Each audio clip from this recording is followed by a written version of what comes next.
Hello again, welcome back to Hangar 51. So who's going to be first in the room tonight?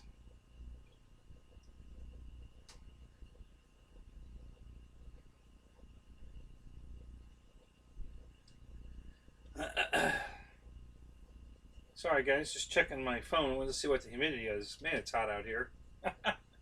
Wow. Hey, Rich, my man. First in the room. Look at you. Good job. Victor Shameless, good to see you, man. So, as usual, Eric, Wild Bill, I don't know what's going on with YouTube. I have my stats are completely not active. I have no idea how many people are in here. If you guys are hitting the like button, I'm not going to know it. I don't know what's going on with YouTube, guys. Brian, good to see you, man. Matthew, have you been here before? You're not a blue wrench, so I'm wondering. I think I've seen you in other people's show. Flaps, what's up, buddy? Not dead, nope. Not dead, no midget strippers, I'm sorry. I know it's a big disappointment, but... Michael writes, what's up, guys? It's good to see y'all, man. Yeah, so YouTube wanted me to add a level of security. So now, every time I sign on to YouTube, it sends a message to my phone, and then it says on my phone, "Is this you?"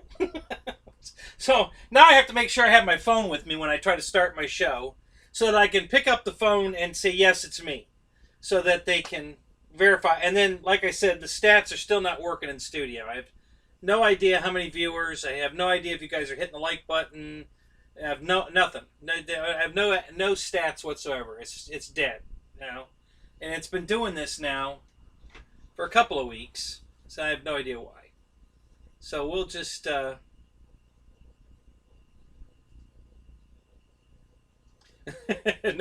Been watching everyone else fall asleep last week. All right, well that's all right, Matthew. Listen, you're not the only one that falls asleep in my show when it gets late, because when I can see how many viewers I have, and there's 12 people in here, but I'm only talking to one, there's a good chance at least half of the guys that are still here are sleeping. So,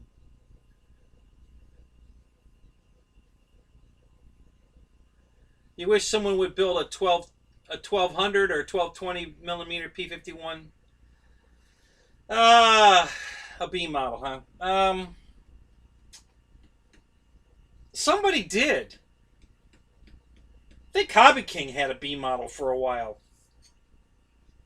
1100 or 1200, something like that. Pretty sure they did. Thank you, Wild Bill. Yeah, this is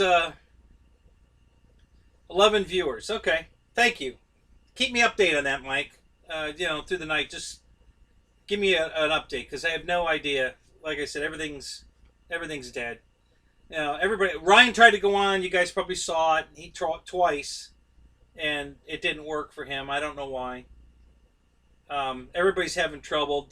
Dustin had to reboot his show on Tuesday night, right? Wednesday night.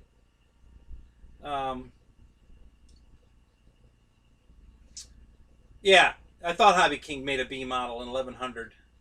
Somebody else makes a balsa one, though. I think it's about a 1400. That's this size, though.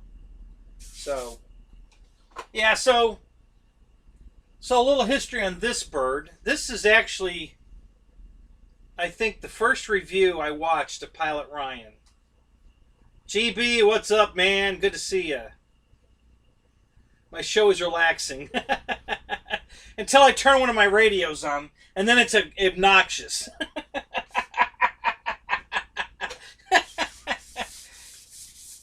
So I think this is one of the first birds I saw Pilot Ryan and Captain Mike review on his channel, but back when it was called Pilot Training Command, something like that, and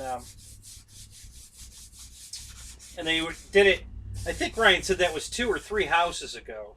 They were doing it in Ryan's garage, because you could see the garage door in the backdrop. So yeah, I saw their review on this thing. I had to have it. I actually found this one on eBay used. I think this is probably, it's one of the only used planes I've ever bought. Mike SS, good to see you, man. I'll get the I'll get Raptor Cam started here in a second. Um, yeah, I saw it on eBay. The guy, I don't know what was going on. The guy kept taking it down. I think he was a new eBayer, and it was up, and then he took it down. And then he put it back up, and he'd take it back down. And he'd put it back up, and he'd take it back down. And the price was right. He wanted I think $190 for it, and it came with a battery. And I was like, okay. So I contacted him. I said, "What's going on with your plane? Why do you keep taking it down? Is there something wrong?" And he said, "No." He says, "I just I didn't want the listing to end um, if nobody was interested in it. And I had one guy interested in it, so I took it down for him. But then he backed out, and he was over in Boca Raton, here in Florida. So it was a few hour drive over to get it. So I went and visited my uncle because he lives over there. So I went over and I got it, and it's not my best flyer. I've had trouble with this plane. It wants to crab through the air. It's like it's slipping, unless it's dead calm air. Anytime the crosswind, and it's dog tracking or slipping. It's kind of weird. I don't know why it does that. I have a feeling this fuselage might be banana shaped. It's never been crashed. He nosed it over once because the spinner had a spin mark on it. Mike Keller, what's up, buddy? Good to see you. Captain Photon, hey! You missed the B-25 last week, dude. You said you were going to be here. Yes, Eastern Standard Time, Flaps, yep.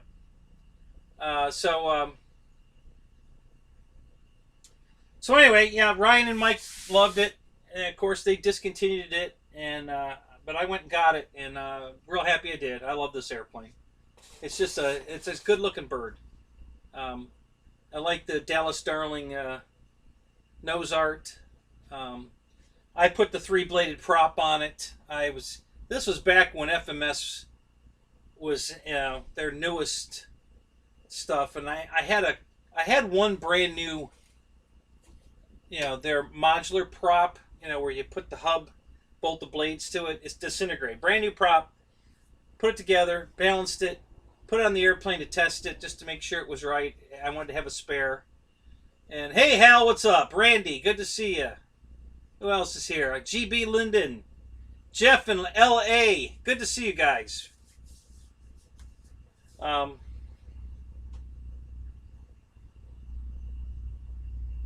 Oh, you were here. Okay, that's fine. No, I wasn't questioning your loyalty at all. Just are you at work right now, or are you furloughed for all the planes being down? George Watts, what's up, buddy? Good to see you. Pilot Jerry.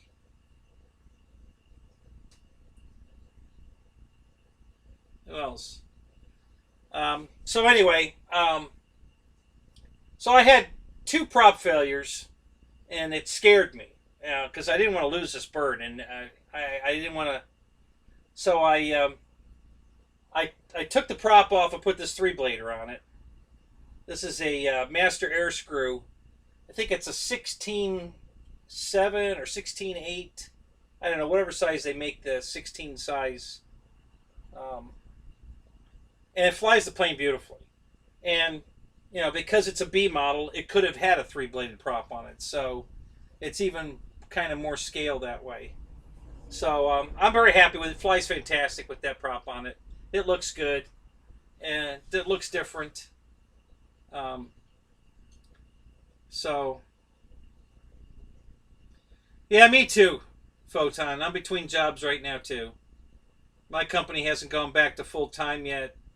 And if they do, I think I'll get a call back, I hope. But we'll see.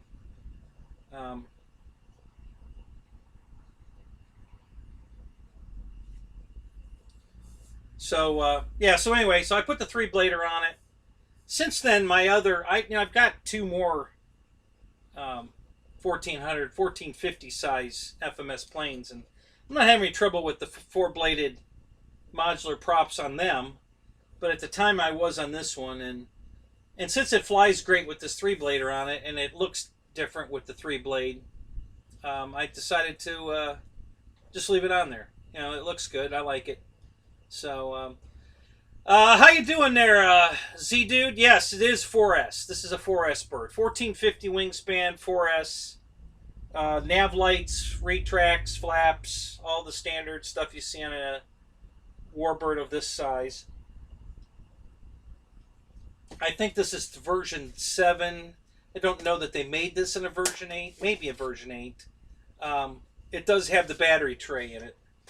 So it is up. It's definitely newer, because the old models didn't have this removable battery tray. So this was one of the last. I think the 7s and the 8s, maybe the 6, had that. But I know the first versions did not come with the servo tray in it, or the battery tray. I mean, oh crap! I forgot my ice cream cones over here melting. Sorry guys, I gotta eat my ice cream. It's gonna be crap. Forgot it was out here. 26 in here. Good. Thank you, man. Appreciate that. Thank you, Wild Bill. So yeah, I picked this one tonight to put on the table. We could chat about it. Chat about whatever you want to chat about.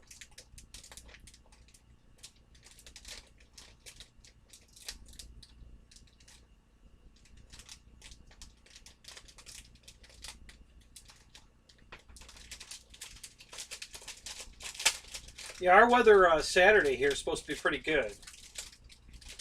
My two jet buddies are already posting up weather predictions for Saturday, because they love to fly their jets, but they want good weather. So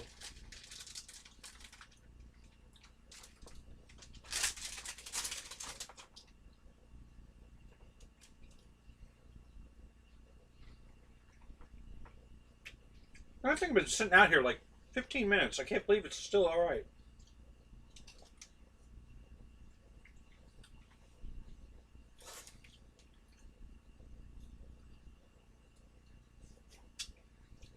Okay, Hal. So this is a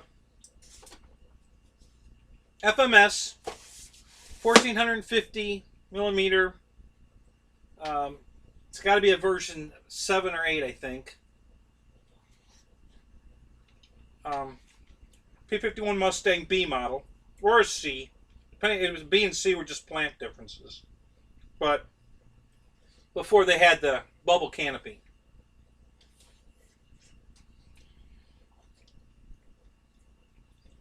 Stop what, Hal?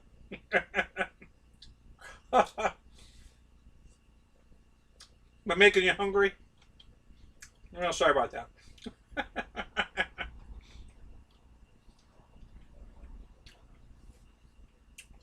So it's got nav lights, flaps, retracts, tail wheel retracts, and it has doors that close when the wheel goes up.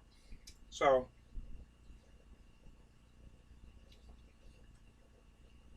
sequencing doors on the front gear. So the main's open, gear goes down, then the main's closed back up.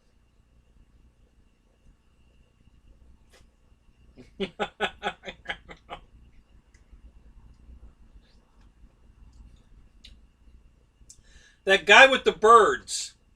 Welcome to the show. I don't think I've seen you here before. Good to have you here.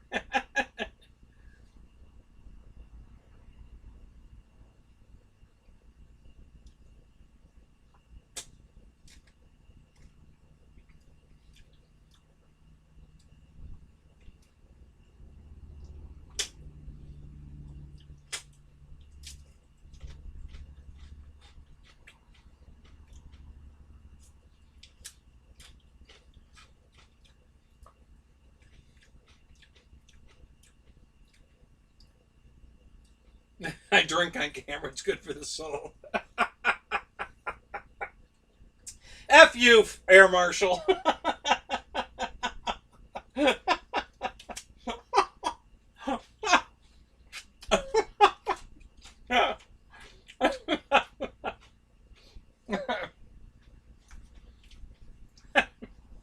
Yeah.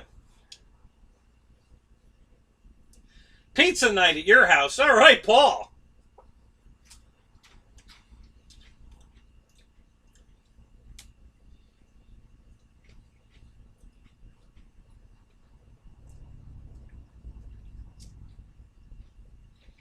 Yeah, he drinks and smokes on camera. Yeah, you're right. Although the only time he's smoking is when he's cruising the house. When he has that restless legs syndrome and has to walk around the house. Mostly does that on Zoom. Yeah.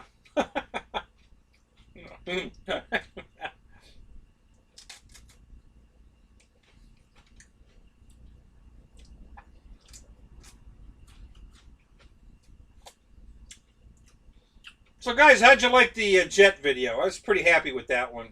It's so nice to have a cameraman for a change. He did a pretty good job. I need to tape a cotton ball over the mic, though. It'll act like the dead cat. Um, but overall, I think it was pretty good. I got enough for everybody. TNRC, come on over. I got it in the freezer. Right now, it's at Publix. Buy one, get one free. So we bought a whole freezer full. So I got enough for everybody. Come on over. And we did too. She bought a shitload of it. I'm going to take it out of the boxes and just stack it in one of the drawers in the freezer.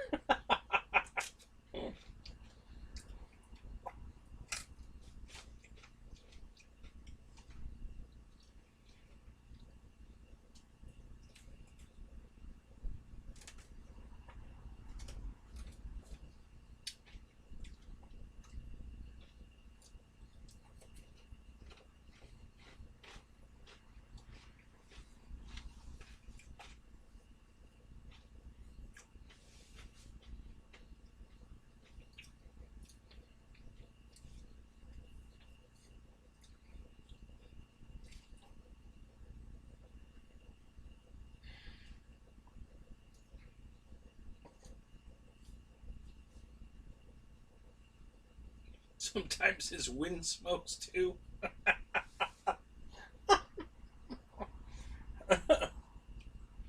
I think I know what you meant.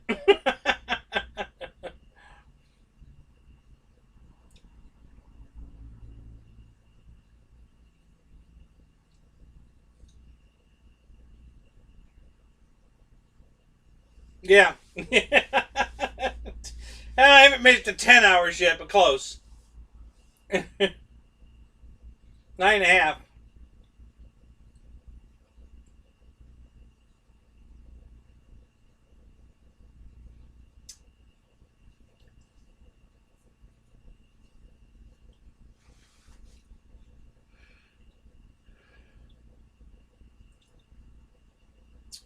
Yeah, I'm not looking my best tonight, guys. Sorry. I was giving the dog a bath before I came out. And yeah, that was fun. So, not having a not having a great night. That's all right. I don't have a date tonight or anything, so I'm not worried.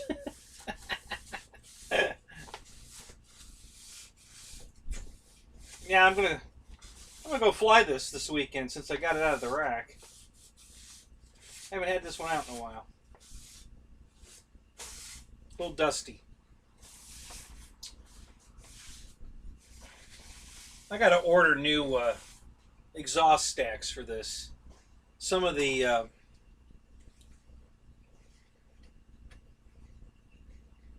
stacks fell off. There's two off on this side.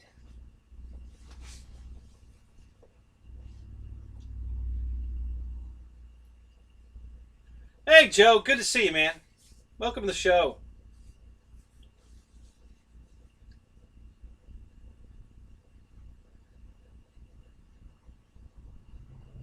Um, yeah, I was just saying earlier. This one it flies fine in a strong breeze, except that it wants to crab the whole time.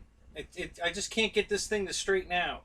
That might be why the guy sold it to me. I bought this one used.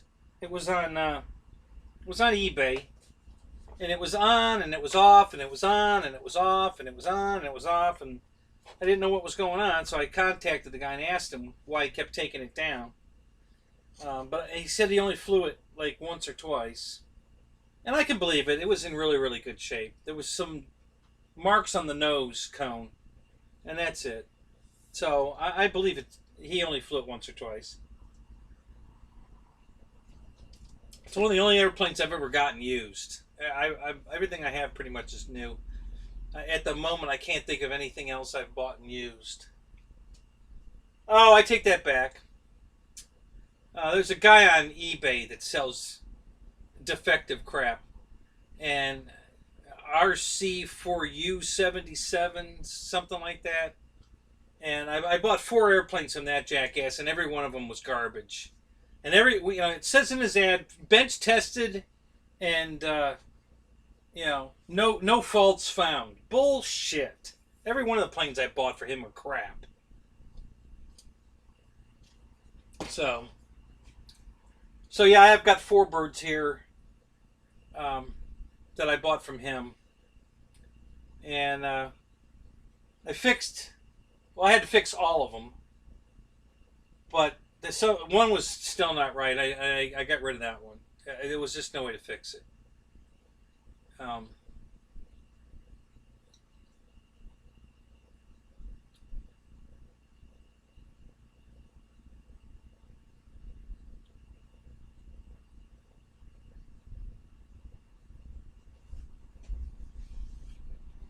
what racing are we talking about, guys? 600, awesome 600. Was it NASCAR on? Did I miss a NASCAR race?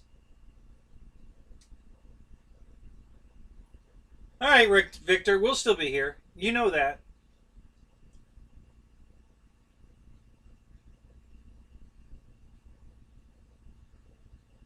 Oh, Z dude, yeah. He's a dickhead, all right. Butthead, dickhead, whatever. Yeah, You're being gracious. Yeah, yeah. Was his initials Hobby King? It should have been. You know. Yeah, it just really pissed me off because the only reason I bought this stuff is because he had a good reputation. One of the guys at the flying field told me, "Oh, the guy's great," blah blah blah, and all he had. I think at the time he doesn't anymore, but at the time he had 100% feedback, and you know, and there's no way he tested any of the planes I bought because every one of them was crap. That's probably why he had them because they got sent back because they were crap, and he didn't bench test nothing, or the guy that he hired to do his bench testing is not doing anything because none of them were right. None of them. One had a bad motor in it. Um, my SR22, the canopy, the they at the factory they glued the magnets in the wrong place, so the whole canopy was shifted off the side of the airplane by about a quarter of an inch, at least an eighth, probably 3/16, um, or no 5/16. Yeah. Anyway, it was just ridiculous. It looked awful. So I had to pull the magnets out of the body and then drill new holes to correct it and then re-glue them back in. What a pain in the ass.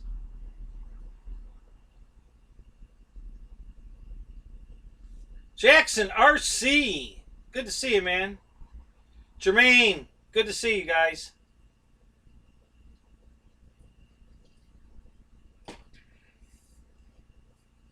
Oh, no kidding. They're racing at Charlotte right now? Wow. Can you get that on YouTube? Or is it on television? I was going to say we could put a window up and have the race in the upper window here. Yeah, I bet you are, Jackson. Now, is anybody in the audience in the seats, or is it just televised only?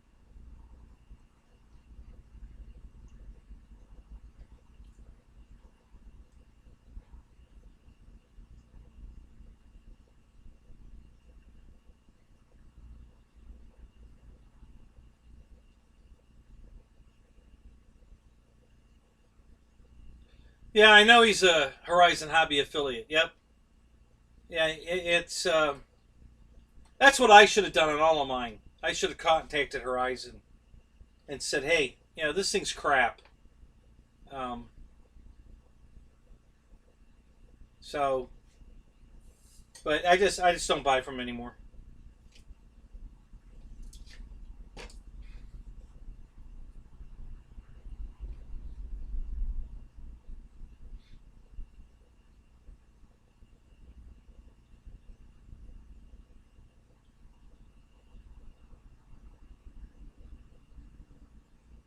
No people in the stands. Okay, yeah, that's kind of thought what they thought.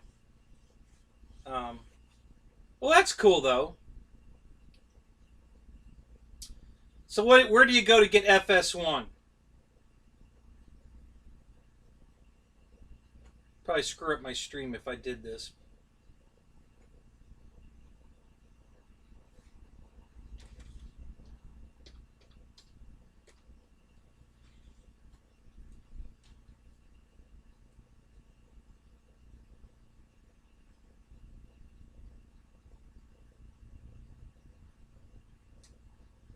Oh, Fox Sports One. Gotcha.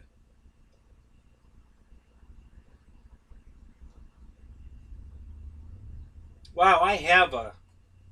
God, I haven't used that thing in forever.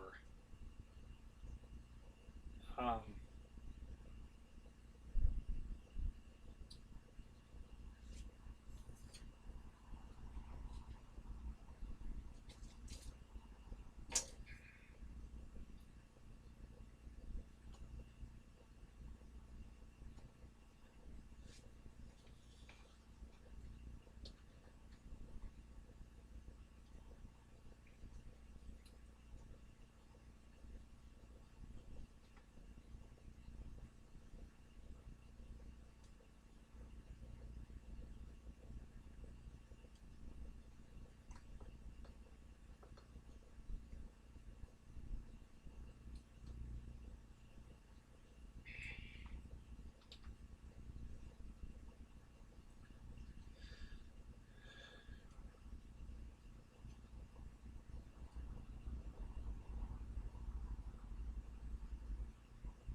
yeah, I can't get it out here.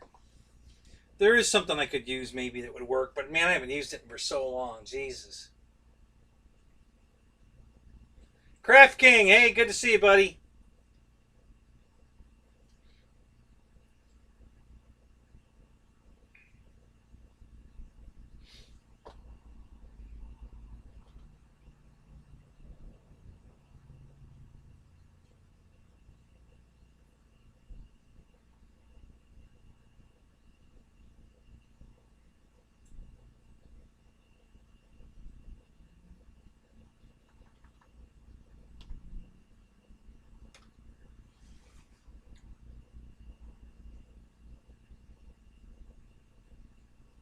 Well, I got a great connection tonight.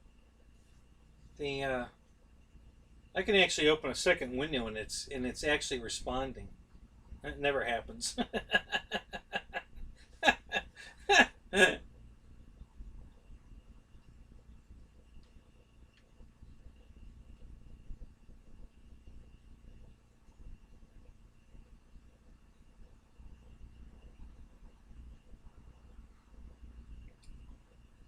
Uh oh. I spoke too soon.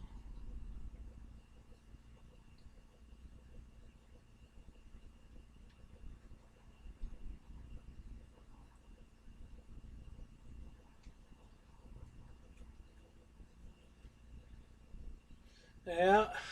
Looks like I might have spoke too soon. Let's kill that. Let's see if we get back.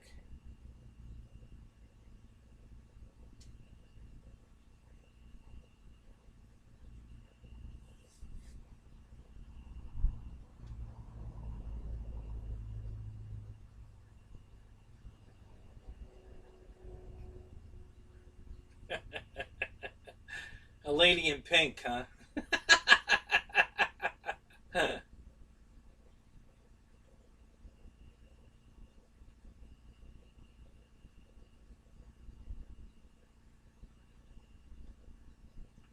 Oh, that's cool. So you got the T-33 Thunderbird for a real flight. Red, white, and blue smoke. That's cool.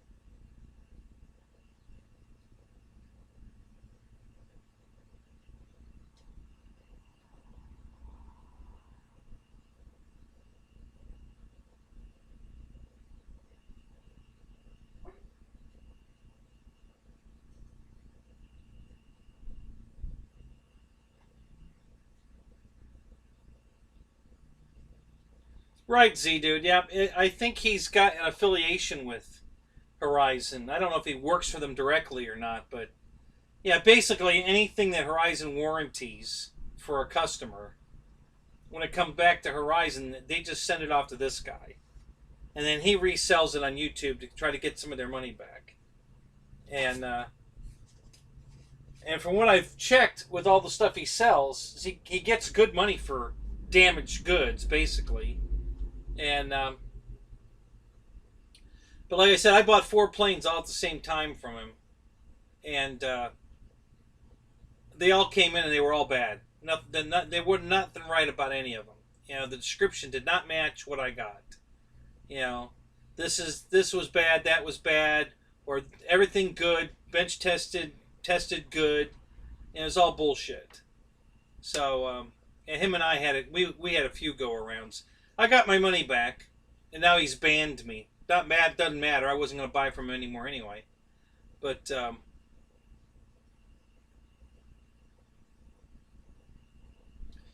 Dave Kowalski, this is the first time you made it to my show? Really?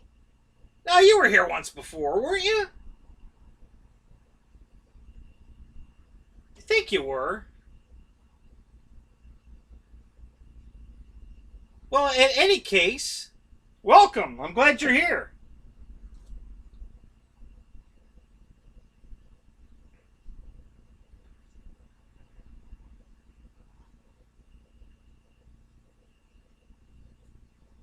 So, guys, how many have I got in here now? I have nothing on my dashboard. It doesn't tell me anything. Dashboard's down.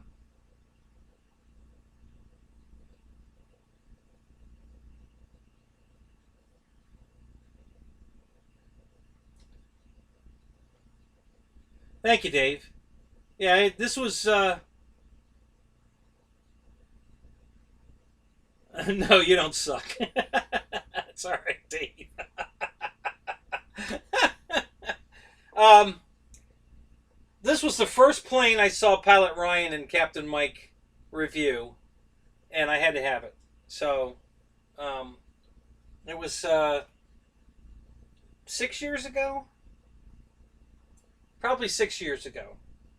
Um, 38. Thank you, guys. Appreciate it. That's good news. Thank you. Um,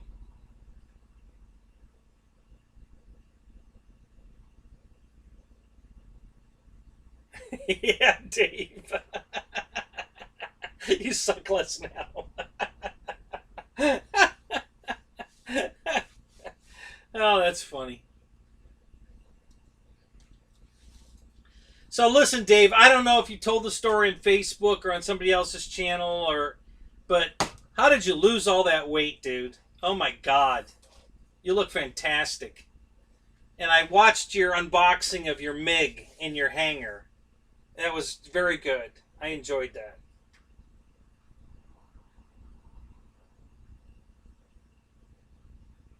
You, you saved your lunch money for that one? You don't still have it, do you, Ryan?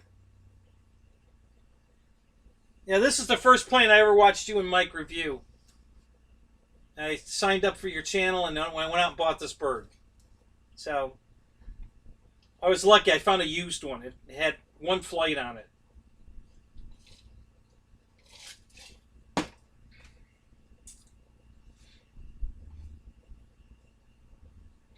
Yeah, fresh haircut. Yeah, Yeah, I look like crap. I've been cutting my own hair since I was 14. Um, so it's not like I had to go to the barber shop, wait for them to reopen. I just, the other day when I did my two videos on the battery discharger and the power supply, my hair looked like crap. I said, okay, I got to cut my hair. And it don't look good tonight either, guys, because I was going to take a shower and um, I gave the dog a bath. So the dog looks great. He looks fantastic.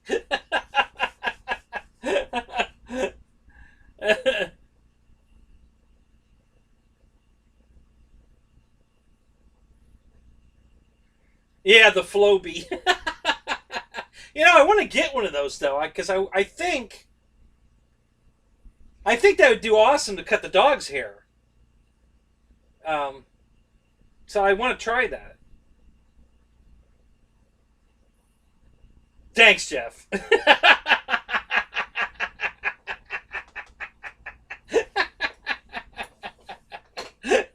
Words of encouragement there. Thank you, buddy. So, yeah, she took it to a different groomer, and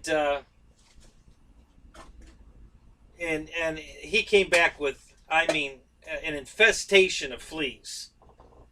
And we've never had a flea problem here, and we've got a serious flea problem. So we've been treating him and treating him and treating the house, and I finally told her, I said, listen, I'm going to give him a bath outside I've got a giant barrel, and I gave him a bath in that, and I let him soak in there for about 30 minutes to make sure if there were fleas on, they were dead. I just drowned them all. Um, so yeah, I kept him in there, and I picked all the fleas I could find. They were all dead off of him, and scrubbed him down good. And so yeah, the dog looks great tonight. Hey, Ray, good to see you, buddy. William, hey, it's good to see you, man.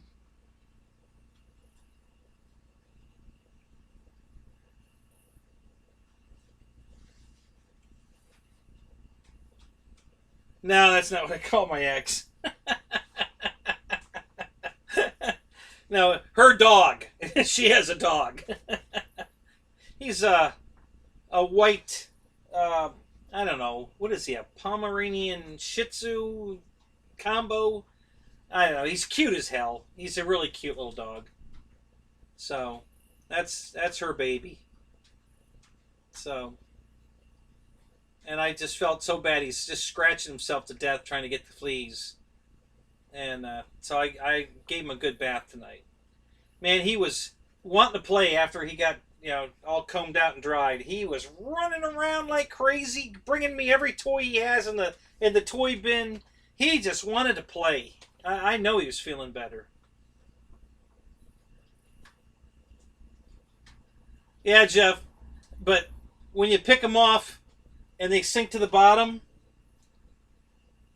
that they're done because they're still out there and they're out there in the water right now on the bottom doing the backstroke. Because they ain't getting out. It's a tub about this deep. They're not getting out of it. So yeah, they're dead. And it probably gonna give them another bath in a couple of days and do it again because we're gonna get rid of these damn fleas.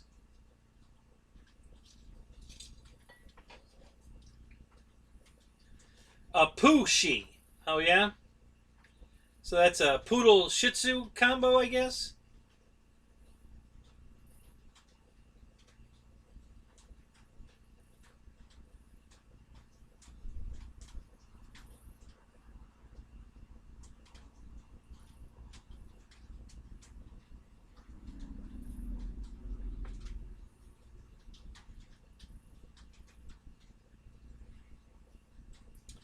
Man, I don't know what kind of.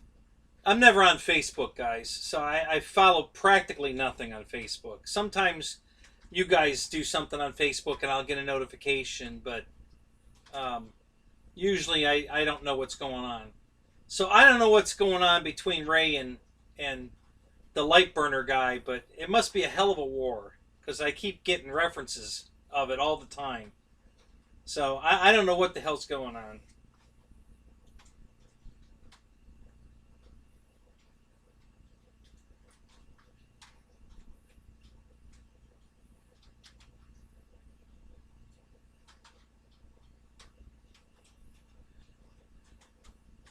I'm backing up for a minute, guys. I'm looking for something.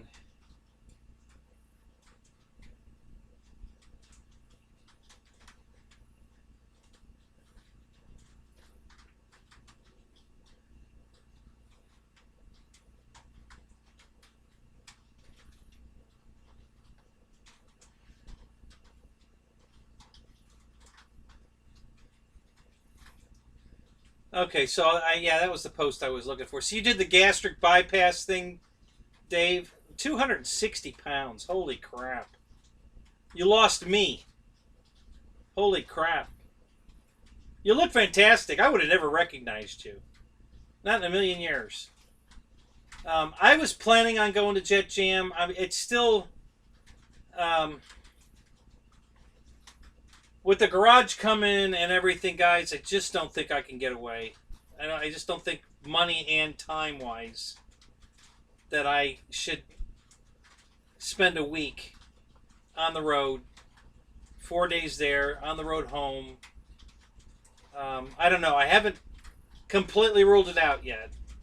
I was planning on going, but the garage has gotten pushed back, and I don't know, the hangar, whatever you want to call it. Um, and I'm just not sure. So,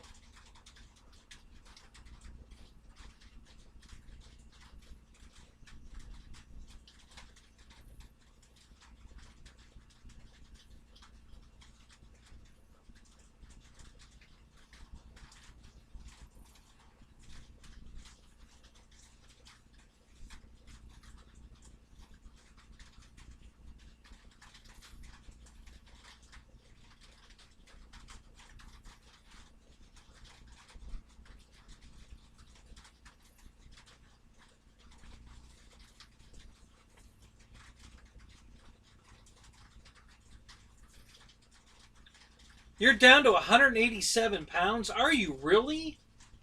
Holy crap, dude. How tall are you?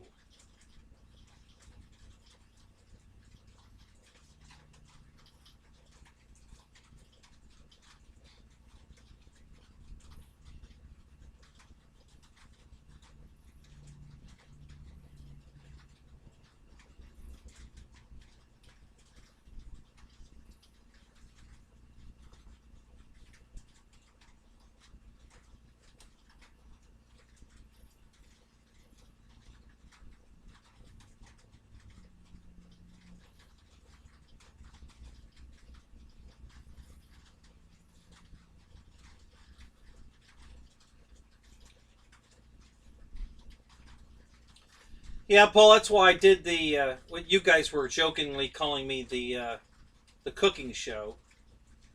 Um, because I've struggled with my weight my whole life. 6'2" and 187 pounds. My God, you're a stick. Holy shit. Wow. Ray, this is the FMS 1450 P51B model, and that's Dallas Darling. This was the first plane that I saw Pilot Ryan and Captain Mike promote about 6 years ago, and maybe 7. It was a long time ago. And I subscribed to his channel then, and I bought this airplane. So yeah, it's a cool bird. You know, it's one of the only B models, especially a foam B model, that you'll find. I think Hobby King had an 1100 B model for a little while. Um, I actually think it was the iron.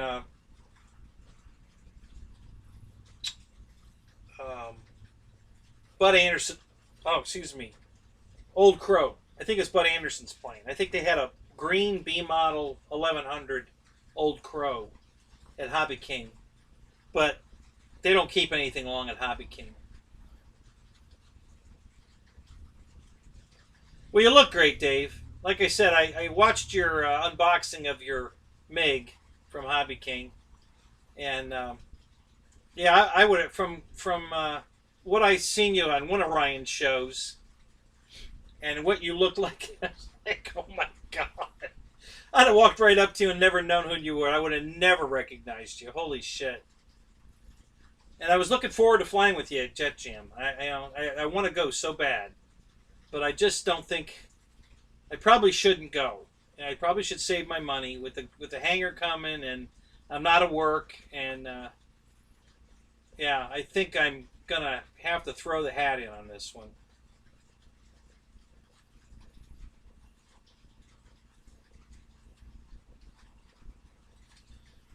Yeah, Dave, that's the same weight I'm at, 230 right now. I'm kind of holding on 230. I was all the way up to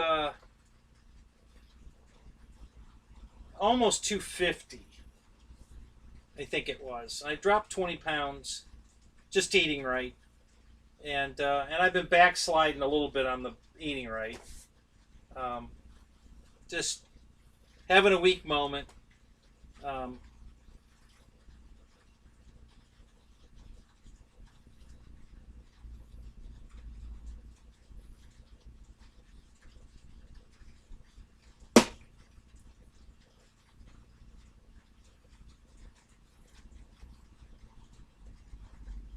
yeah, it flies good. The only thing I have this particular one, I think the fuselage might be banana shaped because it tends to dog track or slip almost all the time. Unless the winds are dead calm, it seems to be always tracking, in a slip, and I don't know what's up with that. Yeah, Dave, I'm short. That's yeah, yes, I am. So yeah, 230 is not a good weight when you're only 5'6".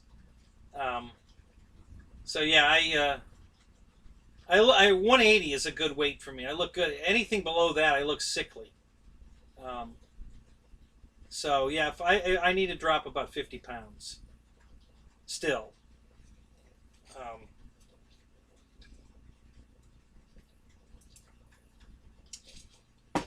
and I will when I get back to work, get back into a lifestyle, that I can stay more active.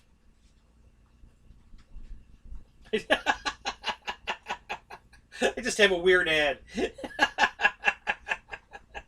and with a matching haircut.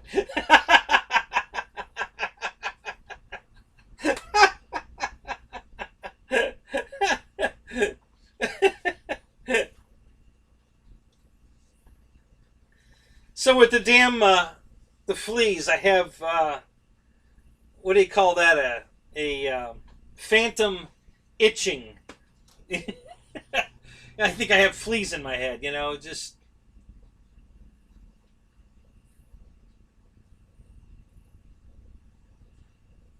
okay. So the spinner is one I got off of eBay. It's spun aluminum. It's a aluminum machined aluminum three bladed spinner, and the prop is a master air screw. I believe it's the 16. I don't know, I'd have to go around to the front and read it, but I think it's a 16.7, 16.8 three bladed prop. Um, so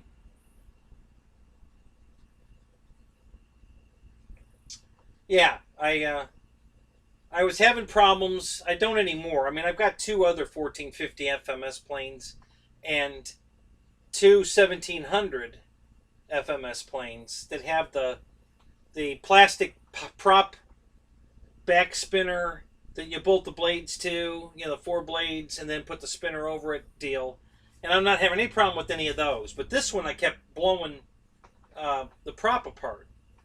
And it could have just been a bad run of the blue ones for the Dallas Darling. I don't know. But I got scared. I was afraid I was going to have another prop failure in the air and it was going to crash this thing, and I didn't want to lose it. Um, so yeah, but it looks right though, doesn't it, Dave? It doesn't look too big on here, does it? Um, so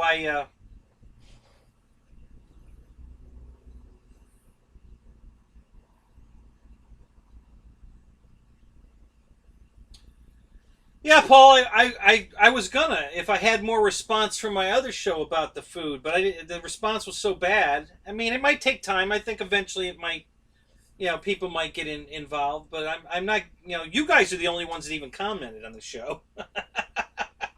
you know, I didn't get any new anybody that's found me on the internet, or on YouTube, and then said, yeah, I'd love to see you do something else with this. So yeah, um, I keep checking now and then, see if getting new watchers, new comments, but yeah, it didn't seem to go over well. Like I said, I just don't think it's getting out there because it's not my normal um, stream, so it's not going. It's going to you guys, and it's not going out to people that are trying to watch their weight. So, but anyway,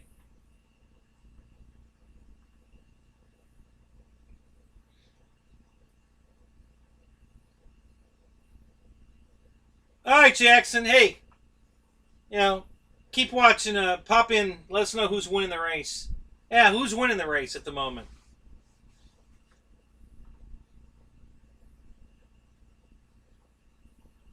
Ask a female if the prop is too big.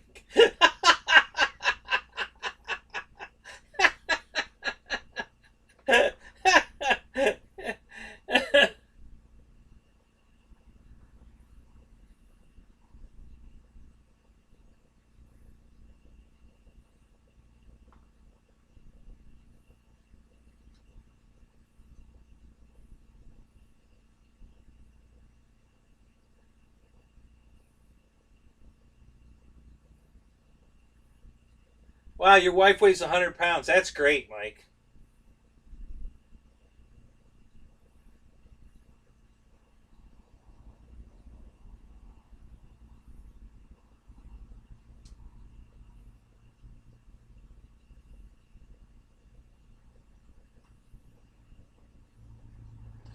All right, Jackson. Great. Yeah, stop in. Keep us posted.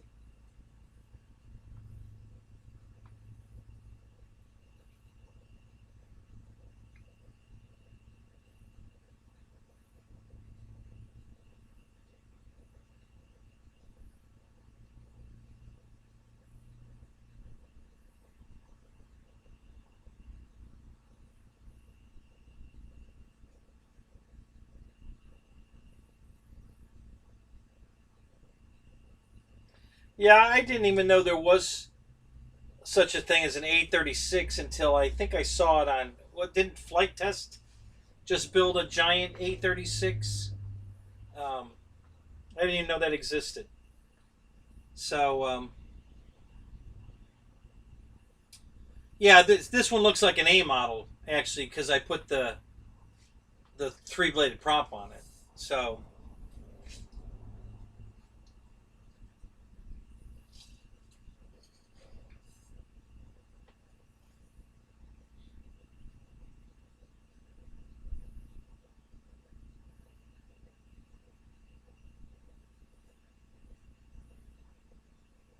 yeah, don't ask a female if the hanger's too big.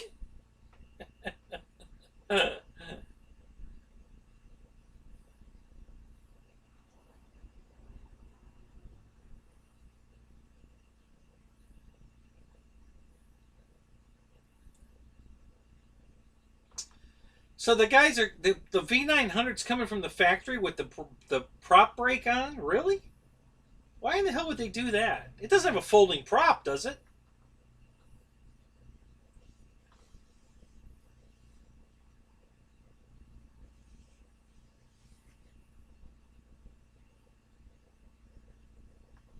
Thank you, TN.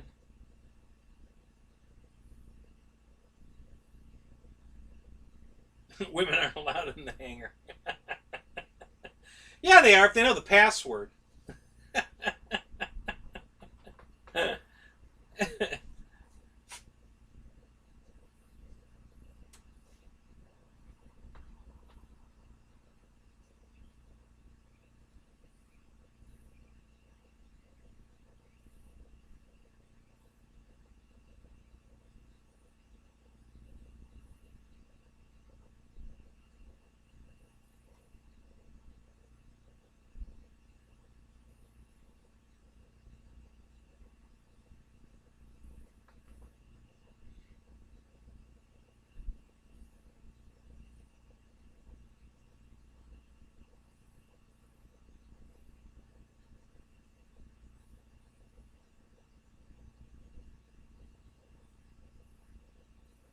Yeah, Michael, it's a foam plane. Yep, it's an FMS plane.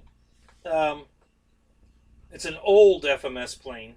They discontinued this thing at least 5 years ago, I think. I bought this one about maybe almost 7 years ago, I think. Um,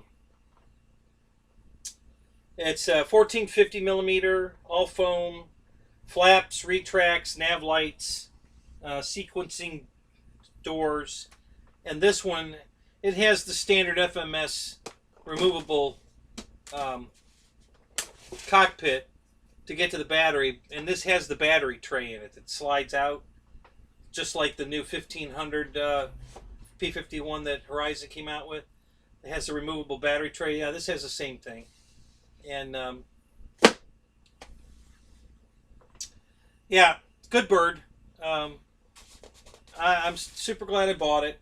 I'll never get rid of it. Um, and since it's been discontinued, if I ever crashed it, I'd have to fix it. Um, who started the midget stripper crap? See, dude.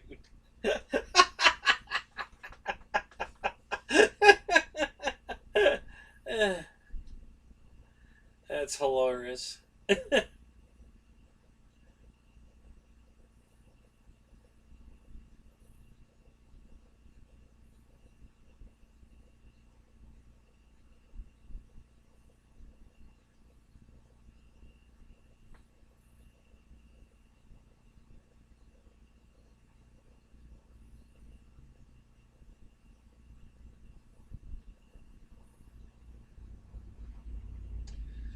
Sure, Ray. I got a bunch of uh, EDFs that could use a fiery booty.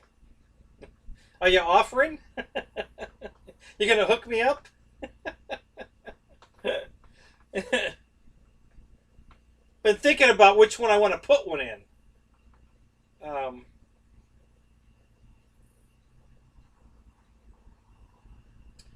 HSD USA is selling B25. Maybe they will have parts soon.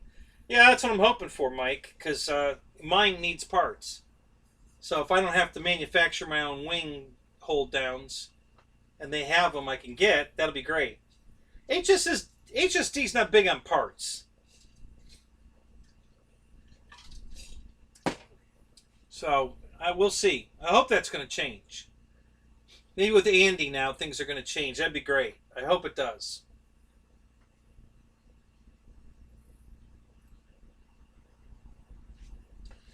Okay, so what do I have in jets? I have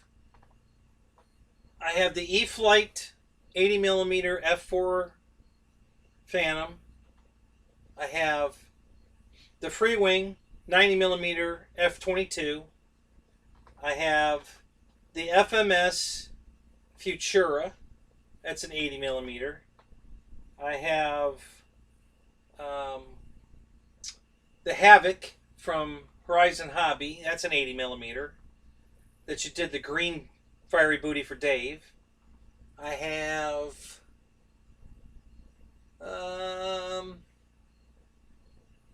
well, I have two A10s, but you wouldn't put a fiery booty in that. And I have a 262. You wouldn't put a fiery booty in that. What else have I got in jets?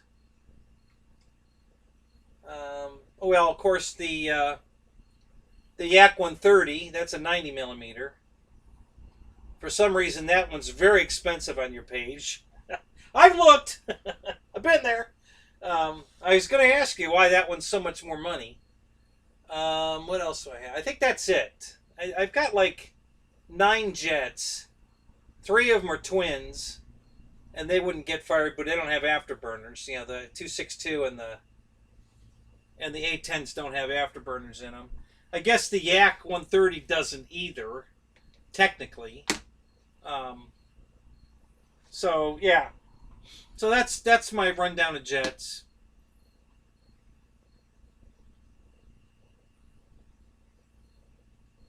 Yeah, I have the purple one as matter of fact. So yeah, A purple fiery booty.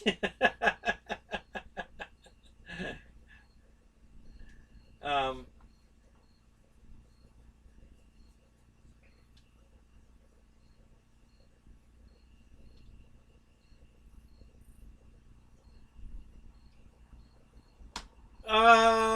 I don't think so, Ray. I think I was on your. Maybe I was. I thought I was on your your Facebook page. I thought, but you're right. Maybe I was on the wrong page. Um, I thought I was on your Facebook page, but then I went back to look again on your Facebook page, and it didn't look right.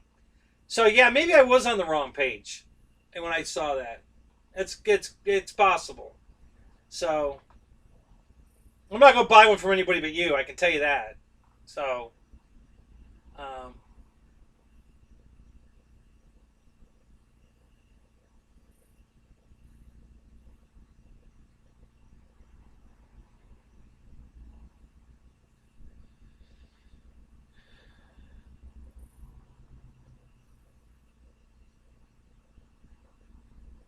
yeah, that would be pretty cool, Z dude. Yeah, can you do that, Ray? Can you make one go from uh, yellow to blue? You know, make that color change. That'd be pretty cool, actually. Yeah, I'll put an afterburner on this one. Yeah,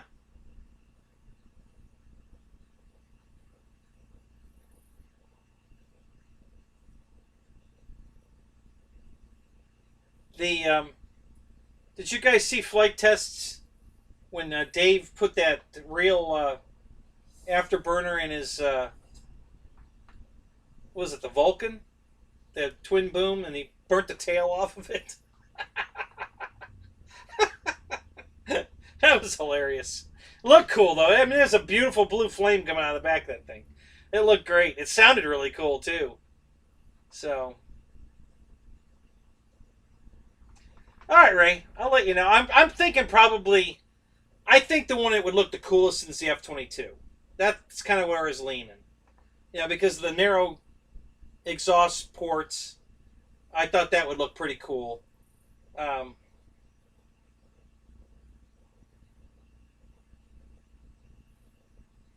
well, actually, who made this? General Dynamics, or who made the P-51? They did when it had the Allison motor in it. Look it up. Do a Google search for A model, P-51A models. They have three-bladed props on them. No kidding. Go look it up. Yeah, Vampire. Yeah, yeah. Um,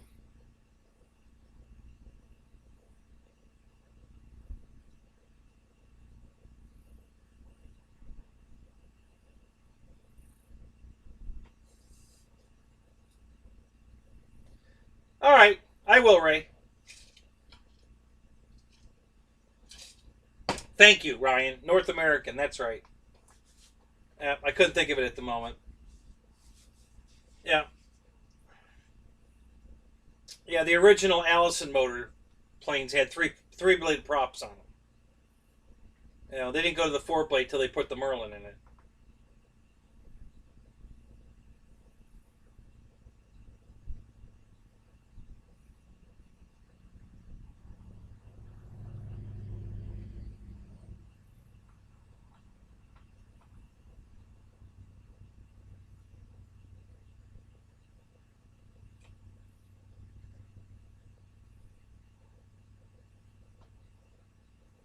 Yeah, there you go. Probably an A36 probably had a three bladed on it because that was early. That was an Allison motor. So yeah, it probably had the three bladed prop on it. Yeah. What else was different between an A36 and a P-51? I mean, the A-36, I guess, was supposed to be a ground attack plane, right? Not really a. But what was different? I mean, it looks pretty damn much the same airplane to me. I don't know. I wasn't look. I haven't really done a comparison, but it pretty much looks like this from what I saw. It just looks wrong.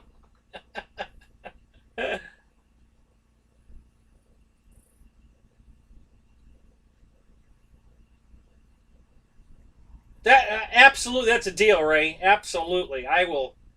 That's very generous of you. Thank you. I really appreciate that. Absolutely, that's way more than fair. Um, so yes, I will get with you. Thank you. I mean, thank you. That's awesome. They don't call me Mr. Goo for nothing. uh, yeah, maybe that's true, Ryan. Yeah, maybe there was a scoop up here, wasn't there, on the A36? I think I noticed that on the one that when the flight test was fooling around with that. Um, yeah, there's some minor differences, I guess. I don't know. I'm gonna investigate that one day. I really want to see what's up with that. Um, yeah, the scoop looks similar to the one on the P40. There's a scoop on the top of the P40, one version of it, or a couple of versions of it, I should say. But yeah, it. I had no idea there were so many different P40s out there either. I didn't know that they had made um, like the P51, the D model. You know, I thought that was it, and I guess there's more versions of that too. Um, there's a taller tail one that they were talking about. I was watching the Reno races, and they were talking about one of the models. The actual vertical stab was quite a bit taller, and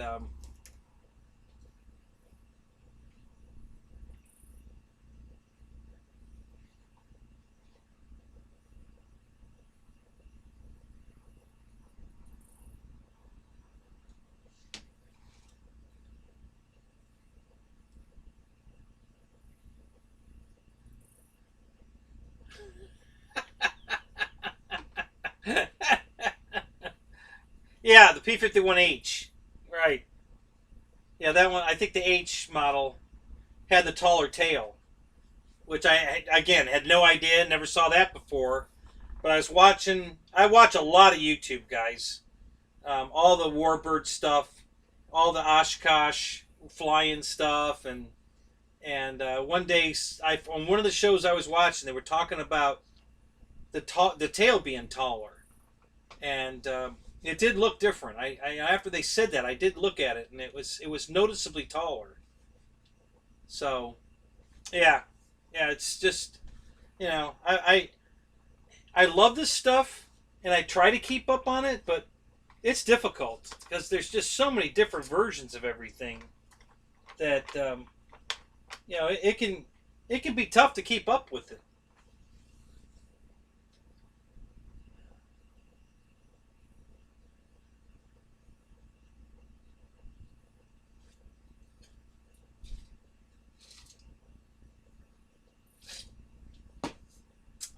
Yeah, the F-82 was a twin boom version. The twin engine, twin airplanes, basically stuck together. They really weren't.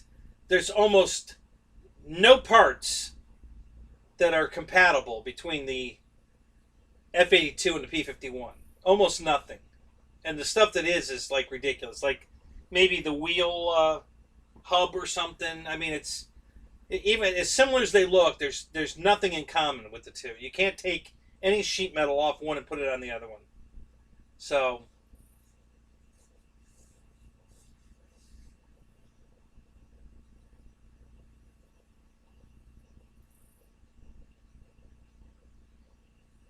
back when I lived in Ohio, this was pre 1983. Because I moved to Florida in '83. I was flying up there, and the hobby shop up there that I would go to was a hardware store, and they had one section of the hardware store that was dedicated to radio control, and that's where I did all my buying. I bought everything there, and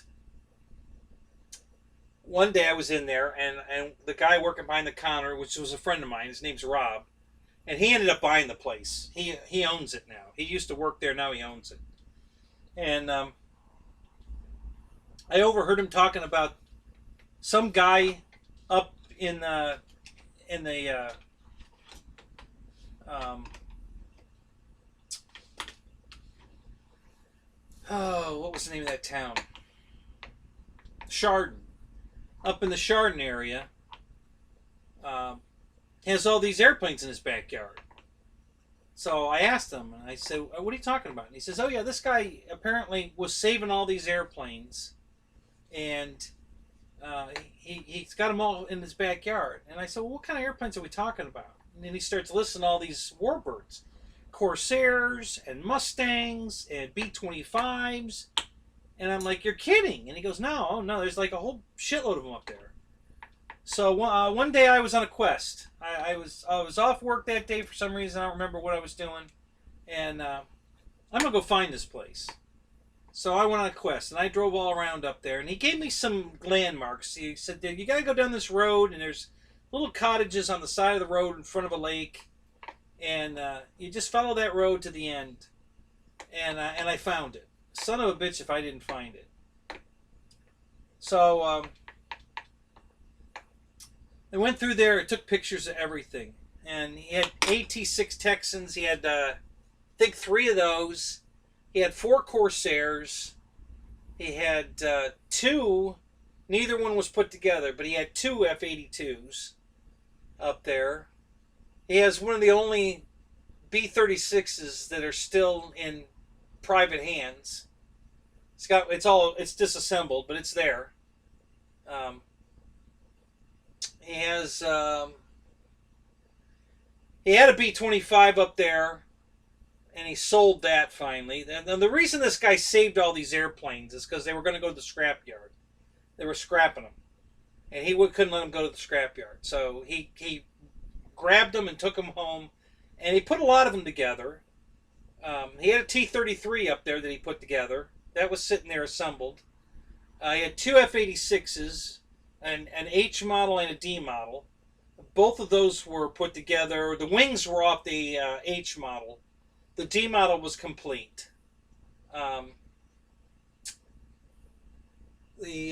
else do you have up there? Yeah, just a shitload of stuff up there. It was crazy.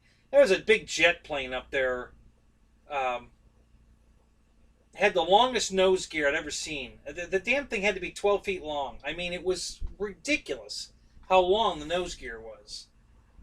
Kind of a delta wing looking thing. Yeah, Chardon, Ohio. Yeah. And you can find it. You can find it on Google Earth. It's hard to find, but if you poke around, it's west of Chardon, like Blueberry or something berry, in that area, somewhere around in that area there. And it's very hard to find because all these planes are amongst all these trees. But there's a lot of Walter. God, what was his name? If you do a search for it, hang on a second. Let me see if I can find it.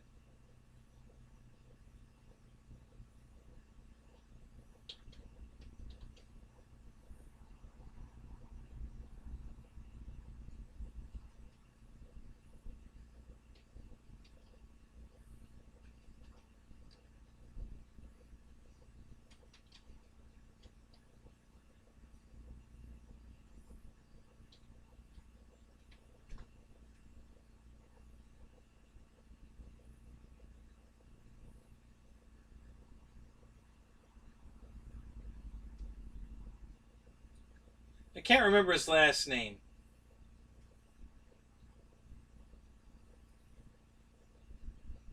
And I used to have all this information saved on a page in an email. Um, uh, Soplata. I don't know how you pronounce that.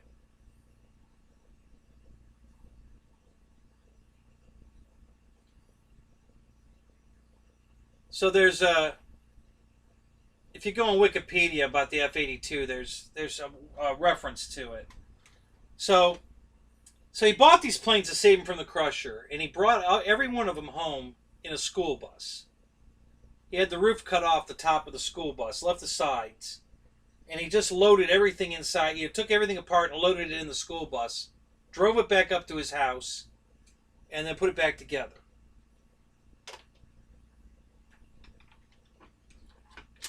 Yeah, no, it was a jet. It wasn't a twin prop Tiger Cat. It was a prop job. And Hamilton Hanger, hey, how you doing, buddy? Um, so anyway, so Walter saved all these airplanes. And he was famous, and every world known. Everybody knew him because everybody wanted to try to buy planes off him. He wouldn't sell them because he was afraid that people would put them back to airworthiness, fly them, crash them, and defeat the whole purpose of why he took the time to save them because he didn't want them crashed. And then the Smithsonian contacted him about the F-82 because they wanted it. The stupid Air Force got rid of all these airplanes, and then they were like, well, we don't have one for a museum. So they started contacting Walter, wanting to get them back, and he said, no, you're not getting them back. They're mine. And these are all full-scale airplanes. Real World War II, full-scale airplanes. And he brought them all home in his school bus and put them back together. I got all kinds of pictures, guys. Maybe we'll do that one. If I can get them all loaded onto a hard drive, because I just have 35 millimeter film pictures of them. If you want to read a story, do a search for B-25 Wild Cargo. Okay, I have a picture of my ex-father-in-law standing in front of that airplane. It's been restored to flight worthiness. It's in the collection in Virginia. Some guy's got a bunch of warbirds in Virginia, and he has the plane there. And he did a beautiful job restoring it. And he kept the name Wild Cargo. So here's the story on this one. The guy that owned the thing was flying illegal wild cargo, wild animals, from wherever back to the U.S. in this B-25. So he named it Wild Cargo. He just hand spray painted on the side of it, Wild Cargo, as nose art. So when these guys bought the plane from Walter and restored it, they kept the name Wild Cargo. So they got a picture of a girl sitting in a trapeze in a leopard skin bikini, sitting on a swing. It's inside a bamboo looking cage, and it says Wild Cargo underneath it. That's the nose art that they put on it. It looks great. And so if you look up if you look up B-25 Wild Cargo, you'll find the whole story. The plane crash landed in Ohio, not too far from Chardon. It was at an airport down by,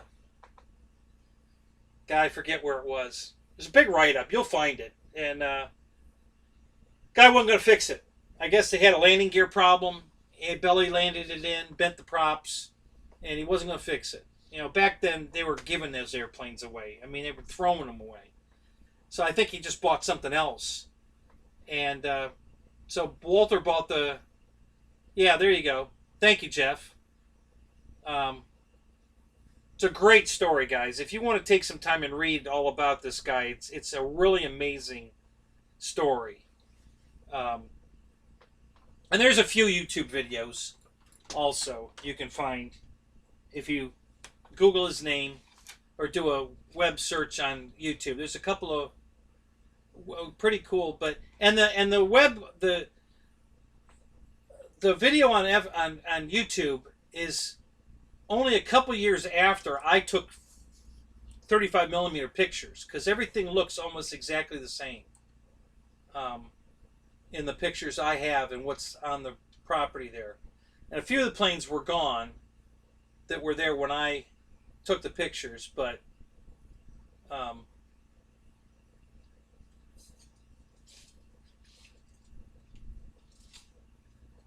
it's a fascinating story, just what this guy went through to save these airplanes. And then he had a Thompson Trophy winning. Back then they were still pylon racing at Burke Lakefront Airport, right there on the Lake Erie, and they had the Thompson Trophy races there. And one of the Corsairs that he had in his collection was a Thompson Trophy winning Corsair, and he ended up selling that Corsair to a guy that promised him he would not fly the airplane.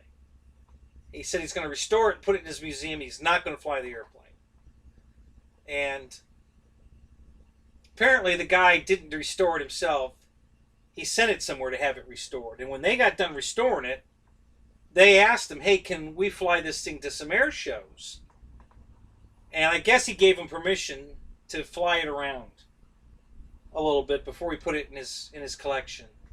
And the guy was, I think, at Reno. I don't remember where the crash happened. You can find it on YouTube. The guy crashed it. It's destroyed. There's nothing left of it. Guy died.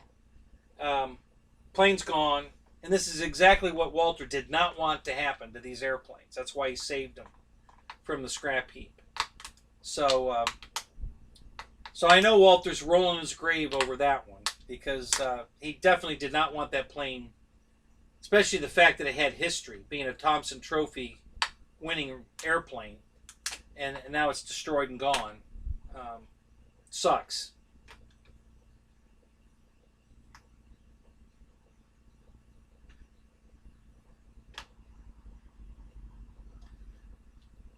I like the cat on the back of your chair on the download video.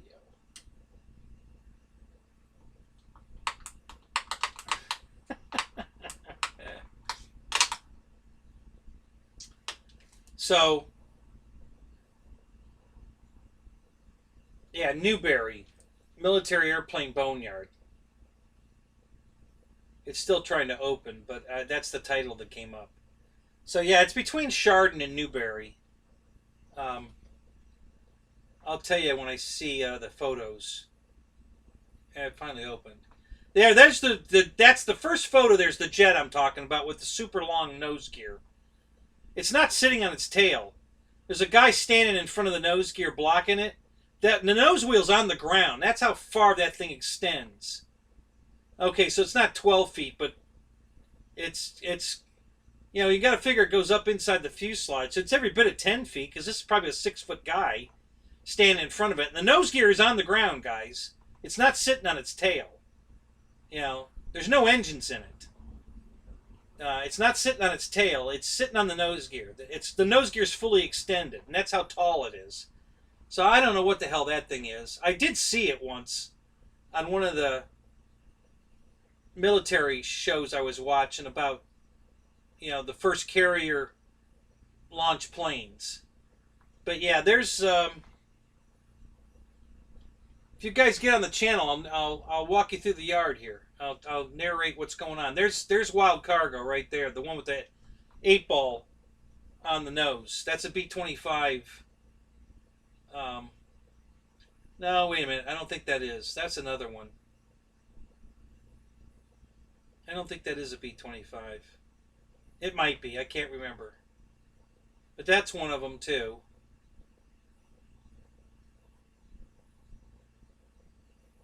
This is one of the Corsairs down here. It's got the wings folded.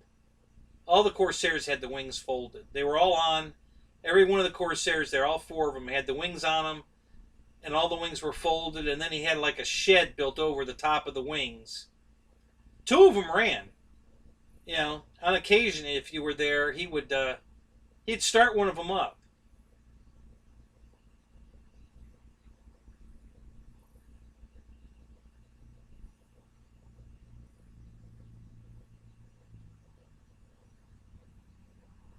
So, yeah, it's just an amazing story.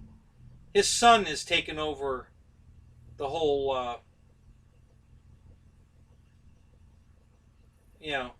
I guess they're trying to get all these planes back to museums somewhere now. The son doesn't want to keep the...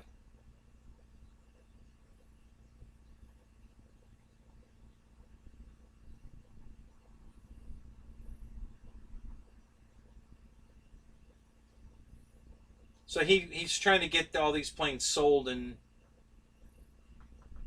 in museum. But last year at Oshkosh and Sun and Fun, an F-82 showed up. and it was the one. It was one of the two from Walter's yard. Is where that plane came from. Um, I wasn't there to talk to him, but a buddy of mine was, and he knows that I went and saw the plane before um, it was sold to this guy. So they were having quite a conversation. He was telling them about me going there and taking pictures of it, and the guy buying it from Walter and restoring it, and now he's flying it around. And it's been to Sun and Fun here in Florida, and it's been to Oshkosh last year, and it made a bunch of headlines. AOPA Live did a spot about it, and so it's pretty cool. But if you look for it, you can find a lot of. Oh, Michael, thank you, buddy. That's awesome. Thank you so much, man. Appreciate that. Man, I love you guys. Yeah, so if you want to open that up, I can narrate it for you. And if you guys find any more of that stuff, I can tell you all about it because I've been there 3 times. Um,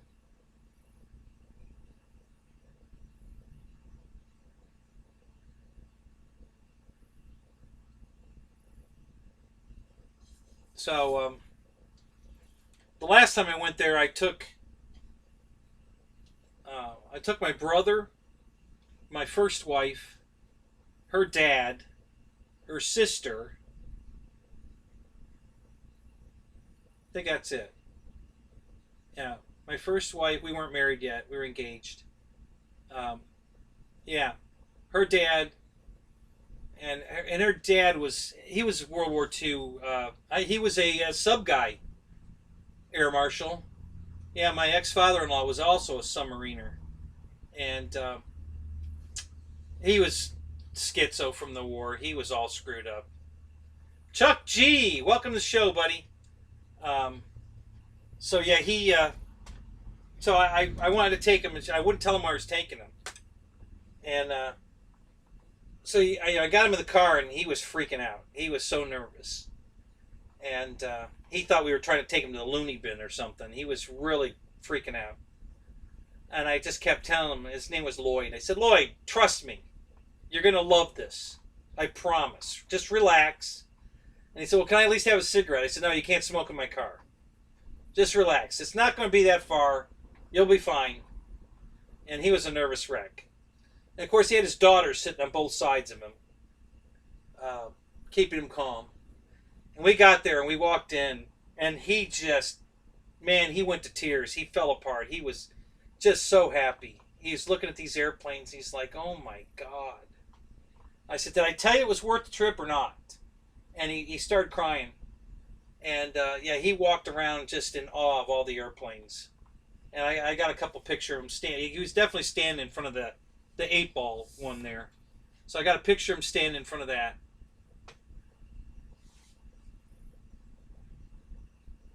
Yeah, that's it, Dave. That's the place.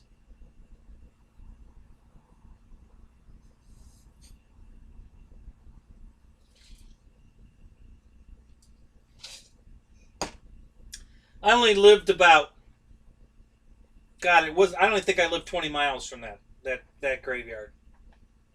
You know, never knew it was there. And now there's a similar situation like this down in Holiday, where I live down here in Florida, in Holiday, Florida. He doesn't have any airplanes, but his whole backyard is full of racks, and it has nothing but airplane parts on these racks. You know, old dummy bombs that they used for target practice and stuff like that. All kinds of crazy shit. No airplanes, but airplane parts. You know, and he saves all this stuff. So he's got a whole yard full of airplane parts in his backyard. And it's a wooden fence. The only stuff you can see is what's peeking above the fence. It's about an 8-foot fence. But he's got a couple of things that are on racks that stick up. So you'll see, like, I don't know if he actually has an airplane nose cone, but I think he's got a bomb or something that you can see the nose of it poking over the fence.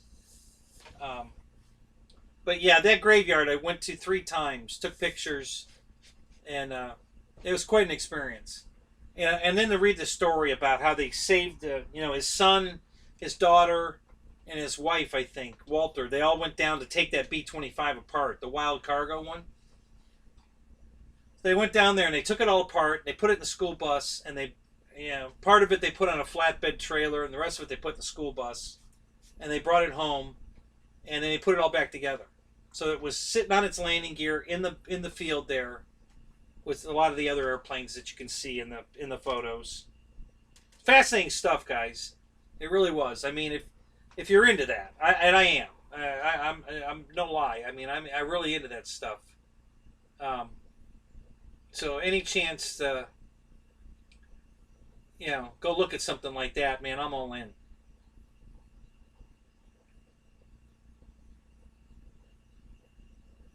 You can almost see. Um, Trying to see if I can see one of the. There might be an Avenger sitting here.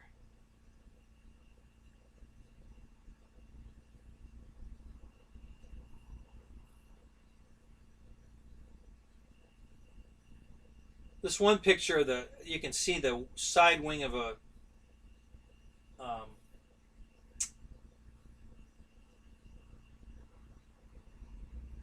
the Corsair. There were two AT-6 Texans parked right next to that Corsair.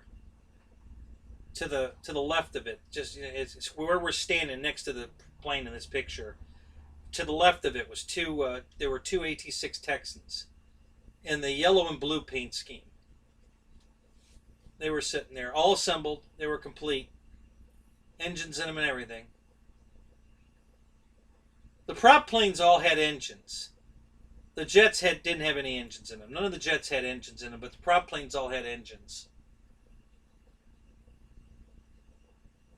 So,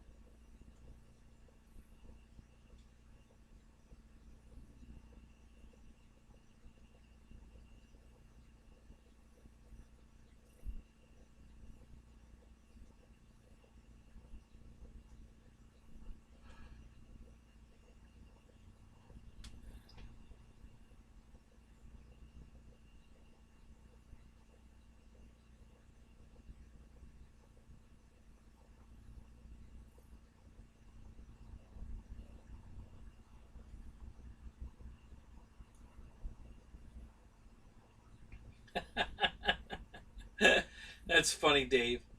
Uh, Say your cat was on the chair and you didn't know it. Yeah, that's them sneaky bastards, them freaking cats. They're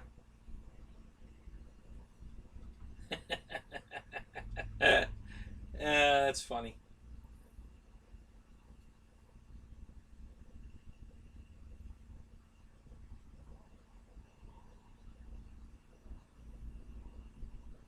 Oh, is that a cutlass? Okay, I know that um, there's one of the actors, I can't remember his name at the moment, did a YouTube. He was the narrator, and he was talking about that airplane, and I saw it on the deck. They were catapulting it, and I said, "Hey, that's that damn airplane that's up there in Walter's place," and I never knew what the hell it was. Um, so yeah, very interesting.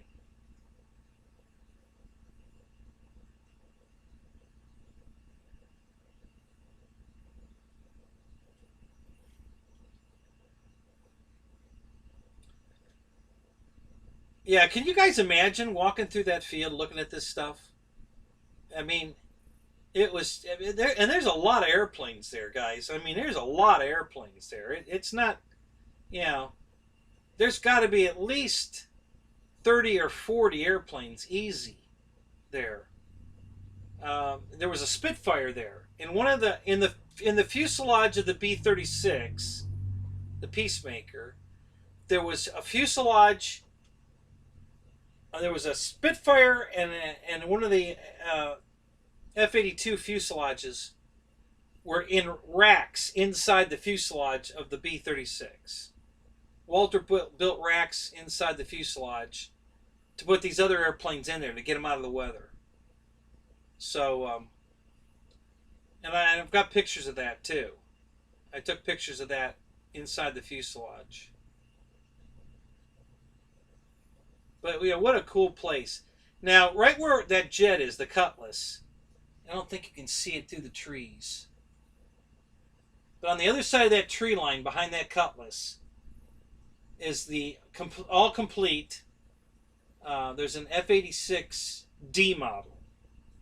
Okay, so you guys, if you don't know what that is, the D model had a nose cone on it with a radar dish inside the nose cone, and the intake was under the nose cone. Instead of just being a big hole in the middle of the fuselage, the D model had a nose cone, and the intake was under the nose cone. And there's a complete one, Georgia Air Guard, it says on the side of it. It's complete, sitting on its wheels, no engine in it. But it's all complete. They put it back together, they put it on its landing gear, and it's sitting on the other side of this Cutlass, right on the other side of that tree line right there. It's sitting out there. There's looks like maybe the hint of the tail poking up in the back of the Cutlass. If you look, it looks like there's maybe a tail sticking up. Maybe. I'm not saying for sure, but that's where one of the F-86s was.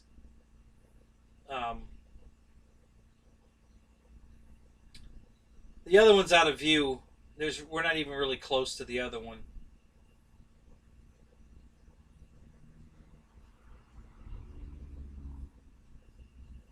But the H model was the only thing that it was all complete, sitting on its wheels, but the wings were off.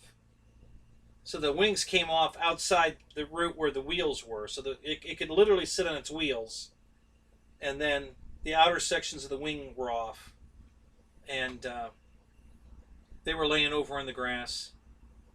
The Peacemaker wings were laying over in the grass in another part. So, yeah, just an unbelievable story. When you read all about all these airplanes, and the son tells the story, I guess they've interviewed Walter's son on several occasions. And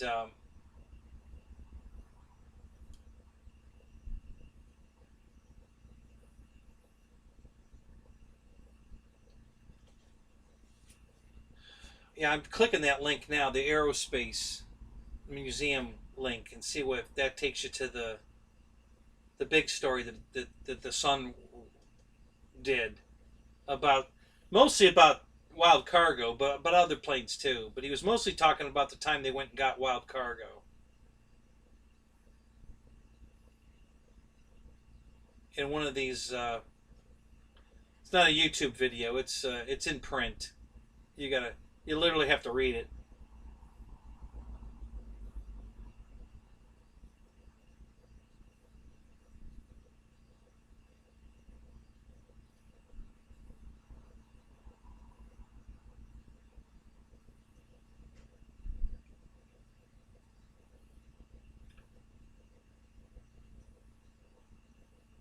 But that was, I mean, the guy didn't do this for money, Walter. It wasn't it was just he just loved airplanes. And he wanted to save these planes desperately. So he, went and got them all over the place. And I think he got most of them in Ohio at different Air Force bases and stuff back in the day. And, just he saved all these airplanes and brought them up to his property, and he put most of them back together.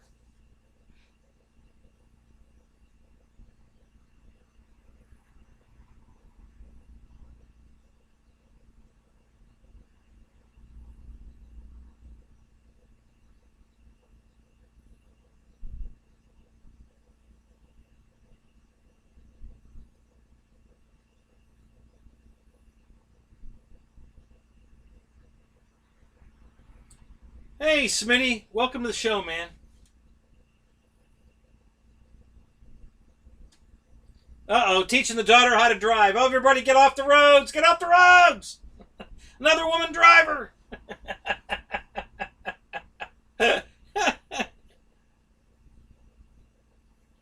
Oh, yeah? What'd you buy her?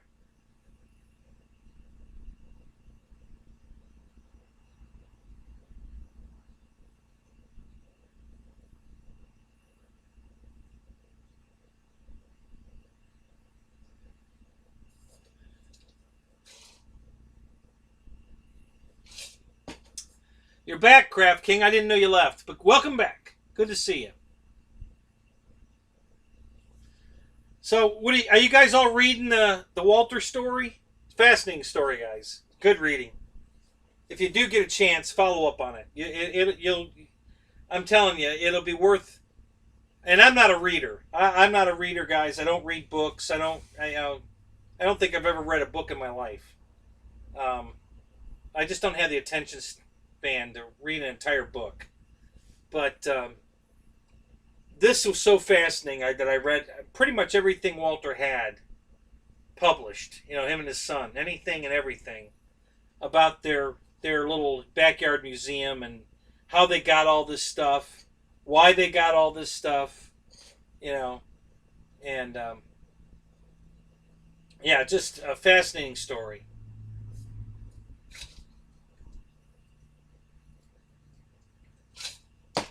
Reminded me of, or made me think of it when I read the story about the first Air Force One sitting in a airfield out in the desert.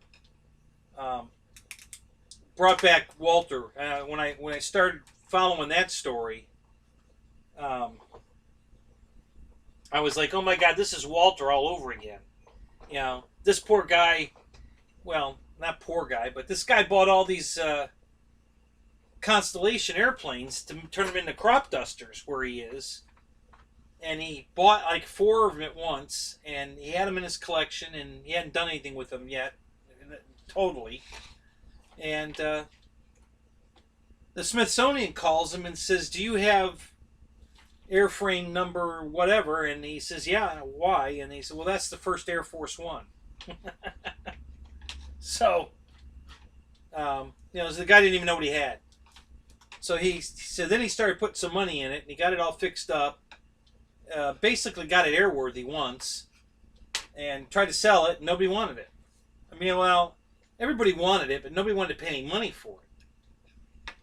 But they finally did sell it. I think last year, year before, they finally did sell it. It's in a restoration shop now, and they're completely restoring it back to when Eisenhower was flying in it. And it's the name of a flower, Columbine. Yeah. So, good story. Another great story. If you haven't read that one or followed it on YouTube, a great story. You know, super great story. So, super glad that they finally. I've been following that plane for so many years, and was hoping that somebody would take care of that airplane, and finally happened. I was so excited to see it happen. 2000 Toyota Camry. Well, that's a good starter car.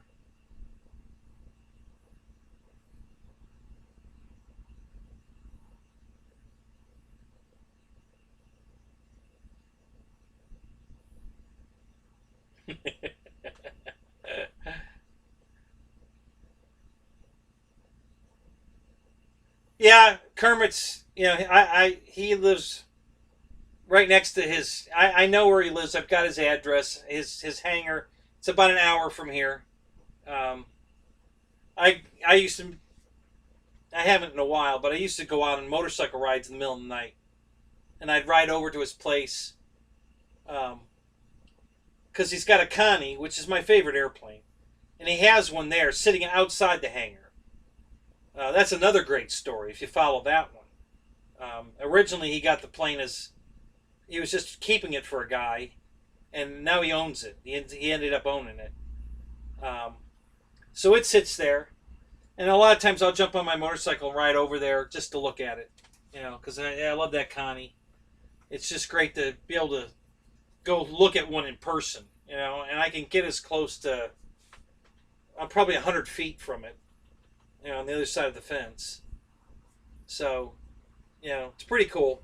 So I like going over there to see that.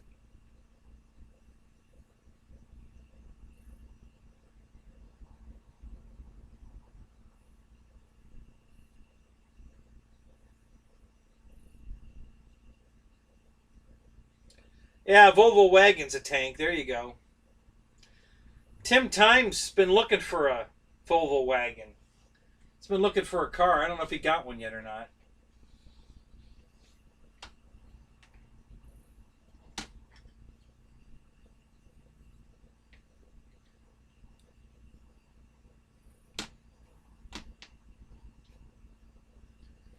So let's get back on track here, guys. What are we doing modeling wise? Anybody flying anything interesting? Any new stuff?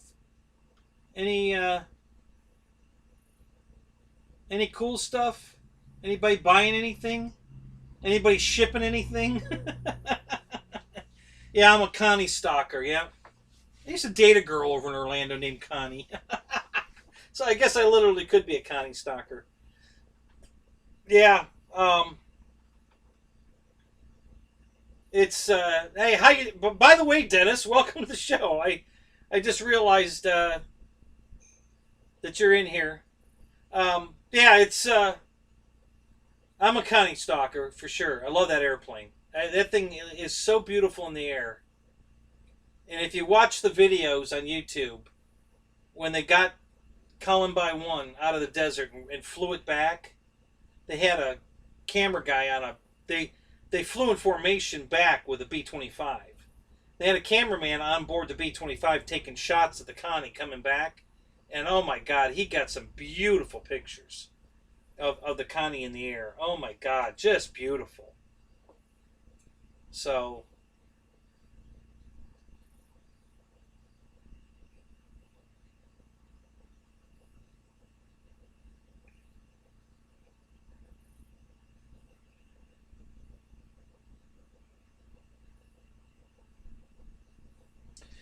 yeah, Smitty, you're never going to make them ready for every situation. Not when it comes to driving a car, because the person in the other car is so unpredictable. You just don't know what's going to happen. So you can just teach them what you can teach them, and you know, just pray. Just put them in a safe car. That's all.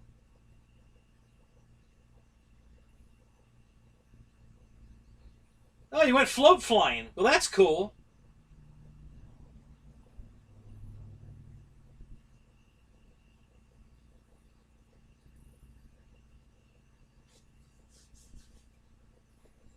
Bought a 50 millimeter Viper.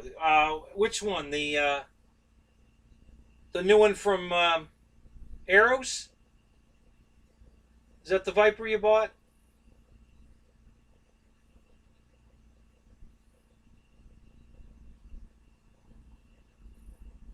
Volvo wagon with a 5.0.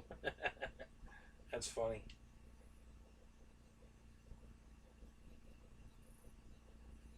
I will, Ray. Thank you, buddy. Really appreciate that. That's very kind of you, dude. Thank you.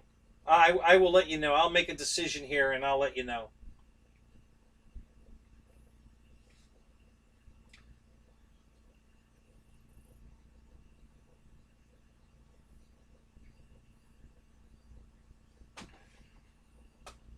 Yeah, we've got a pond at our field, and when it fills up, it's pretty big, plenty big enough to float fly off of.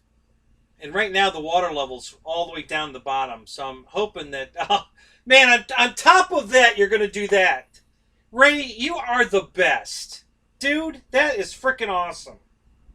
On top of you're sending me a booty, and you're giving me a chat. You're amazing.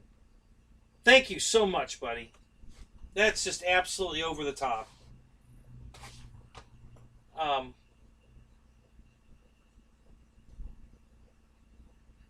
Christ, now I forgot what I was saying. Wow.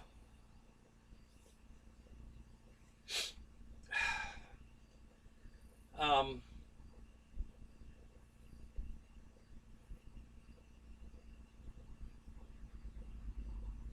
oh, so he cut the grass around the pond, but he didn't go all the way down to the bottom, and I'm hoping he does before we get any big rains, so that we can fly off it. Because if he doesn't get the grass cut and the water, it grows up through the, the grass grows up through the water, and then it's really hard to fly off of it because your pontoons get hung in it. So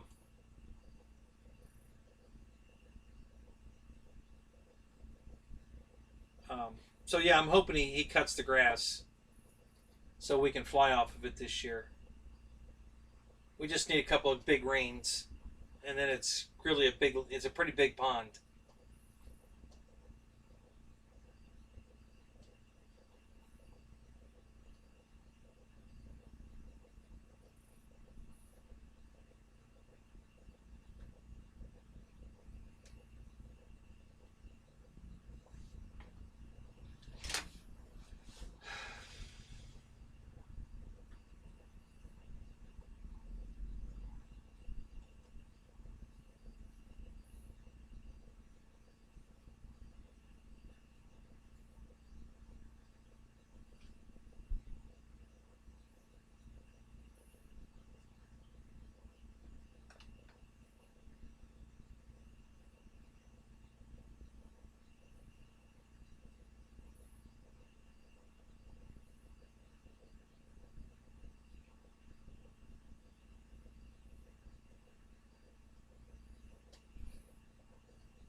It's it's funny when you guys are talking about your first car was a Toyota. Um, when I started driving, a Toyota wasn't even a car yet. Yeah. Oh, Nissan was Datsun. I don't think Toyota was even here yet. I can't remember. I don't remember any old Toyotas. Um, but yeah, it's just funny.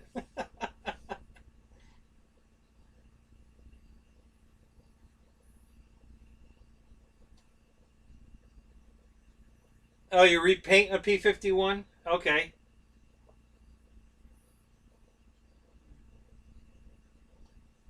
Dennis, it's a master air screw.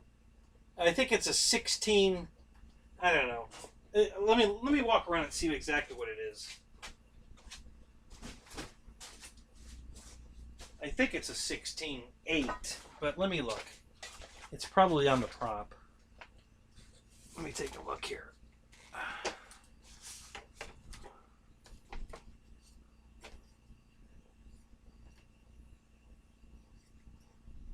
Oh, it's not on it. Really? I thought it would be on the prop.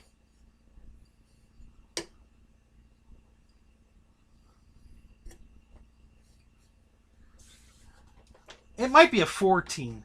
I don't remember. It's either a 14 or a 16 master air screw prop that I put on it because it's a B model or an A model if it's got the 3-blade because it's in the Allison motors came with 3-bladed props. So that's what I did. And it flies great with that prop on.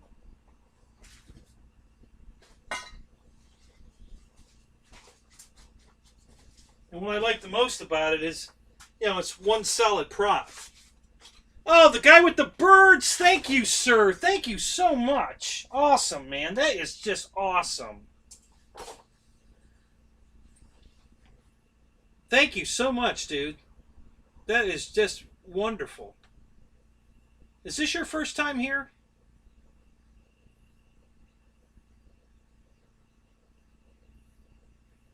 I don't know that I've seen you in anybody else's show either.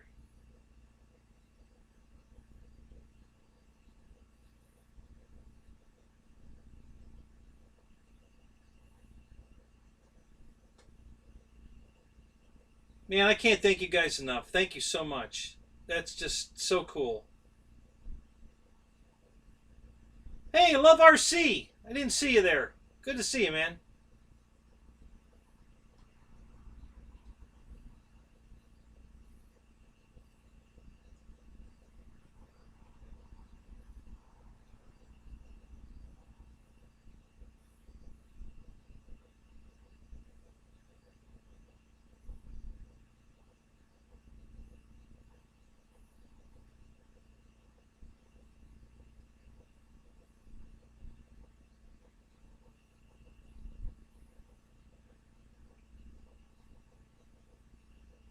Yeah, I was at the time I did this.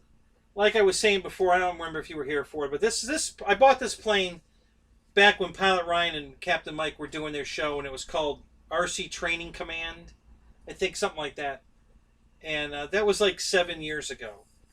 Um,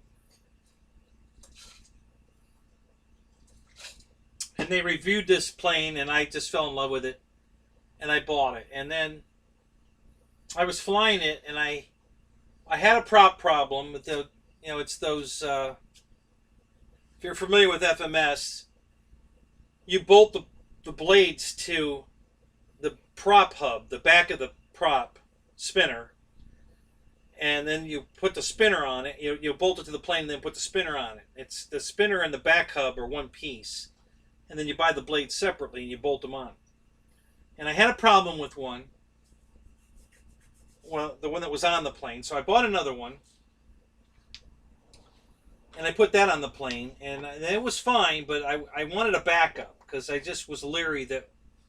So I bought a backup one and an extra set of blades, and I put it together so I'd have one ready to go if I had a problem at the flying field.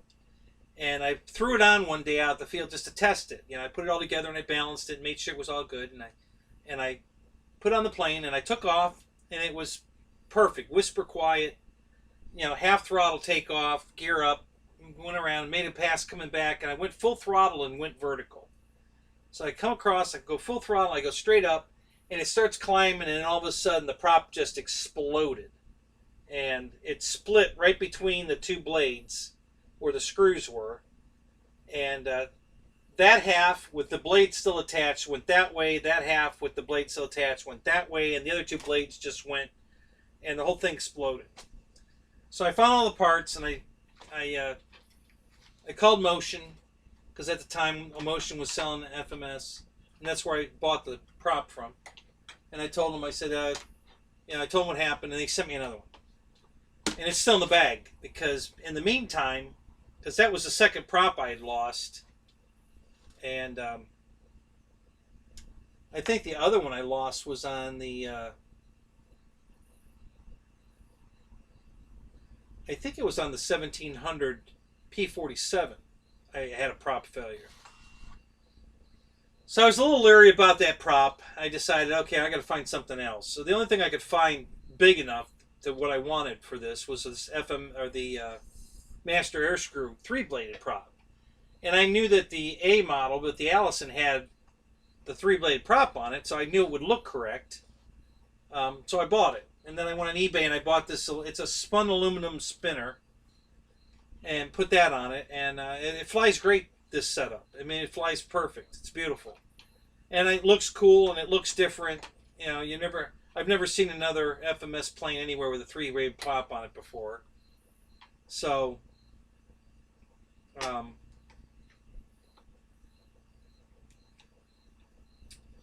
so that's how this one, it's the only one, it's the only Mustang you can put a 3-bladed prop on. You can't put it on a D model. It's incorrect for a D model. They didn't put 3-bladed props on Merlins. They only put 3-bladed props on Allisons. So you got to have an A, B, C model. They didn't call it a Razorback, but basically a Razorback style fuselage, not a D with the bubble canopy, to put a 3-bladed prop on it. So since it's aesthetically correct for an Allison motored Mustang, I decided to leave it on. I'm not having. Listen, my big P51, the 1700, I don't have any problem with that blade, and the two other D models I haven't had any problem with those either. It was just this one, and I don't know. I mean, it was 7 years ago, so I think they've improved their plastics since then. So yeah, I like the spinner, Dennis. I agree. It was the right shape, for the bird, and the fact that it's, aluminum, polished aluminum, looks good on it. I mean, it's much shinier in person than it's coming out on the camera. I mean, it's like a mirror. You can see yourself in it. It's a beautiful spinner, and it wouldn't be unheard of to have a polished spinner on the front of this. So yeah, I just kind of left it. Once I got it on there, I decided I'm just going to leave it on there. I like it. So there it stays, and it flies great with that prop on it. So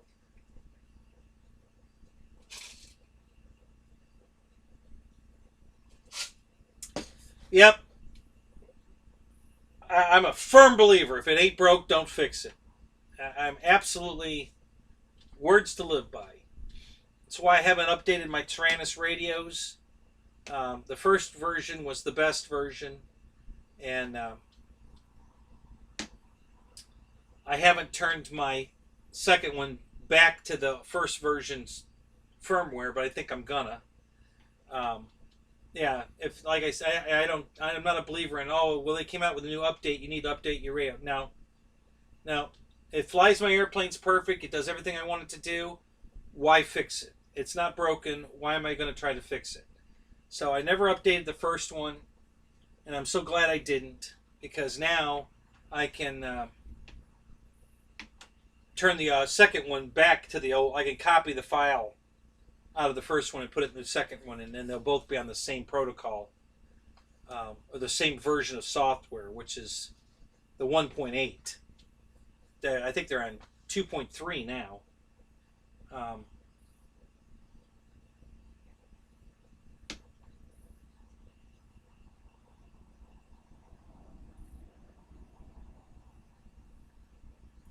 yeah, that would be a a nice you know dedication to Bob Hoover painting a Mustang yellow. Um, yeah, he was a big part of my love for these model airplanes. My dad used to take me to the Burke Lakefront Air Show every year, and I used to watch Bob fly. I never saw Bob flying the Mustang, but he was flying the Shrike, the Aero Commander, and it was amazing to watch him fly that thing with the engines off and doing rolls and loops with the engines shut down, and then land it dead stick and roll it right up to the show center, get out, and they say he's going to stop it on a dime. And then he'd get out of the plane in his suit. He was wearing a regular business suit and a straw hat. And he'd get out of the plane and he'd walk over to the nose wheel and beach down like he's picking up a dime. I don't literally know if there was a dime there or not, but, part of the show. Um, it was just watching him fly was amazing. That guy could fly anything. That's another one. If you haven't seen the Bob Hoover story on YouTube, it's a great video. He talks about all of the, his pre-war training, and then when he got in the war, how, he everywhere he went, he was a better pilot than the instructor that was trying to, teach him how to fly, and it's an awesome story. So if you haven't seen that one, guys, for sure, go watch that. It's an awesome, awesome story. And so I used to watch Bob Hoover every year as a kid at the air show, and I think that had a big impact on me wanting to get into aviation the way I did. Um,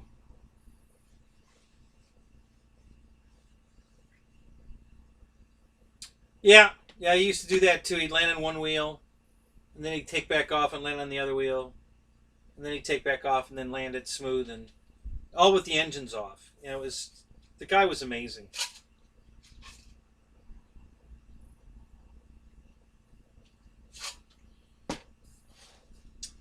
Joseph, welcome to the show, buddy. Good to see you. Yeah, guys, I can't emphasize that one enough. If you've got a couple hours to spare and you haven't watched the Bob Hoover story, watch it. It's you know there's a bunch of different Bob Hoover stories out there, but the one I really enjoyed is Bob is narrating his own story. I mean, he's you know you're looking at he's at the front of the camera and he's telling the story out of his words, it's a great thing to me, to watch. It's very, very cool. Yep, yep. I heard how he met Yeager too. Yeah,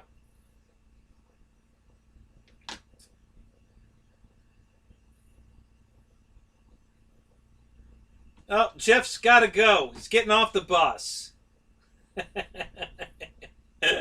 right, Jeff. It's good to see you, man. You have a good night.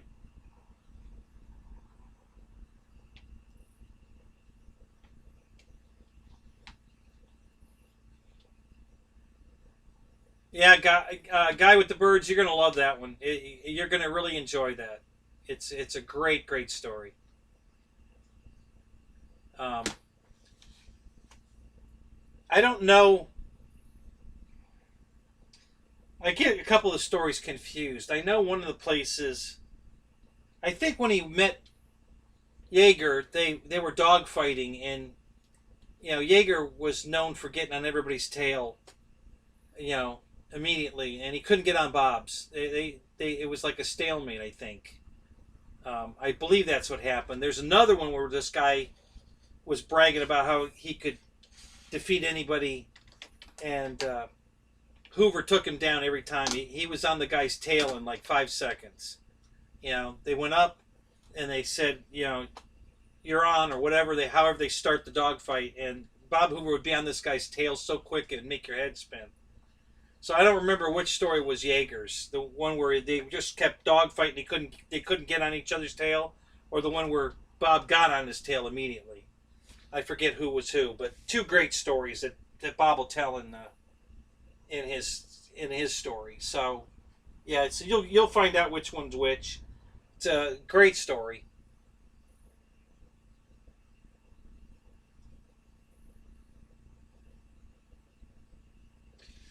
Which one, Jaeger or Hoover? Whose book did you get autographed?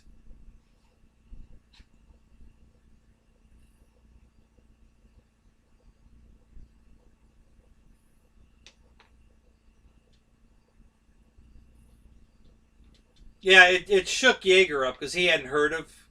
Everybody knew who Jaeger was, but nobody knew who Bob Hoover was at the time, and it just blew Jaeger's mind that this guy was canopy to canopy with him.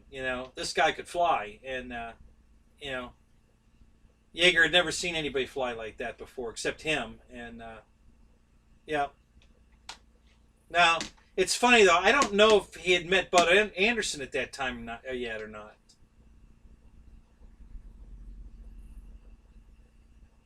Yep. Yeah, I've saw that. I've seen Jaeger's interview too, and he said that more than once that who was the best stick and rudder man he'd ever seen. So yeah, the Bud Anderson story is another great one. And he talks about when him and Jaeger were flying together, and so if you haven't watched the Bud Anderson story, another great hero that talks about Jaeger, and at one point he talks about Hoover. Bud's got a lot of he's done a lot of interviews over the years, um, and there's a couple of them that he talks about when he met Bob Hoover also.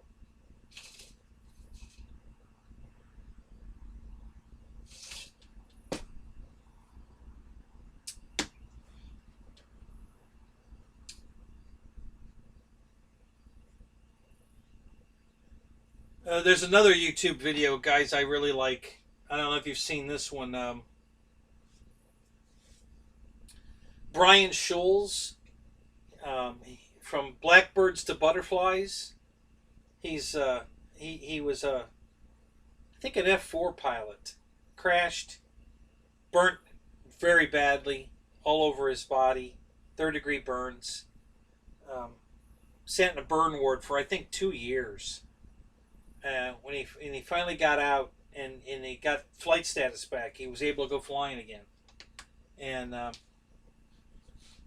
then he got to fly the SR-71, and he had a camera, and it's a great story. The guy's funny as hell. He's told this story. I've seen every version of it, and every year, as the years go by, he gets funnier and funnier. His timing gets better as he tells the story, and it gets funnier and funnier as he tells the story over the years. So he's got a book. You can get a copy of his book. It's a picture book. of all the pictures he's taken of the SR-71 that no one else has pictures of. You know, this guy had a camera with him all the time, and he just loved taking pictures, and he loved that airplane. So he took a lot of pictures of that airplane, and every chance he had. So that's another great story. So if you want to watch another great documentary, watch Brian Scholl's From Blackbirds to Butterflies. Awesome video. You know, it's funny. He's gotten so funny over the years. I watched his very first version, and his scars have healed over the years too. The first time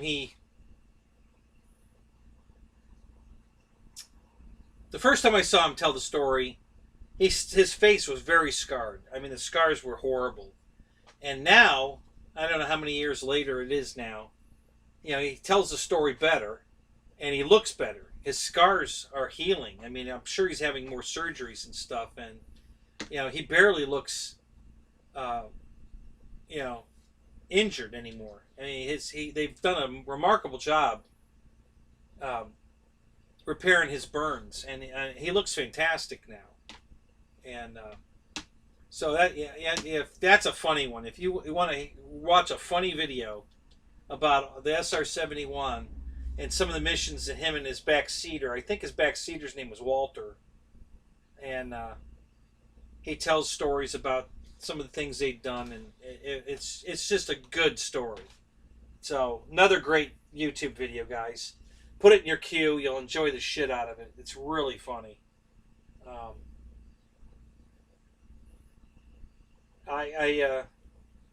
I'm just a huge YouTuber. I mean, I don't watch regular television hardly ever. Certain shows, certain times of the night. Like right now, I'd be watching Star Trek Voyager normally. I'd turn YouTube off. I usually only watch Voyager and then Enterprise after Voyager. So that's from 11 to 1. And then I switch back to YouTube. But if I'm home during the day, there you go.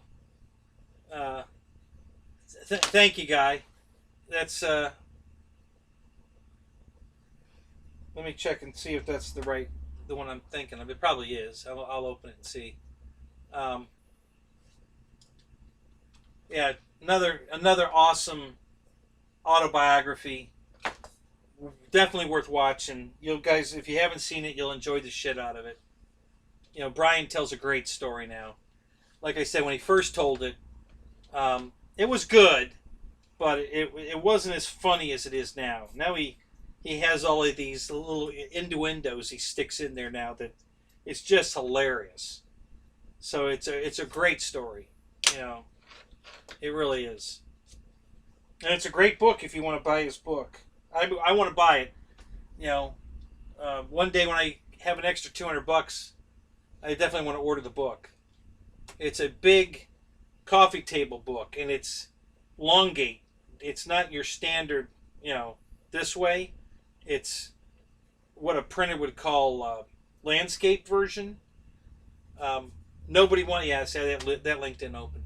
Nobody wanted to publish the book for a lot of reasons, but that was one of them. Because he wanted it published in landscape format because the pictures were so big.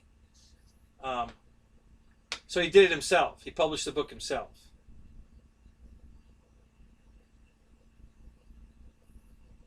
Yeah, Paul. I don't think they're 100% open.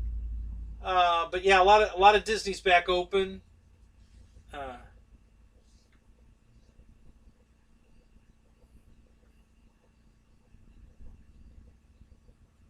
Oh, Fred. Thank you so much, buddy. Thank you. Thank you. God, I appreciate that. That's amazing. Thank you. It's great to see you here.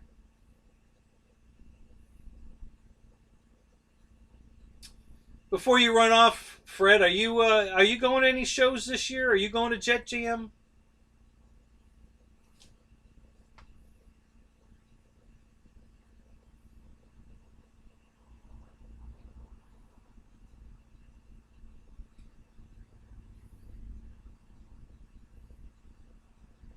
Oh, God, it's probably not your fault. Listen, I don't know what happened, but several months ago, um, YouTube changed something, and when people post links, I can't open them.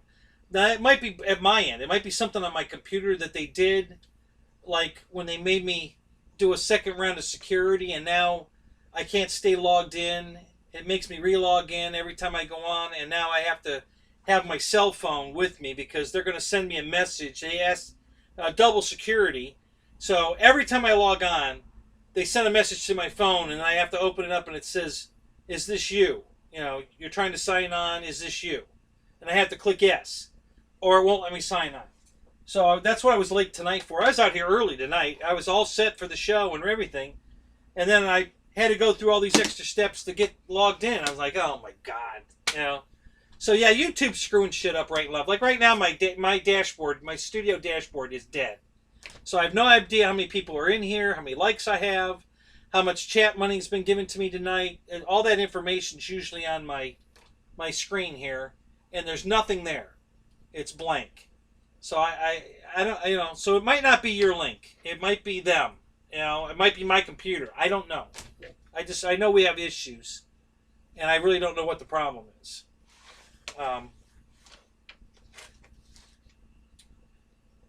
I know Ryan tried to go live twice tonight before my show, and he was having trouble. And the Flight Club guys,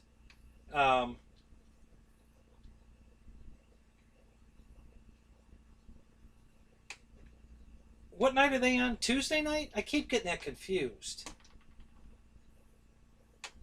They took Bledsoe's spot, right? So they're on Tuesday night.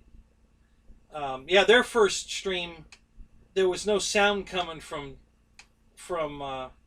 Jeff or Chris, so Dustin had to start the show over again, and then it was working. So YouTube's got a lot of stuff going on right now. I don't know what the big problem is, but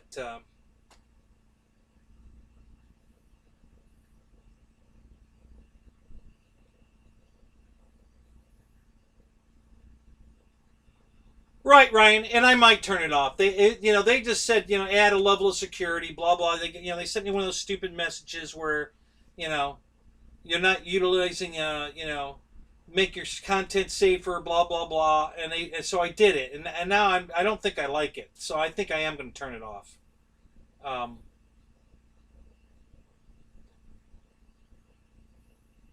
so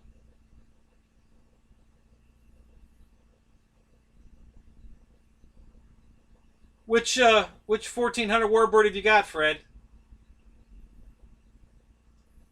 So yeah, Ryan, I might turn it back off. It's getting aggravating already. I've only had it on about a week now, and I'm not particularly liking it.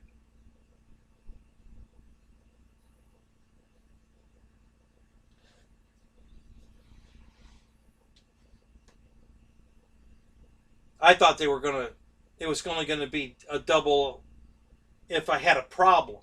It was so they to make sure I'm who I am. They would send me the message. But no, every time I sign on, they send me the message. I'm like, you know, like if I was trying to sign in from another computer that they don't have on record, I could understand it. Okay, we don't recognize you from this particular location. Is this you? And sending me the message. No, they're sending it to me no matter what. I don't like that.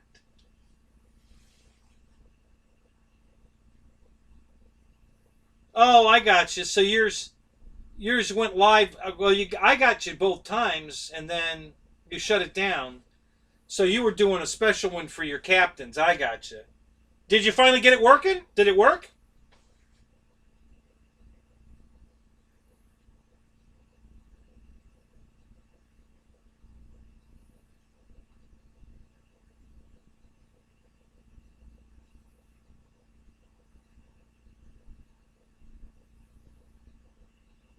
Oh, so you have all of them except this one? Well, that's good, Fred. There you go. Yeah, and take them out and fly them. Jeez, no, I always have one of them in the car. Something.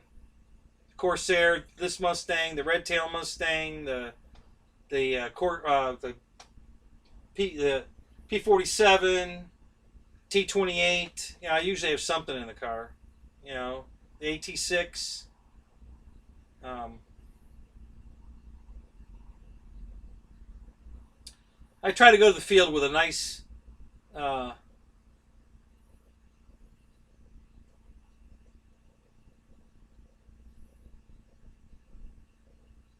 oh, that's cool. Good. I'm glad you got that working, Ryan. That was. Yeah, you looked frustrated in the video. The 1 minute, the second one, the 1 minute. You know, didn't know it was supposed to be a private one. So, but yeah, that's cool. I'm glad you got it working.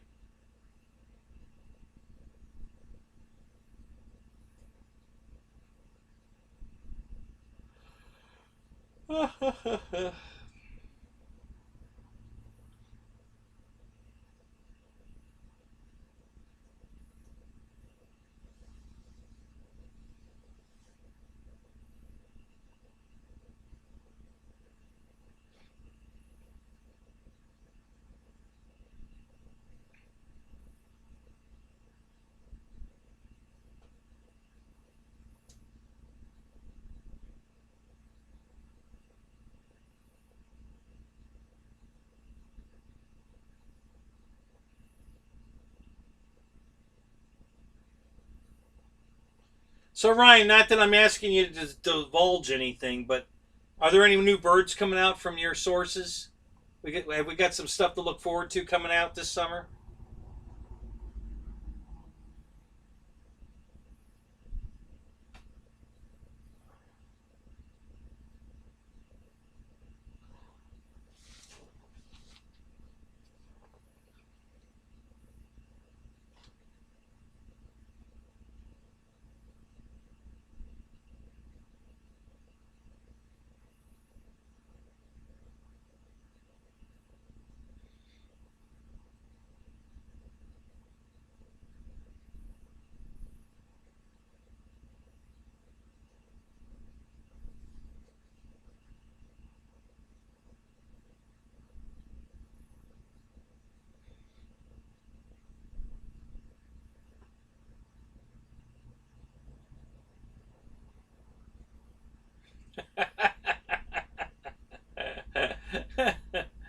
That's funny.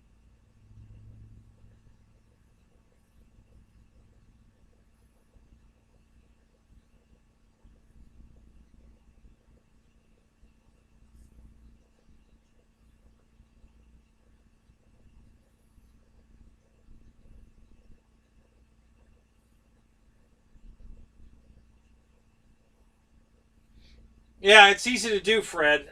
When you got, I know you have a big hangar full of planes. So do I, and you know, sometimes I get lazy. You know, I got some planes in the car that I enjoy flying, and I just leave them in there week after week, and you know, I might fly the same exact stuff for 3 or 4 weeks in a row before I change them out. Just depends on if I'm not breaking them, if I'm not having any issues with them. Um, you know, if and I just like flying them, I don't trade them out. Like I'm still having issues with my T28, the giant one, the Carbon Z. Um, the plastic landing gear mounts in that thing are crap, and they just don't hold up. So I thought I spent a lot of time. I pulled them completely out, the whole plastic thing, and I epoxied them all back together. And then I put them back in the plane. I put a ton of epoxy on them and put them back in the plane, thinking that the epoxy would fill in all the air gaps with the foam and really stiffen it up, and it would be solid. And I and it all went back together perfect, and the gear was working perfect. And you know, the first flight on the landing, one of the gears pushed through the plastic and didn't collapse. It's just that one gear was trailing behind. You know, one was straight down, the other one was trailing behind. You know, it still landed and taxied okay, but you know, it's not right, and so I'm gonna have to fix it again. Um, so thank you, Paul. Appreciate that. Thank you. It's always nice to get those updates. Since my studio's dead, and it's been dead now for like 3 weeks in a row. I'm not getting any information up here.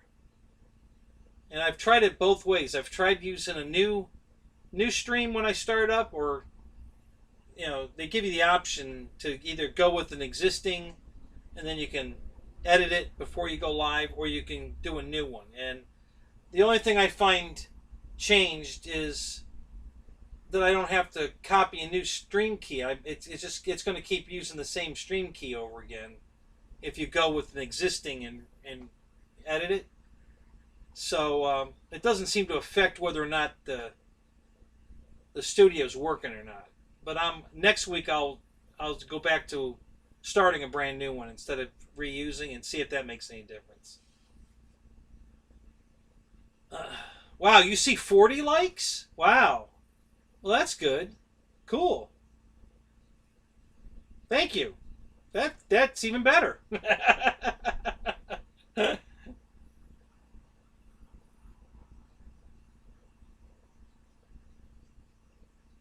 Oh, it's not that.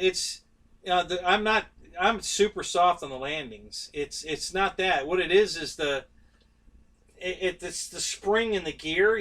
They've got those coil spring gear in them, and I'm laying on grass. I got a grass field, and it hits, and we got a lot of sand, so it goes through the sand and drags the gear back, and then it'll fling forward and then hit a tuft of grass, which is it's like a wind up and then smack, and when that smack, it puts so much leverage on the gear that it didn't pull the front edge out, it collapsed the back edge of the gear. Normally it tries to pull the front edge out, but there's just there's no support in the plastic.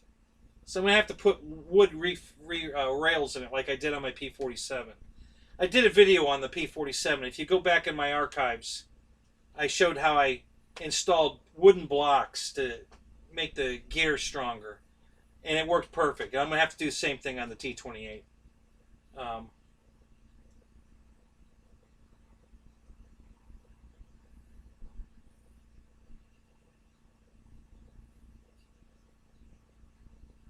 Oh yeah, she lands easy. She's a beautiful lander. It's not. It didn't break on the landing. It broke on the taxi back, or on well no, because it retracted okay. So yeah, it was fine on the takeoff after I re-glued it. Um, Taxiing it back is when it failed. It landed fine, and then I turned around and I was taxiing back, and like I said, our field's got a lot of sand and bare spots, and then you hit a tuft of grass, and that's what yanked it, and it broke it back through the plastic. So I'm just gonna have to put the wood in them to fix it. All right, Roach Coach, it's good to see you, man. You have a good night.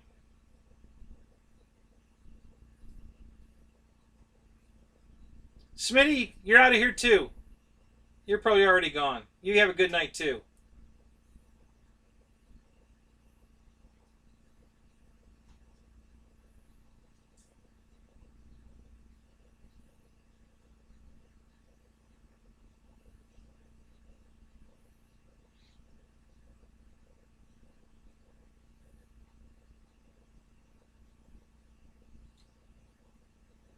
No, Jerry, I haven't changed the tires on my T28.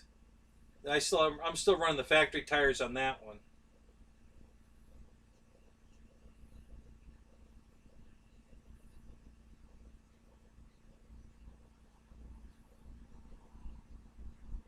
Yeah, I have some good stuff on my old videos. How to change a pilot in your canopy was a good one. I got a lot of feedback on that one.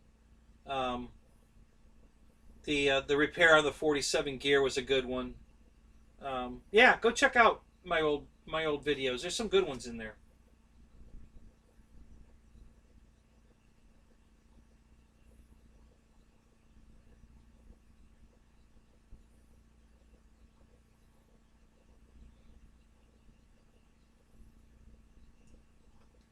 Yeah, that's what they're calling it now.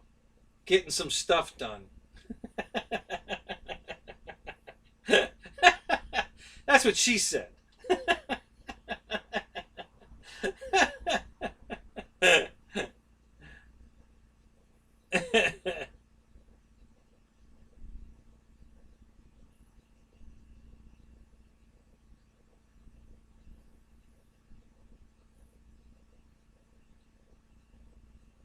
All right, 67. Thank you. Hey, I'll look that up. Um, Forever flying. Good tip. Thank you.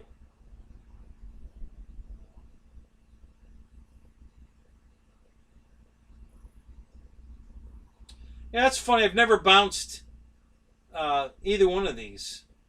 Um, I have had no problem landing them. That's not the issue. It's just the rough field stuff. I'm sure if I was flying off of pavement, I wouldn't have any trouble with the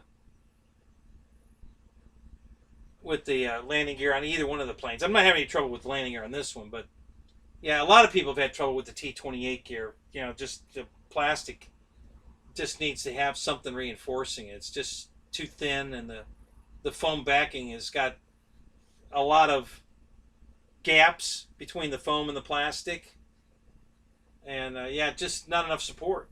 You know, for a big bird like that, there's just not enough support. So if you had smooth grass that kept a constant load or a pavement, I'm sure I wouldn't have had any problem with the plane. But yeah, especially the T-28, that thing is so easy to land. Oh my God, it's a dreamboat. Love that airplane. That's if I could only have one, that's the one. That's the plane I'd have. If I could only have one airplane, that'd be the one.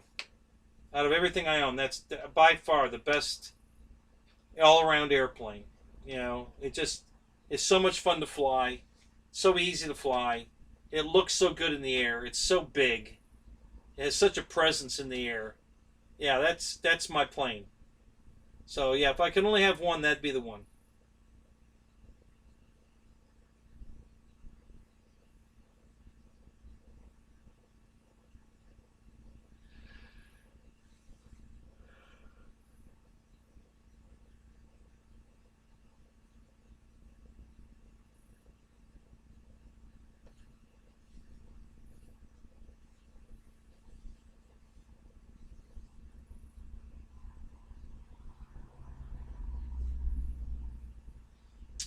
So Matthew, my suggestion for the you know the well, it was called the Jumper T16, I think, but now there's another one, the Master something. Hang on a second, let me look it up. We'll try to look it up.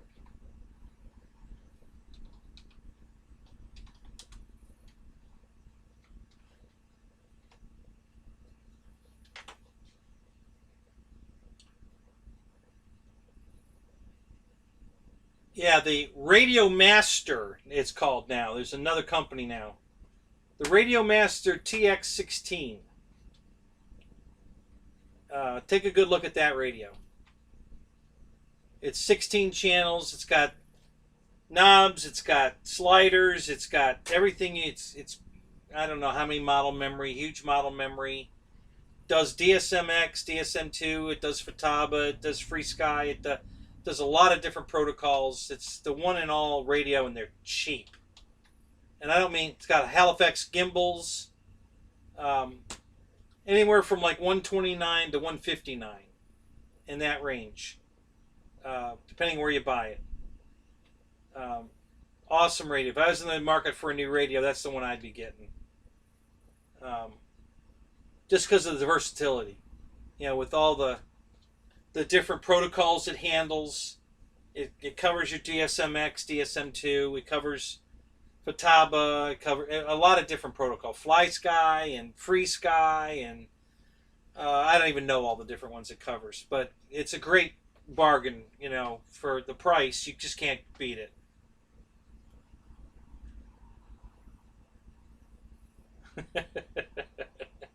I fly on your mama's water spot. Oh, really?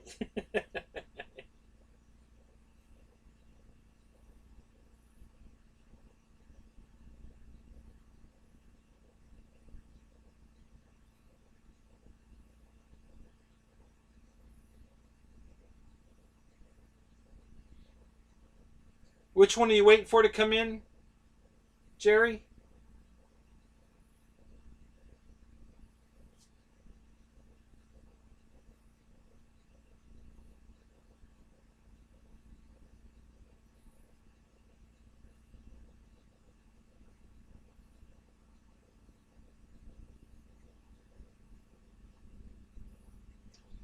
Fred, are they back in stock right now? The T28s?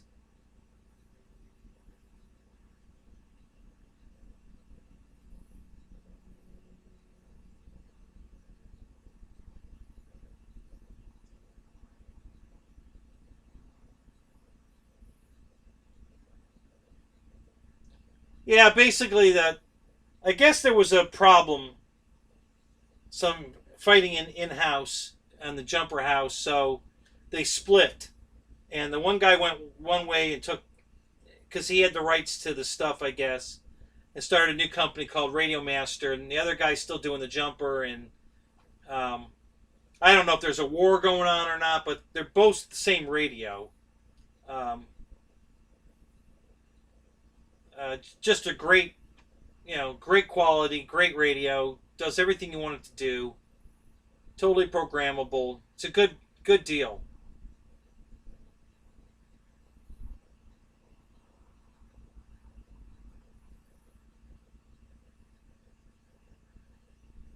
Yeah, see, trying to convert an old radio. The problem with it is that none of those radios were computer radios, so it's a one model only deal. I mean, you can fly multiple planes, but you're going to have to retrim everything every time you change models. It doesn't have like a 60 or 100 model memory in it. Um, yeah, I thought about doing the same thing. I've got some old Futaba radios that I could put a 2.4 gigahertz module in the back of them and keep using the radios, but why? They're not computer radios. They're one plane wonder radios. It's not worth it. So yeah, I'm not going to go there. I still have the radios, but I'm not going to fly them.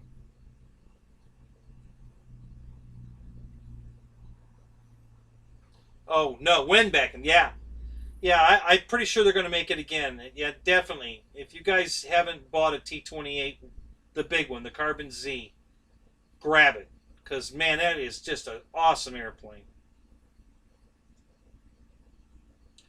Now I haven't even seen the T18 yet, Dave. So that's interesting. I didn't even know they made that yet. So I'll have to take a look at that now and see what that looks like. Um, so I'm looking on a. I did a Google search. There's one here, 159 race day quads, the T18. Doesn't say Pro though. Let me see if I can find Pro. See a T16 Pro. That's a jumper though.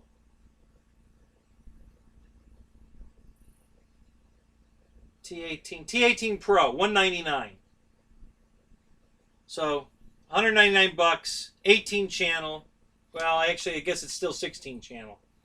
But yeah, 16 channel, complete computer radio, programmable, everything.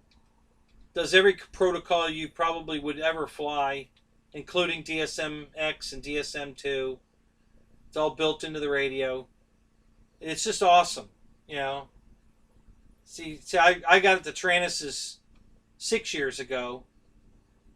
4 years ago on one and 6 years on the other, and I'm not in the market for a radio. But if I was, this T18 Pro is probably what I'd go with. Um, just a hell of a buy. That's a lot of radio for 200 bucks. I mean, that's just and the beauty of it is you're not locked into one protocol. You know, for instance, the Freewing or FR Sky, uh, FR Sky receivers are cheap, $30. 8 channel receiver with telemetry and everything is only $30. And the only way you can get a Spectrum receiver for $30 is you buy it already in the plane. Well, that's great if you like the plane you're buying, and I do, but there's other planes I want. And when you buy one of their receivers separately, they're like 80, $90. That's just way too much money. So,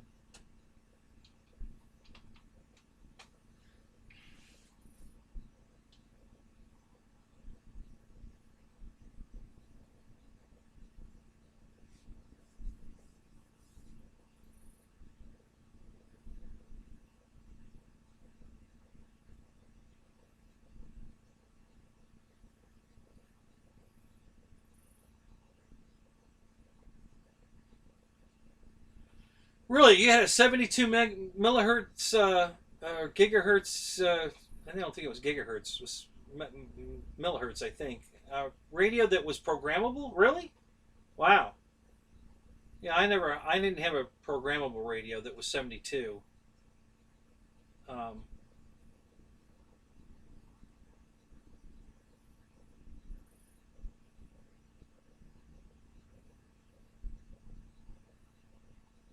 well, that's interesting. I guess that one was probably way out of my price range. That's why I don't know anything about it. Yeah, I didn't realize that.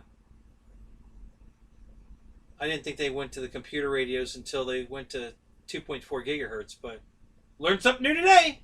It's always good to, learn something new every day.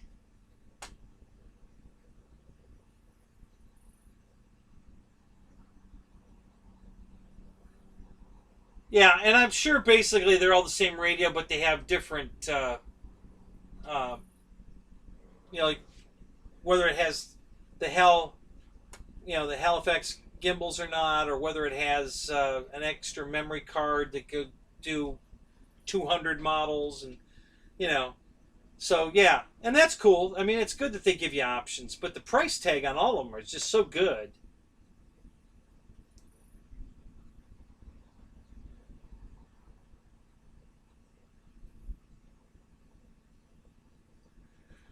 Beth, you'd be surprised. It may be out. Just because it says pre-order doesn't mean it's not out yet. Look around; you might find it. Like Dave just said, try Grayson Hobbies. Try Bang Good. Try Gear Best. Those are online retailers. Try try eBay. You might find one.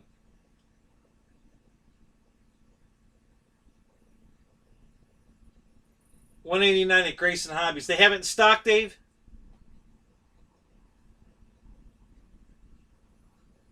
All right, Wild Bill. Hey, buddy. Have a good night. We'll talk to you later.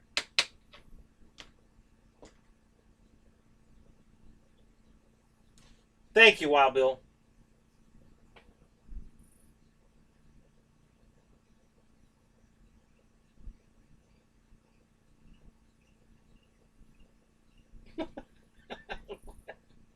What? What am I missing here, Dave? There's an inside joke here about Dennis choking on something. I don't know what you're talking about.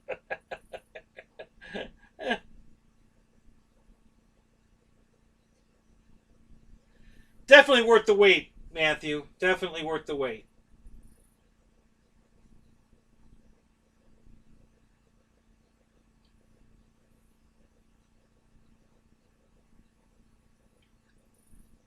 No, Paul, still no glider. I did receive. So when I ordered the glider, I ordered a couple of spare folding props and a couple of regular props at the same time. The props showed up today, yesterday. The regular props showed up yesterday. Still nothing on the glider or the folding props, the extra folding props. I have no idea where they are, what's going on. No updates from AliExpress. Um, Very bummed.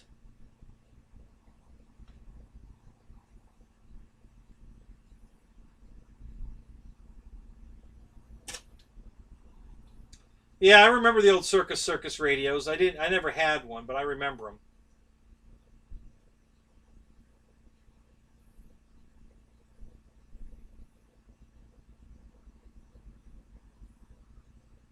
So they have the T18 in stock, but the Pro is due in a week or two. Okay. Well, I'd definitely wait a week or two. That's nothing.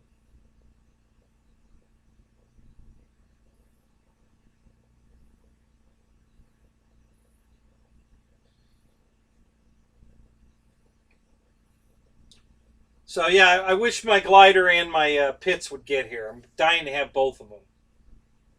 Um, really, really, really anxious to get both those planes. And yeah, haven't seen either one of them.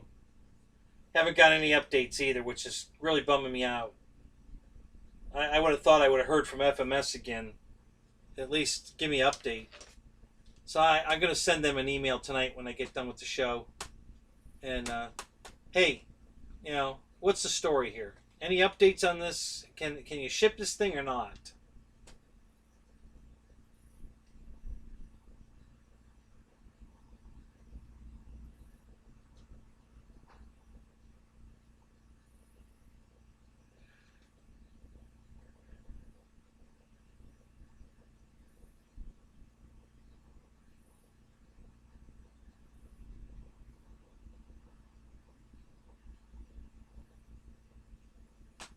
Yeah, see, Matthew, the planet needs that many channels. Yeah. This is the radio, and it's got OpenTX, easy to program. Um, it's just, I think you'll be very happy with it.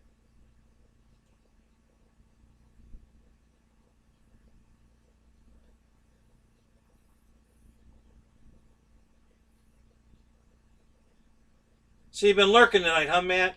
Which plane are you talking about?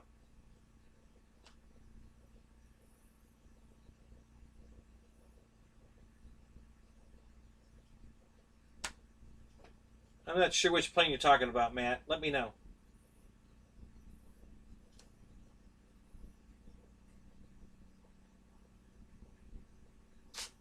Oh, so you ordered them from Banggood, yeah.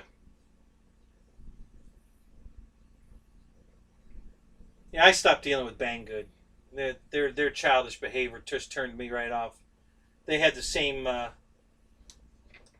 they have the same attitude that Hobby King used to have when I stopped dealing with Hobby King.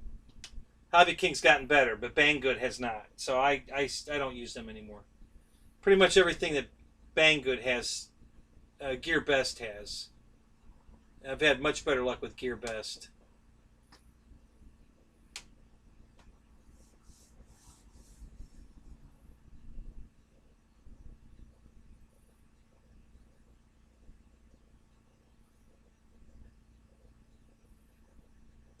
Yeah, Cub Crazy, welcome to the show. Hey, yeah, I've been looking at that the ASW-17 myself. It's interesting. The Fox 3mm I'd love to have, but it's too expensive. You know, it looks cool as shit though. I'd really like to have it.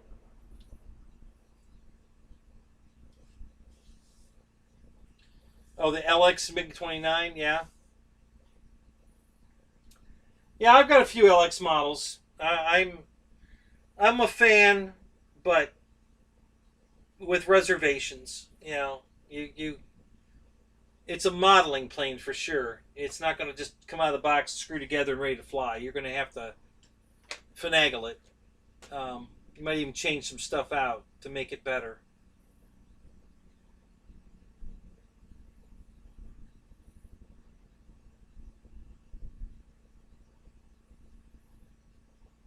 Dave, do the night fly one. Do it. I don't know if does anybody night fly at your field? Because we do a lot of night flying at mine. I love night flying. I got a bunch of night fly planes. It's fun as shit. It's just so cool, with all those lights on the plane to fly 'em around the dark, and it can be pitch black, and you have no problem seeing the plane. So I've been looking at the night radiant for a while now, and I haven't pulled the trigger yet, but I might. Now they came out with that night timber. I guess it's the Timber X night version. I'm looking at that one now too.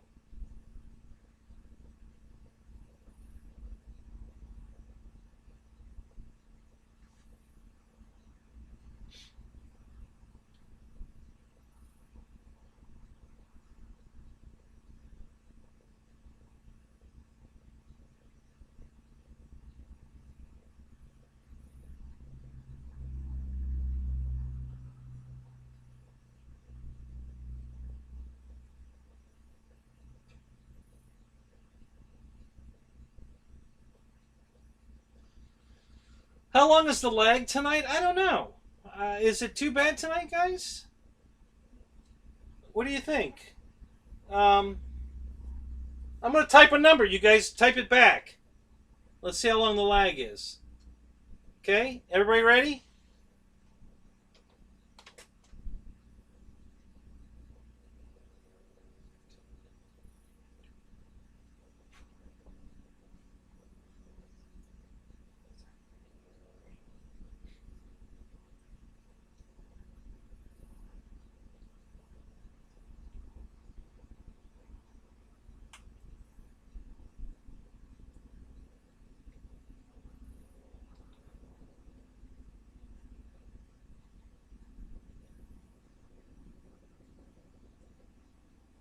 Yeah, 26 to 30 seconds. Joseph. Matthew. So much for following directions. So yeah, it was between 20, 25, and 30 seconds. So that's not too bad. Um, so that's about normal for me. My lag's about that all the time. So not horrible.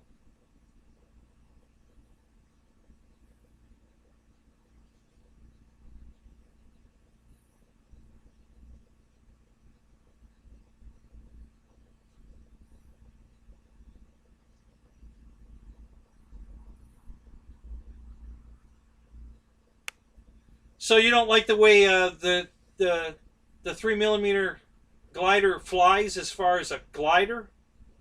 God, I was watching. I think it was RC Informer had a guy on there flying one around, and they shut the motor off, and that thing was gliding forever. It was. I don't know if he was catching thermals or not, but holy crap, he just couldn't. Um,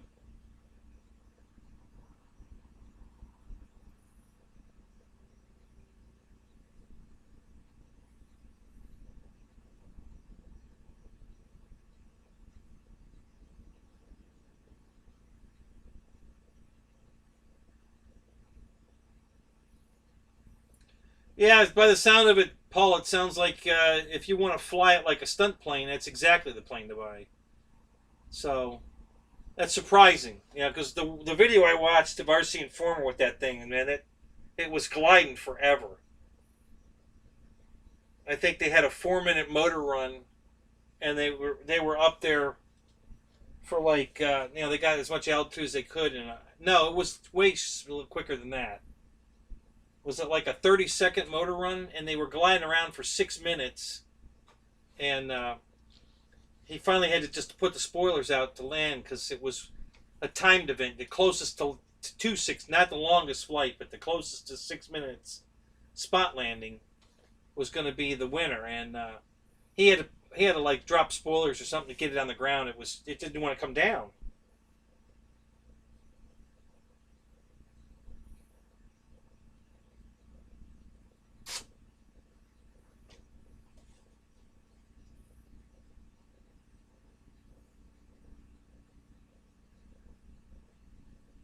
Yeah, I knew all the timber wings interchange, which was smart. That was good thinking. Um,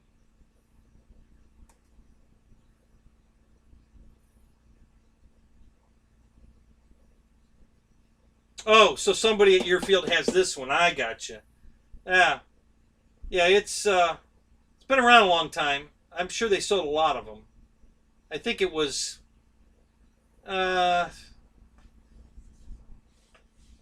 I think maybe the Big Beautiful Doll was more popular than this. I think that was probably the last scheme I saw go away. Either that one or the Gunfighter scheme for the FMS, because their D model, FMS D model, man, they had like, God, I don't know, maybe 10 different paint schemes for it. Um, they had a second B model with the bubble canopy. Um, Sniper or something, I think it was called. There were two blue nose. something Pete, and then Snide Sniper, I think it was, were the two Blue Nose P-51. And one was a D model, had the bubble canopy, and one was, the regular full bubble, and then one had the B model like this, but it had that. The guys always complained there was no headroom in it, so they came out with a version of this version, the B model, where just the canopy right here had a bubble in the top of it, so that it gave the pilot more headroom. And FMS had both of those for a long time. Plus a bunch of D models with different paint schemes. Gunfighter, Big Beautiful Doll. I think the Shangri-La, I think they had.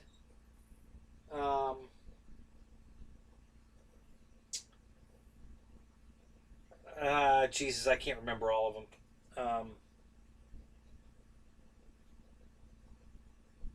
The Red Tail, they still have that one. I think that's the only one left. I think the only 1450 left now, and the 1700 for that matter. I think the Red Tail is the only thing they have left in both of those.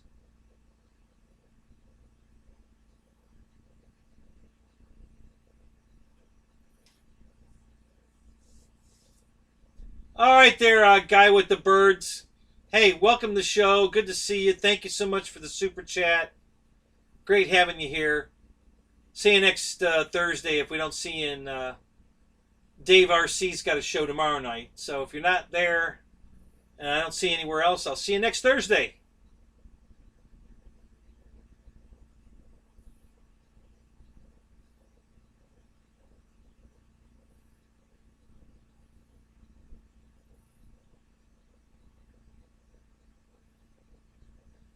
LV Flyer, welcome to the show, buddy. Yeah, the Timber X, I hear is a really good one, and and that's the one they made into a night flyer, so you can get a night flyer version of it now. Which is very cool. I'm glad because the only night flyer they had left was the Visionaire.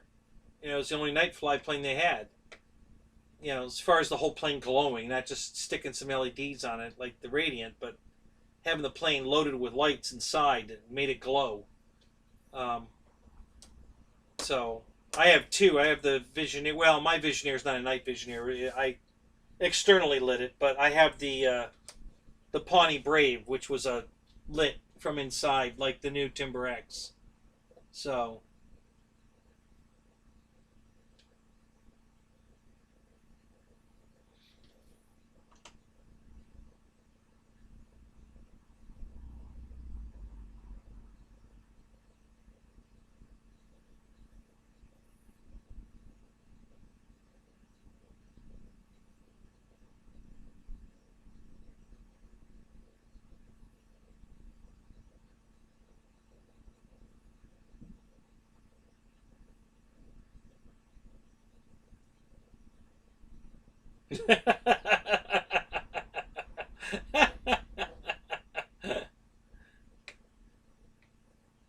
Oh, so GB's got a Pawnee Brave, yeah.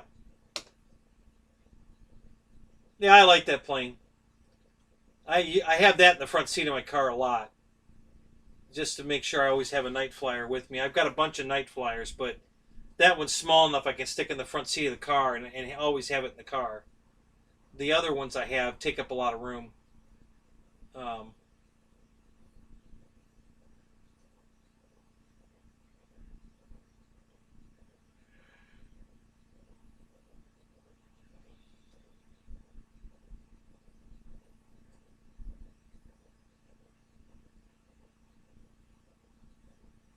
Oh yeah, Michael's told me all about the landing gear he got. Yep, yep.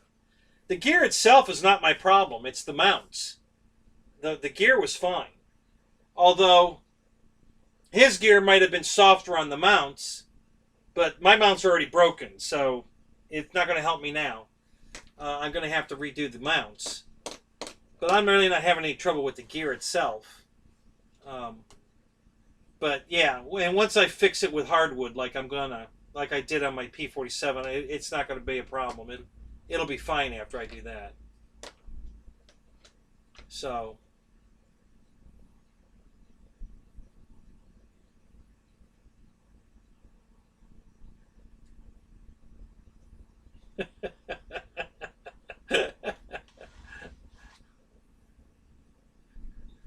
Well, you got the right name, first name, Dave, for a tree landing, so you're good.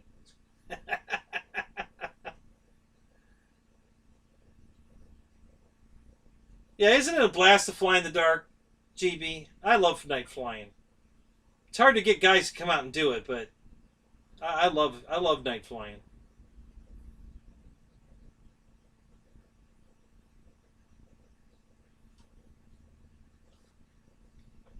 Yeah. Now, if I buy another one, when they re-release it again, I'm pretty sure they're gonna. Um, I might get a second T-28.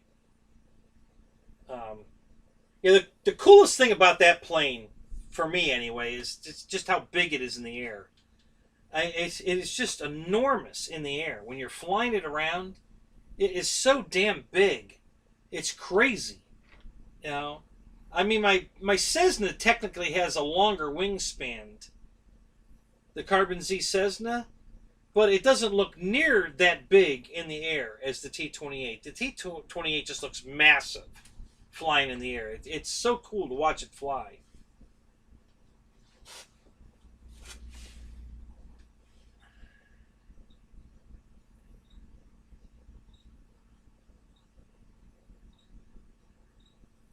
Oh yeah.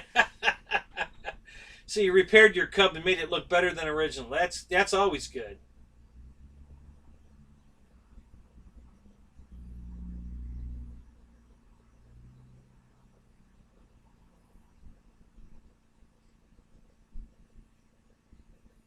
Yeah, and those, there's a lot of lights on that plane, so you can fly with the night timber set up. Even the full size timber has the same amount of lights on it, and you can fly with that. But it's a little um, there's certain attitudes where you can't see enough lights at the same time, so you got to make sure you just don't stay in that attitude very long. Just turn tighter or whatever you got to do. That makes it a little like sketchy, but the plane, the glow in the dark timber is beautiful. You're gonna have no trouble seeing that because it just glows. The whole plane lights up.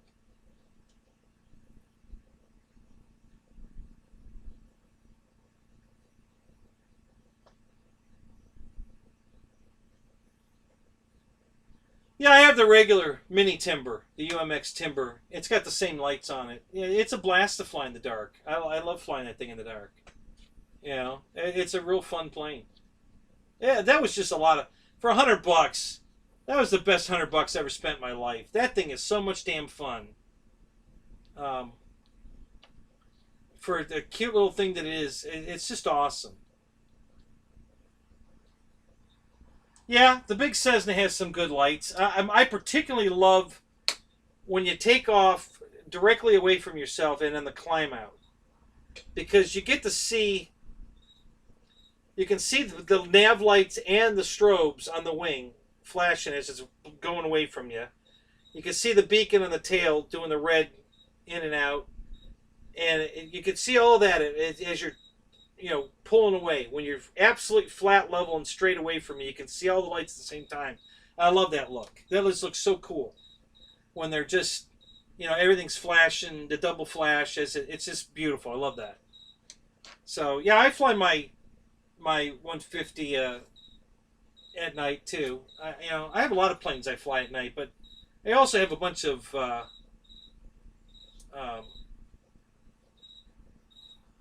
you know glowing night fly planes. They're just awesome.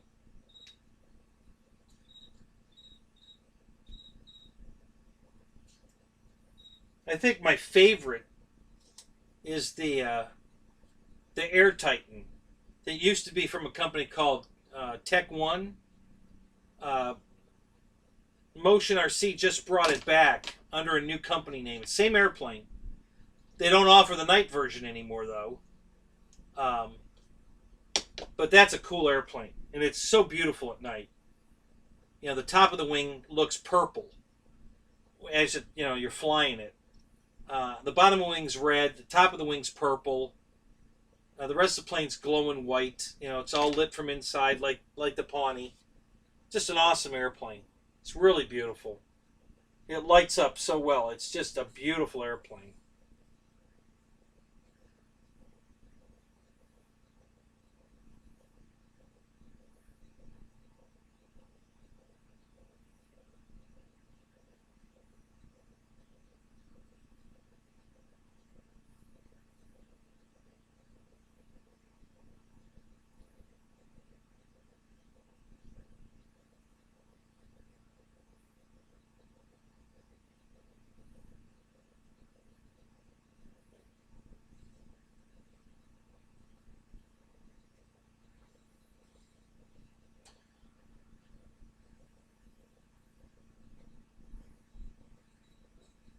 Yep, still burning trees, Paul. I only have one more to cut down, the big one, and I'm literally trying to pull it down.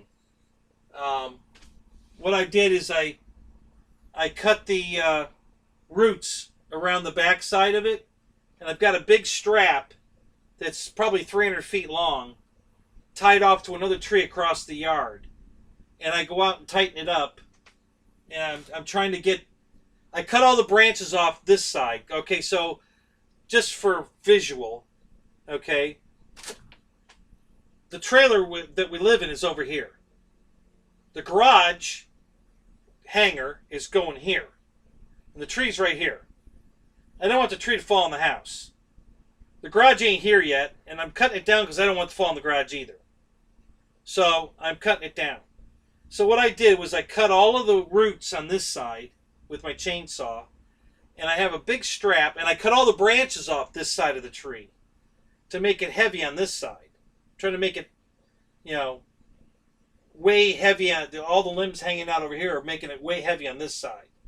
And then I took a strap from about 20 feet up, because I used a 16-foot ladder to get up there, and I reached up above that. So I'm about 20 feet up in the tree. I tied off a big strap, and I ran it all the way across the yard, about 300 feet, over to the base of another tree, and tightened it up. And every day I go out and I crank on it some more.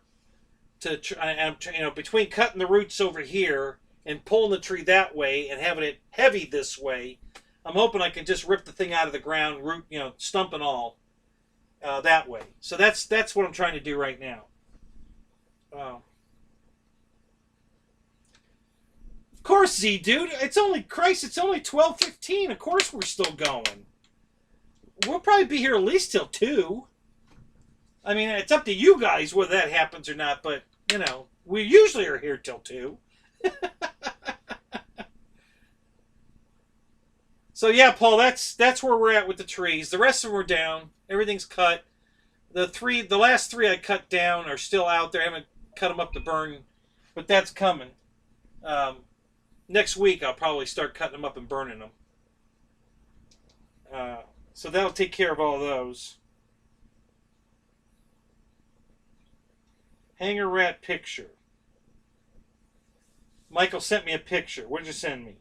Oh, yeah, your landing gear. Yeah, you've already sent me these, Mike. Yeah, they look great. You even sent me all the part numbers for it. But like I said, that's not going to do me any good now. The mounts are already broken. So now I gotta stiffen the mounts. But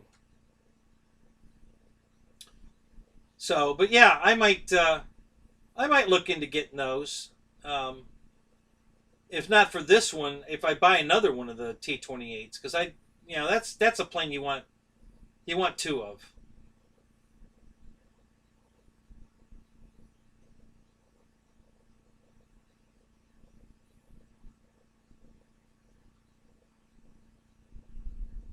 It's going to be Junkyard V900.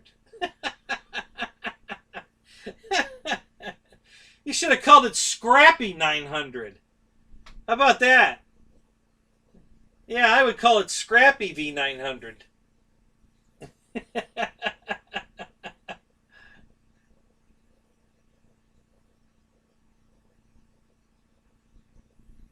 Okay, Tree 900. There you go.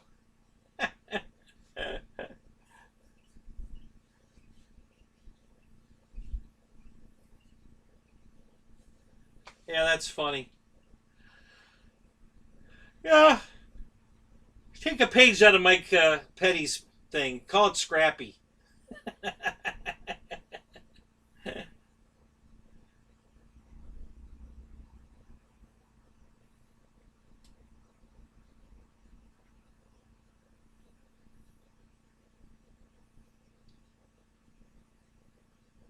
Yeah, yeah, it would be great to have a D8 bulldozer to knock these trees down for sure, and dig my footer. At least I could scrape off the 4 inches and then just dig the 1 foot um, perimeter. You know, yeah, that'd be great.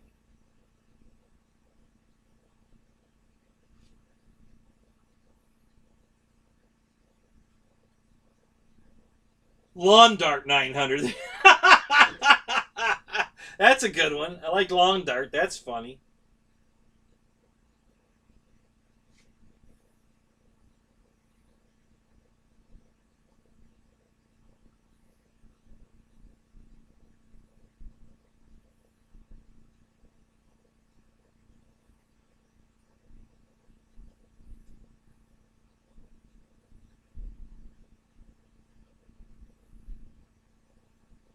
Now Mike's cool. He's not going to give a crap that you called an RC airplane scrappy.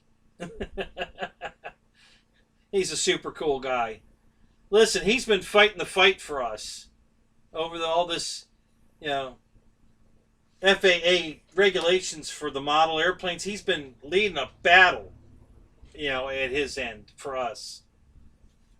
So yeah, he's definitely an RC guy.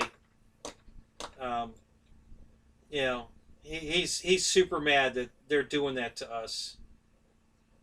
He sees the long term repercussions of it. People that got into full size aviation probably started with models first, and the FAA with their rules are trying to drive the hobby out of existence. And maybe hopefully with all the letters that they got and flight tests going there and presenting a very good case to them, maybe they're going to back off us and just deal with commercial drones. No, it's pretty much died down for right now. I haven't heard anything lately about the FAA crap. After the big write your letter, and they got so many letters, it was unbelievable. And I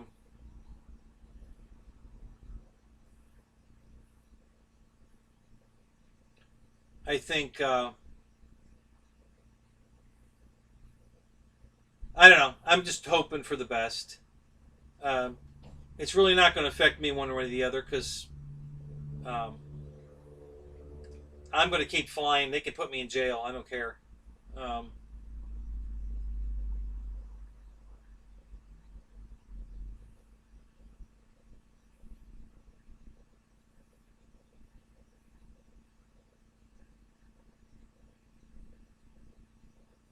yeah, yeah, Marshall, you're right. Yeah, Petty he did a huge thing, and he showed how many people sent letters in with reams and reams of paper. And yeah, he gave away 5 airplanes. He's doing it again. He's giving away 5 more for something else he's working on right now. Um, yeah, I think he'd be honored if you called it Scrappy.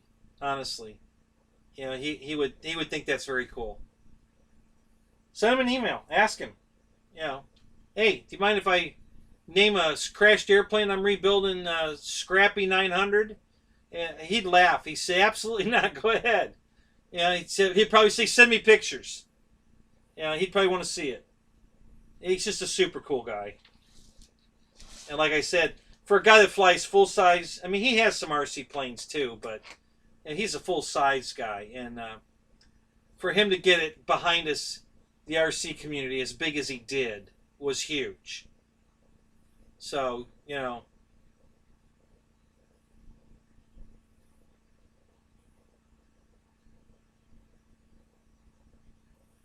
well, the big deal for me as far as the FAA goes is I fly on a private field.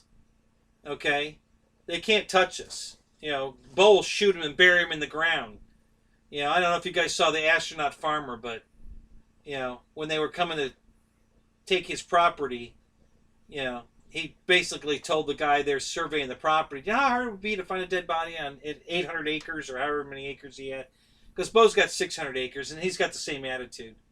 It's going to be pretty hard to find a dead body out here in this 600 acres.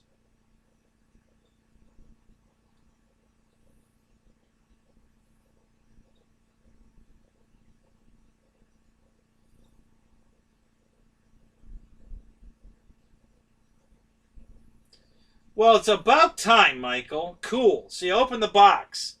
So when are you going to put it together and fly it?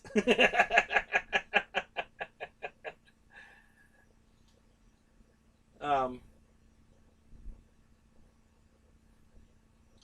the I know the FAA or the AMA hasn't done shit, but when they finally start closing AMA fields because of this bullshit, they might finally decide to do something. I don't know. I don't know why they're sitting on their hands, the way they are. They're certainly not representing us very well. There's people like um, Rich Baker, RC Informer, who's working way harder at it than the AMA is. And he's just a guy, and it's just ridiculous that we pay all this money to the AMA every year for insurance and shit, and they're not even showing up for I guess there were two different times that there was a meeting of some sorts, and the AMA didn't even show up, to tell their story, to back us. They didn't even show up.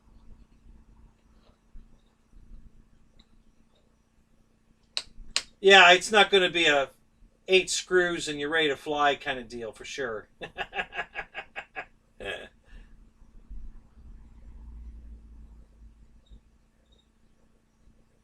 No, I haven't seen where are there jobs for drone pilots, Matthew? Where are you seeing that at?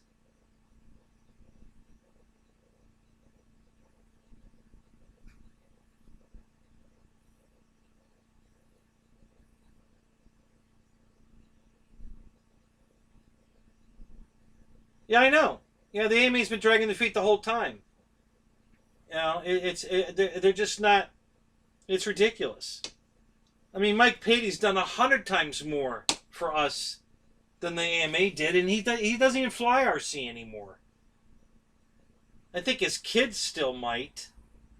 Um,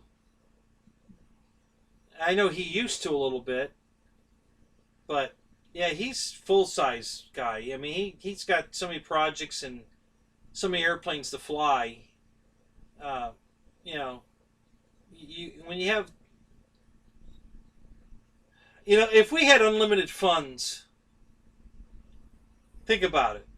If you had unlimited funds and you had a hangar full of full size airplanes next to a hangar full of radio control airplanes, money's no object. Fuel costs, none of that matters. You don't have to worry about any of that.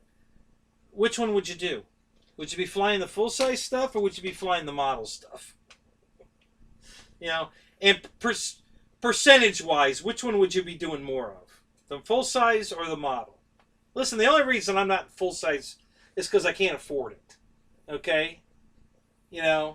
Like Trent Palmer the other day, I was watching one of his videos about getting a $100 hamburger, which is they pay $100 for fuel just to fly someplace to buy a 99-cent hamburger, or they bring their own hot dogs, $100 hot dog. And they bring their own hot dog and they have a little cookout wherever they land. So they basically spend $100 to go eat a hot dog in fuel costs. Forget about buying the plane, maintaining a hangar for the plane, insurance for all that. Forget all that. Just $100 in fuel just to fly it out a few hours to go land and eat a hot dog. It's just not on my radar screen at all right now. I have to get a good full-time job, and I don't have that right now. I haven't even had a good job in a long time, but I have no job right now. So yeah, it's and to go back to like Disney, for instance, I'd be working so many hours there. I'd be making some money, but then I wouldn't be able to use it. I wouldn't have any time to go flying. I'd be working every day. Because pretty much, if you want to make money at Disney, the only way to do it is to work every day. You can't take days off. You have to pick up a shift on your day off to get that overtime to really make some money. That's how you make money at Disney. Now, starting next year, minimum wage is going to be $15 an hour, but still, $15 an hour, 40-hour work week is okay money, but it's not probably not enough to sustain the lifestyle of a full-size airplane. So, but if you started working, taking all the shifts you can pull down and working all those and start making some serious money, yeah, okay, now you can afford it, but you don't have any time to do it because you're working every day. So it's one of those.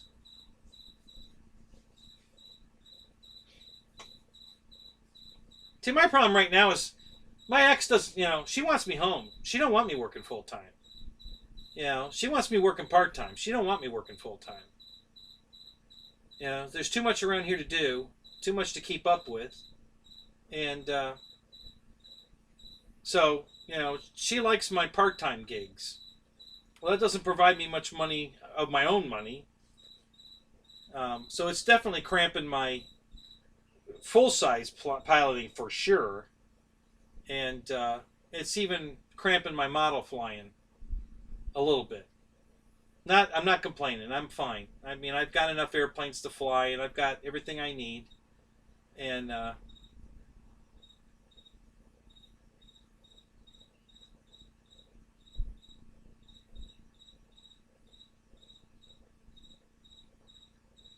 yeah. So Z dude, your buddy knows what I'm talking about. It's just so right now they got a new contest. They're going to do. I think they're giving away more RC airplanes. They want you to submit a suggestion on how to get more people into flying full-size airplanes. What do you think? What would it take to get more people to get back into aviation? Is what they're looking for. Because it's a dying hobby. You want to call it a hobby? I don't know, sport hobby, but full-size aviation's dying.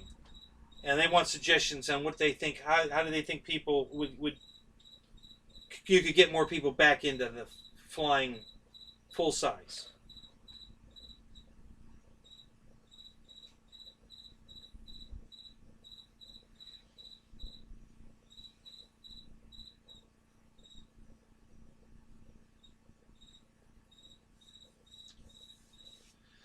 Well, exactly, William. It's like Ryan was saying all along. It's like the mailbox police. To make sure you're not putting stuff in the mailbox. You ever seen a mailbox cop? There's no such thing, right? It's against the law for you to take a flyer for you're going to open a lawn business. It's against the law for you to take that flyer and open somebody's mailbox and put it in there. But who's going to enforce it? No one. Okay? So even though it's federal, a felony charge to put something in a mailbox that's not stamped, blah, blah, blah, there's nobody to enforce it. And that's what they're going to have with trying to enforce us having, ID stuff on our planes and all. It's not going to happen. It can't happen. It won't happen. The only thing I could see what's going to happen or could happen is that they just stop building model airplanes, period. They're just going to go to the manufacturers and make it illegal for you to make an airplane. Because they're going to make it illegal for you to fly it. So it's going to it'll make it illegal for them to make it and sell it. And that'll end it. And that'll be the end of the hobby. It'll take a while because there's a lot of scratch build guys. It'll still, us that already have everything will keep flying. But I'm thinking down the road, new people getting into the hobby. Nobody's going to get in the hobby because there won't be any hobby to get into. You won't be able to buy radios. You won't be able to buy airplanes, motors, batteries. It'll all go away. If the FAA just makes it, we're not going to do this hobby anymore. I don't see that happening. But that's really the only way they could, do what they want to do. Stop the hobby from being a problem, which isn't a problem, but they're trying to make it out to be a problem. And that's the only way they could do it. And I don't see it happening. So, but if they make it unaffordable, like all radio equipment from 2022 forward have to have, the tracking and all that crap built into it, and that raises the price of the radio up to something that's unobtainium, then yeah, that'll kill the hobby. That'll do the same thing to the model aviation as what's going on in the full-size aviation. Between fuel costs and, my buddy got his pilot's license 20 years ago? More than that. Probably 25 years ago. I think he was paying like $55 an hour to rent the plane. And I think the instructor was like $30. Okay? So you could go out and, for $85, you could get an hour lesson. That includes your plane, fuel, and the instructor. Not today. Today it's 4 times that. If that. I mean, it probably more than 4 times that. And I know his paycheck didn't go up 4 times what it was 25 years ago. And mine didn't go up 4 times what it was 20 years. Maybe double, but not 4 times. So, as your paycheck goes up, the price of learning to fly is way out of reach now. So, yeah, it's nuts.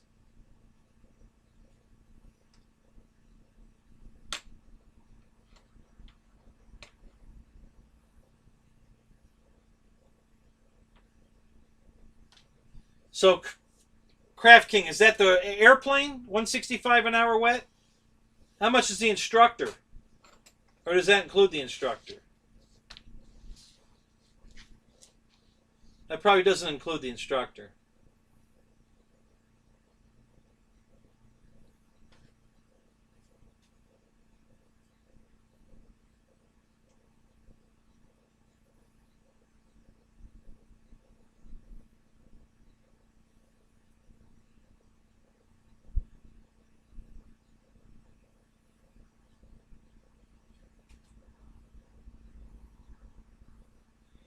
Oh yeah, the Icon. That plane went absolutely freaking crazy. They started off at like you said, 150, then went to 180, and now they're over 300,000, and people are still ordering planes. And a lot of people canceled their orders, but they still have a waiting list. People still want that plane, even though it's more than double the price. They still want it.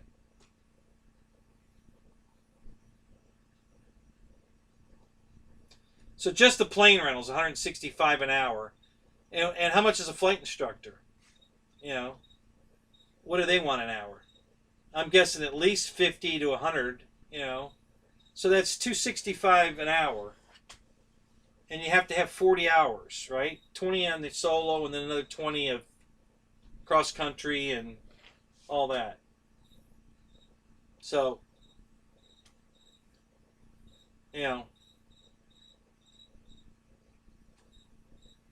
yeah, do the math. It's expensive. It's just it's out of reach. 25 years ago, my buddy did it, and when it was affordable, it's not affordable anymore.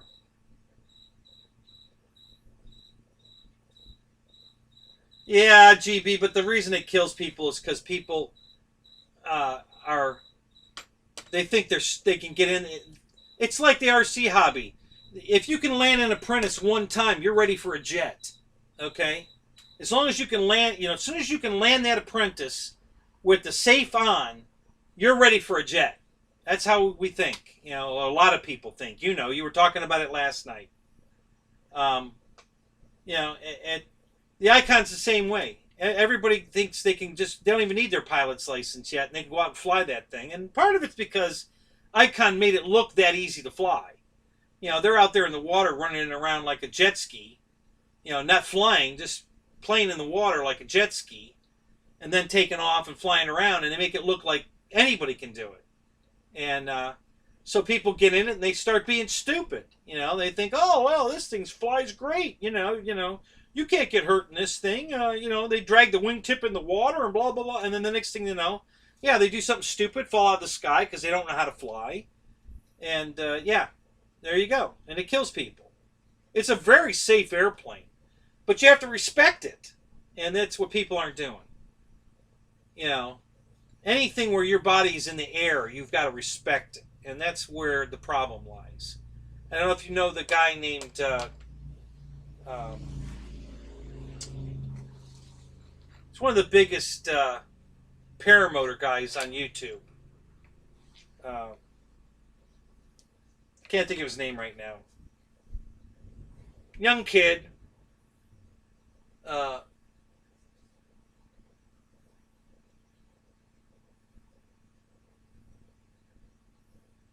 oh, I can't think of his name. Anyway, he's out there talking a good game, telling you don't do this, don't do that, it's not safe, and then he has video after video of him doing exactly what he tells you don't do. That's just disrespecting the sport, the hobby, whatever you want to call it. And he's going to end up dead one day, and it's going to ruin the paramotor industry because everybody follows this guy. And he does stupid stuff all the time. And he tells you how stupid it is. Like water skiing across the lake. He talks about it all the time. Oh, it's really cool. You drag your feet in the water, blah, blah, blah, and all that. But he talked about it on one of his episodes that if the engine fails while you're doing that, you're going to go in the water, and that motor engine that you have on your back is going to drag you to the bottom before you can get the harness off. So you're going to drown because you're never going to get the harness off in time to get back to the surface and save yourself because the motor's just going to drag you to the bottom. So you're going to drown. So yeah, let's drag our feet in the water over a lake instead of being at 3,000 feet over the lake, where if the motor dies, you fly off the lake and you go land in a field safely someplace. That would be respectful. That's the way to respect the sport, the hobby. But dragging your feet in the water, no. That's not the way you do it. But yet that's what he does. So, yeah, it's the people that disrespect what they're doing is the people that die from it. So...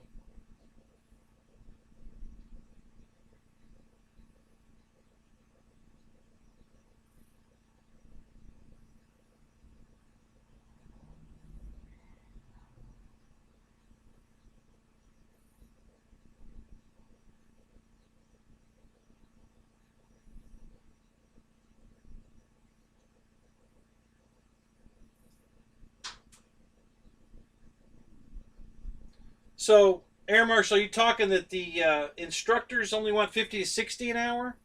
Is that what you're saying?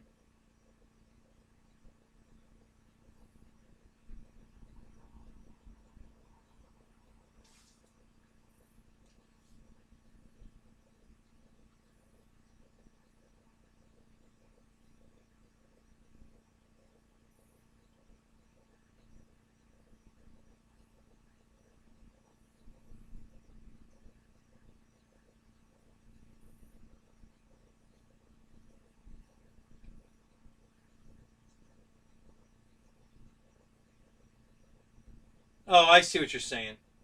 Yeah.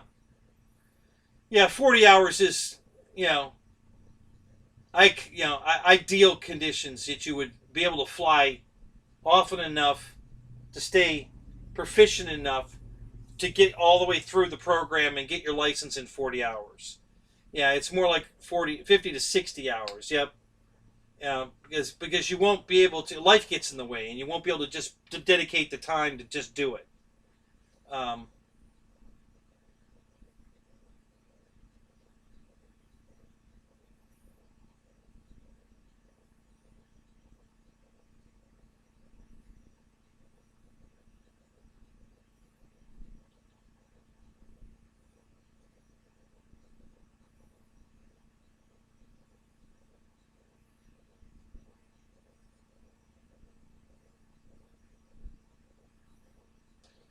75 an hour for instructor. Okay. Yeah. So yeah, all these things, guys. This is why aviation's dying. It's just too. It costs too much.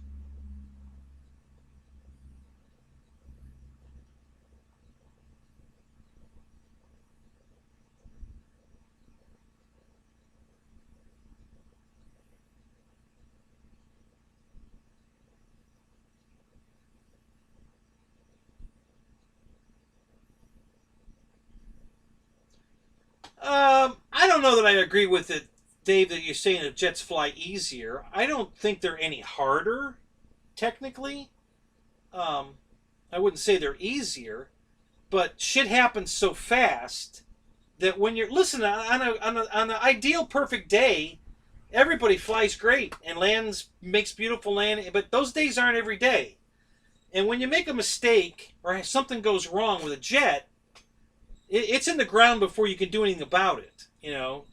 When you're a new pilot, shit just happens way too fast in a jet. You're going from a plane that tops out at 40 miles an hour to a plane that can't land any slower than 45 miles an hour. Most of the time it's cruising at 80 to 100 miles an hour. It's a huge gap there between a high wing apprentice to a jet. And that's why everybody wants to jump into jets. Um, I'm over the jet thing. I'll be honest with you. Uh, I'm not buying any more jets. I'm going to buy some more prop planes. That's why I want my pits. I want the ag plane, the air tractor.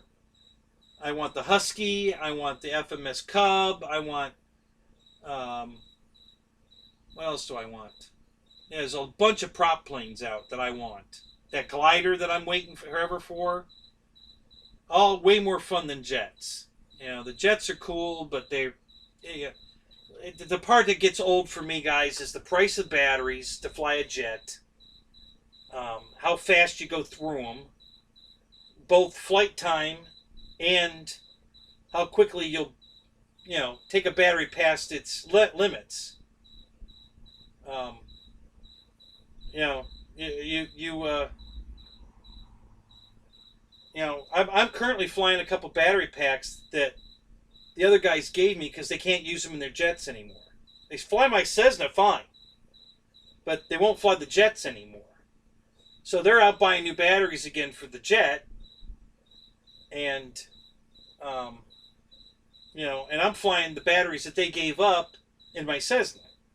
So if you just buy the Cessna and go out and fly it around, which is a blast to fly, by the way, you won't have to keep buying batteries like you do for jets. So yeah, the whole jet thing is, it's got its coolness, but it's not the all end all do all. You know,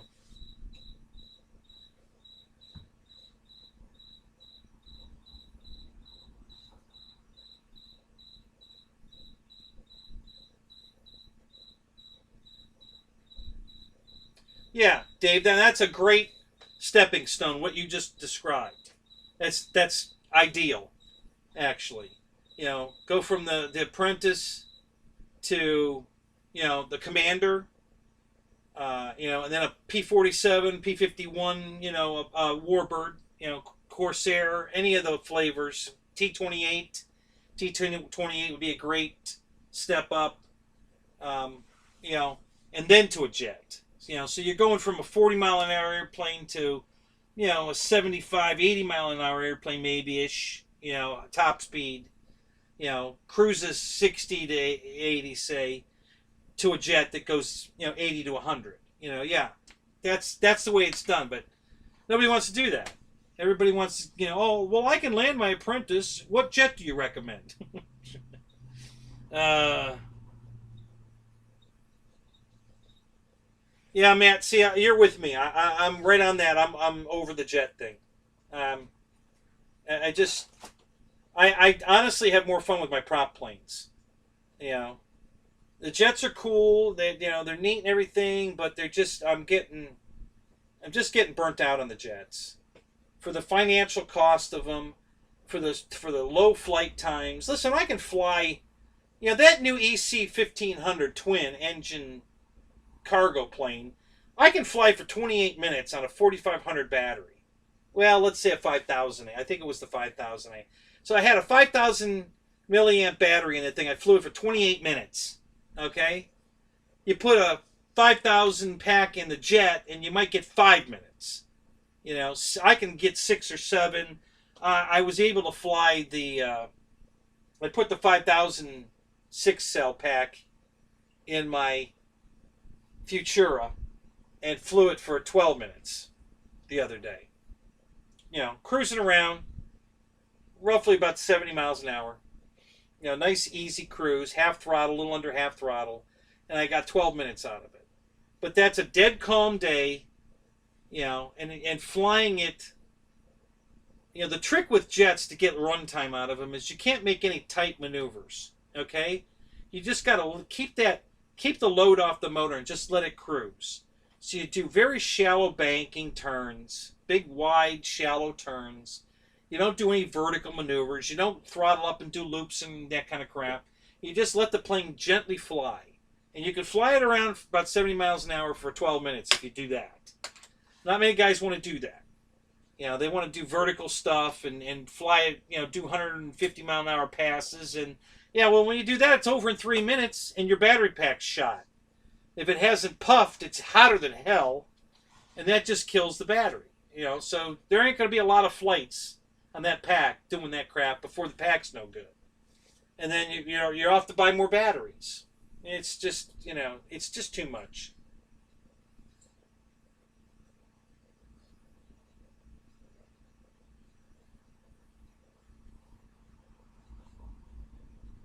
Yeah, my favorite jet is not my favorite plane, but my favorite jet's that Yak.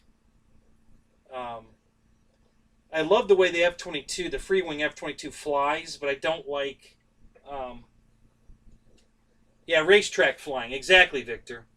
And we've been doing that a lot lately because there's 3 of us that are trying to formation fly. So we're doing that standard left turn in formation, trying to stay as close, to each other as we can, and we just fly around in that left, and they landed at 5 minutes because they don't know how to throttle manage at all, and I went 12 minutes, so, but yeah, that's my problem with the jet thing, and that's why I'm getting over the jet. It's not that I don't like flying them. So tell me about the Citation, GB. What do you love about it? Does it fly that good, or is it because it's cheap to fly? You get good flight times. What size battery you running in that thing, and how long's the flight time in it? It's a cute little jet. I'll give you that. I think it's very cool looking. I think it's very cute. With the lights on it and everything, it's a sweetheart. I'd like to buy one just to hang it on the wall, or put it on my table. Put a little stand. I'd make a stand for it and just let it sit on the table. That'd be awesome. It's a cute little jet. I think it's awesome, but I don't know that I'd want to fly it.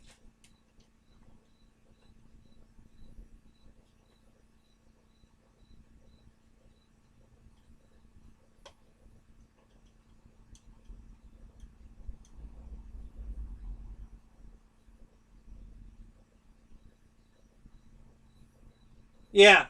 Well, see, that's the thing, man. I fly my jets so softly, so smoothly, so easily that my batteries are barely warm when they come out, and I do that purposely because I can't afford to replace them. I'm on a strict budget, and I just can't afford to go out and buy more battery packs every time, you know, I decide to go out and burn holes in the sky and get a battery pack out if it's too hot to hold in my hand. So my packs come out just barely warm, because I purposely fly them that way to save the. I'm mostly doing it to save the batteries. It's not so much the flight time. Yes, I enjoy the extra flight time for sure, but it's in my head it's cha-ching. I'm watching the dollar signs go, rolling. Oh Christ, I got to buy more batteries. So yeah, every time I want to throttle up, it's like, nah, that's going to cost too much money. I can't do it. Um,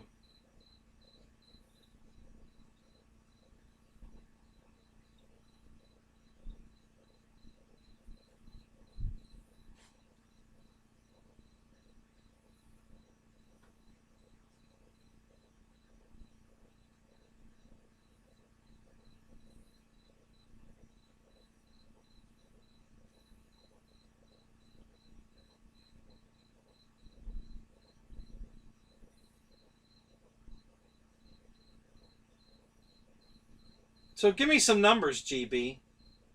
You know, how long of flight time are you getting? And what size battery are you running? And how much do those batteries cost? Talk to me, Goose. Very interested. I like the jet. It was never, when they brought it out, I was, like, that is very cool. So I love the jet. Personally, I'd be gear off, hand launch, belly land for sure. Um, but yeah, what kind of money are we talking in batteries? How long of flight times are you getting?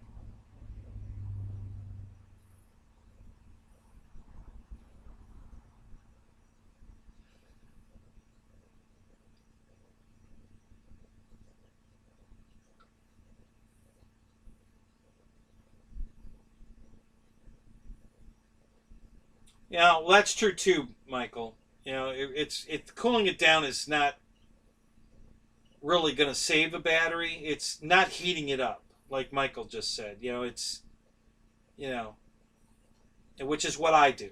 That's why I fly the way I do. So I don't heat the battery up because I can't afford to replace them. I just can't go out and buy batteries. It's this hobby's very affordable if you're respectful. You know, I got battery packs that are 6 years old. I'm still flying them. You know, I don't have any jet packs that are 6 years old. Of course, I haven't been flying any jets 6 years, but I've already put some packs to bed, flying them in a jet. Packs that I used to fly in my Cessna all the time, and now I can't fly them in the jet. I can still fly them in the Cessna, but they don't work in the jet anymore. So, so now I don't. So every time I get another battery pack that won't fly the jet anymore, but it still can fly the Cessna, it's just one more feather in the Cessna's cap. Uh,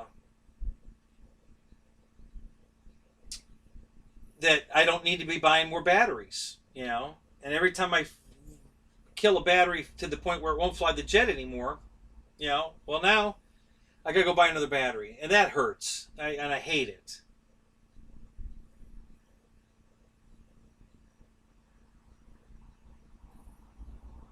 So 850 milliamp, is that a three cell? $8 or two cell?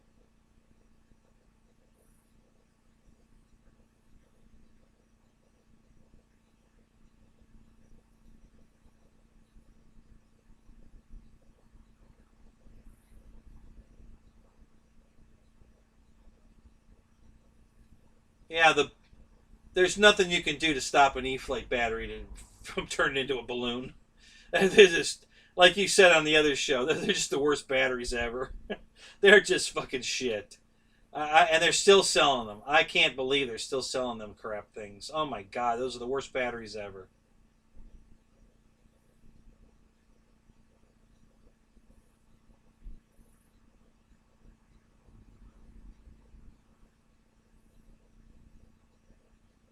All right, Victor. We'll see you when you get back, because I know you'll stop back in.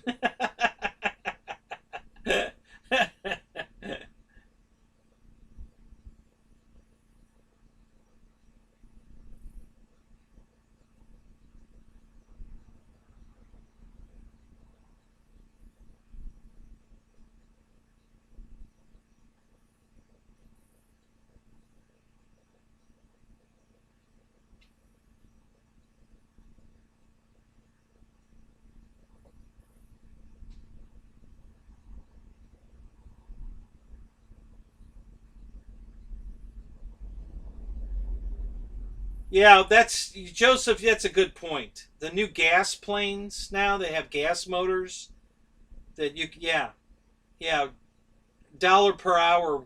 You know, flying gas now is the way to go. Um,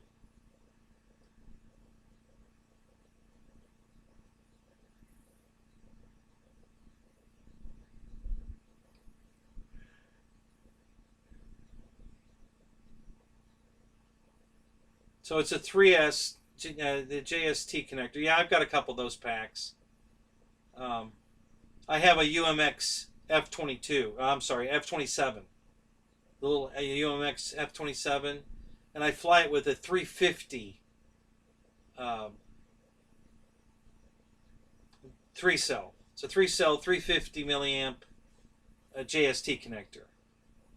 So that would fly the Cessna, the Citation.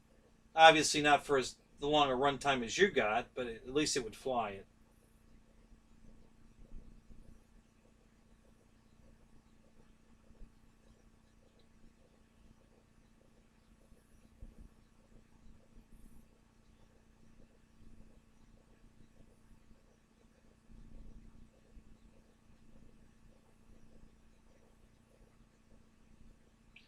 Yeah, climb aboard, Mike. We're headed over to Epcot.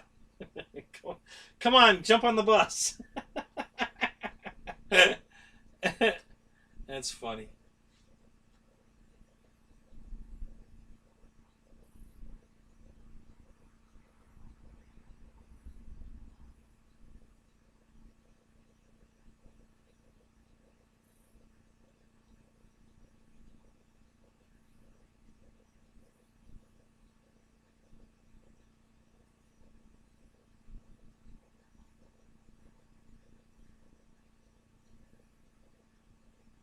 What's expensive, Z dude? What did I miss? I missed something up here about something being expensive, and you're saying that they sit on the shelf for years. What are we talking about?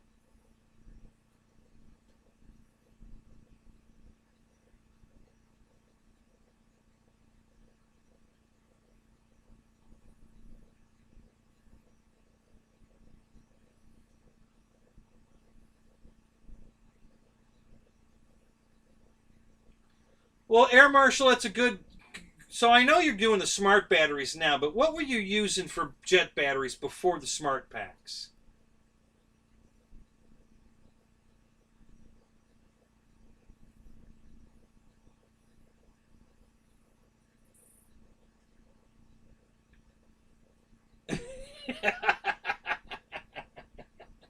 Yeah, exactly, Mike. Yeah, that's exactly right. Yeah, no, you can't borrow $100.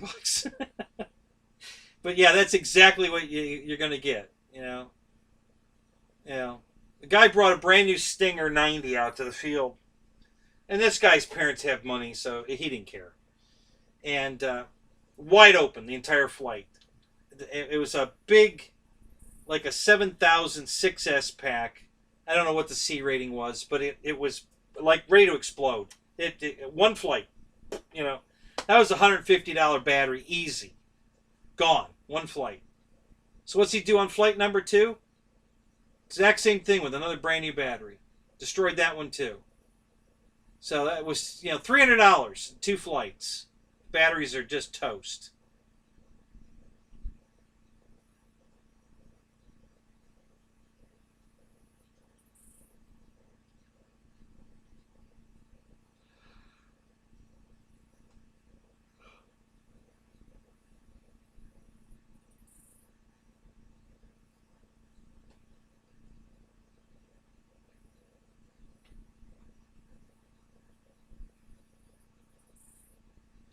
Yeah, Glow used to be really reasonable. Not $3 a gallon reasonable. I mean, but we didn't have gas engines back then. That was the only planes that used gas back then were weed eater motors, and and now they've come out with these little tiny gas engines with ignition systems, and so now all you have to do is put gas in it. No nitro, no oil, no just gas, and yeah, that's gotten very affordable now.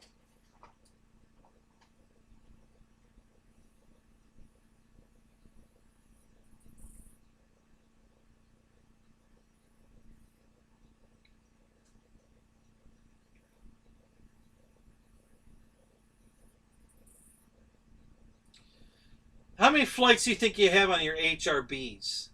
I've had good luck with the Turnigy batteries. I got to say, I have a bunch of Turnigy batteries, and I am not disappointed in them. I'm not very happy with my HRBs. I've got HRB packs that have puffed all to hell and don't fly worth crap anymore. Um, so I'm not a big HRB guy, but I do like the Turnigys.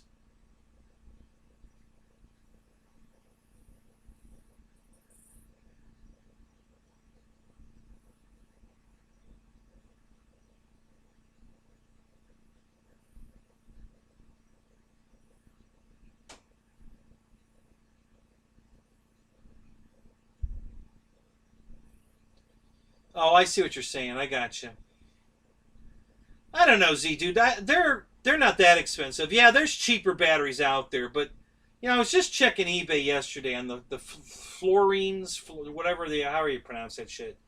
Um, and the 4500 45C batteries are up to $70 $80 a pack now. I can buy a 62. I just checked. I went to RC Jetworks. I can buy a Roaring Top 6250 6S 30C battery for $92. And I know that battery will take it and last. Okay? Versus the 4545 for 70 $80. And so far they're doing really good, but I know they're going to go bad because the 2 packs that the other guy gave me, he killed. And now I have them because I'm going to fly them in my Cessna.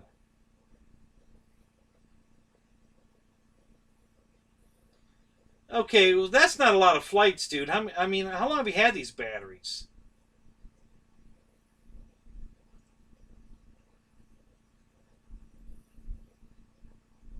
Literally, I could 40 flights I can do in 2 months, easy.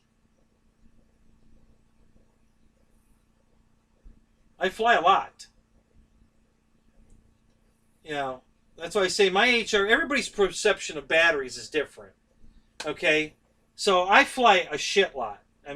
You're looking at, you know, on my 6S batteries, you're talking 12 to 15 flights a weekend. Okay, so it doesn't take very many weekends to make 50 or 60 flights, or 40 or 50 or whatever. Um, so in a couple of months, I would have already exceeded that many flights on a battery, and that's just if that's all it's good for, then that's not any good. I need better batteries than that.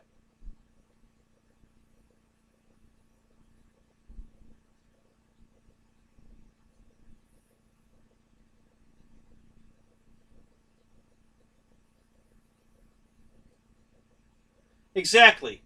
Glow fuel was 15 bucks a gallon, $10 or $15 a gallon back then, and now it's $30 $40 a gallon. Yeah, that's just insane.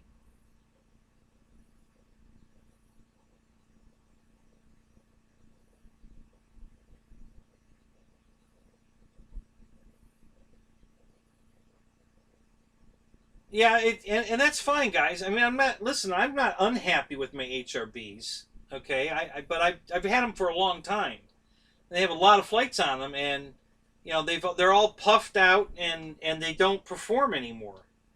And I didn't fly any of those HRBs on jets, so the jet's gonna you know exaggerate that process much faster. So I don't see an HRB battery in a jet less than 2 years, you know, at best.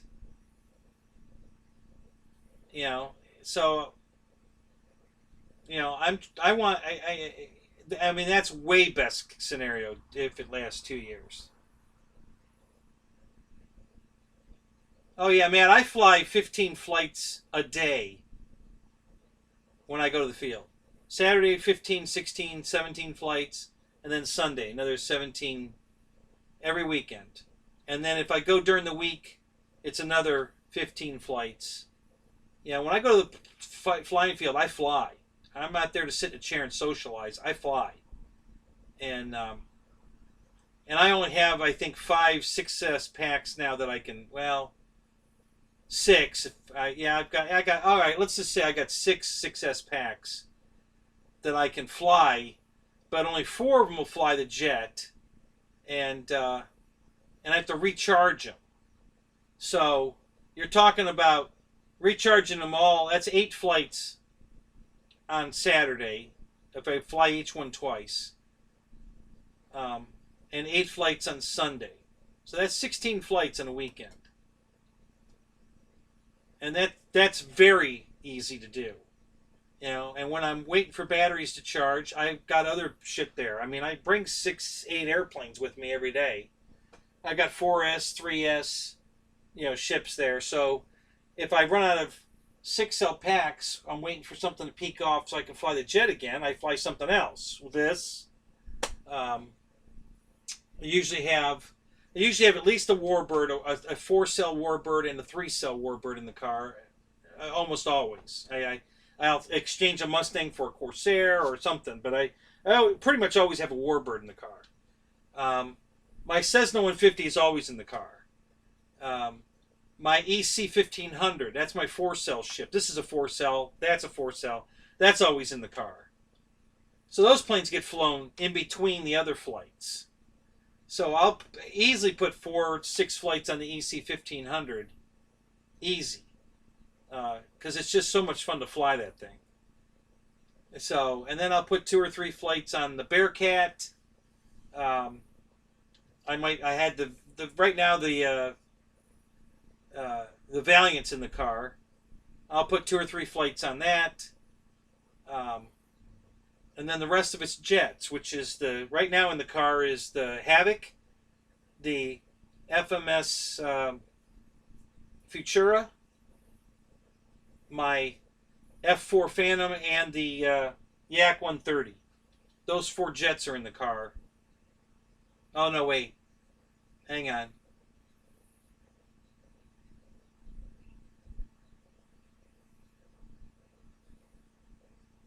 No, I have 3 jets in the car.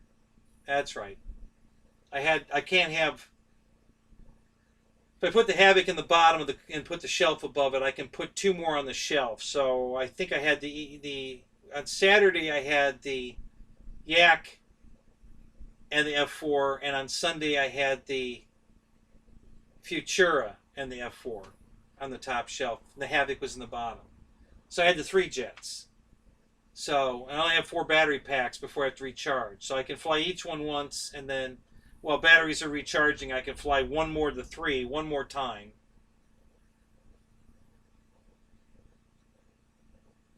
I fly my Havoc on purpose. Yep, and I haven't hit a tree once yet. Not even close. uh, I can tell you for certain that as far as the battery efficiency, the Futura is by far way more efficient than the Havoc or the F4 or the F-22 or the Yak 130 or the only plane I had even close to that was the Avanti.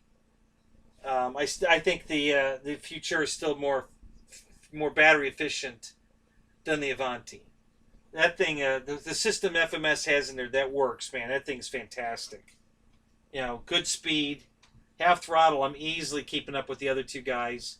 They're done in 5 minutes, maybe 6, and I'm done in 12. So yeah, it's.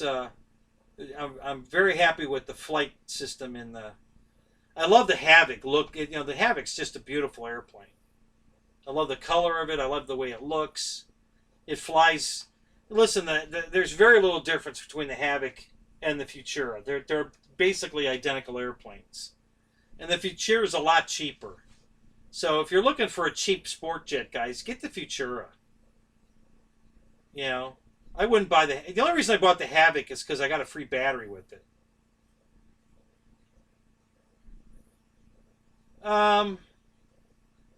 I doubt it, GB. He wants to know if I can stream and watch his premiere at the same time. Probably not.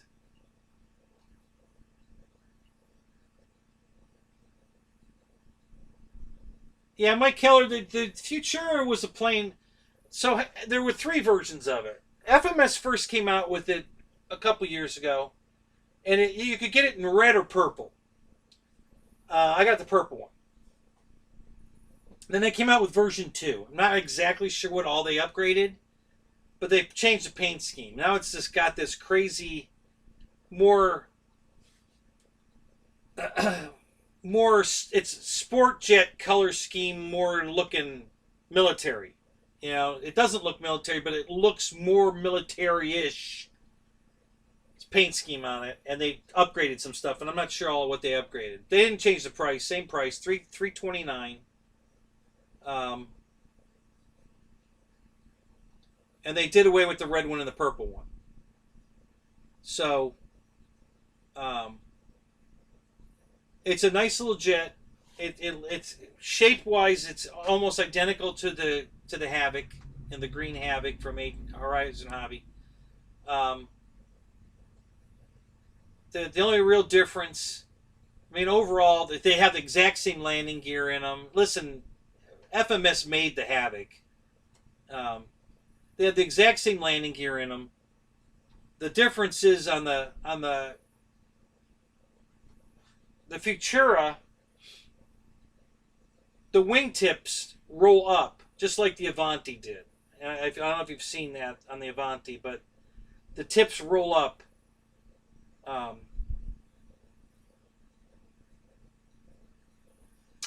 No, actually, the Futura flies light.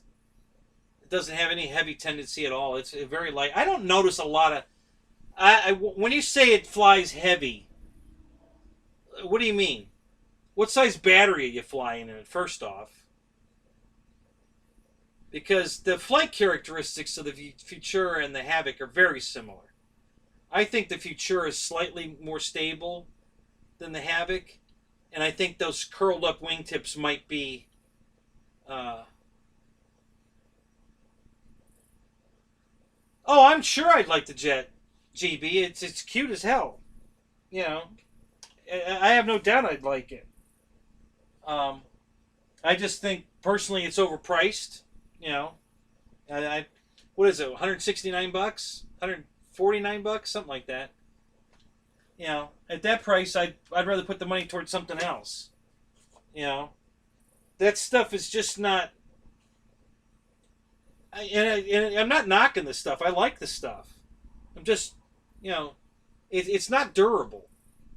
That stuff you're not going to get 100 flights on that plane. It's going to, you know, from landings and, you know, bumping it into stuff because the foam is so delicate.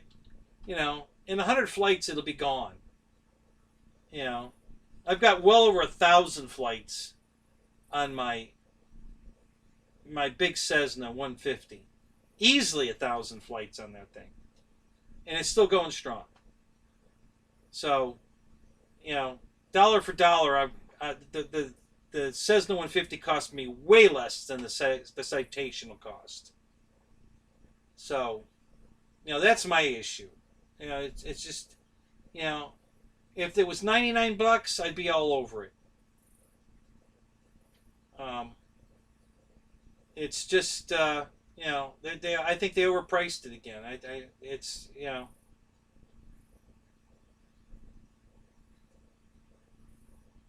I like it though. I mean, it's cute. It's cool looking as shit. I mean, it's a great looking jet. It really is. The paint they did on it and everything is just awesome. I think it's beautiful. I love it. But I'm not gonna pull the trigger on it. Not right now. That's one of those planes though that they put on sale. Like I bought my Timber, my UMX Timber. They put it on sale for 99 bucks. Man, I instantly pulled the trigger. Not that I think it was normally 129, and not that that was way overpriced, but it wasn't at a price point that made me pull the trigger. And and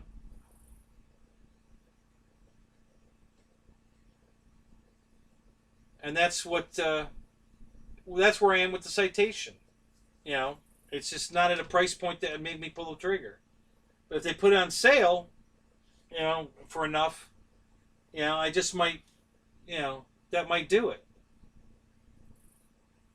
But it's not. It has nothing to do with liking the airplane. I love it. You know, it's a beautiful airplane. It's just like the new Mustang that E-Flight came out with, the 1500 P-51. I absolutely love that airplane. But at the price point, I'm not going to buy it. It's too expensive. I can't afford that airplane. Not at that price. I don't care if it's worth it or not. It's not. It's not what I want for the money. It's just not. I got other planes I can buy, other planes I'd rather spend the money on than pull the trigger on that one for that price. So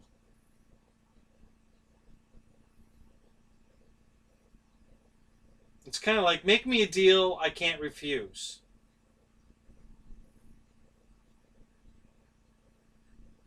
Like the Pitts at 279.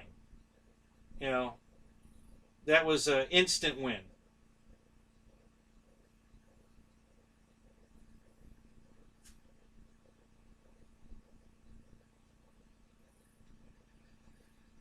Yeah, man, it's not the electronics I'm worried about. It's just the foam. It's so delicate. Like my timber, for instance. Um,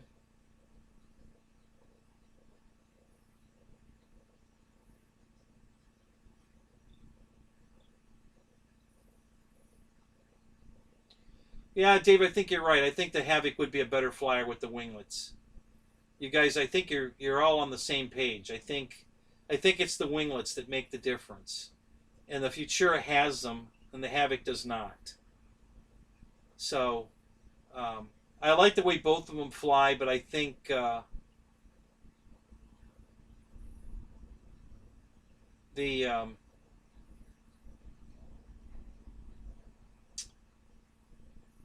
I think the Futura flies a little better, and I think it's the winglets.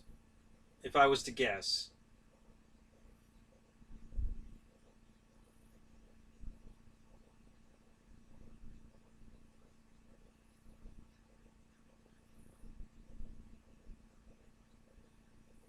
Well, and that's it, Dave. I mean, you know, I don't know what you guys do when you fly your planes, but we get stupid. Okay, so we're doing limbos through people's canopies, and we're doing racing around the trees, and we're being stupid with them, because we're having fun, and man, we're having fun. Um, and then it just takes one. I stalled it, and it did a nose dive into the ground from about 20 feet. No big deal. It didn't hurt the plane, but it broke the prop. Didn't break the prop. It broke the prop hub, the plastic prop hub. So I made one out of aluminum in my lathe, so that was never going to happen again, and it hasn't.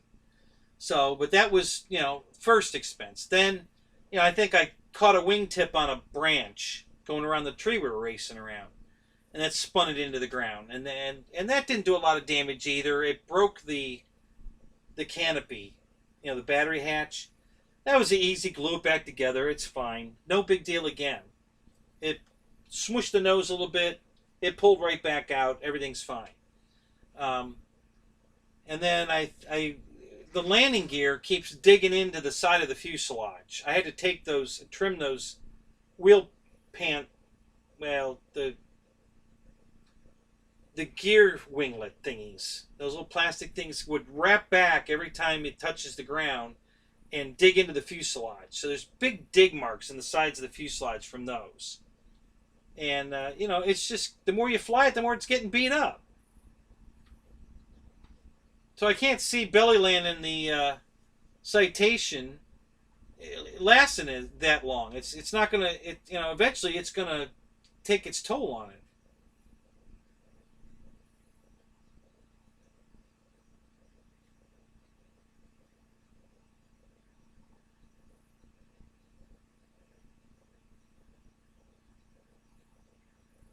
Yeah, E-Flight's prices are pretty high, except for the air tractor. Okay, what was that? 269. 1500 millimeter. That was beautiful. I'm all over that plane. That's on the list. Probably after I get the pits, I'm going to get the air tractor because that's a great price. You know. So yeah, they again they have their moments when they price something that makes it for me appealing, then I buy it. So,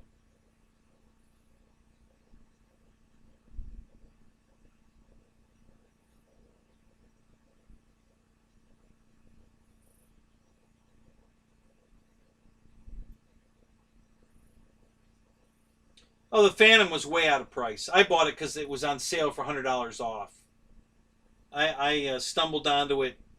I think it might have been around Black Friday. It wasn't on Black Friday, but it was around Black Friday time.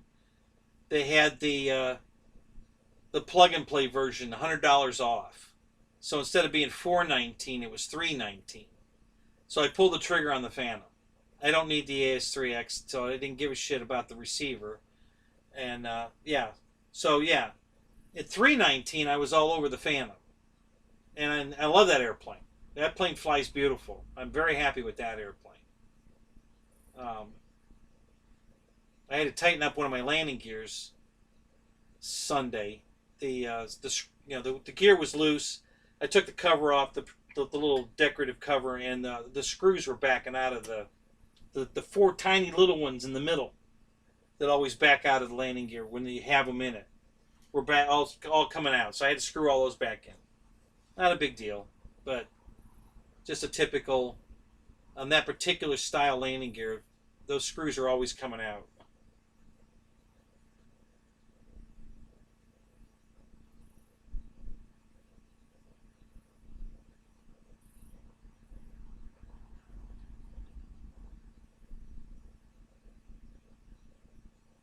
So you get the smoking discounts, Dave, because of the affiliation you have with them now?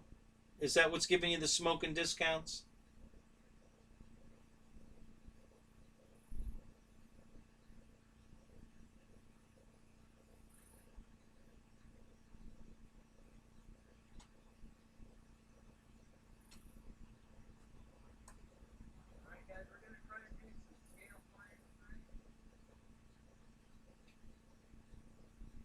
So I've got your flight on right now, GB, but it's buffering really bad.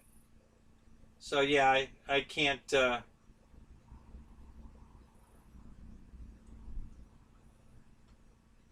Yeah, I can't watch it and do the show at the same time. It's not watchable that way.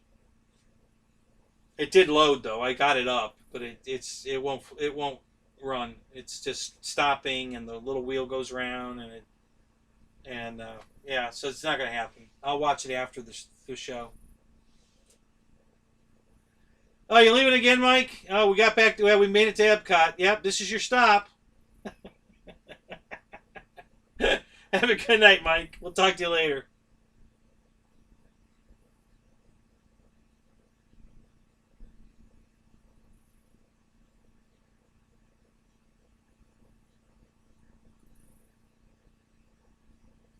Right, Matt.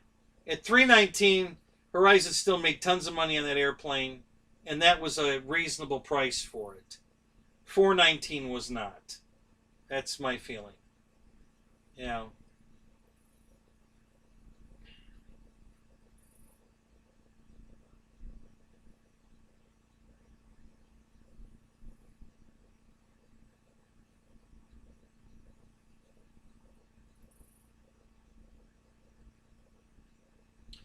So how does a guy that flies this plane into a fence get a Horizon High Hobby Flight Coach program?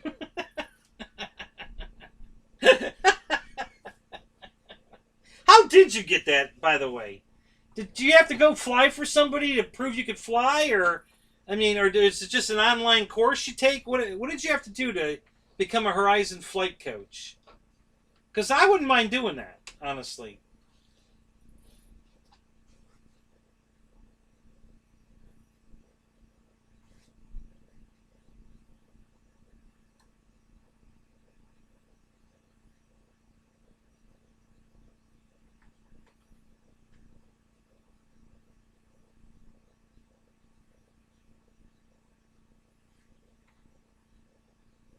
Well, a lot of guys bought the Mustang, Ronnie. Dave bought one. Marshall. Um, I think. I think Ryan's was free for the demo, but I think Bobby K bought one. Uh, who else?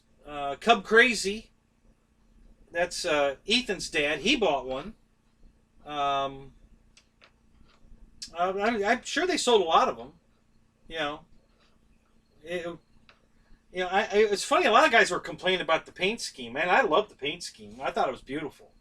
I mean, the only thing I didn't like about that plane it was the price. Other than that, I loved it. It's just too much. If they'd have priced it, listen, if they'd have priced it at the same price the new 1500 ag plane, the air tractor, if they'd have priced it the same price as that thing, it'd already be here. It'd been in my hangar. I'd have jumped all over that airplane.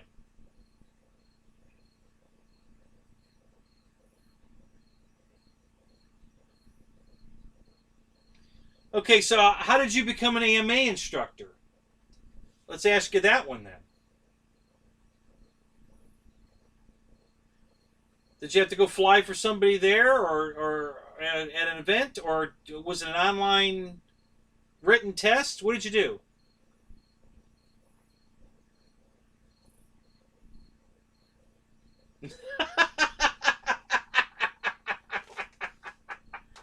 I suck at warbirds, but I can fly the hell out of an apprentice.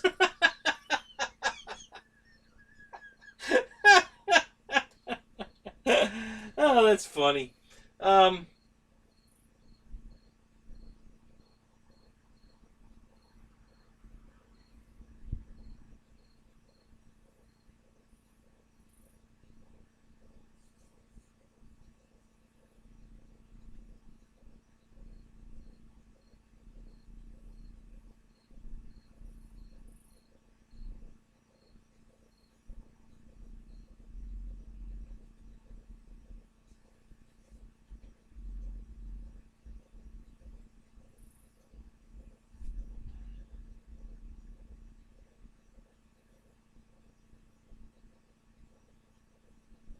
what are you worried about the E-Flight Phantom, Tara? What are you worried about? That's a good flying airplane. I love mine. And mine doesn't have even stabilization. I don't even have AS3X in mine. I've got a standard receiver in mine. No AS3X. Beautiful flying airplane. Easy to land. Love that plane. It's great looking.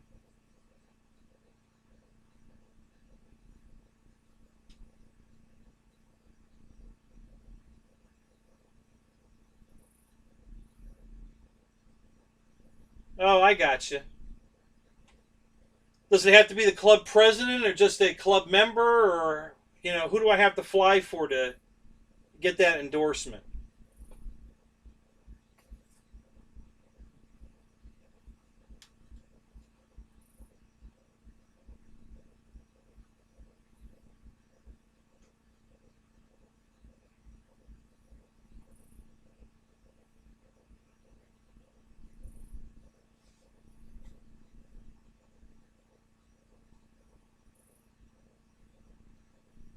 Why do you think you're going to have to put a gyro in it, Terror?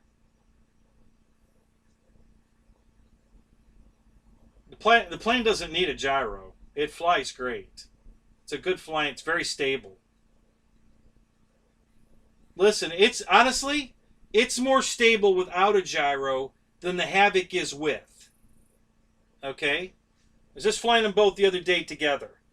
And my F4 is more stable without the gyro than the Havoc is with the gyro.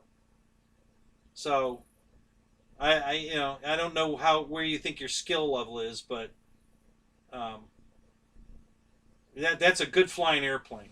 Super easy to land. It doesn't do anything stupid on the landing. Once you get the flap elevator mix down, so that you get the right adjustment on the elevator to compensate flaps, so that it doesn't try to balloon on you or whatever.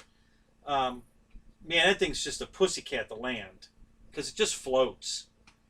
You know, it doesn't tip stall, doesn't do anything stupid. It's a great airplane.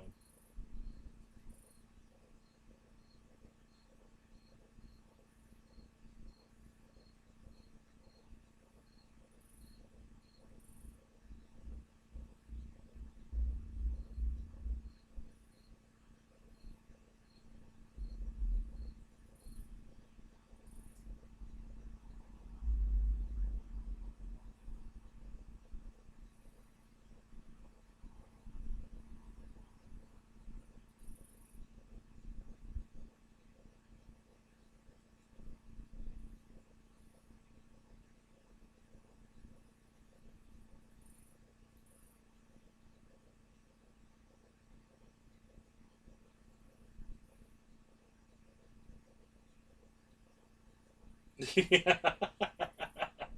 Yeah. What plane did you take your test with, Dave? The Apprentice?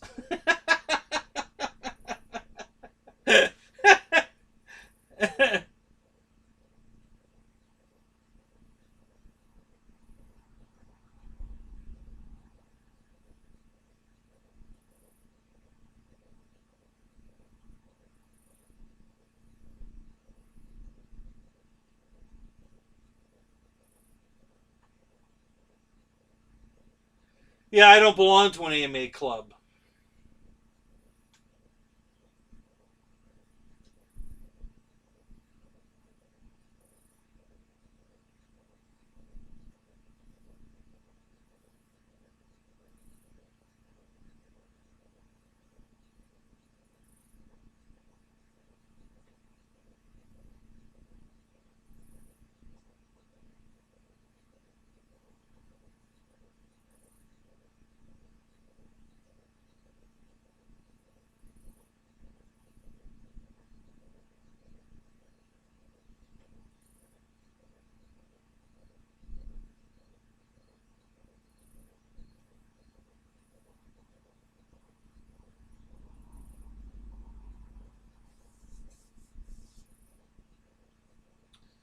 So, Tara, did you buy an F4 without the gyro already in it?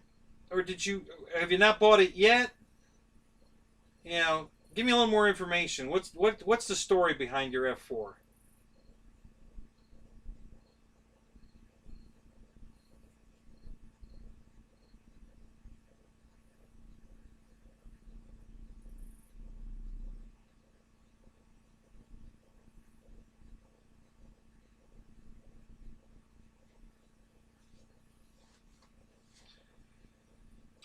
Yeah, that's how he picks up the ladies at the bar. He whips out his AMA instructor pilot card.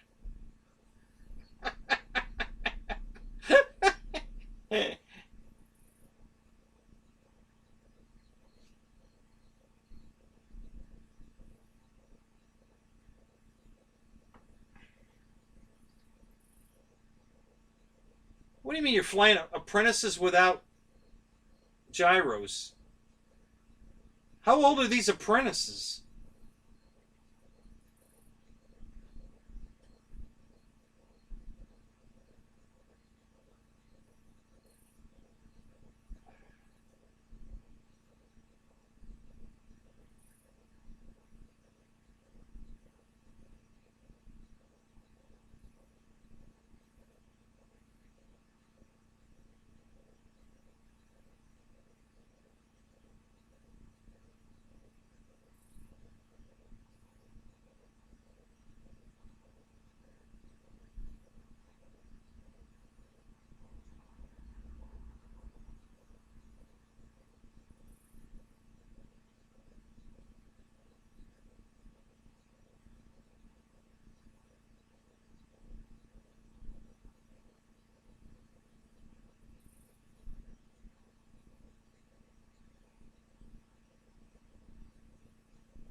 Okay, so you got it on sale, but which one did you get? The one with AS3X, the bind and fly, or the plug and play? Which one did you get? The bind and fly or the plug and play?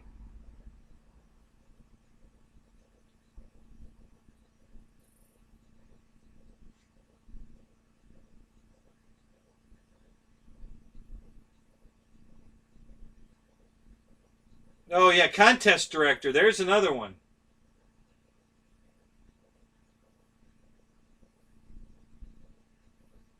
Yeah, that'll get you the girls. That's what I got to get. I got to get a contest director one.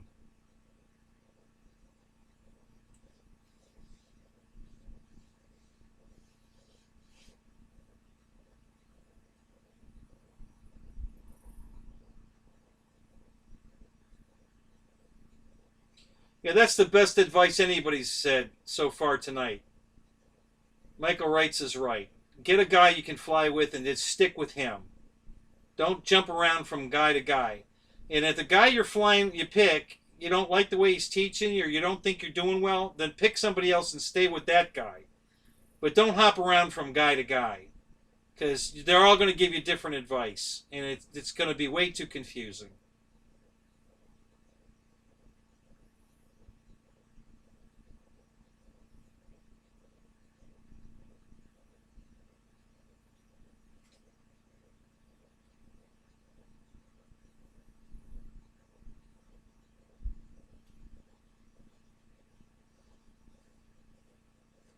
Really, so Horizon Hobbies is the one that comes out with the safe technology. You're a Horizon pilot instructor, and yet you can't use the safe to teach people how to fly. That's hilarious.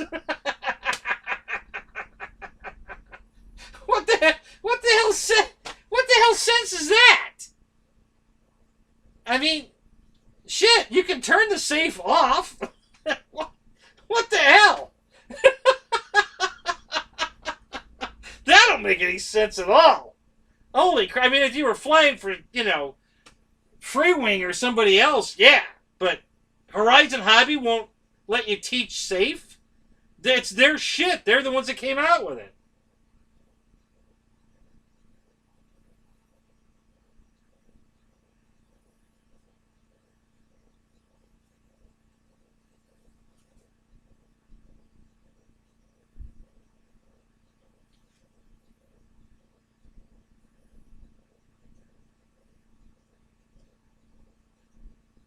Miami Car says house flunky.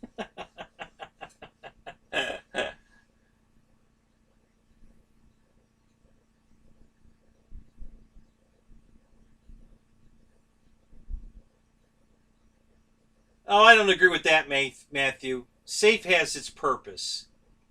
Don't get me wrong. I don't think it has its place. Um, you want to get off of it as quickly as you can when you're comfortable, but it definitely has its place. Um, I don't think that technology is a bad thing at all. It saves airplanes. It gives you more stick time. If you're out there with an airplane that has safe in it and it saves you from crashing, that means you got more stick time that day. You learn more faster because you can keep the plane in one piece and keep flying it. It's the guys that won't get off the safe is where the problem is. They're so, you know, spoiled by how well they can fly with all the limitations that they never progress any farther than that. And that you'll never become a pilot if you do that.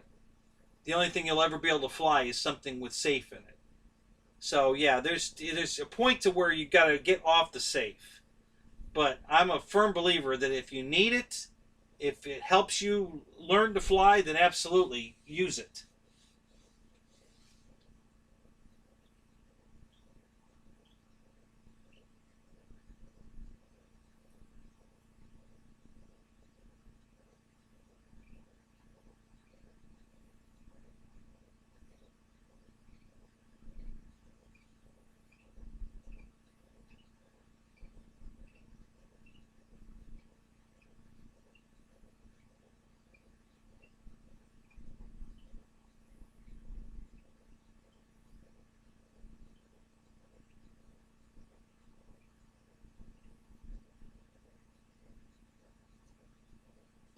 Yeah, you're absolutely right. It's a crutch. It's absolutely a crutch.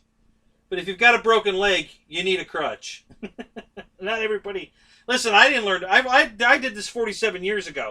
None of this shit existed. I get it. All right.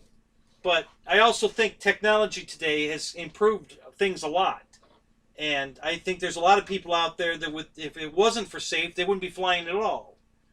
Um, there's just, they would have gotten frustrated and left the hobby immediately because they just don't have the skills. So, like I said, it has its place.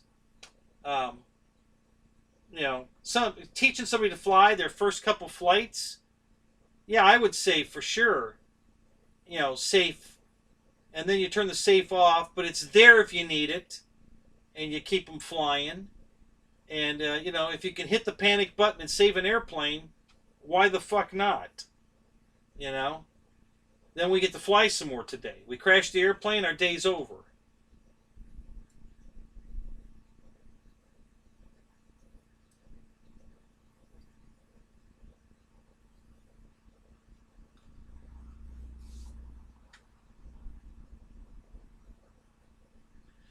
Well, of course not, Dave, if you're using a buddy box because you're in control. You can take the plane away from them. How often do you have to take the plane away from them? A lot, right?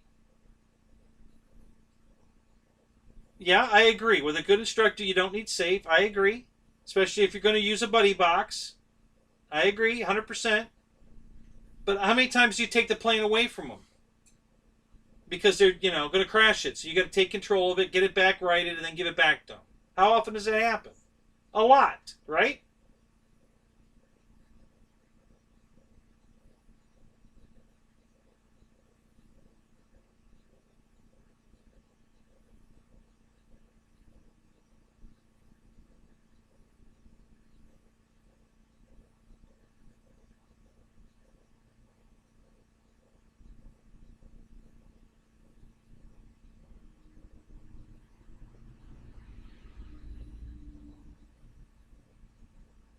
Okay, Terror. So, all right. So,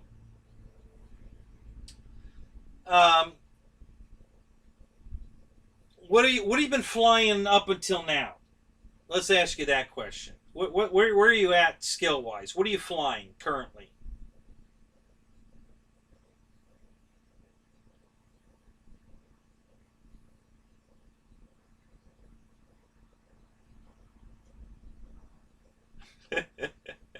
Build, crash, repair, fly, crash, repair, etc.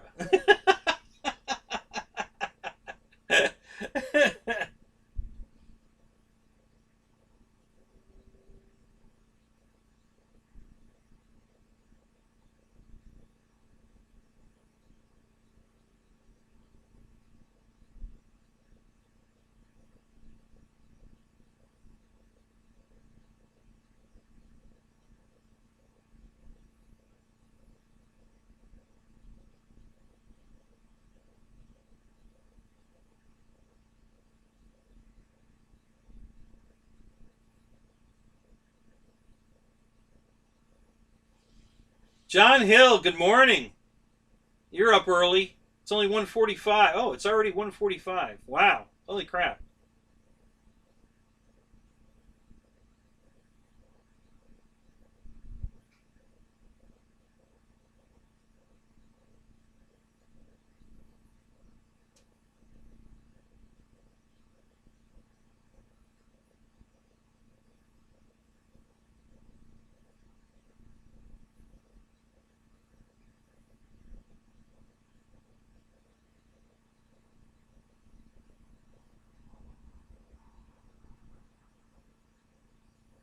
Yeah, I was going through the same thing at my field. These guys that only know safe and think they're pilots.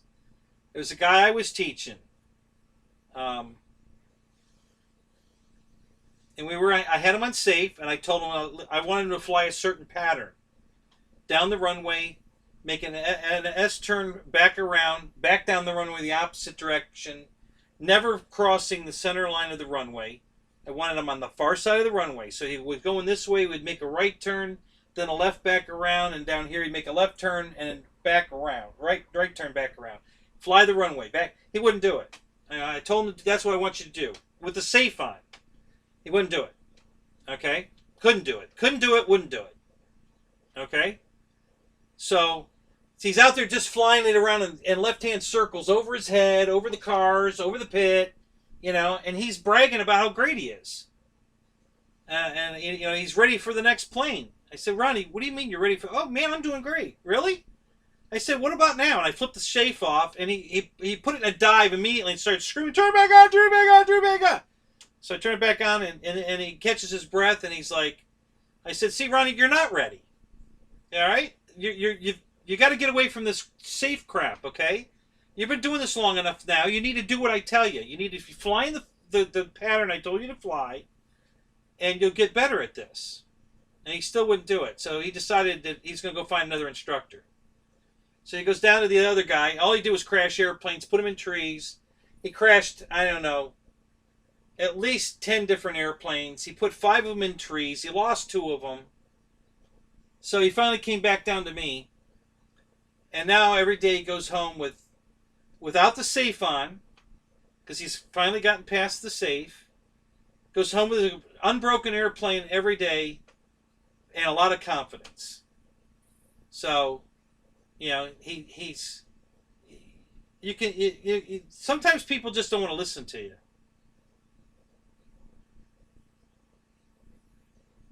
But when he finally came back to his senses, came back down to me, we got him flying, and now he's the guy that was helping him down there. We call Crash because that's all he does. All he does is crash airplanes. He's the only guy at our field that almost got thrown out of the field.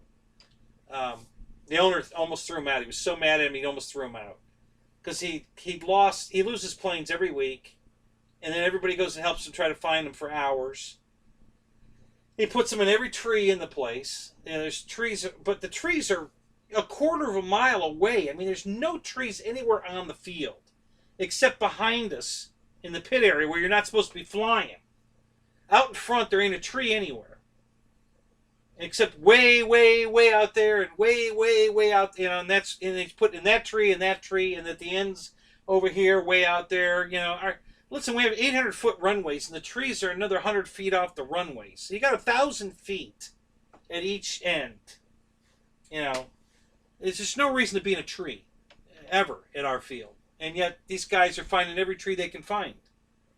And so one day Crash was flying, and he was all over the sky.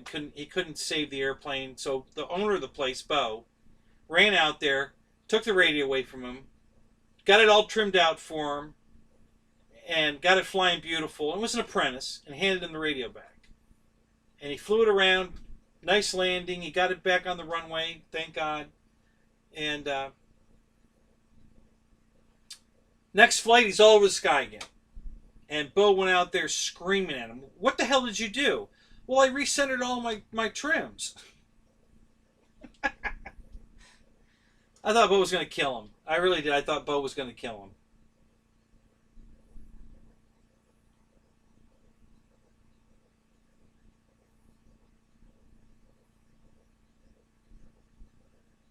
So, so Ronnie decides he's going to go down and take advice from him.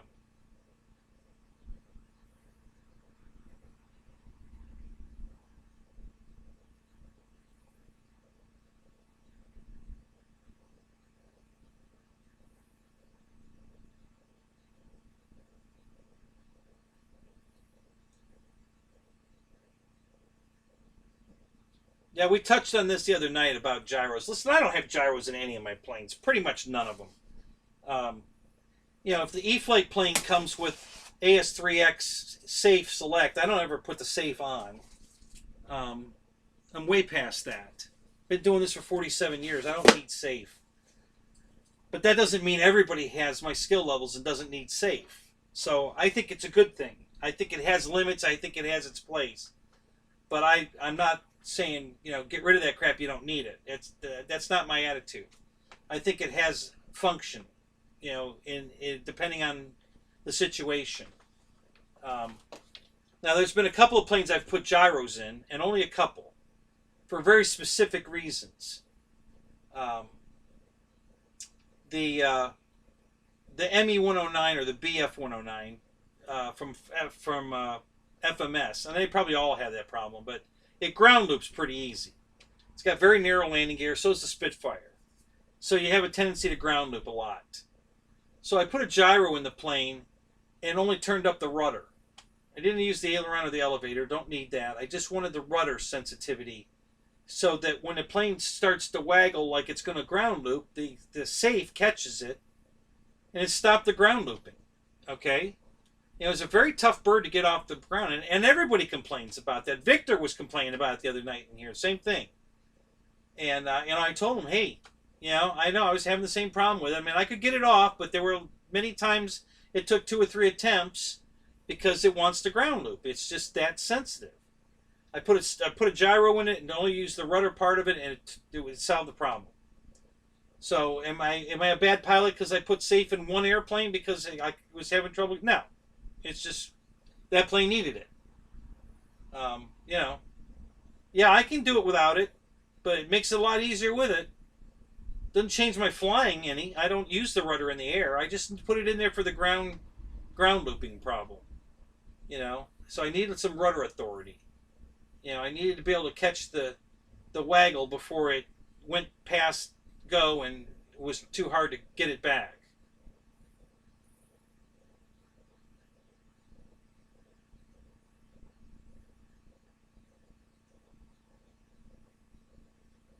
Right. Under perfect conditions, correct. Yeah, no plane needs a gyro under perfect conditions. Exactly. How many days do we have like that? Okay. And do all planes need no. Not all planes. Like I said, this particular airplane, this one plane, um, I flew it for years without a gyro in it, and it was just frustrating to try to get it off on days where the wind was, a crosswind, and it kept trying to ground loop. And putting a gyro in it and only using the rudder part of the gyro. I turned the other stuff off. I was only using the rudder. Made the plane much easier to get off. So why not use it? Listen, every 3D plane on the planet has a gyro in it. Every one. Okay? I mean, Flex Innovations, you can't buy a plane from them that doesn't have a gyro in it. There's a reason for that. Okay? These 3D pilots, when you want a plane to fly like that, you have to have a gyro in it. They don't fly without gyros. Everybody flies with a gyro in it. Every 3D guy out there. And don't let anybody tell you they don't have gyros. And listen, the easiest way to tell is simple. Watch them plow the plane up. And when all the controls do this, before they go fly it, it's got a gyro in it. Simple. And everyone you watch on YouTube does that routine before they fly it. So it has a gyro in it. Everybody's got a gyro in it that flies 3D. It's part of, and it's not because they're not good pilots. It's because they want that crisp, instant, the sharp crispness of the way it flies. It just makes the plane fly better, especially in windy conditions.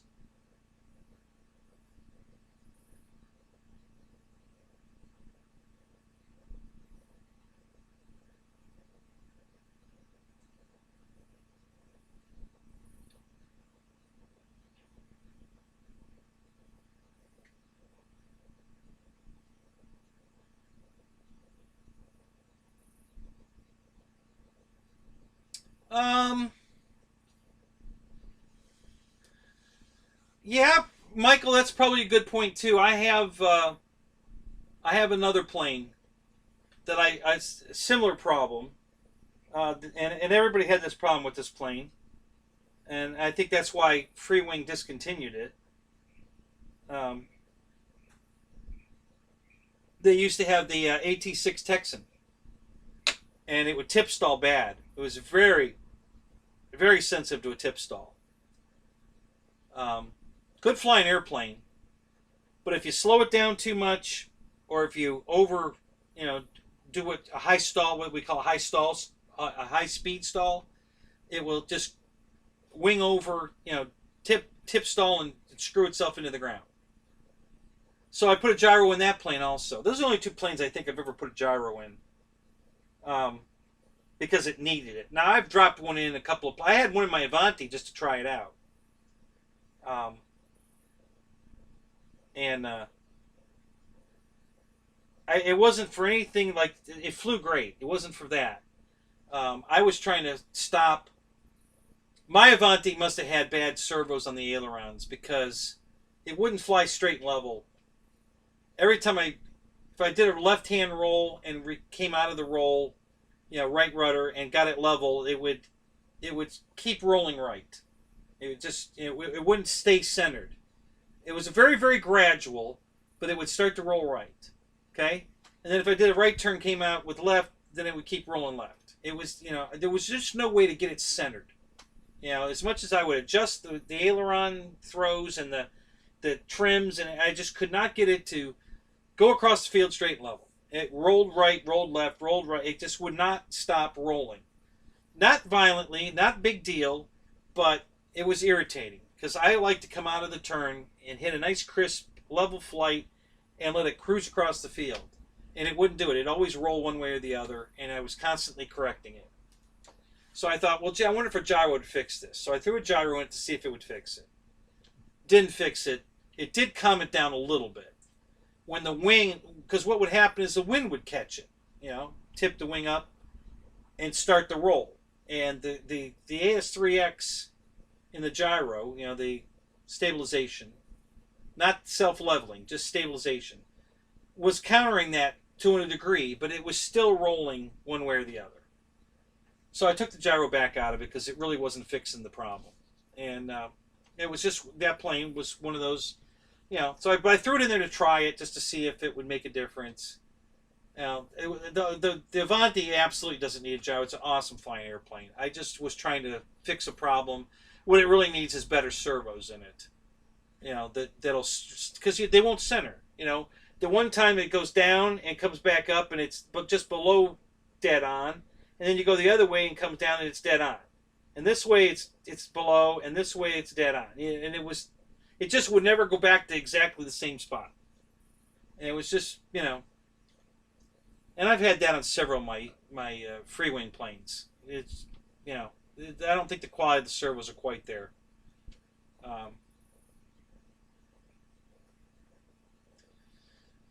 Mickey, are you leaving or are you back?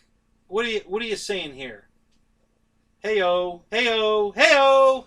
Are you leaving? Or heyo, I'm back.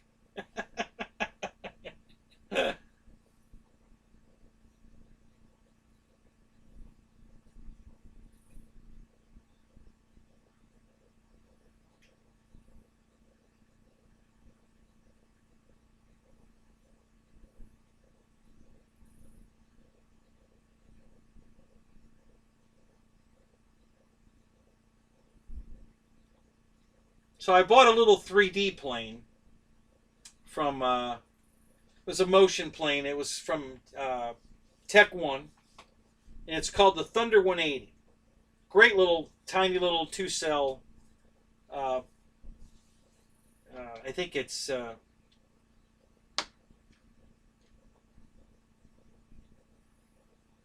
EPP foam. I think maybe something. It's not EPO. It's something else. Super light. Single. It's not a profile plane because the fuselage opens up. There's an actual body that you put the battery and receiver inside the plane. It's super thin. I mean, the foam. I mean, if you pick the plane up in the wrong place, it breaks. You got to be very careful. The foam is so thin, but it's got a symmetrical wing. It's not a flat piece of foam. It's not a profile plane. It's a really neat plane. Flies fantastic.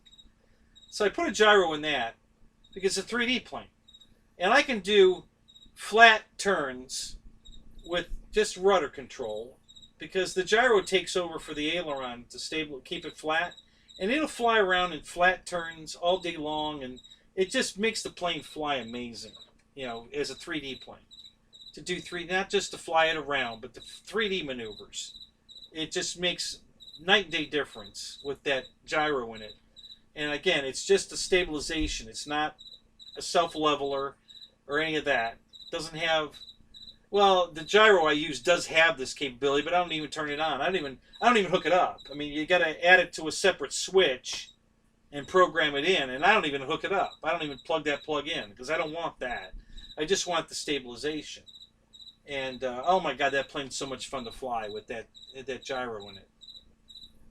So that's the only other. Those three planes, I think, are the only planes I have with gyros in them.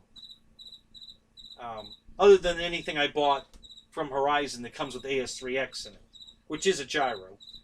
But the only thing I don't use the safe. I only use the, because you can't, without reprogramming it like Dave does. I can't turn the AS3X off. It's just on. So, and I'm okay with it. A couple of the planes I have make it fly worse. It's not helping. It's either not doing anything or it's way over controlling it.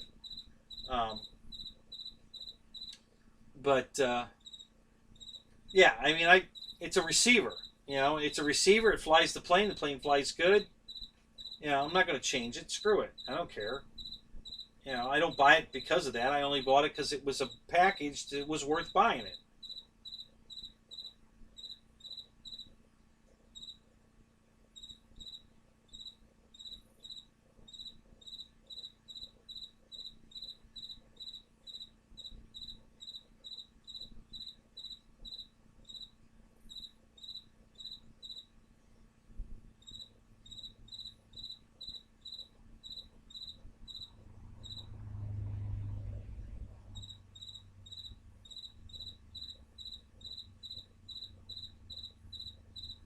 Oh, GB's back too? I didn't even know you left.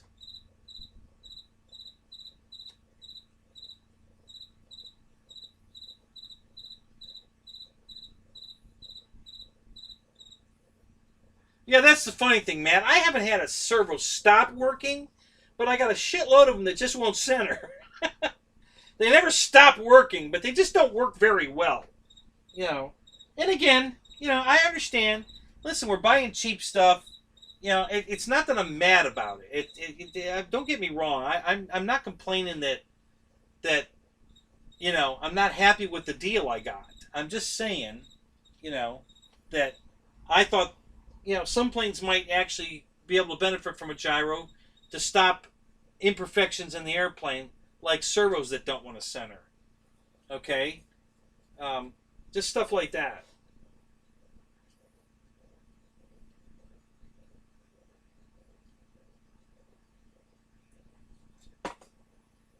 Now, if I'd have put the self leveling on that gyro I put in the Avanti, for instance, then it would have stopped the problem. Okay, but then it would have, well, I guess it wouldn't have limited, because there's two ways to do it. So I probably wouldn't have limited how much I could roll the plane, but it was always going to want to go back to level. And there's times when I get in a bank, I want to stay in the bank. And some of these self levelers, even if you don't move this, if you're in a bank but don't move the stick, you just hold it in that one position for 3 seconds, it's going to self level anyway. It just overrides the stick input because you haven't moved the stick in 3 seconds. So it says, "Oh, I'm still in the bank. He hasn't moved. I'm going back to level." So, and I don't want that. So,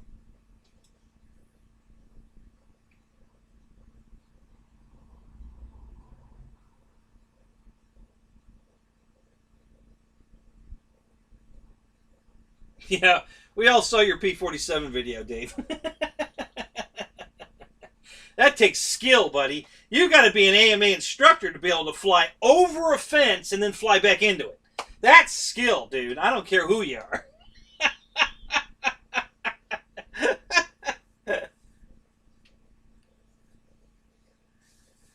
Awesome, John. I'm glad you love that thing. We got to. Hey, we got to thank Air Marshal for that one. He's the one that hooked me up on that idea. I went with the cheap version, not the big daddy that he did, but I wouldn't have known anything about it if it wasn't for Dave. So, big thumbs up to Dave. That was a great find. I did not know there was such a thing as a standalone discharger. So, I thank you too, Dave. I appreciate that. That was a great tip. Um, I just didn't want the Mac Daddy one. I didn't want the Bluetooth on my phone. Listen, I just want to discharge a battery. I don't need it to make my coffee, and I can go watch porn, and I just wanted to discharge the battery. So I went with the cheap version, and I'm very happy with it. And so is John. So thank you, Dave. I appreciate that. That was a great find. That really was. I had no idea. I never looked. Didn't occur to me. I just figured it was in the charger. That's where you do it. Um, so yeah, I know it's amazing. Every time you use the damn thing, you love it more. It's like, God, I'm so glad I bought this thing, because forever it took forever to discharge batteries before. Now it's like that. It's awesome. Love it.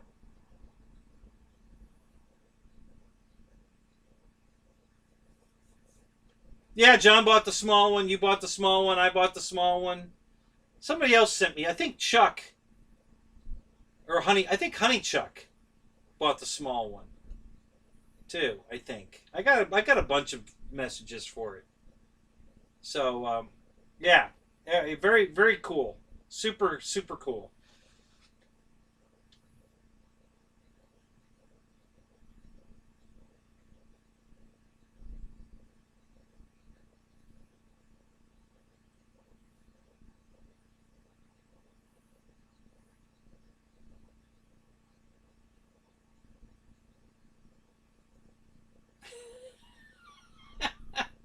Well, honestly, Dave, I think if you'd have just popped the throttle, you'd have flown off and been in the air. I don't think you had it level. You know, you'd already recovered it. You had it. I think you would have just flown off and been fine if you didn't if stayed in the throttle. You know, you already saved the damn thing. You just saved it on the other side of the fence, and yeah, and then you decided to cut the throttle and hit the fence. But yeah, you did a great job of saving the plane. I mean, you'd already saved it when you cut the throttle. I watched it and I was like, "Oh, you had it, Dave, you had it. You know, God, don't try, no, no." And then you know, but yeah, you were good. You know, confidence, dude. You got to have a little more confidence in yourself. You're a better pilot than you think you are.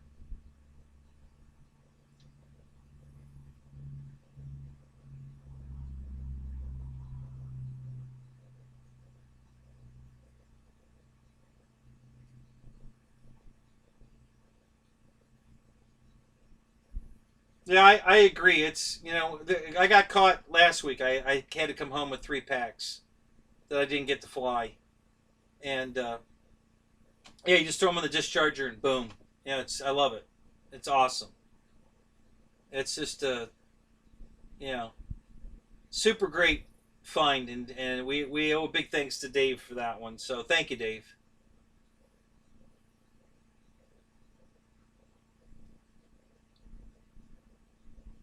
Yeah, exactly. I didn't know I needed it until it's just like the power supply for my charger, so I can charge at 1S. My 6 cell packs. I didn't know I needed it until I had it, and then holy crap, what a difference that makes. Now I can recharge batteries in 20 minutes at the field instead of like an hour and 10, hour 15. What a difference that made.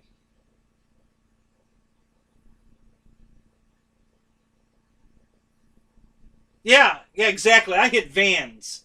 You amateur. All you can hit is a fence. And not just any old van. I hit the Flex Innovations company van. So there you go.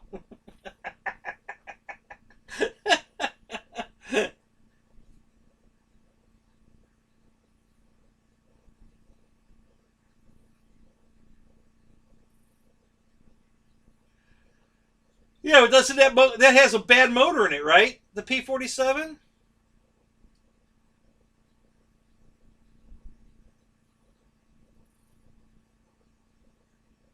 Hey, you're welcome, William. Yep. Yeah, you got a wrench. You had it for a while. I'm surprised you didn't notice. And I gave it to you. I think it was at the very beginning of the show today when you popped in. Yeah, yeah. You already passed mustard. You've been in everybody else's show. You're cool. You get a wrench.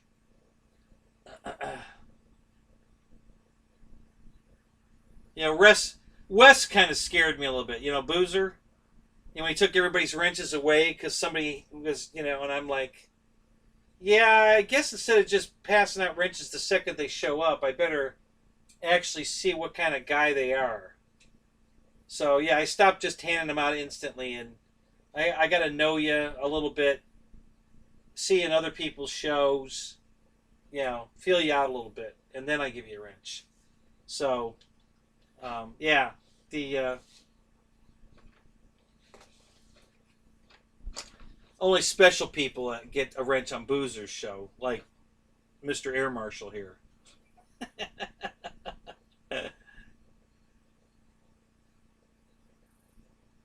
Yeah, these Dynam planes, God, for years I really liked them because they needed a lot more work to put them together, and I didn't mind doing the work. Um, but the quality seemed to be pretty good, and they flew good, and I really liked them. And now it seems like they're going to Hobby King way. They're cheapening up on everything. So you're having all you're when you put the 190 together, everything was wrong with that damn airplane. And now this one's got a bad motor in it, and yeah, I'm just like I'm really getting bummed about the Dynam stuff because man, I was ready to buy a bunch of their stuff. Now that they had their lights problem all fixed, now they got these new light boards in them, and yeah, and then they put the lights in the wrong wing. I mean, it's just like holy crap, who's running this show? So yeah, I'm a I'm a little leery about the Dynam stuff.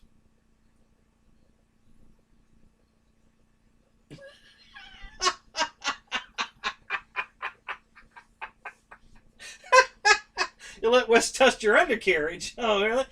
Don't you mean you let Lori touch your undercarriage? I mean, she is running the show over there, so, come on. Oh, that's funny.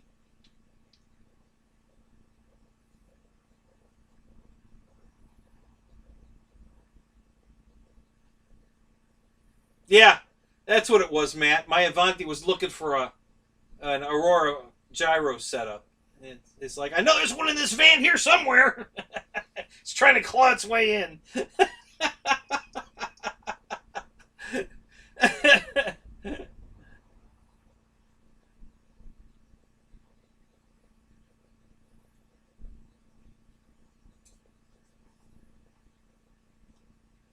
So Northeast FPV, good morning.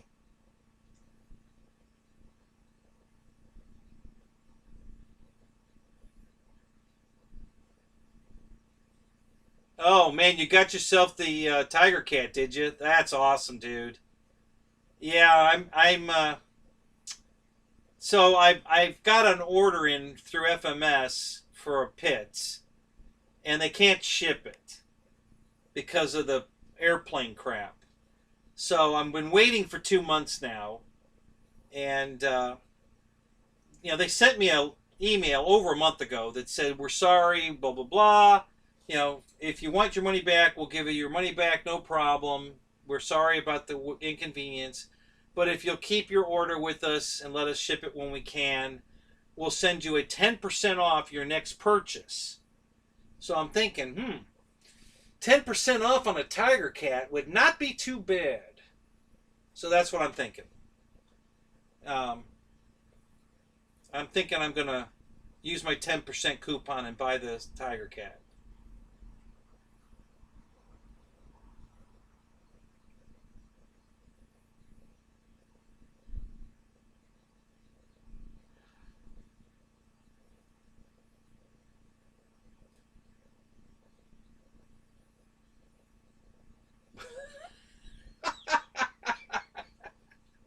Wes went right in, huh?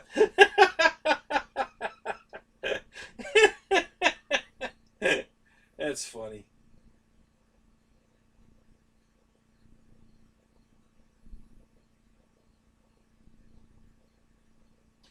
Yeah, well, there might be a separate problem with the Jeep orders. I don't know. I know they told me in the letter that they can't ship out any big items.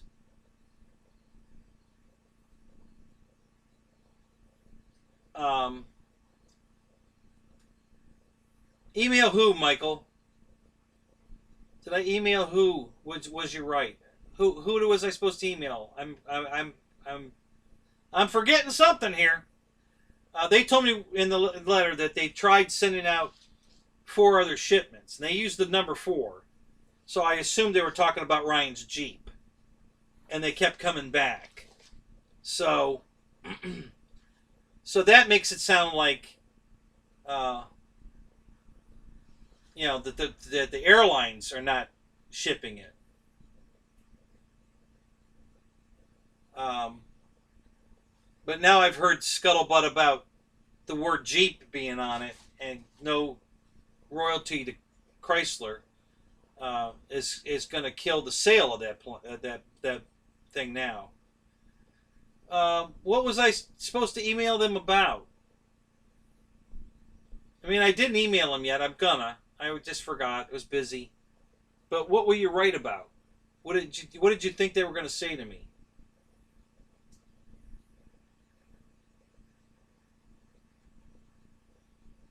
Oh, because GB, you've been doing it longer than any of us, and you got the most subs.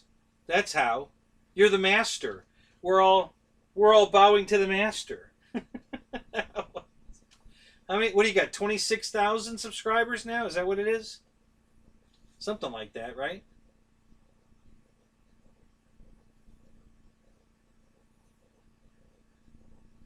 Yeah. Now, GB distracted him with some adult grape juice.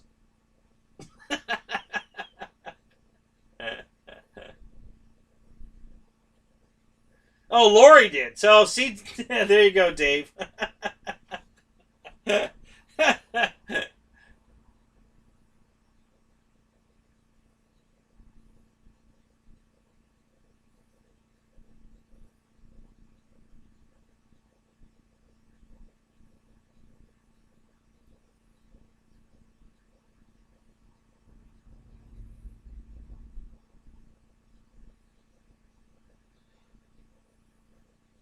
Well, yeah, that's probably exactly what the issue is, Michael. I never disagreed with that. That's exactly what's going on.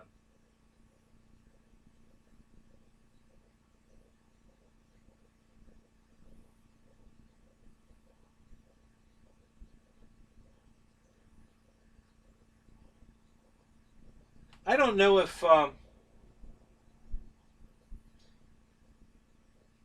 last time I checked, which was yesterday or day before yesterday, my order with FMS was still in unfulfilled.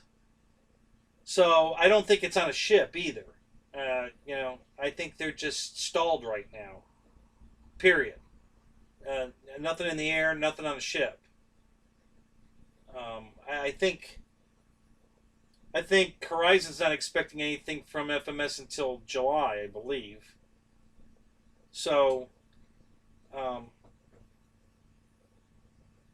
and at that point, I don't know if they could put mine on a ship and have UPS or a FedEx or somebody get it off the ship. I don't know. I don't know how that works. Um, and then finish it themselves, or maybe FMS is just going to tell me to go buy it from Horizon and they'll give me my money back. I hope they still give me the 10% coupon though, because I want to use that.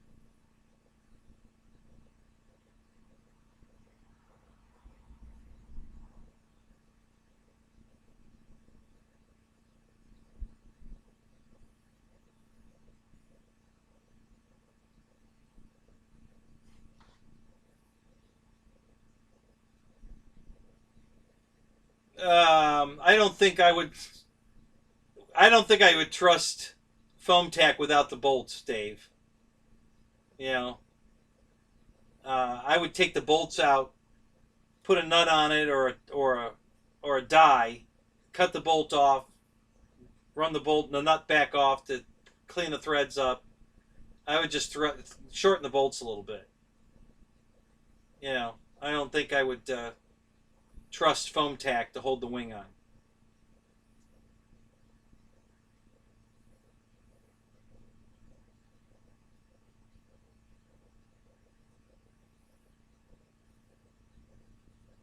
Oh, I hadn't heard anything about a lot of damage problems.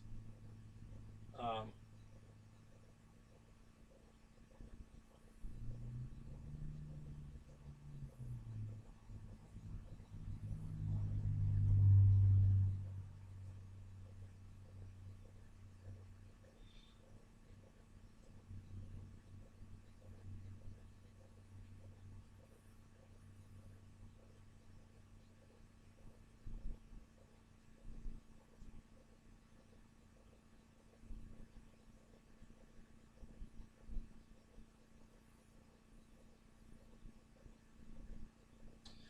well, and that's it. You might be exactly right, Dave. Instead of the load being where the tray is, that the mount. I'm sure there's some kind of tray that the bolts are going up into, right?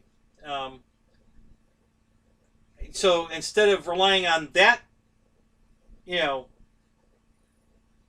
mounting point, you're going to rely on the perimeter of the fuselage where the foam is thinner and it could just rip apart. Yeah, the glue might not come apart. It just might rip the foam apart on the fuselage right past the glue joint, and the wing comes off.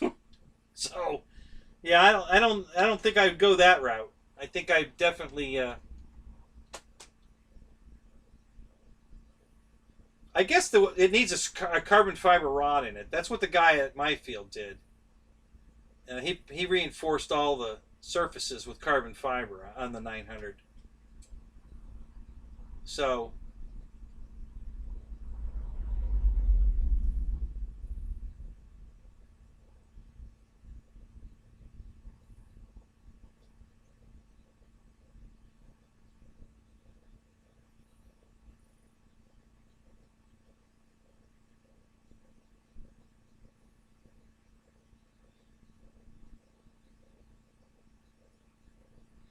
yeah, that's what I thought. So they've got a piece of plywood in there they're bolting to, and that plywood is in the foam in a structural way that I think eliminating that and gluing it to the edges of the fuselage not a good idea. Not with the G loads that thing's been producing, I guess. Yeah. I mean, if you're careful the way you fly it, you'd be okay. But if you get violent, I think it won't survive it.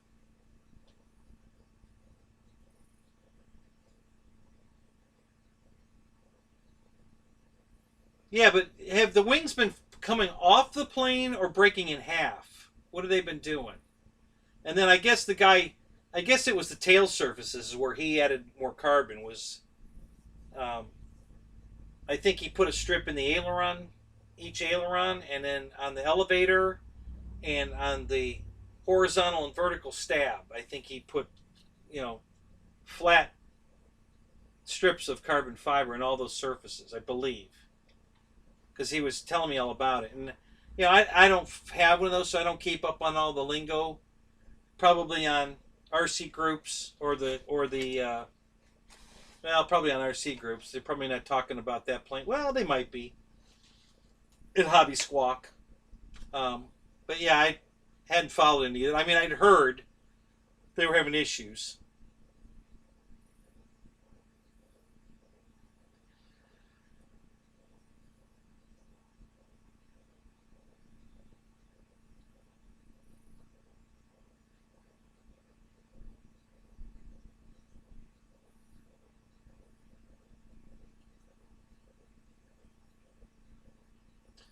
Microfasteners.com. Okay, I'm going to have to check that out.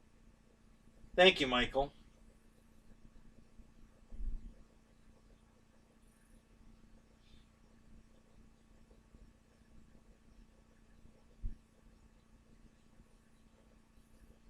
Yeah, I've seen them fly. There's a couple guys out the field that have them. They're rocket ships. I mean, oh my God. Um,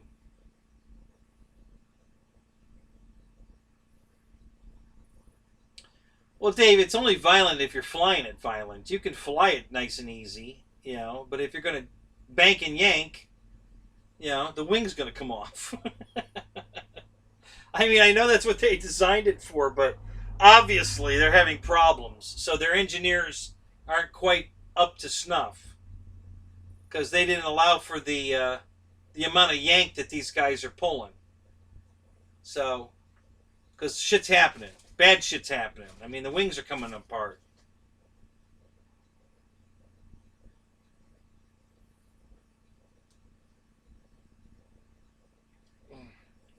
Yeah, it's Hey, how about calling it the Binford 900?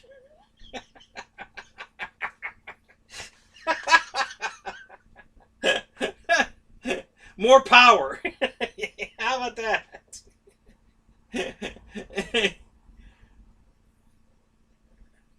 Yeah, that's an idea.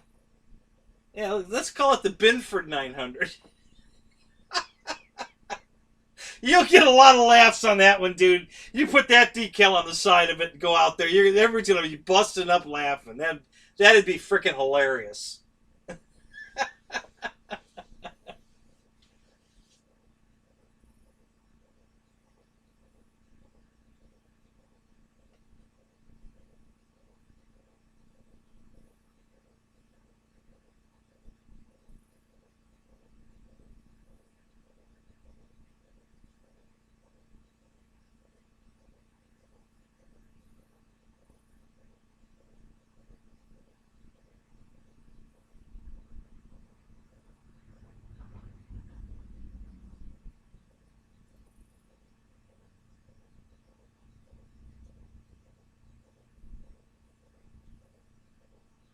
Oh, really?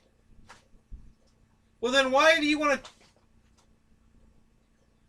to? I'm confused. Do you want to just? The only reason you want to change to gluing the wing on is because the screws are too long. You can't shorten the screws. That's pretty easy to do.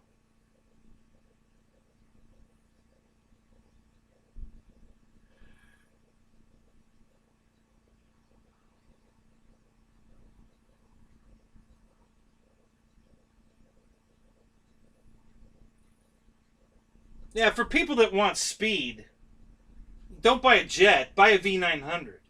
V900 runs circles around any jet I own.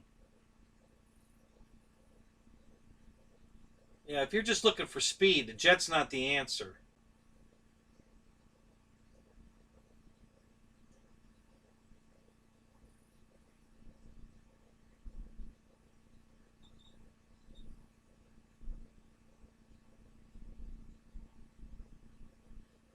Oh, there you go.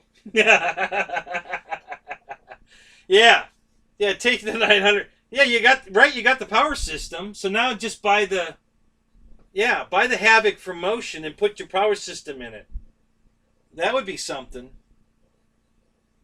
That'd be badass cuz the Havoc looks way better than the V900. I think. The Havoc is badass looking. I like that plane.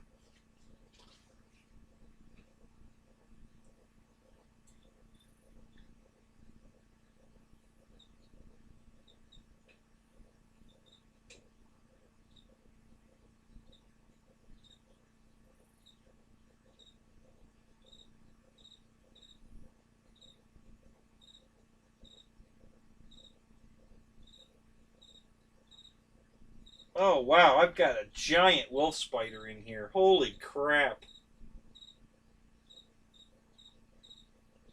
That guy's huge. He's way over there. But he's almost as big as my hand. This guy has got legs to go forever. Holy crap. That's funny.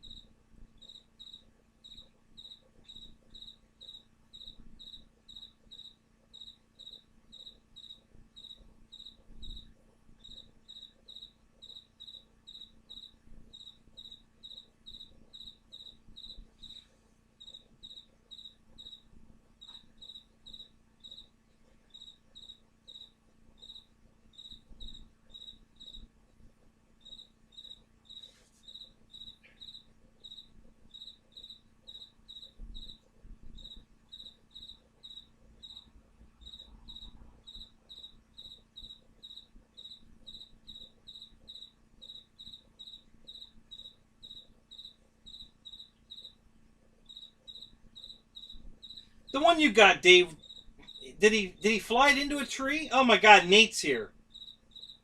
Holy crap. What are you doing up this late?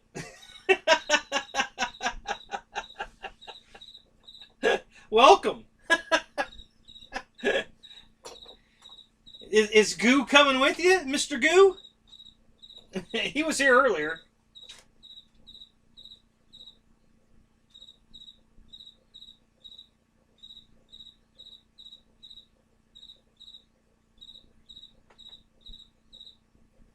Oh, thank you, Michael. That's good. So we still got 17 in here. That's great. It's 2:30. 17 in the room. See, this is why my shows go so long. You guys won't go home. And I don't want you to. It's not I'm not telling you to go home. I'm glad you're here. But that's why I'm here this late. Because you guys are here and we're having a great time. Everybody thinks like I do something to, entice you guys to stick around. No, we're just having fun.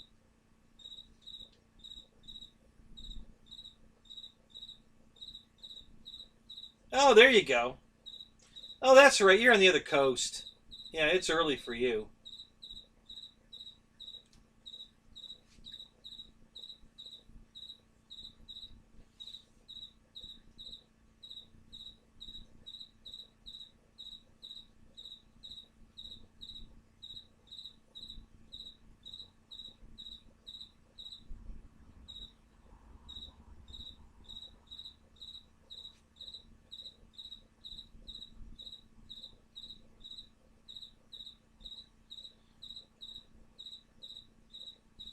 So, Dave, if you got all the repairs done on the V900, is it ready to go back together? Ready to paint?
Yeah, you were showing the fuselage on your show. It Monday. It looked good. I mean, I could tell where it was all back straight. It looked great. Couldn't tell where it was broke. You did a great job fixing it. You know, I mean, it looked. Obviously the paint was off of it, but oh, thank you, Nate. That's freaking awesome. Thank you. Wow, that's just freaking awesome. Thank you so much. Um, yeah, it looked good. It just it needed painted.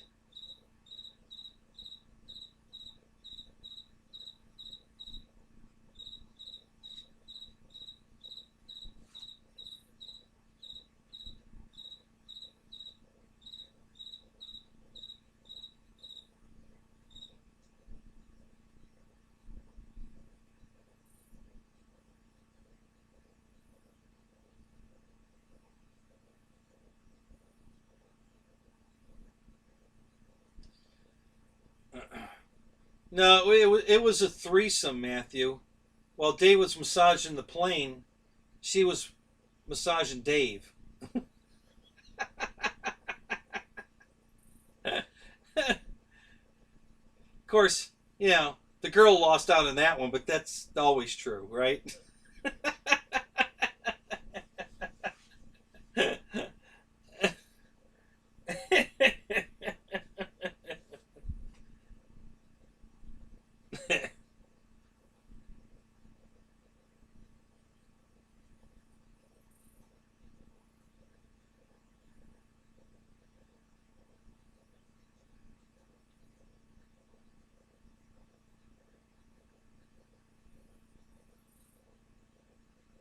Michael, I did the same thing to my beaver. It's a balsa built up, um, and I put lights in. I put nav lights in the wingtips. I added a landing light to the wing. Um,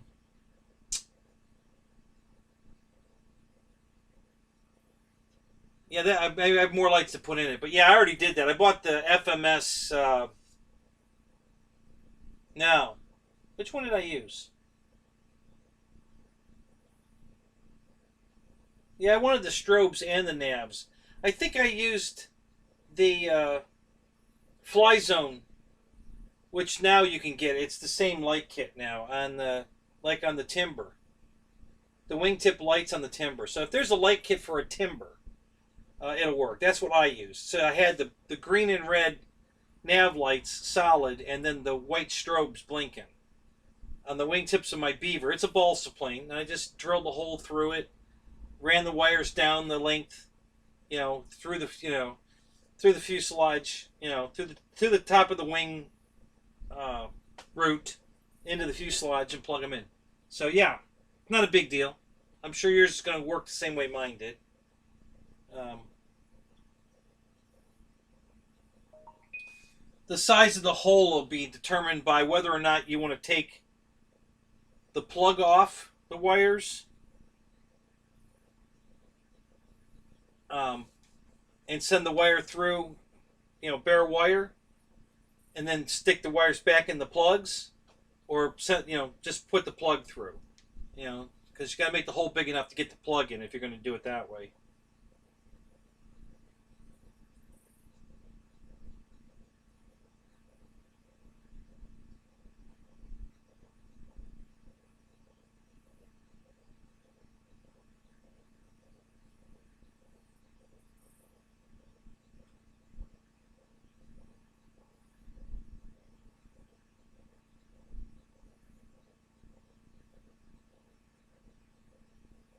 Yeah, Dave, that thing looks great.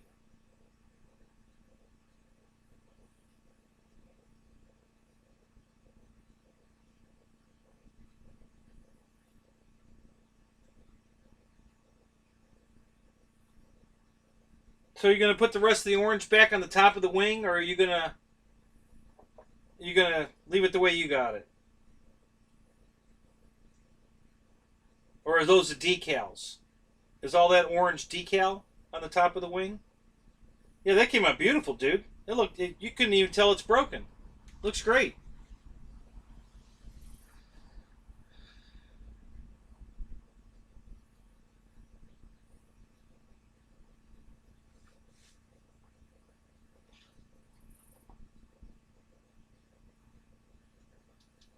Sawyer, what's up?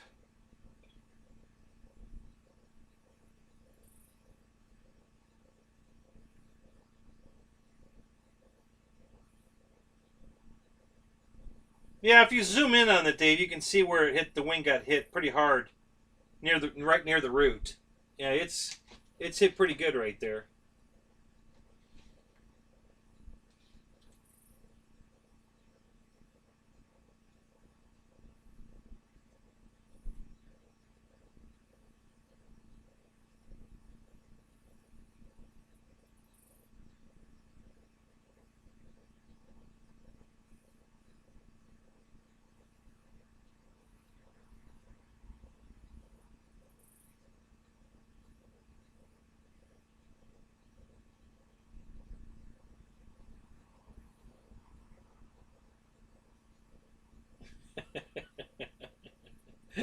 Mr. Strip Club might show up. Who's Mr. Strip Club?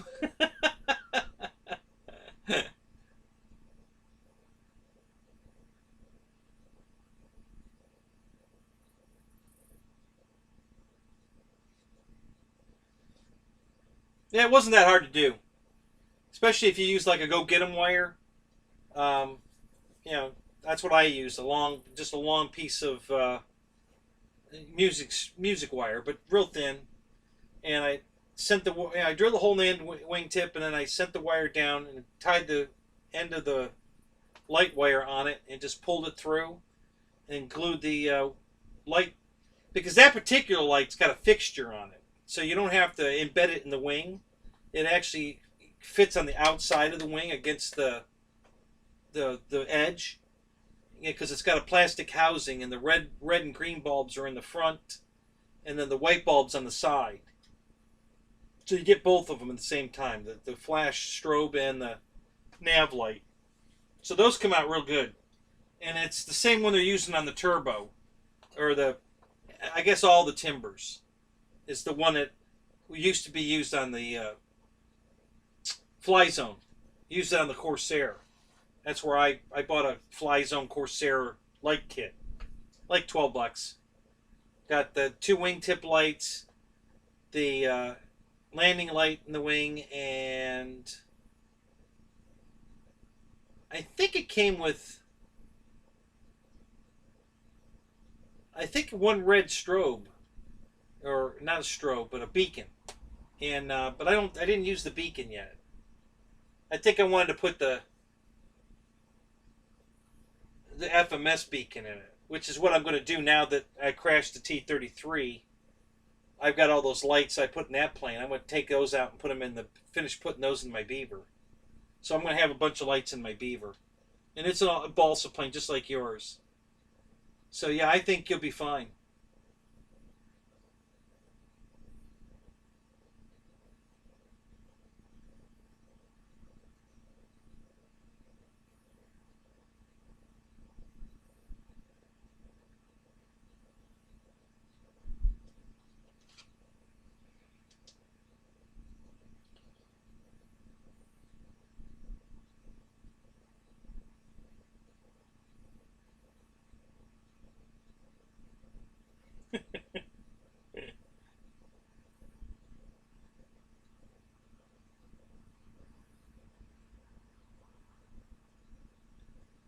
I don't have a before repair bottom shot.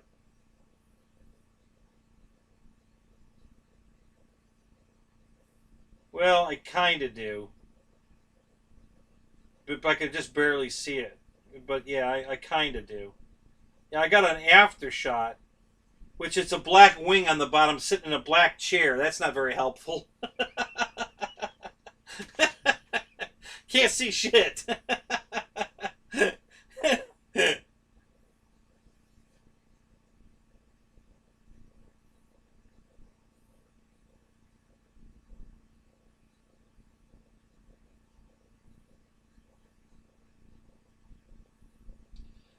This is a P-51. It's a B. I switched it to a 3. It's 1450 millimeter. Uh, Flaps, retracts, sequencing gear doors, and navigation lights. Yeah, it's the plane's 7 years old. Um, they discontinued it about 5 years ago, maybe 4. They still make the plane. Well, no, actually they don't even make the plane anymore. I was going to say they still make it, but in a different color scheme. But no, they don't even make this plane anymore. Not the B model. Um, yeah, they're yeah,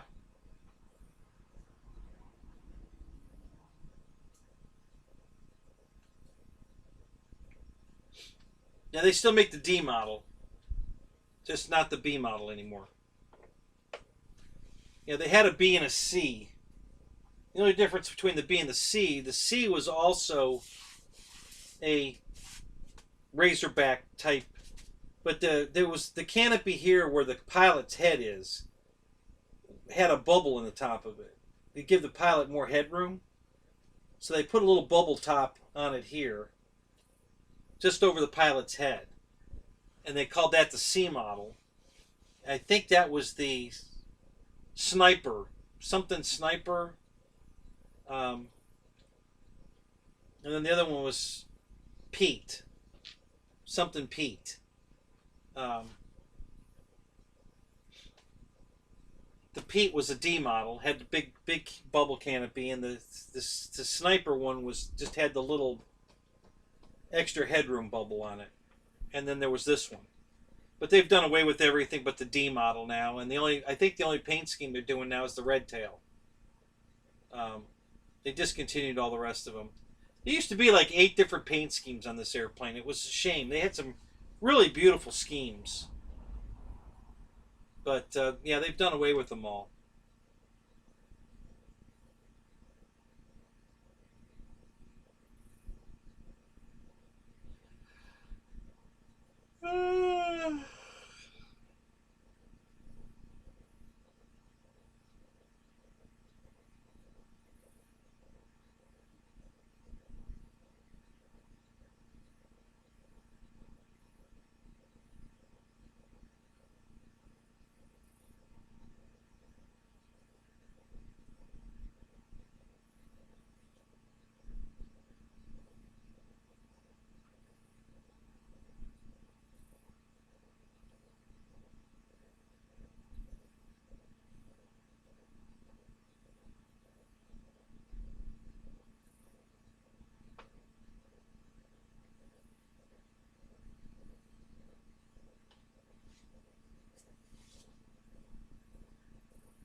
All right, guys, what happened?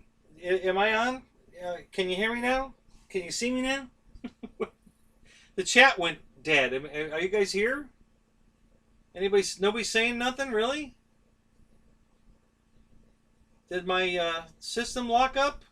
We're looking at dead air here. What's going on? I'm gonna refresh anyway. Let me see what's going on. Yeah, Michael writes message P51B was the last message I got. So if anything was said after that, I haven't seen it. So let me refresh. See if that helps.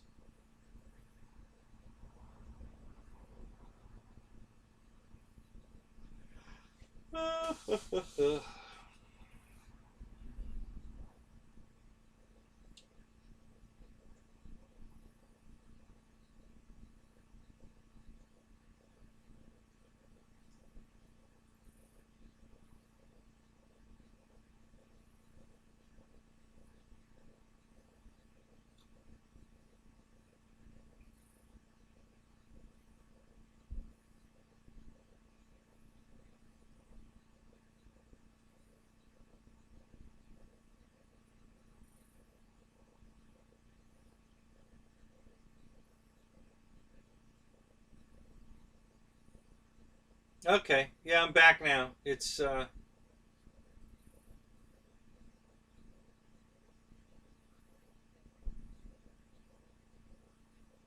yeah, there was a lot going on here. I missed all of this.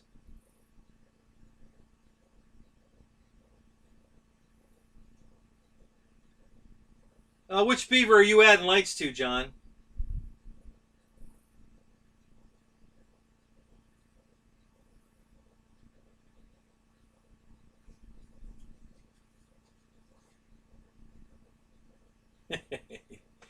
He's saying we have a problem.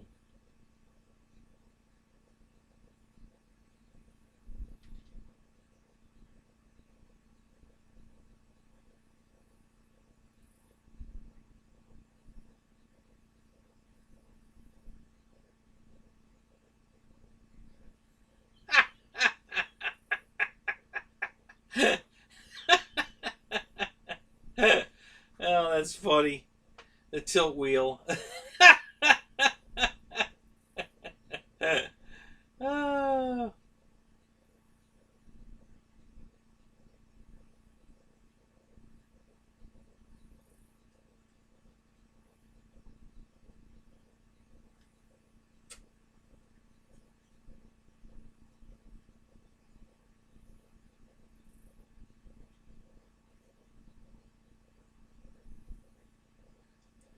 Now, see, Dave, I think it's just the opposite. When the whole column moves up out of the way, there's way more room. Way more room. Yeah, before when just, and that was a Ford thing. Ford was the one that just had the wheel tilt. You know, GM let the whole column tilt. So yeah, the column tilts up out of the way. You got way more room.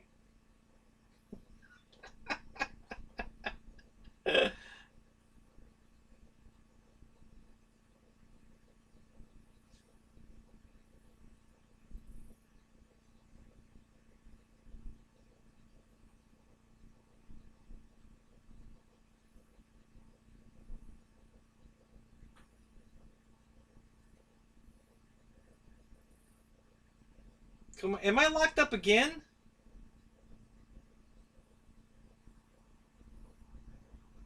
Sawyer's the last message I got about the Hobby King plug and play. Has anything been said after that? I'm not seeing it.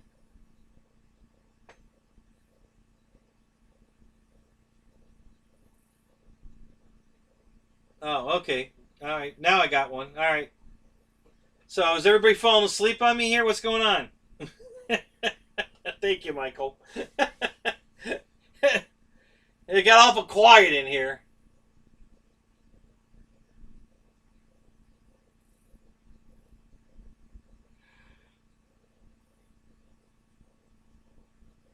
Oh, is that right? I didn't. I never realized that. I thought Mopower did the column.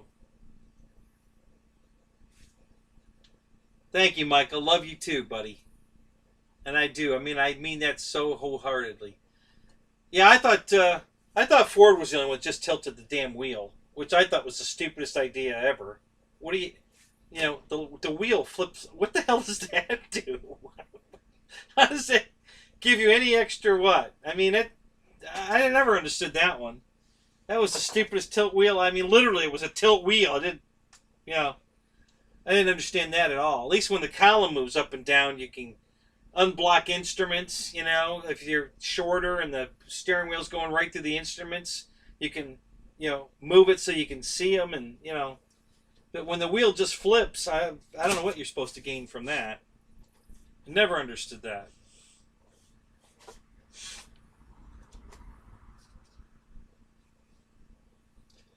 Tara's gonna be right back. All right, man. Should we time you?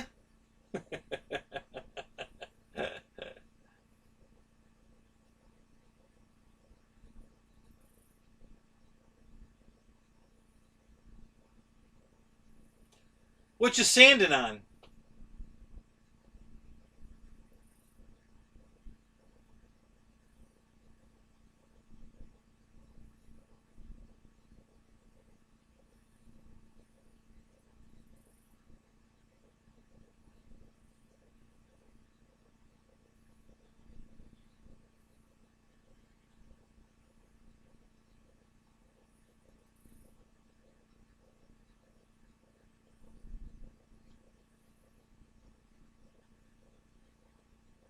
Well, there you go, John. That sounds like a good project.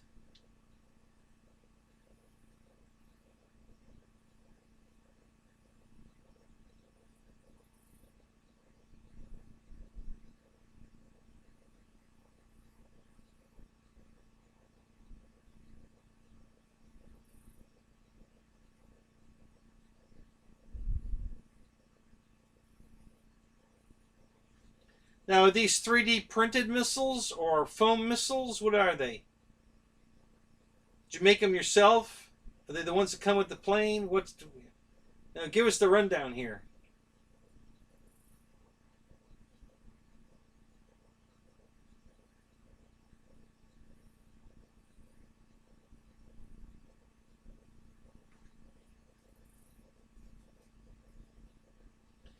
I was just looking at the Blade helicopters the other day. I don't remember the Blade 70 though.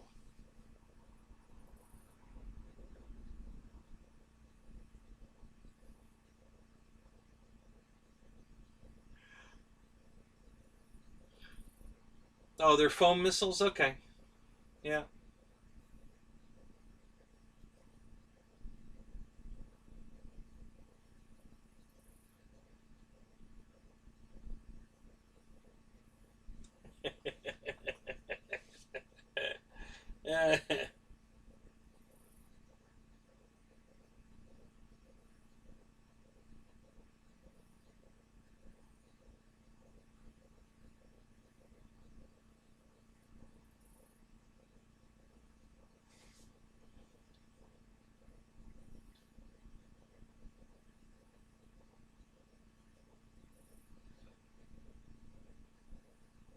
Yeah, they're probably not really proportional for the plane, are they? Most of the time, they're not. That's why guys started 3D printing them. Supposed to get. So now I got to relearn. I got to find out what heat settings and everything else I need to change in the settings before I can print again.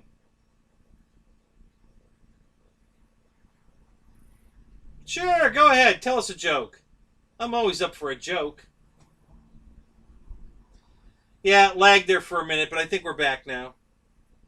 I got a disconnect reconnecting message. It's first time tonight.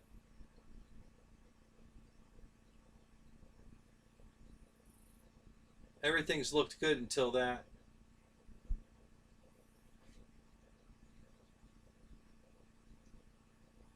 And that was all YouTube because I have no on my OBS. There's no dropped frames, zero. So it wasn't my OBS that dropped; it was YouTube.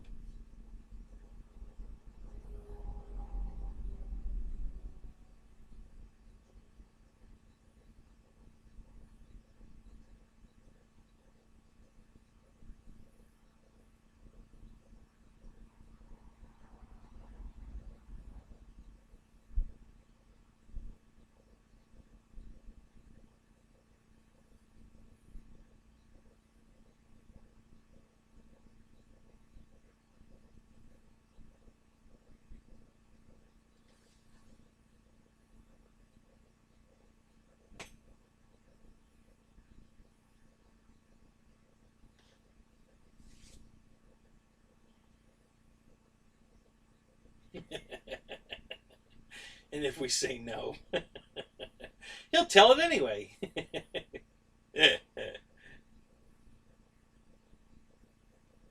Where do pencils like to go on vacation?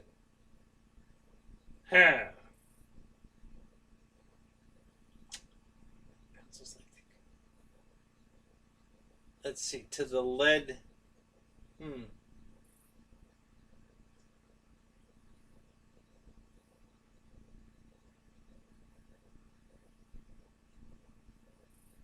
Pennsylvania. Oh God, really? Jesus. Oh, that's as bad as my pumpkin joke. Oh my God. Oh God. Oh. Yeah, okay, everybody's tired. You're all getting slap happy now.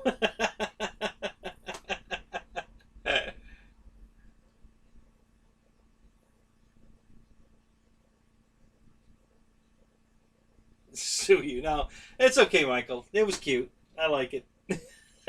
I'm not going to sue you. uh, hey, it's in my show. You can do whatever you want. I'm totally good with it.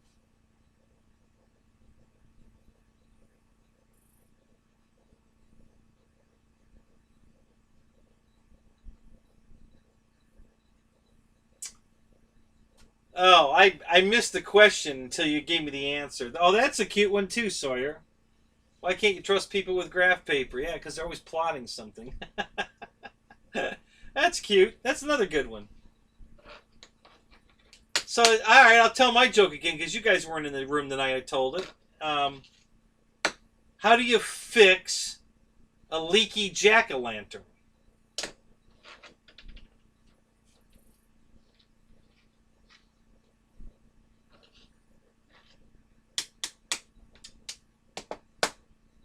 With a pumpkin patch.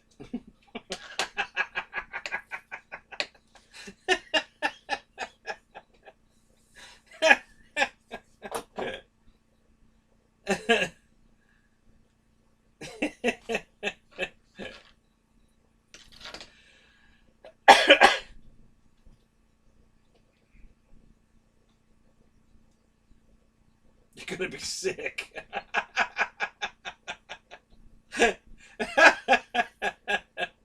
Oh, I think we pulled up on Williams' stop. He's getting off the bus.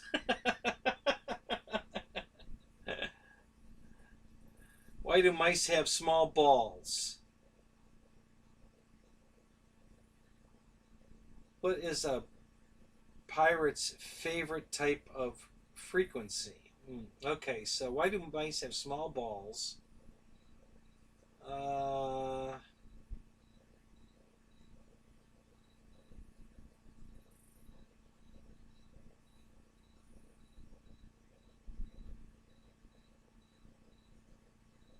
Not too many of them know how to dance.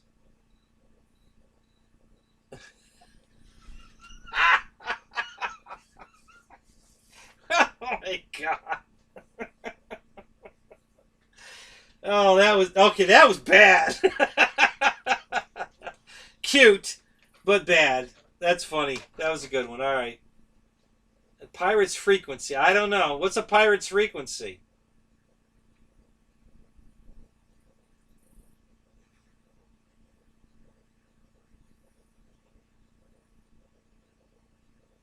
What do hillbillies do on Halloween? What do hillbillies do on Halloween? Uh,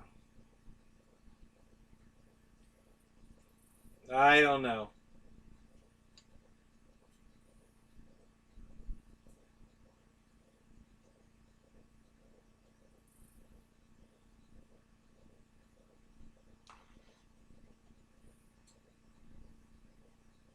Oh, God. Oh, that's okay. Now that was just sick. Pumpkins. Hey, Furball. Welcome back.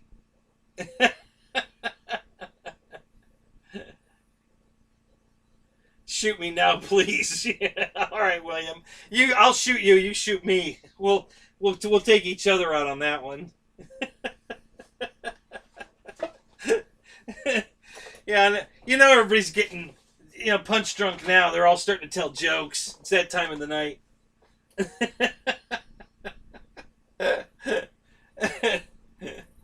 Oh, that's too funny.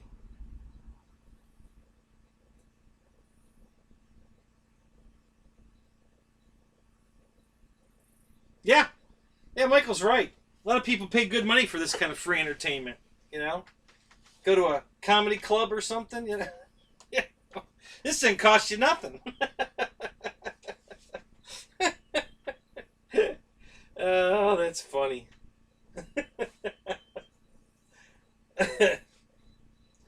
So, Michael, have you flown your T-28 yet with the new landing gear?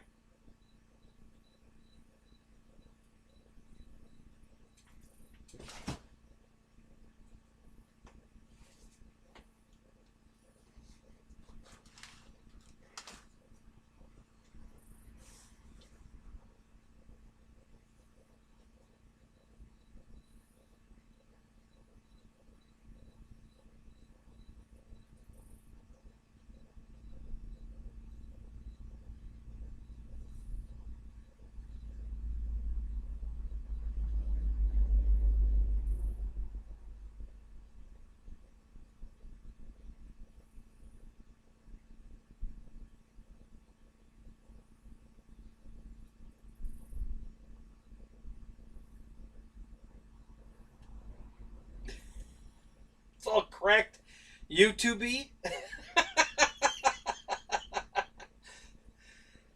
I hope you don't mean you cracked it up. Oh, God.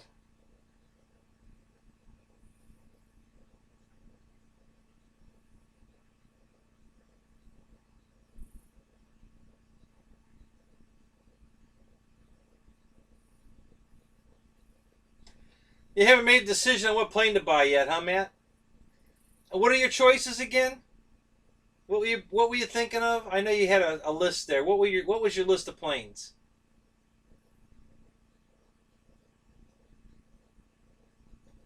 Yeah, a whole bag of chips and then some Kenny.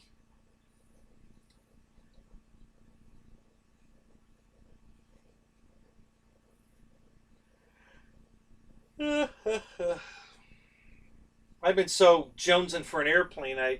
Not that I need another one, for Christ's sake. I got plenty, but um, because I've been waiting for my pits and didn't get it, and I'm waiting for my glider and I didn't get it, and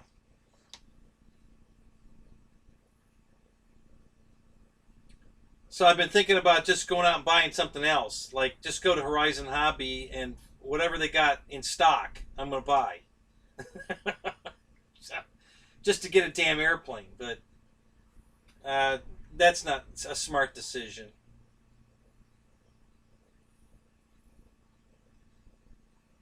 But I am thinking about buying a couple of batteries. Maybe I'll just buy one. Although I think it's the same shipping if I buy one or two. I think it's the same amount of shipping.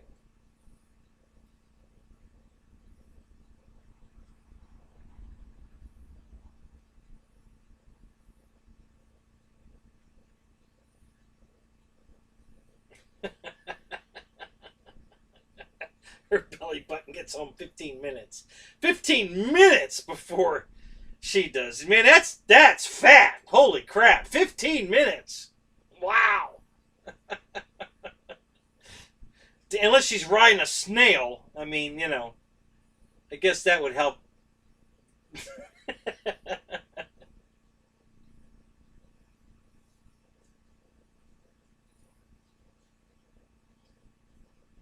Oh, wow. The 2000 Mamba? Really? Wow. All right, dude. Well, those are five. Oh, is it the Mirage 2000? not a 2000 Mamba. Which is it? Is that what?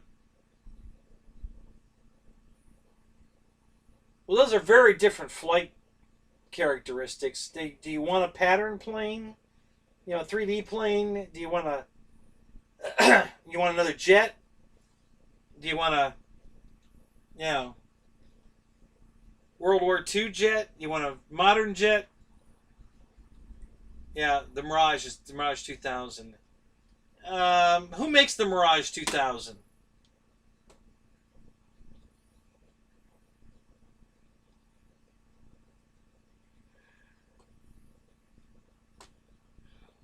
Yeah, we were talking about this.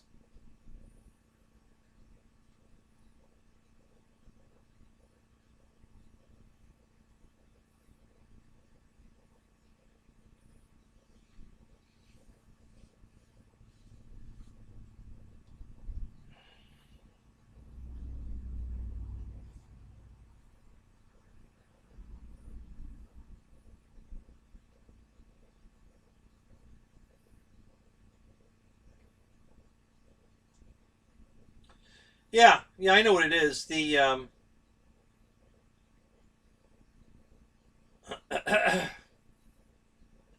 well, I don't know, dude. Do you want another jet? We were just talking about this. You know, you got four jets and then a Mamba. So, do you really want another jet? I mean, out of the jets you picked, I would probably go with the Mirage if I was going to go jet. But, um, and that was going to be what, the 60 size Mamba? Is that what you were thinking?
Well, they're both 6S airplanes, right? Well, they're all 6S airplanes. So, um, I don't know, dude. That's, if I was, it really comes down to jet or biplane for me. And out of the jets, um, I'd pick the Mirage just because it's different. Um, so the F-15, no. Um, MiG-21, no. Big no there. MiG-17, eh. But yeah, the Mirage for sure. If you're going jet, I'd go Mirage. Um, I've already got 9 jets. I'm not buying it. If I sell one, I'm going to try to sell a couple of them. If I sell one, I might replace one.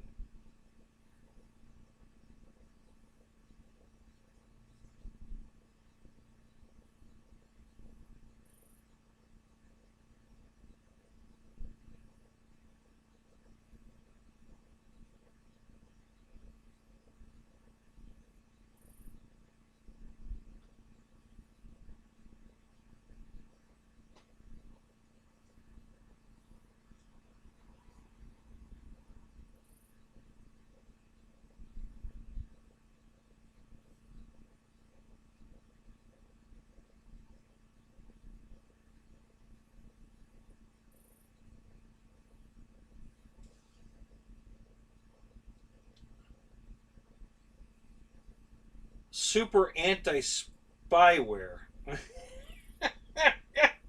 What brand is that? Who writes that one? Super anti-spyware.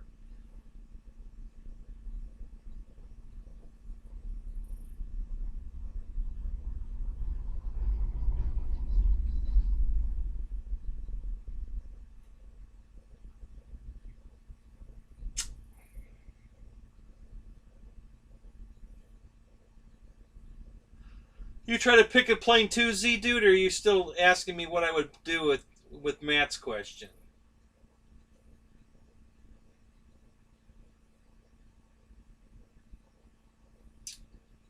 Um,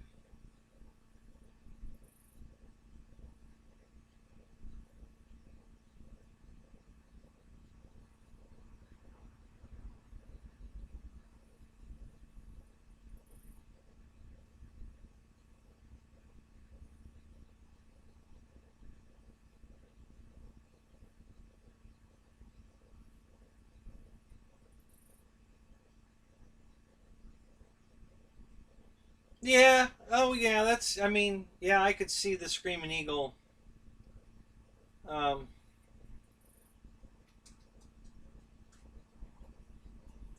oh yeah, GB. We're not going anywhere right now for sure. Yeah, we're going to be here till at least 3:30. Um,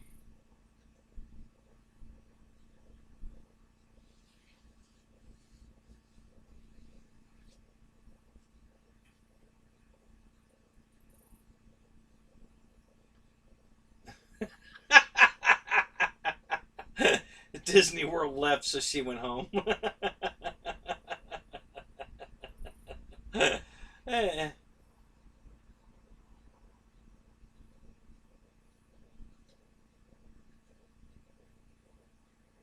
Oh, I'm thinking of the Havoc. I think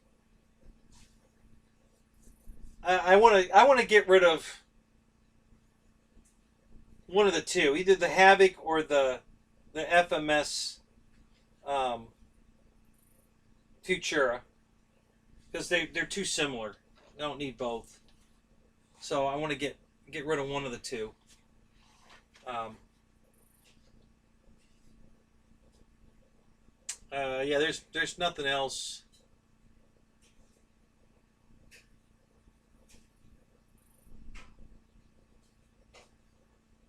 Might get rid of the FMS 810. I'm keeping the I have the LX 810. I'm going to keep that for sure.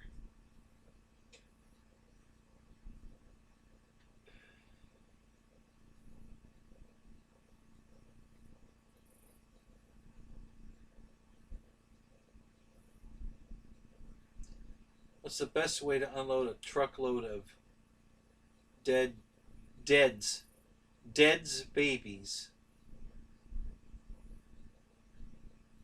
with a pitchfork?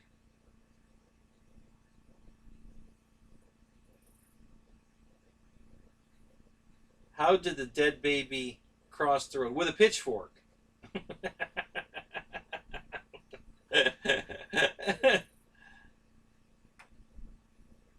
What's grosser than gross? A bag of dead babies.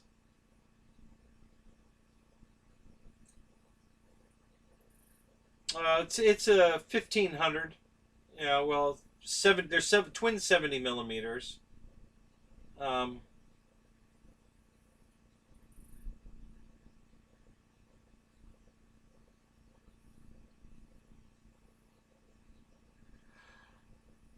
uh,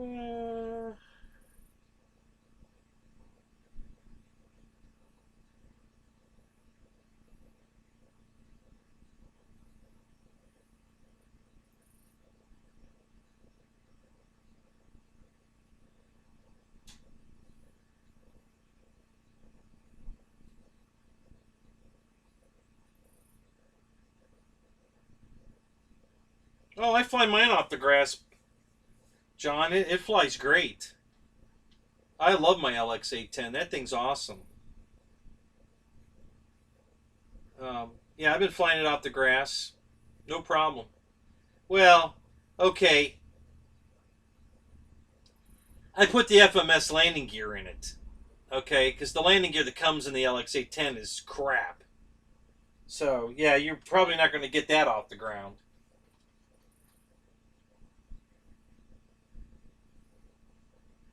I have one of the either the main one of the mains or the nose gear. Yeah, here it is, right here. Yeah, this plastic piece of shit. Yeah, this is the nose gear.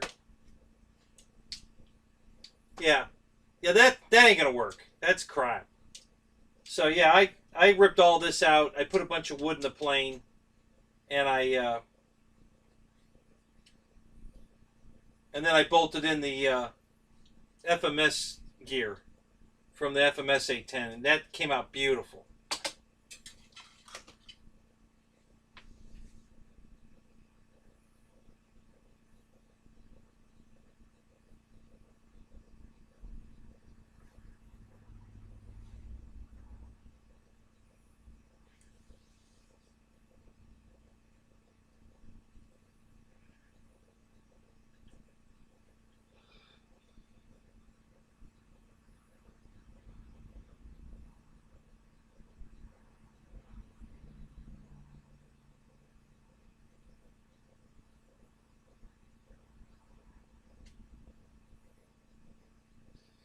Oh God, I can't wait to hear the rest of this one, Sawyer.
Well, it's hard to weed through all these damn jokes.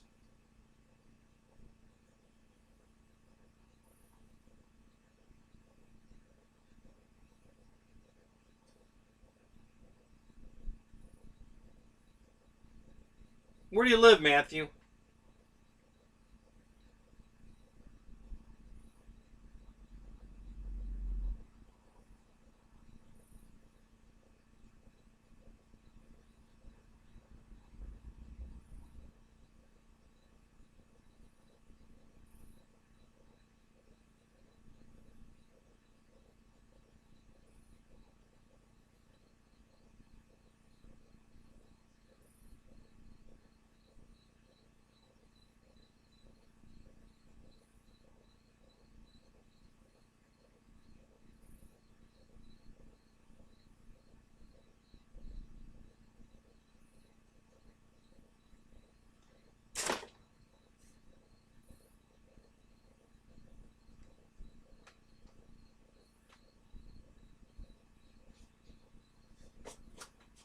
Yeah, John, you're gonna have to change the gear on that thing because the gear that's in it's crap. You know, mine. I can't believe your gear stayed in. My this nose gear on the maiden takeoff.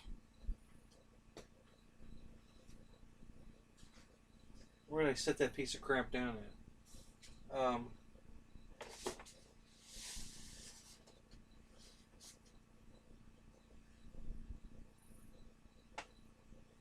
Where did I set that down at?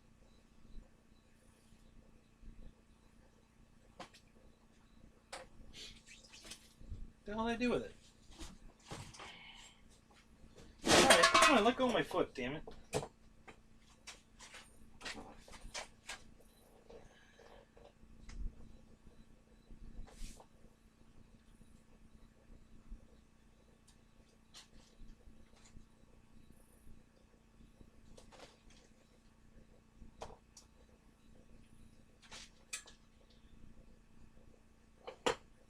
Yeah, mine tore out on the maiden takeoff. The nose gear did. It hit a tuft of grass as I was rotating, and it just pulled the glue right off the.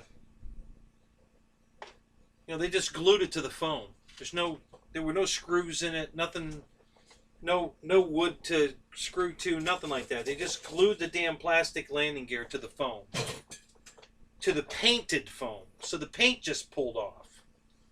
So the gear came right out of the plane. It was hanging from the wire and just pendulum back and forth the entire flight.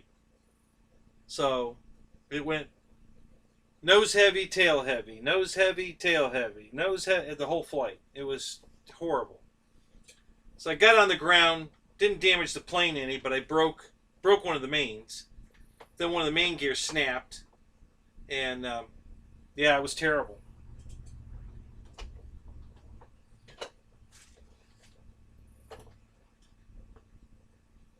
But it did take off, even on that crappy landing gear. So, I'm thinking you might have another problem.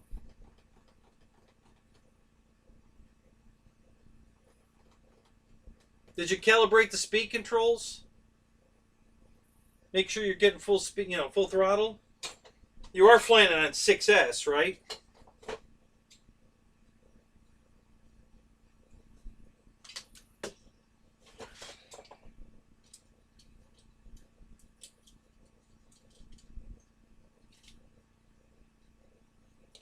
Yeah, so this was my landing gear while it was flying.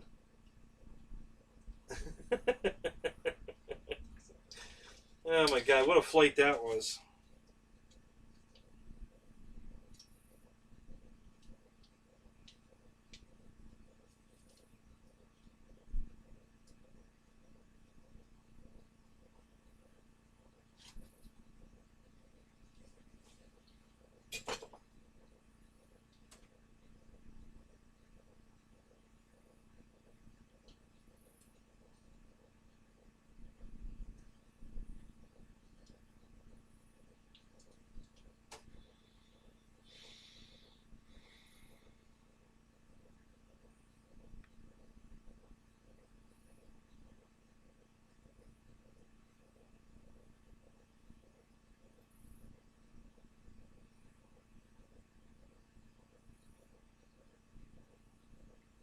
Oh god, I missed a joke here. I gotta back up.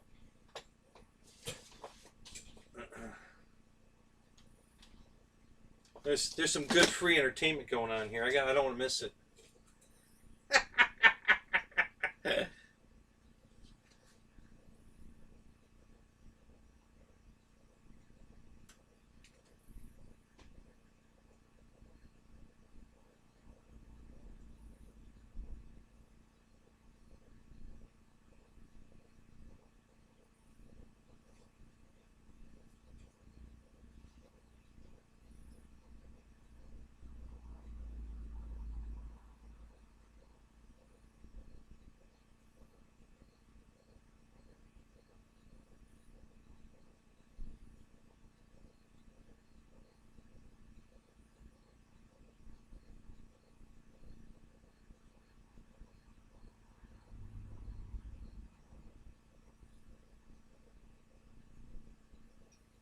All right, so what was the Pensacola the answer to a joke?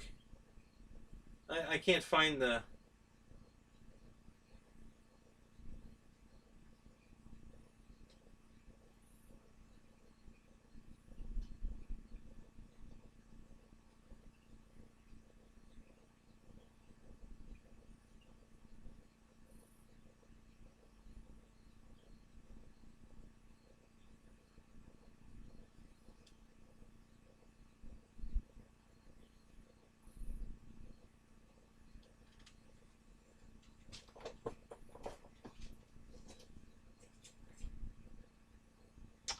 Yeah, I'm actually my LX plane. I'm flying on the provided EDFs. You know, I mean they're crap. They're five bladed pieces of shit, but um, it doesn't fly too bad. Flight time's pretty good. I can get 6 minutes out of it on a 4500 battery. Um, just cruising, and it flies really good. Lands really good. It's light. God, that thing is light. So yeah, the wing loading's really light.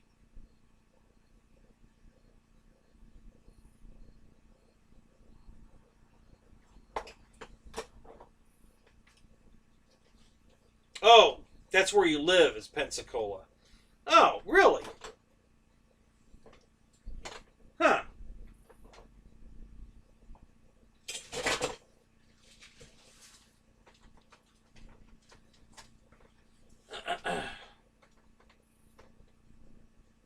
How's $300 sound for the 810? The FMS 810. I'll meet you halfway. You come down from Pensacola, I'll come up. We'll meet somewhere in the middle to make the exchange.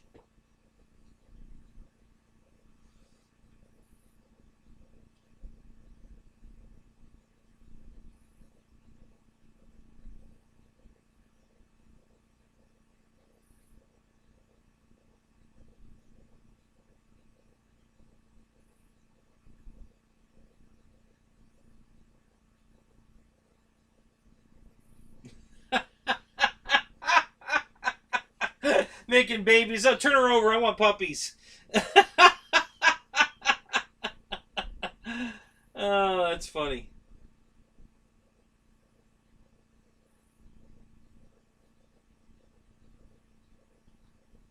Yeah, I bought a beautiful F-14 model at that aviation museum.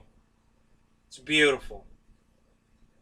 It's I think it's a wood carving one, but then painted all up.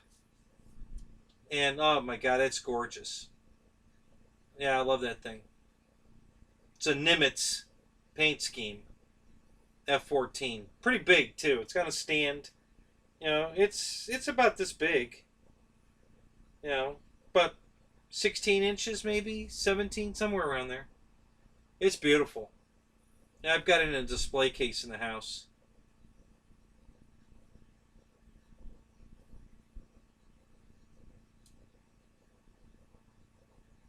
It won't fit in your car. Sure it will if I take the wing off.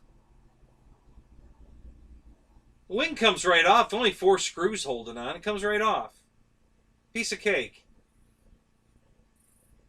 Well, each wing is held on with two screws. Two screws off, two screws off. They slide right off.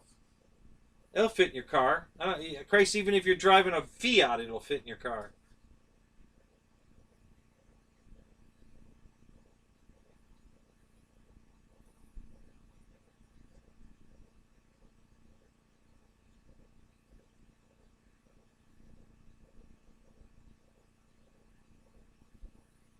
Yes, still 16 idiots tuned in.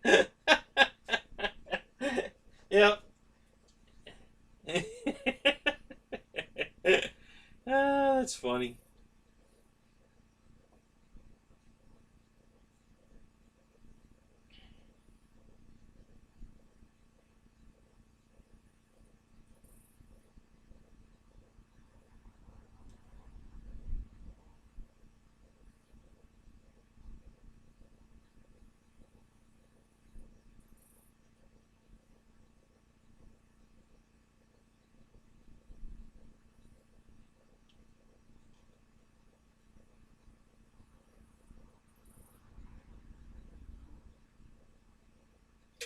What's an S-14?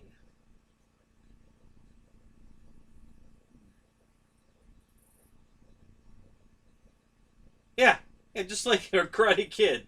Screw on, screw off.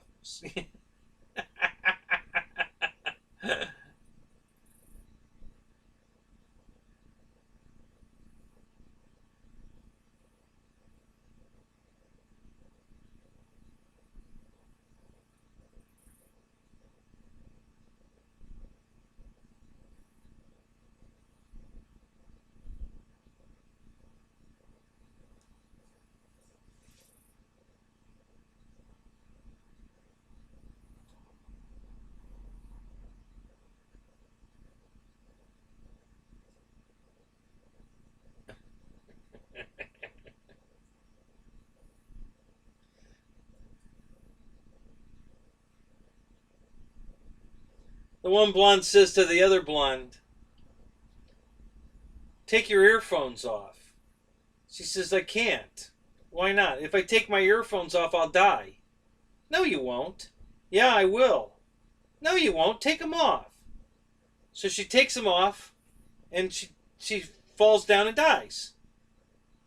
And the other one's like, what the hell? So she picks up the headphones and puts them on, and it's breathe in, breathe out. Breathe in, breathe out.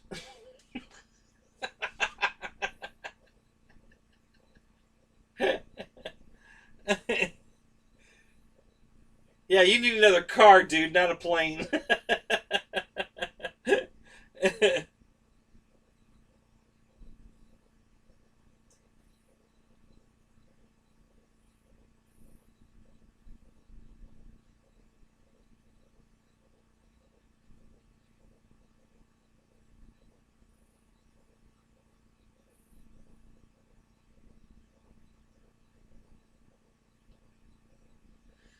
Oh, that's an old joke. The white out all over the screen.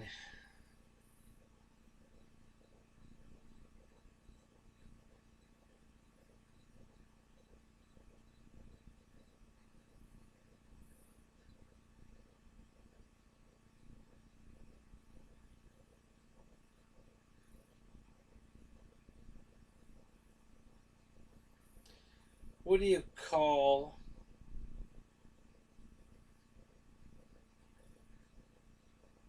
hooker and three blinds on a corner?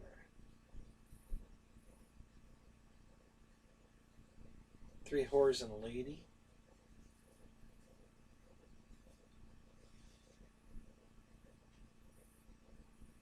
Regular price, $4, $4, $4.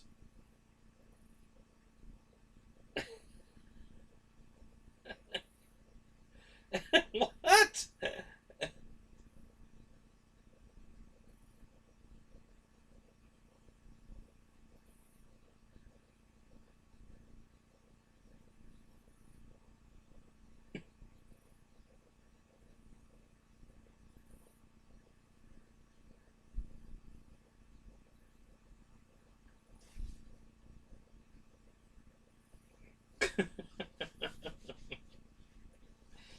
Oh my god.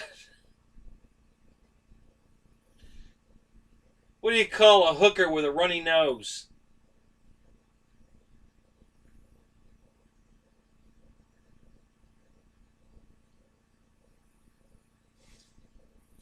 Full.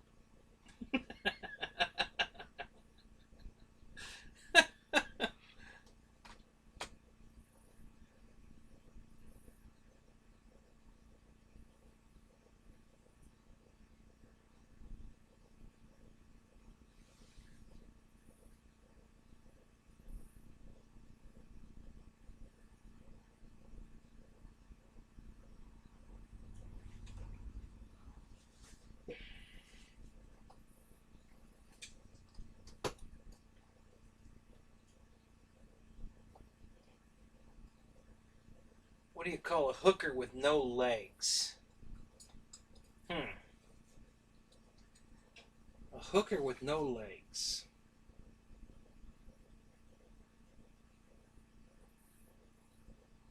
I don't know.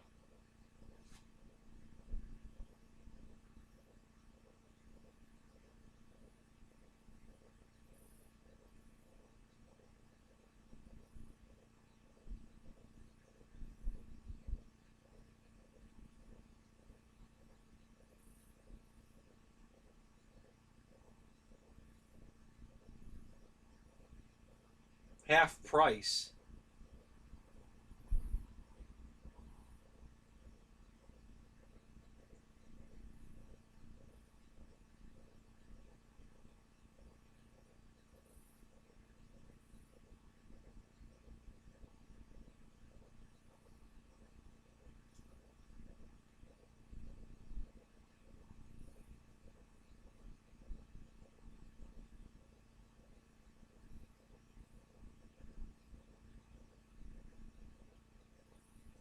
Consuelo.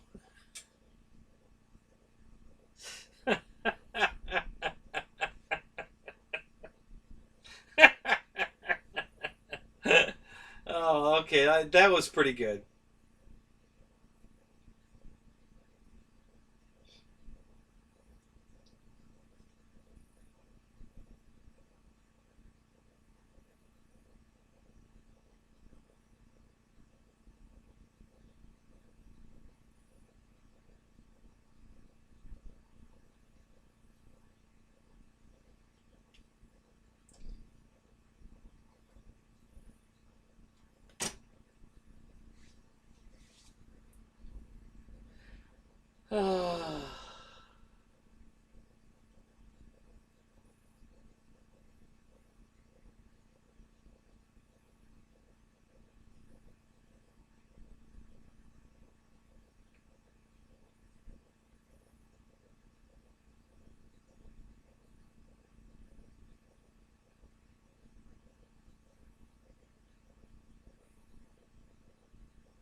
All right, I'm not getting that one, Michael. A blonde gets out of a car one day, and then the whole football team followed her out too. Football team followed her out too.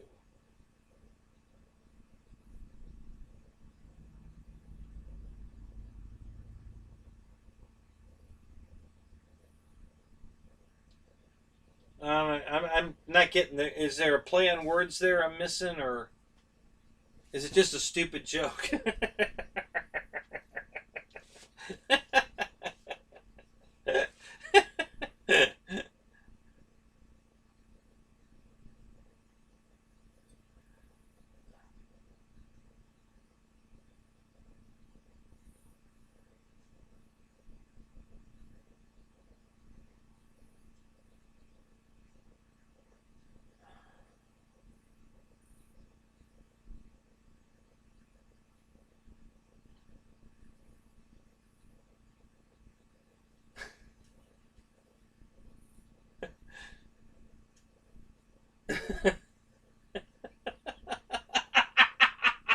Now that's funny.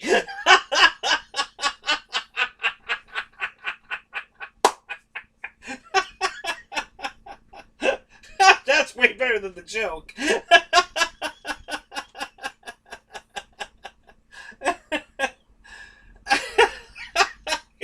Come on, it's 3:30. What do you expect?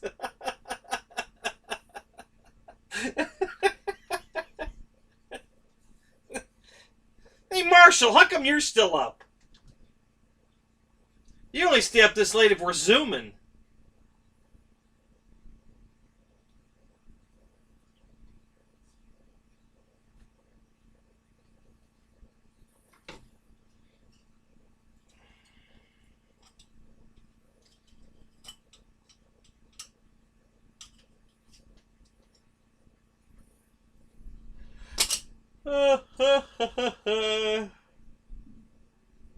No, we're not winning Emmys for sure.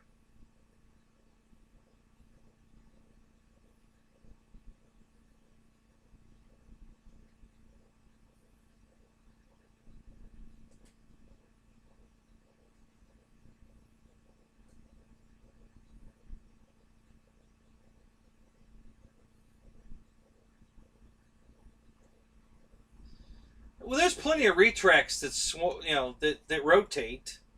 The ones for the Corsair rotate. Um, I think the P40 geared rotate. Um, I think the Intruder gear rotate.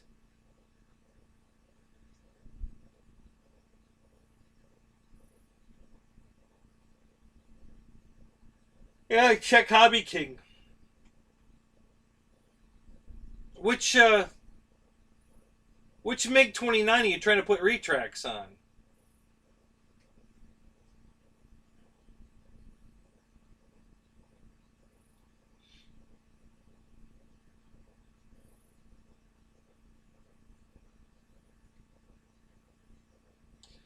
All right, Pterodactyl. Hey, have a good time flying, buddy. I'm going Saturday. Not going out tomorrow, but I'm going Saturday. So,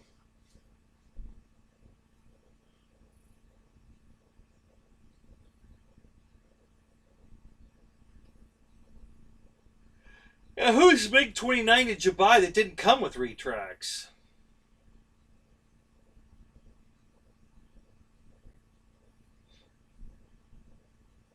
They don't have the. Where'd you buy the plane at?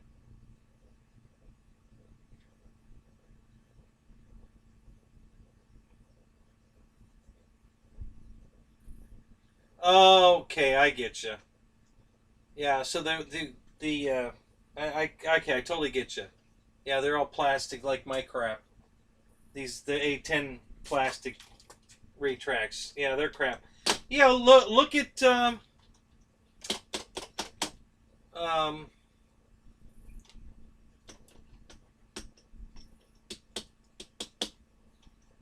yeah, look at like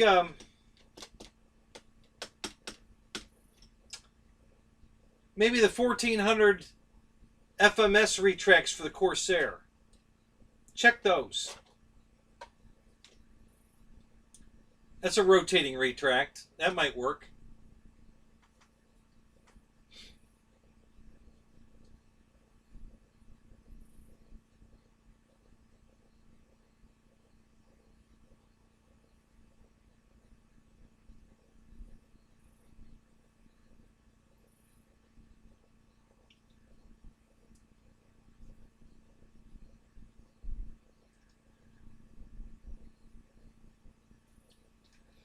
Yeah, I guess Hobby King has a good selection of retracts like that. So you might be able to get them there. But depending on how well, you can always change, you know, not on this piece of shit, but 9 out of 10 times you can take a set screw out of the retract and take the outer the oleo part and then make it longer. Just extend it. Buy a longer the wire that it hooks to, get a longer one, or there's a bunch of ways to do that.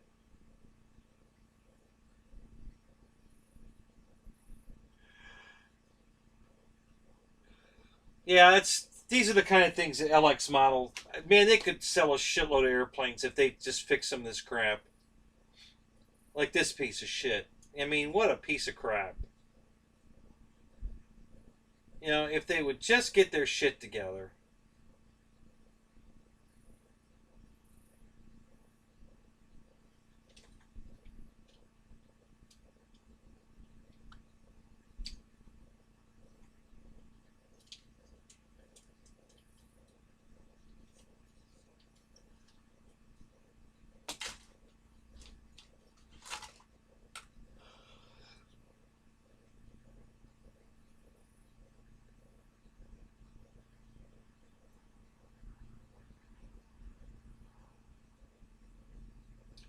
Well, there you go.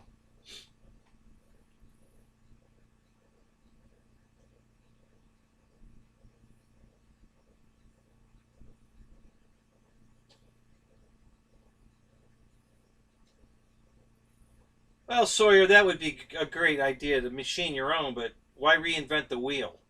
If somebody's already got a set out there that are cheap, and the ones from Hobby King are cheap, you're good to go.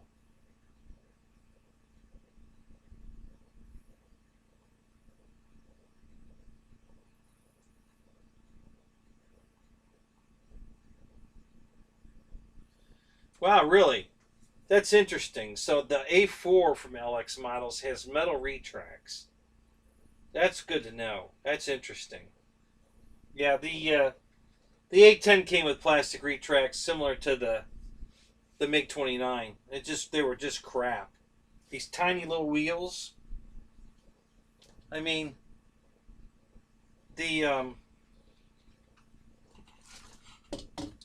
we're talking about a 1450 size airplane.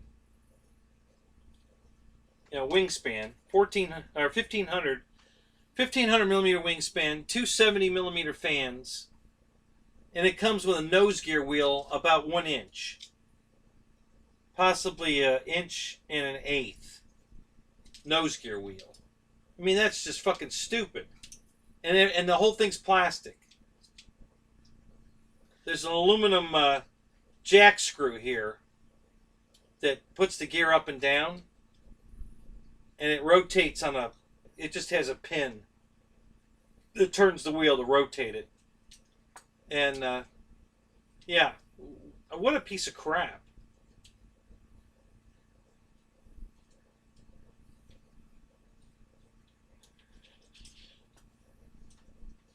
I don't know what LX is thinking. I really don't. Their design team has got a lot to learn about model airplanes, because not how to make them fly. They fly great, but I mean horrible.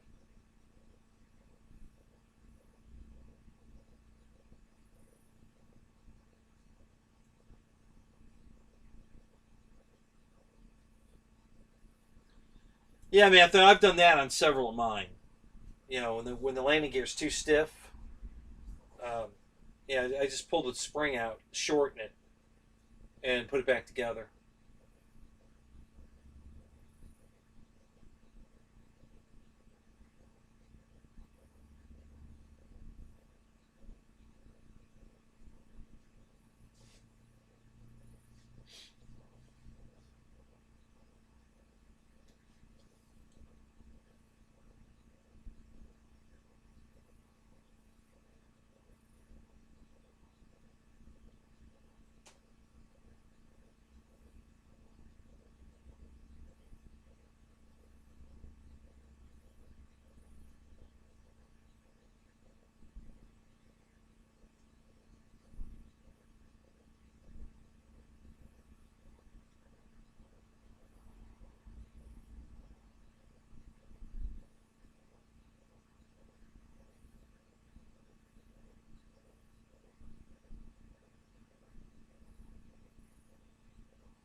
Yeah, I would.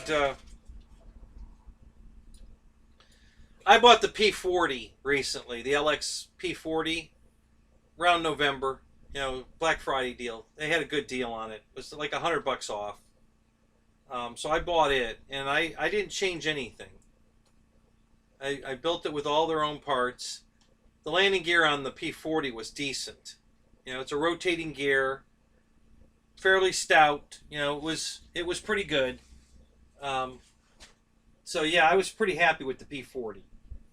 There are a couple of things that I didn't particularly like about the way they were doing something on it, and that was easy to fix. You know, I made the changes I wanted to make. Um, but other than that, pretty happy with the P40. You know, I really am. It looks great. It's a good looking airplane. Flies great. It's not fast, but that's okay. Um, you know, it's got a lot of torque, so it'll do a loop without any problem. But it just won't do it very fast. You don't have to make a dive at it and pull up and use your momentum to carry you over. You can just point it up and it'll go up. And it's so it's kind of torquey, and but it's not fast, but fast enough. I mean, it flies good. That's another one. Super light wing loading. Oh my god, you know the wing on that thing is fucking huge, and yeah, it's the plane's not heavy. You know, we're talking about a 79-inch wingspan and a lot of girth, you know, width in the wing. So yeah, it's giant. So yeah, there's plenty of air, you know, plenty of lift under that wing.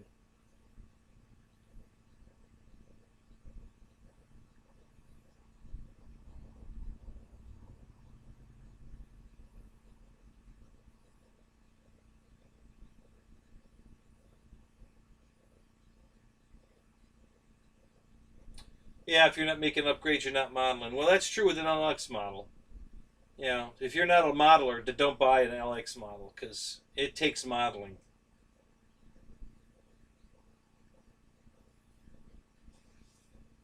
I'm in the wrong honey. Oh, honey, come on. Really?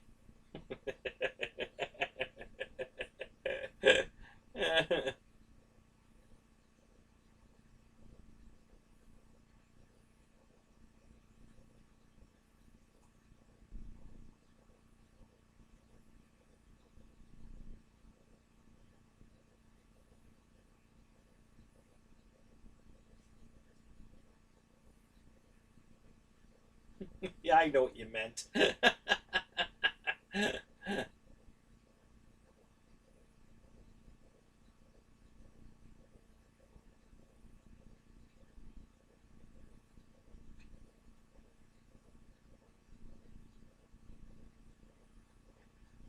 Now, Dave, the LX models, are available sometimes in three. You can get kit form, plug and play, or ready to fly. You know, LX offers a lot of their stuff all three ways. Um, so yeah, it's their foam kit stuff. I mean, it's not gluing together sticks and monocoating it or silk and dope in a kit, but a lot of this stuff is disassembled because you have to put the servo in it first and then glue it on, and then you can't get it back off to fix it if you got it wrong or whatever. So some of the planes are built like that. So yeah, it's not easy to put the electronics in an LX model, but if it's a good deal, it's worth the work. Now the look of the LX stuff is really good. I like it, and then the they fly great. Everything I have from LX flies great. I'm surprised how much better my LX A10 flies than the FMS one. My FMS A10 is doing some weird shit, and I don't know what's wrong with it. There must be what I'm guessing, there's got to be a crack in the fuselage, and the fuselage at high speed starts to like open up because the faster I go, the more down the elevator I get. So it's cruising along just fine. You speed up and it just starts diving for the ground. And the faster you go, the harder it dives. So I'm thinking the fuselage is pulling apart and it's forcing the elevator to go down elevator because it's stretching the plane. I don't know. I don't know. All I know is I just don't like the way it flies.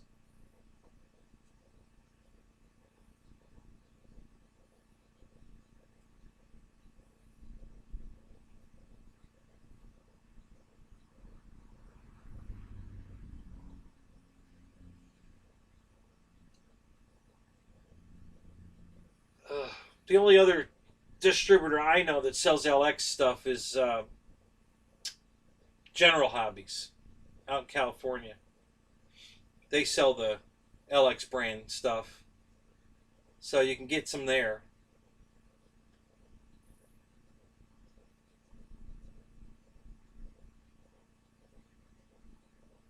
Oh yeah, I know exactly what you're saying, Dave. I got a bunch of those kits right here. I got one right here. This is oh, not this one. What's this one? Oh, that's the box for the Ace. I know you're talking about this kit right here. Hang on a minute. I'll show you.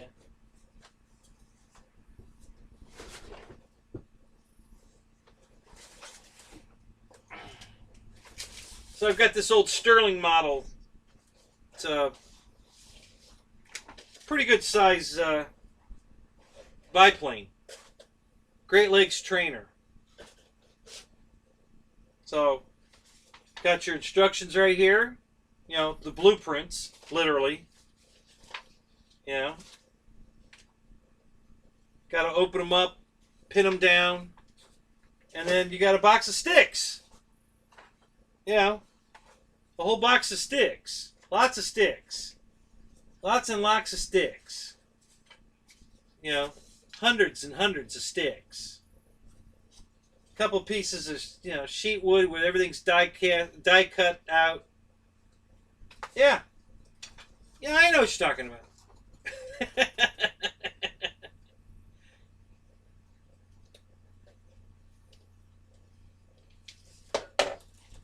Oh, go watch the.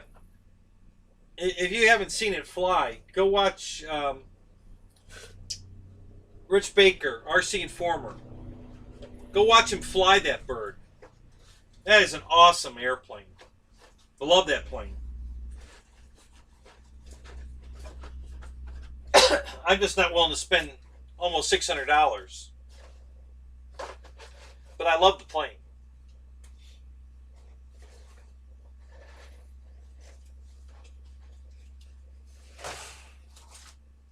I got another one right there. I got a Carl Goldberg. I think it's called the Mirage. It's a Cessna-looking kind of glider, powered glider. It's kind of a cross between a Gentle Lady and a Cessna with a dihedral wing, not a polyhedral, just a dihedral. Or wait, is a polyhedral? No, just dihedral wing, but a really, really long dihedral wing. So yeah, that's another kit I have here to build. So I got a bunch of kits, real kits, to build.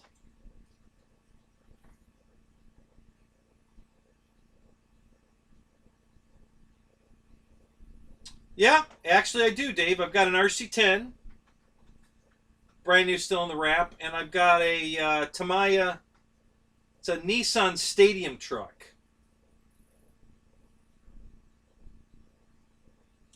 Yeah, this is a Carl Goldberg kit here. Yeah, yeah, and I've got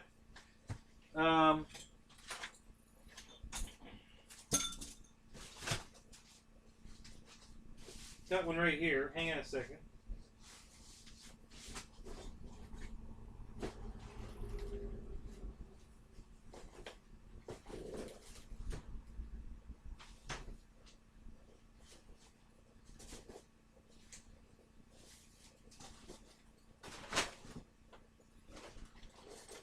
Spot Pylon Racer, Scat Cat, National Champion. Yep, that's new in the box. Dirty box. Gotta clean the dirt off the box. But yeah, that's brand new in the box.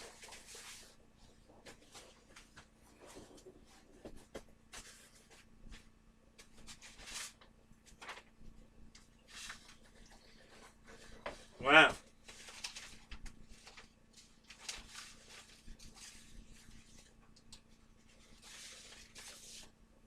Yeah, this looks like parchment paper. This shit. Holy crap.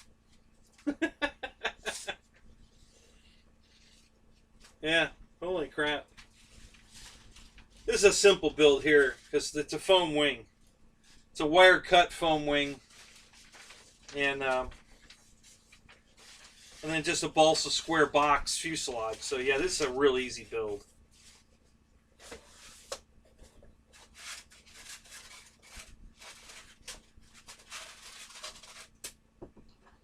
So you guys haven't seen this is how they wire cut foam. Like, so you get a block of foam like this,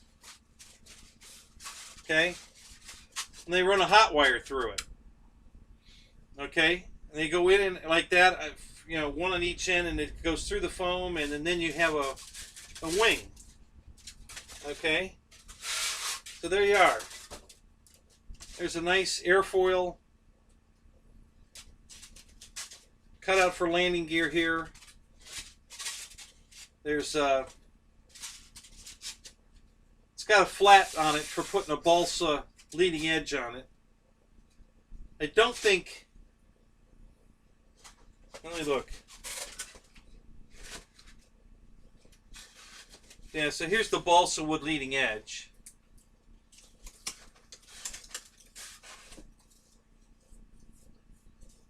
These two are stuck together.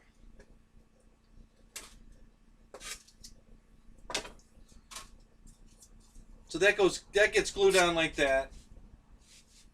And then you have to file all this flashing off.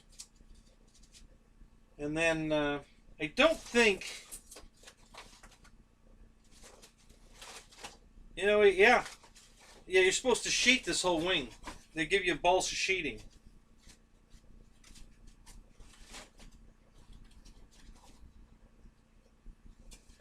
So you get these real thin planks of balsa, and you just you glue them right to the wing, and they roll right down on the wing. So yeah, so the wing's got to be sheeted.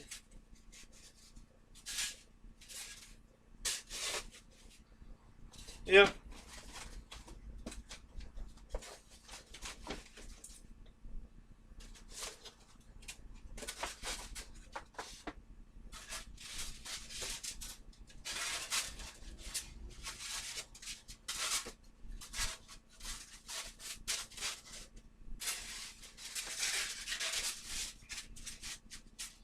Yeah, this baby's old. This is back in like 70, 73, 74, somewhere around there. That's how old this kit is. It's a 1973, 74 area, somewhere around there. Could be back as far back as 70, but I don't think so.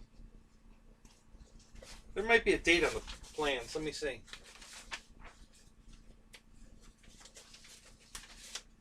God, this paper is so delicate. Holy crap.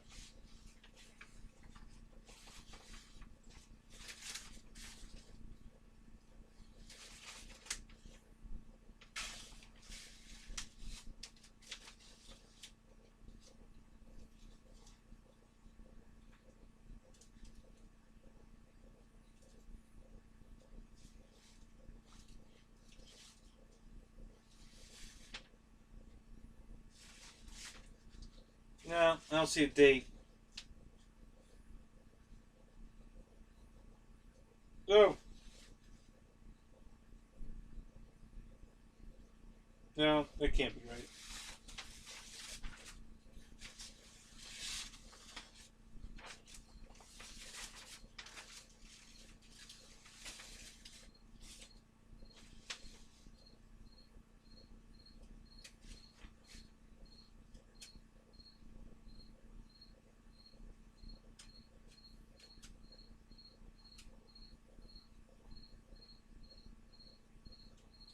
It says here 1979.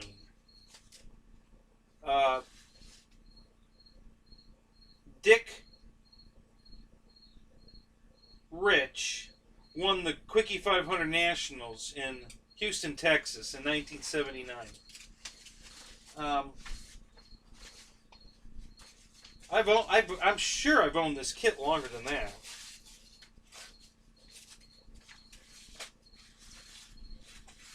Apparently I didn't. I mean, I don't know how they could have predated it, but that's weird. Because I don't know why in 79 I would have bought this kit. I don't know where I would have bought this kit in 79.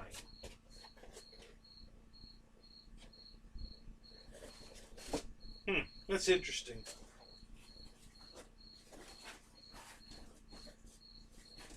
I don't know. I guess it's possible. I don't remember that, but yeah.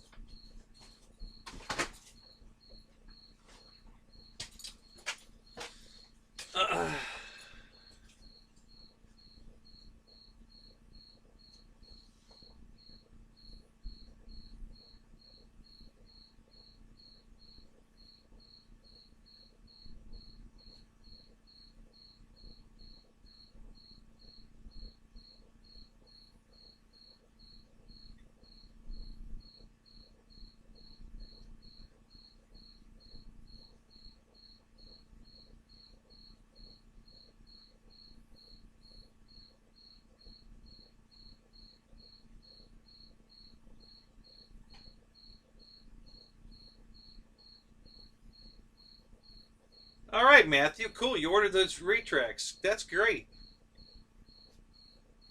No, you're way under 8 pounds, buddy. You're good.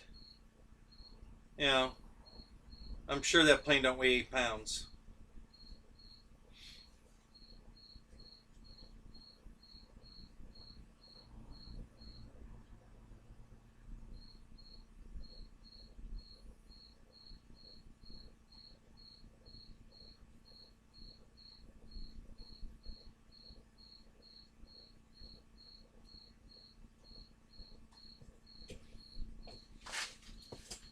Oh, these have to go back in Sterling kit. Where's that at? Here.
No, the one I still have, Dave, is uh, the graphite chassis or the carbon fiber. I don't remember if it's graphite or carbon fiber. Not the aluminum tub. It's the graphite one. Um, yeah, that's the only RC10 I have left. And the Tamiya truck is a Nissan Stadium truck. Um, it just looked cool. I didn't sell that one off because it looked really cool.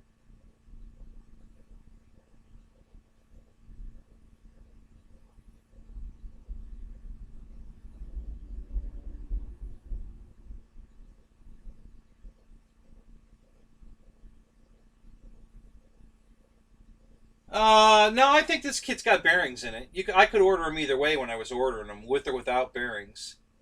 And I'm pretty sure this kit's got bearings. I don't even know where it is. I mean, I'm sure it's out in one of these trailers out here. Um, I don't think I could put my hands on it until. Let me think a minute here.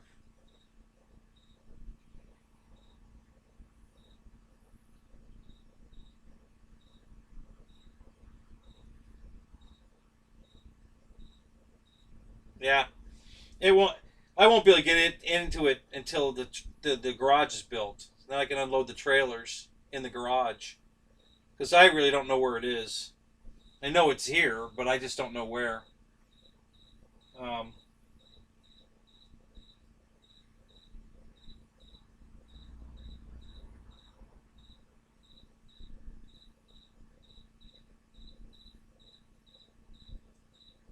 yeah, I don't think it's out in the garage, out in the barn. No. Yeah, it's got to be in one of the two trailers. So, yeah. I'm surprised you don't have an RC10 from back in the day. What did you do? Get rid of all your shit? Why the hell did you do that?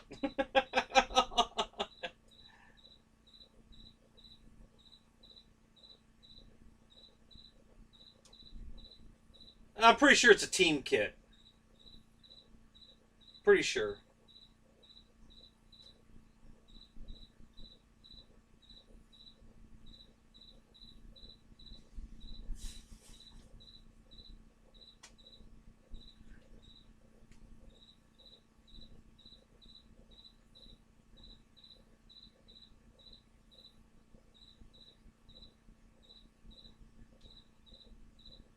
How big a 6S pack was that, John? How many milliamp was it?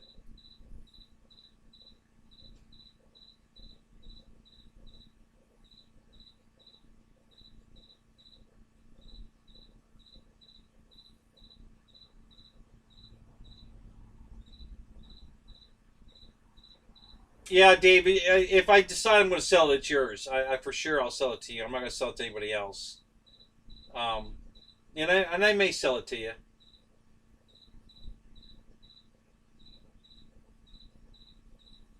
Yeah, I stopped racing too, but I still have everything because if I go back to racing, trust me, I've seen what guys are doing these days with the new stuff. I can still beat them with my old shit. No problem. Man, I tell you, holy crap. Yeah, this old crap I have, man, I can still kick everybody's ass with it. I just know how to set this shit up. So, yeah, I wouldn't need to go out and buy anything new. This old stuff, no problem. Hell, even the brushed motors would still work. I got some rocket fast brushed motors here. So,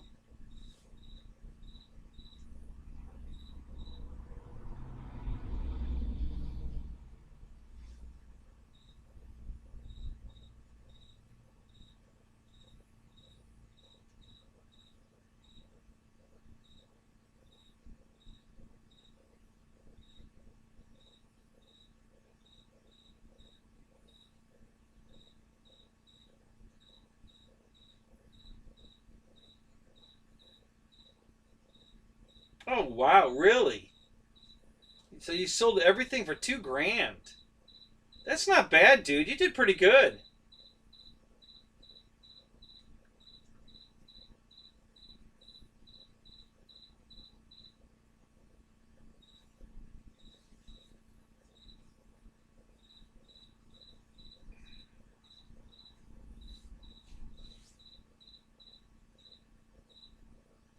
Yeah, so I just can't give it up.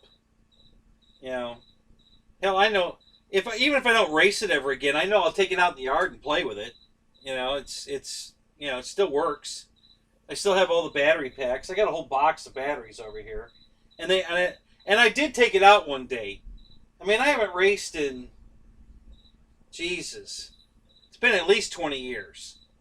And I took the car out one day and threw a battery. I charged the battery up and threw it in there. It ran perfect. The battery was still good. An old um, NiCad pack. You know, it still worked perfect. I couldn't believe it. I figured it'd have a dead cell in it. It would be really flat. Just not. It was fine. Car was hauling ass. So yeah, it's. I'm thinking about changing the plugs and using it in my armor, the Arma pickup truck I bought. I might redo the battery packs.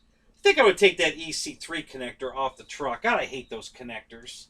They're so hard to fucking unplug. The IC plug isn't hard to unplug. Why is the EC? Good God, that thing's a pain in the ass. When you put that sumbitch together, you cannot get it apart. I swear to God, I'm going to rip the wires right out of it.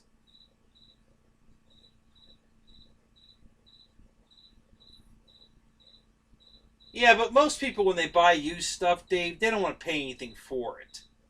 So you got $2,000 for your stuff. You know, that was not bad. You know, I mean, most of these guys want to pay pennies on the dollar. So, $6,000 worth of shit would have got you 600 bucks. So,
Here, I'll give you a flash from the past, Dave.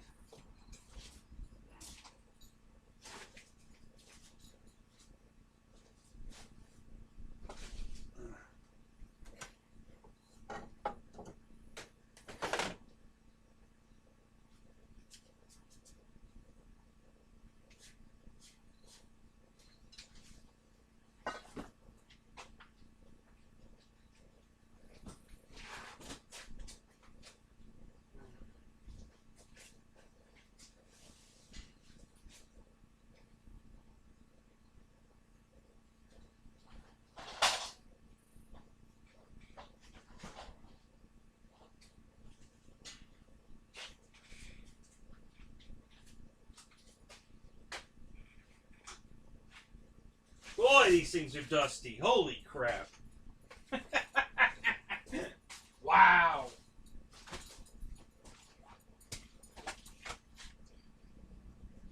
Magnum Jr.? Magnum.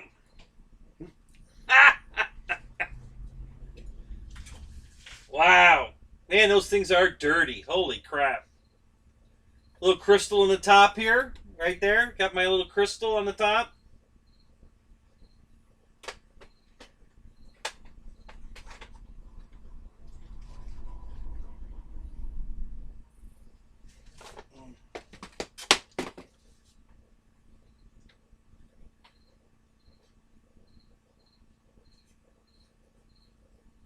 This is the fancy model. Got the little door that opens. Got your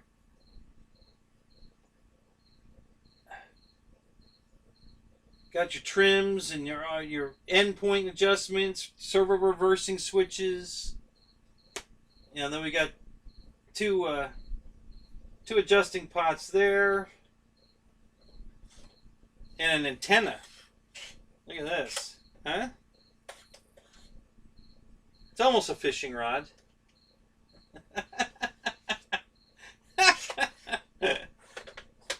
How's that, Dave? Did that bring back some memories? Huh?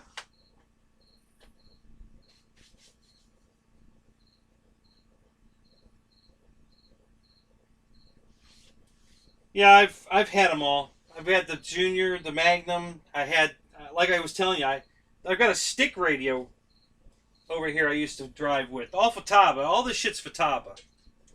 That's all I used back in the day. I flew with Futaba and I raced with Futaba. And I still would be if I could afford Futaba, but they're too proud of their shit. I can't afford it. That's why I went with the Free Sky stuff, because I couldn't afford Spectrum either. So I know there's a stick radio right here somewhere.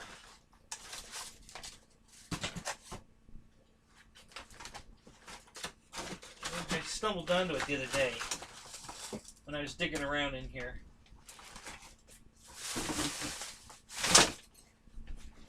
I don't know where it went. Oh, here's one too. How about this one?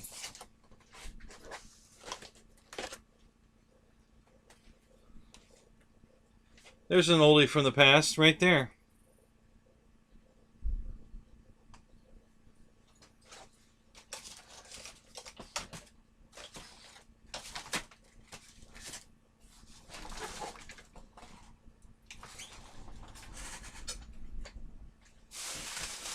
Oh, hey, look at this.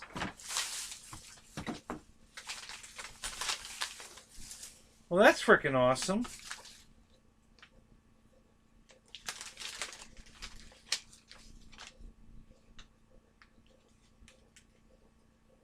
Not exactly what I need, but maybe.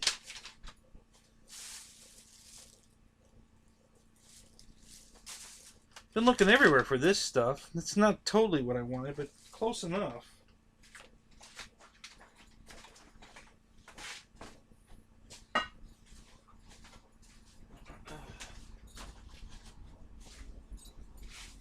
Yeah, so there's an old radio. I got that with an airplane. Bought it from a buddy of mine.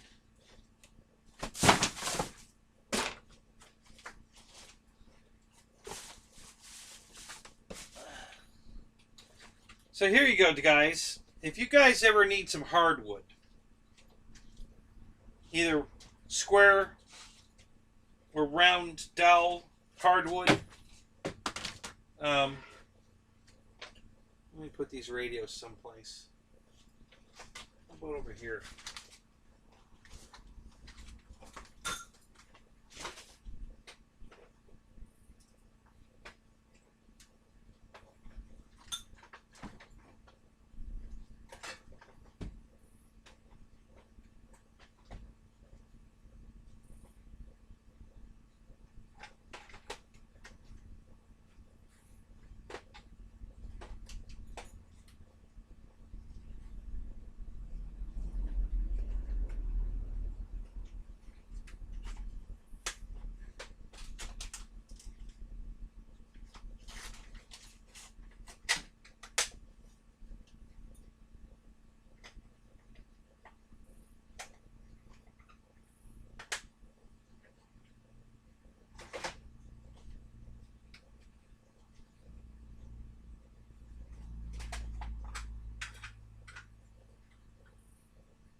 Sorry guys, hang on a second.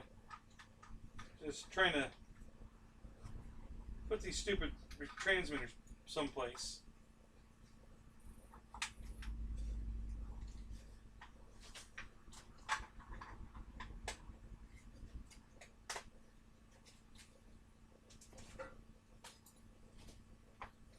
So Walmart has these big bags of dowel hardwood. Okay? There's 40 pieces in here. There's square, there's round, square, all different sizes. 40 pieces of hardwood in here. And I think this bag was $3? Something like that. I mean, really reasonable. So, what I need is in this bag. I'll show you. To fix the retracts on my, which I might just do tomorrow now that I found this wood. The retracts on the T28.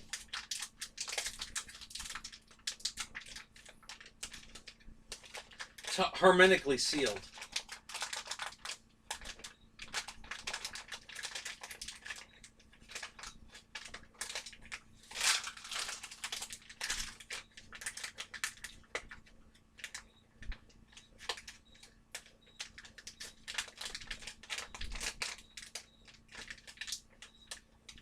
I think the Futaba servos that we get in these cheap kits, the transmitter receiver, 2 servo, the servo quality of those Futaba servos is way better than any of the plain servos I get in my Horizon kits, my Freewing kits, my FMS kits. I think the servos in my old school Futaba are way better. Just the way they feel. So this big block of, that's probably what?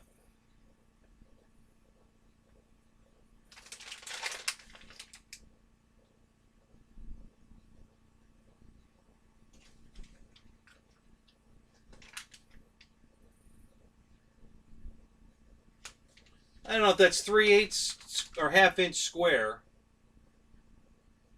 but it's hardwood. It's a nice solid piece of, I don't know, some freaking hard ass shit. So I can cut my wings where the retracts bolt in, and I'll make these really long so they have a lot of contact, for leverage.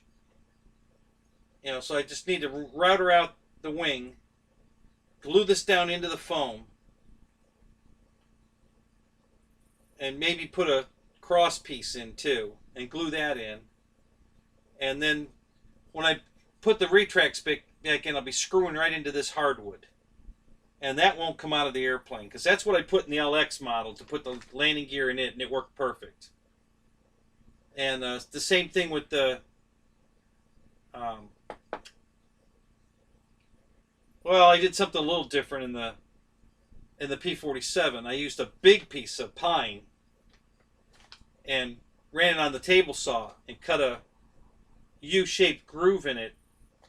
So it was one solid piece of wood that went all the way around where the retract bolted in, and then I had a round dowel rod I put through it.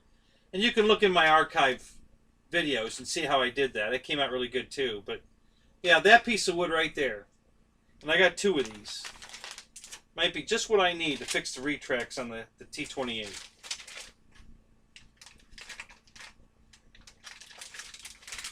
Might be two of them in here. Is that one bigger? No, it's see, there's another one in here, but it's just slightly smaller. That's what you get. You get a lot of different sizes. You know, they keep stepping down. So here's three step down sizes of wood in that bag.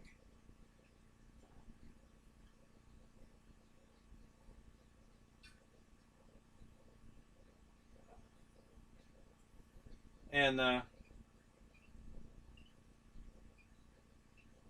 yeah, pretty cool.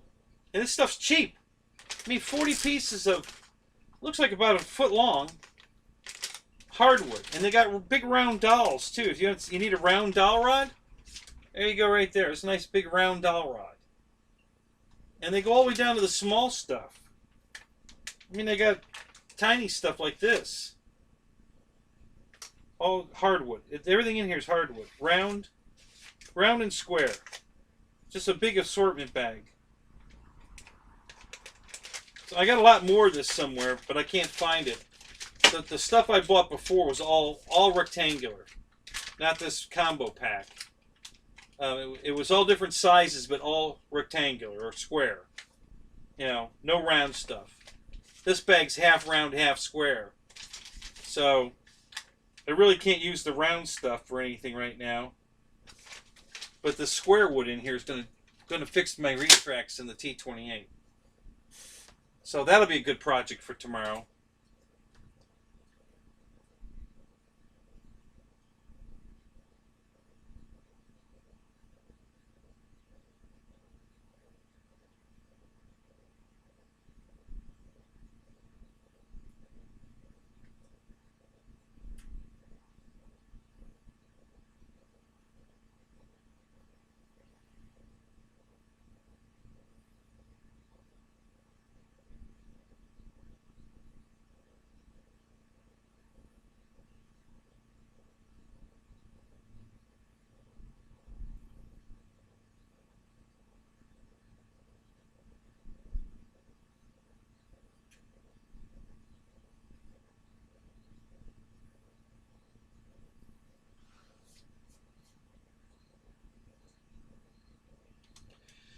Yeah, Matthew, but they're too short. You know, they're only a foot long. So, and you're not going to glue spars together. You know, you need one long continuous, spar. So, not so much. Um, you could use them for, um, say, a stripped out hole for a retract or something, or maybe a servo door. You could drill out the hole big enough to put one of those dowel rods in, cut the dowel rod off, put it in the hole, and then re-drill a new hole inside the wood dowel rod to be able to screw the screw back into it. So you could fix it that way. I've done that before. If I've just got a single hole that's stripped, that's one way to fix it. Just drill the hole out bigger into the foam. Take the plastic and the foam and drill a bigger hole, and then stick the dowel rod down in the hole, glue it down in the hole, and then drill a new hole in the end of the dowel rod, and you'll be able to screw a screw right back into it. And that works beautiful. So,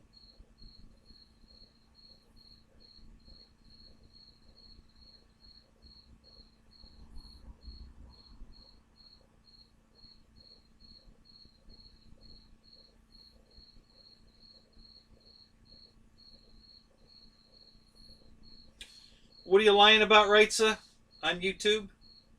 What'd I miss?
Yeah, Matthew, they'd work perfect for that. Yeah, a horizontal or vertical stab spar would work great for that. Yep, yep. There's a lot of uses for them. They're, like I said, for the price, this is comes in very handy. I mean, there's some really good stuff here, and it was a couple of bucks. I mean, it was, you know, you would think, $20 for a bag like this. No, it's super cheap. It's like $3 or $5, something like that. Really cheap.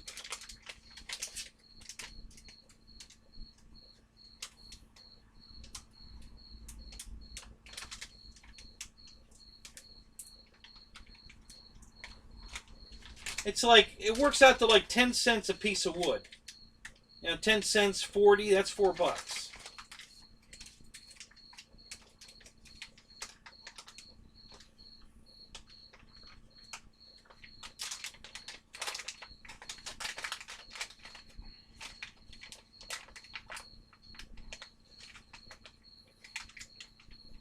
Yep, some of this stuff would definitely make a good spar. They're like right here, like in this foam stab. Just here's some crash proofing from Killer Planes.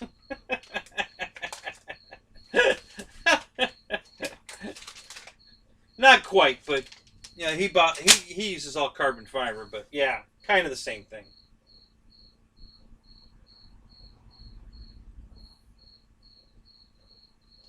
Birds are chirping at your place, William, because they ain't chirping here. All right, buddy, we'll catch you later. Yeah, guys, I think we're gonna call it. It's almost 5 o'clock. Let's uh, let's call it a night. But thanks, guys. I appreciate it. It was fun. I love it when you guys are in my show.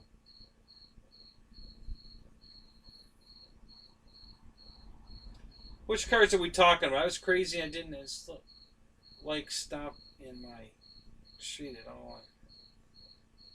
Servos used to know gears and torque, top servos, ball bearings, big metal servo arms, Titan rods. They're badass. Servos held up. We could tell guys. We're using servo savers. They had terrible understeer. Oh, I don't know, Dave. I didn't have any understeer. I think there's a servo saver in this one. Pretty sure. Just gotta make sure the spring's tight enough. Uh-oh. I just lost that body clip. Yeah, there's a servo saver in this. Yeah. Yeah, I didn't have much understeer. I don't think I had it. Well, I don't know. I won a lot of fucking races. I don't think it was a big problem.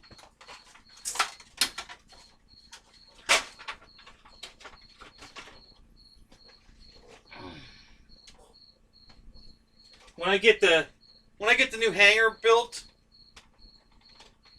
the backdrop here is going to be a wall of trophies like you've never seen. Hundreds. I'm not exaggerating. Hundreds and hundreds of trophies.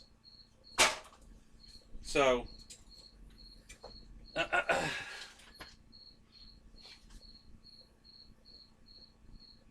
don't be a bitch.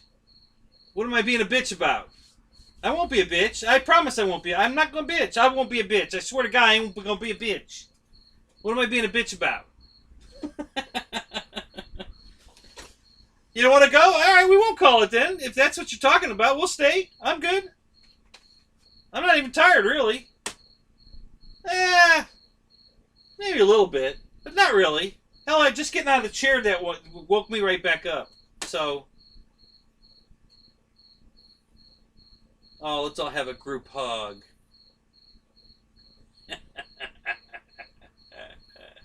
Oh, that's funny. Right, so what's the count in here? How many people are in here?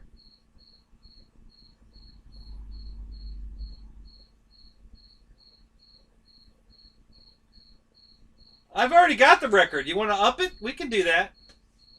Let's see. What time we got to go to? We got to go 9.5. We got to go 10 hours. So that's, let's see. We start at 9. So 9 would be 12 hours. 8, 7. So we got to go to 7. We got to go to 7 o'clock to get the new record. To beat the old record, which I already have. For not my doing, your doing. So there's still 12 in here.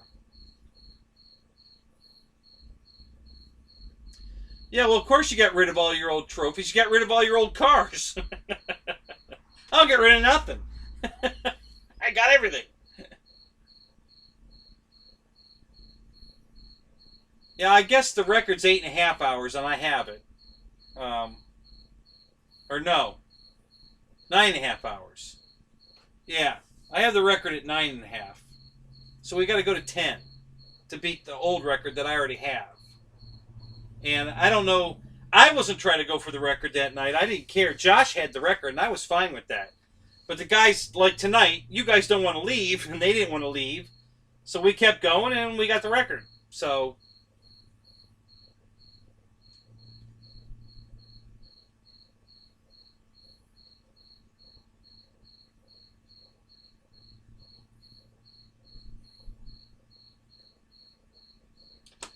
are you sure? Maybe it's still. Maybe all that stuff's still in their basement. Did you ask?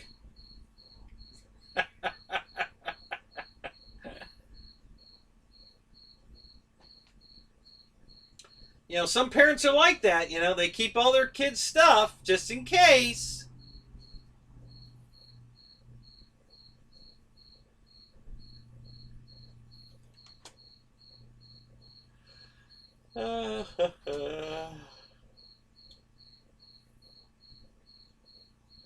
You hear crickets?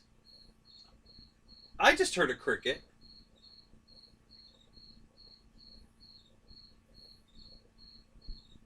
There is a cricket in here now.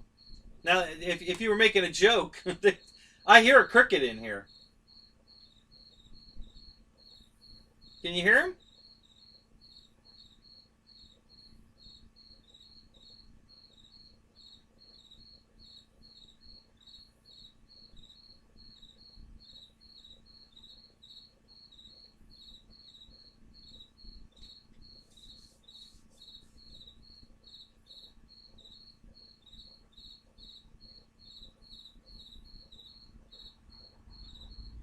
Oh, no kidding. Really, Dave? Wow.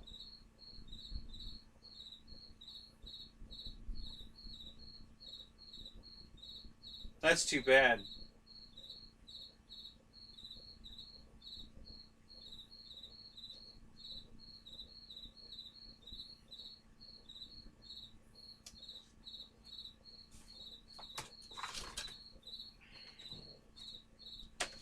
Yeah, I have not had that kind of loss yet.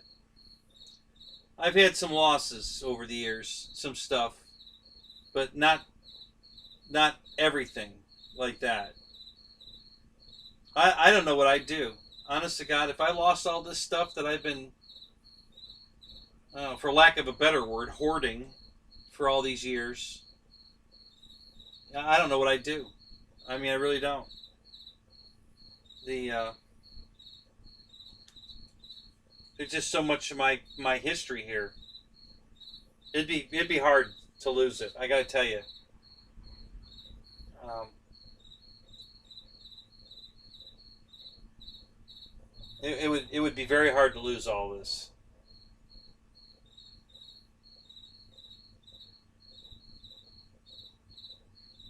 You can hear the hookers snoring. Can you really? No kidding.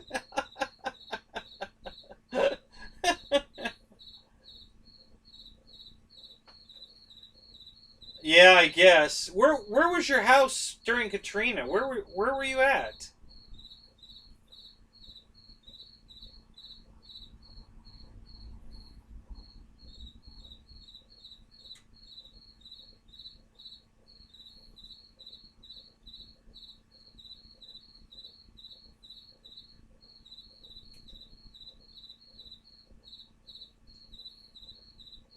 Did you send the Carmen Gia up to Ryan yet?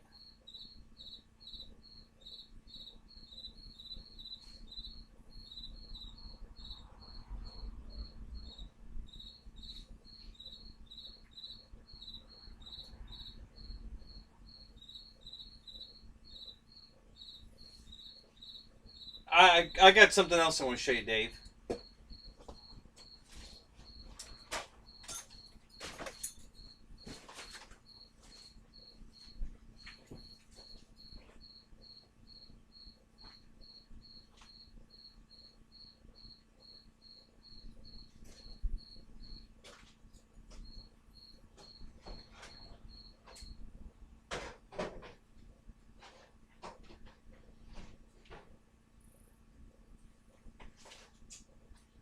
Oh crap! I don't think I can get to him.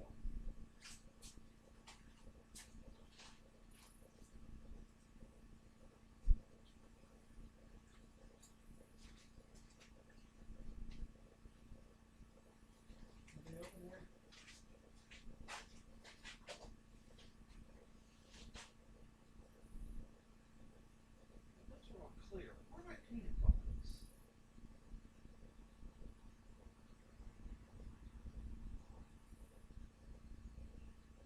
I thought they were over here.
So you were painting your Carmen Gia body. Let me look here. They had just sold their house in Ocean Springs to move back to Atlanta. So all their stuff was in a moving truck. Oh, no shit.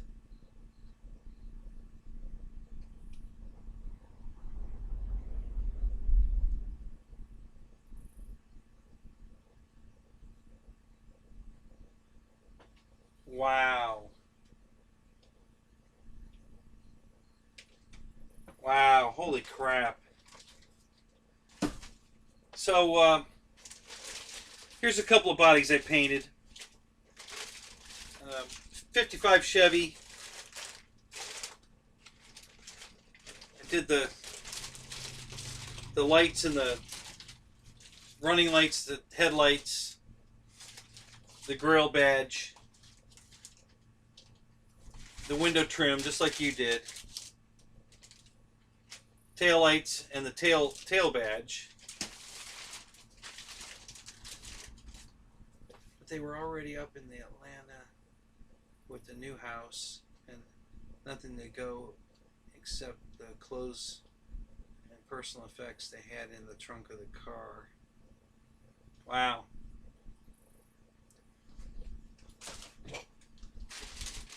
And then I've got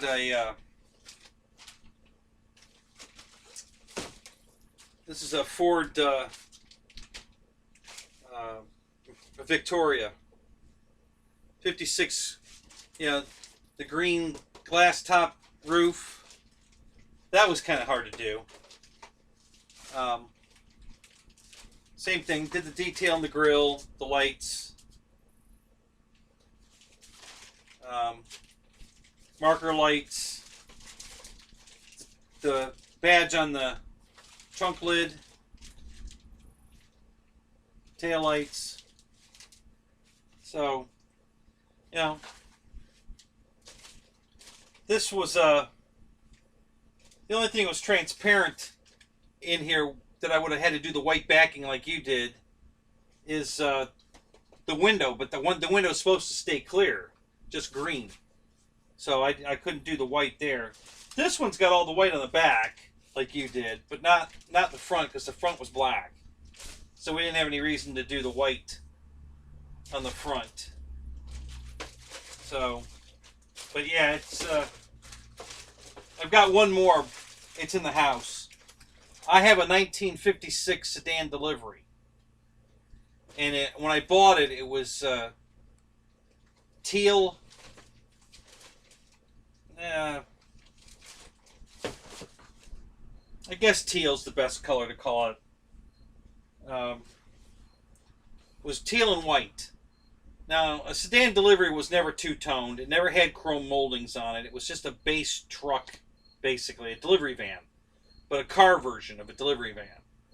And when I bought the car, it was already teal and white. Somebody had taken the 210 wagon chrome molding that splits the color and put it on the sedan delivery, and then painted it to look like a wagon. But there's no windows in the back. You know, it's just solid metal sides, no windows, metal roof.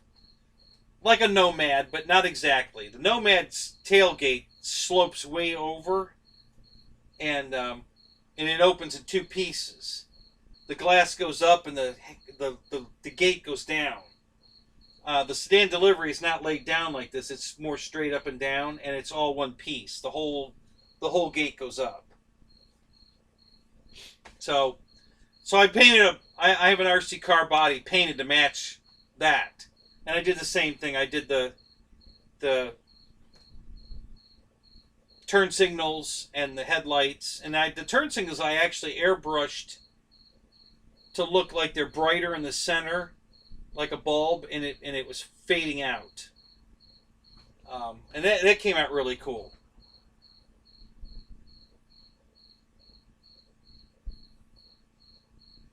Well, Dave, yeah, it was all bad, but at least now, obviously they recovered. You're going to recover, but I'm sure there was a lot of sentimental stuff that they had in that trailer that they lost, that you can't get back. I have so much of my grandparents' stuff here. Old furniture. I have a record player radio that has tubes in it. It's that old. Plays 78s, and I think it's just an AM radio. I don't think it's FM. I think it's an AM radio record player. It's a real cherry wood cabinet. It's about, this big. It has that gold, flaky looking cloth speaker grill. You know what I'm talking about? And it's with all the woven, and it's got that gold fleck in it. All that kind of stuff. Yeah, so I have that. Just all kinds of stuff. From my mom and dad, my grandparents, both sides of the family.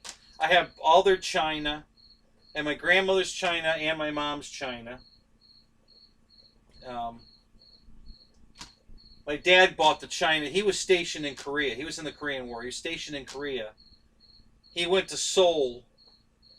No, I think he went.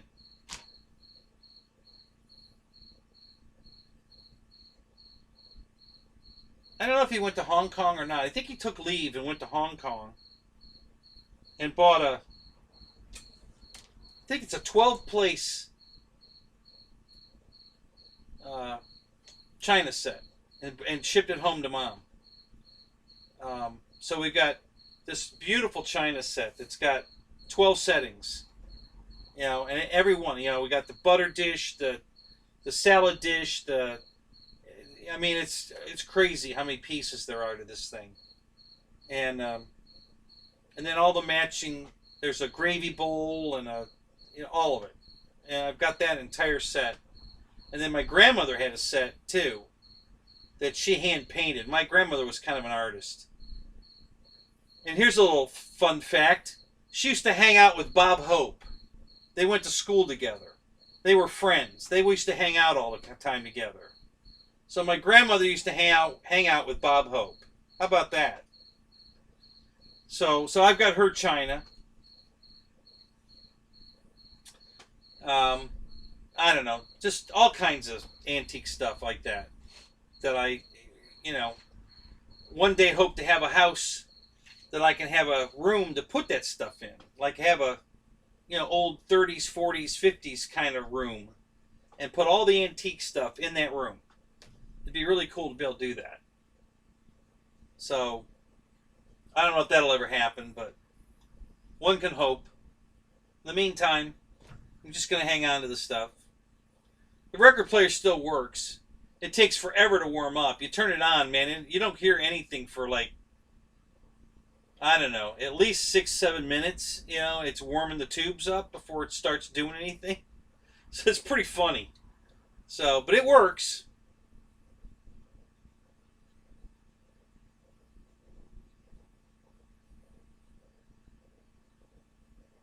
Okay, so there's 11 in the room, 9 lurkers, 2 talking, is what you're saying. Yeah, they fell asleep. That's what happens. You know, these guys fall asleep during the show.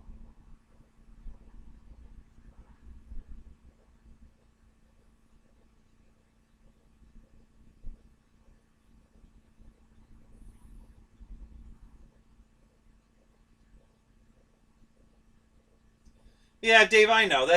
You're right. I mean, for their health, they're alive. That's what really matters. But it still hurts to lose all that history. That they. I'm sure they had stuff that. That's why they put it in a moving van and moved it, because it meant something to them. They wanted to keep it. Otherwise, they would have just left it in the house and bought all new when they got where they were going. So,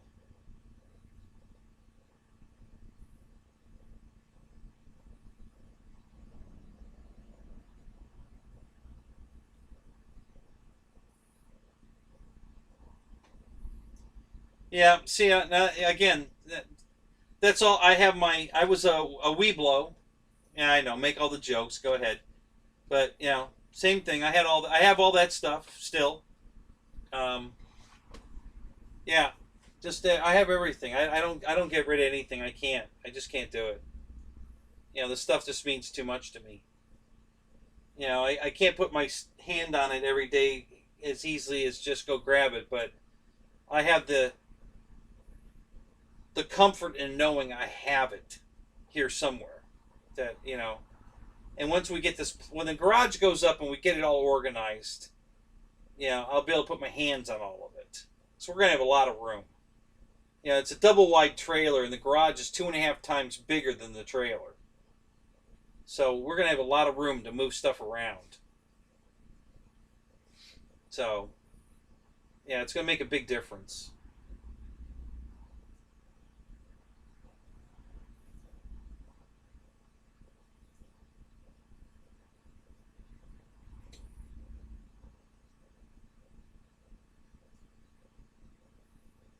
So my brother moved to Atlanta when we were kids to take a job. We were up in Ohio, and he moved to Atlanta. And then a few years later, I got married and moved to Florida down here, right here where I'm at. And he got married and bought this condo in Atlanta, um, right in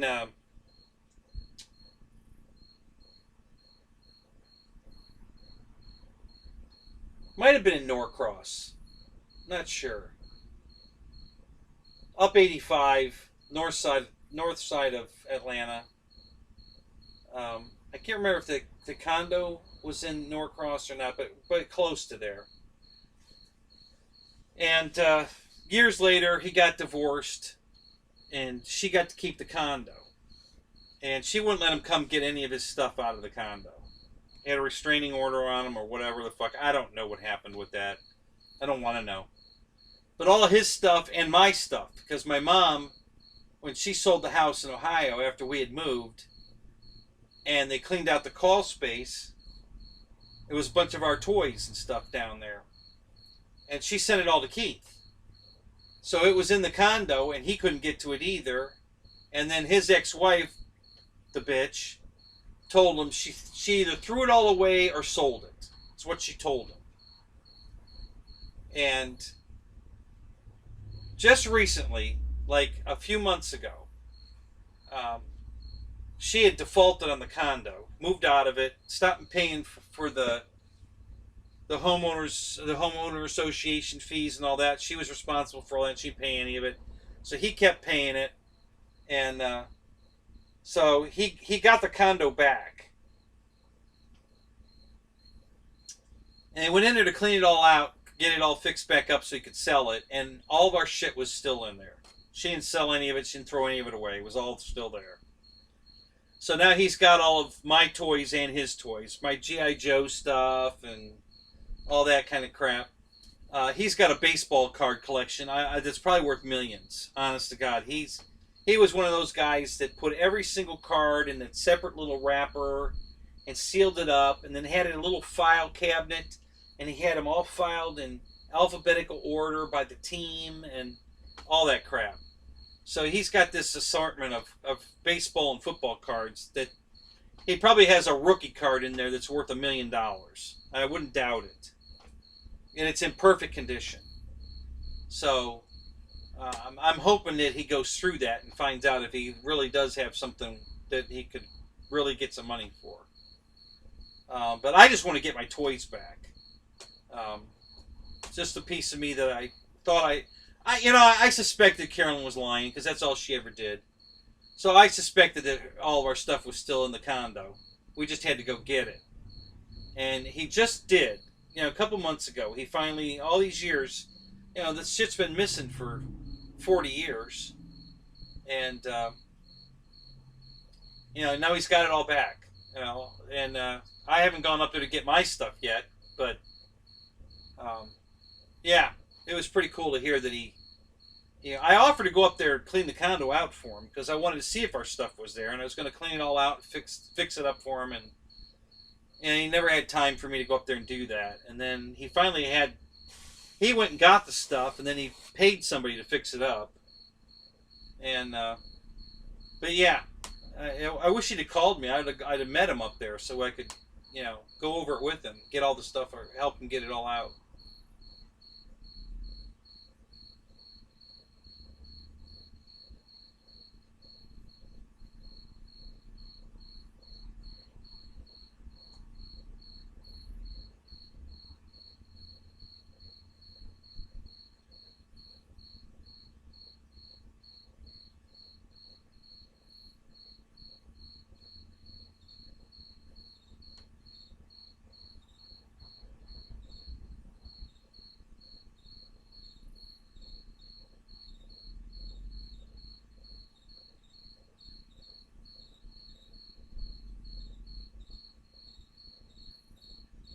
Yeah, same here. Derby cars, badges, trophies, same thing. Have all that crap. I still have it all.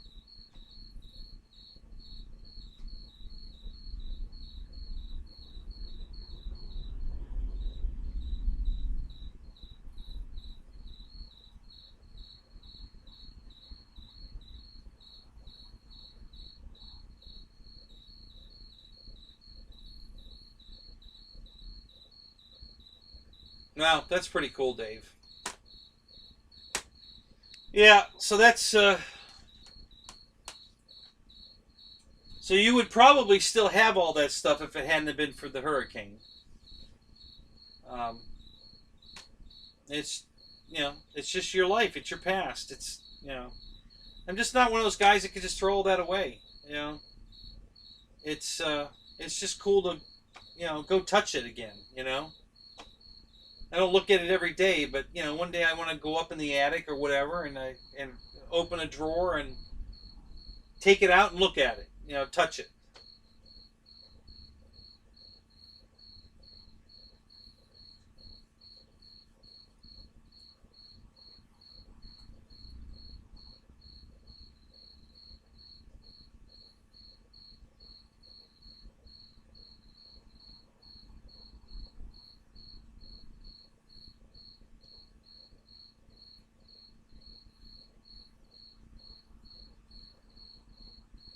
Is that a amp and a guitar? Is that what you're talking about?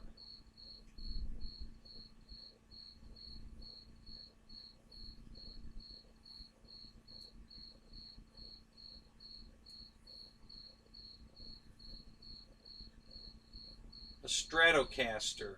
I'm assuming that's a guitar.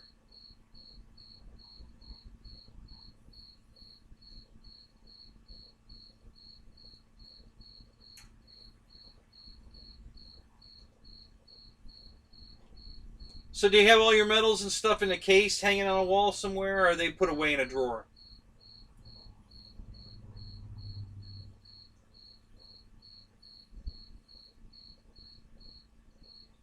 Yeah, that's a shame. And I bet you didn't have any insurance on it, did you?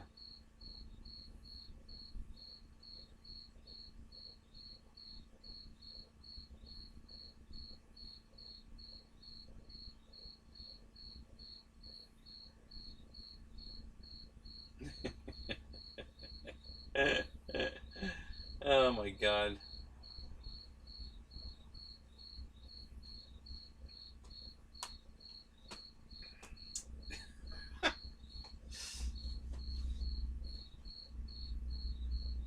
Yeah, if we had the guitar and proved that Air Marshal played it, yeah.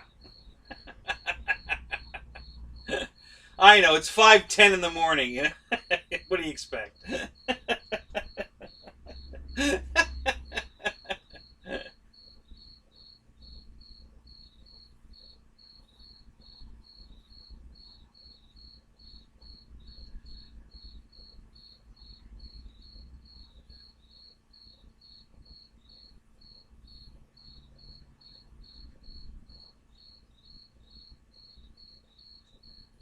Yeah, we're still here.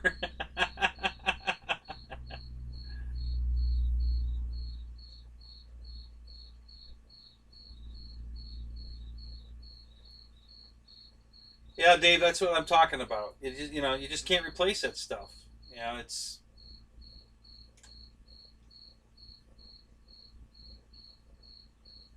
yeah, it's basically what I'll probably do too, Matthew. Today, I'll probably sleep from 8 to 2 p.m. Yeah,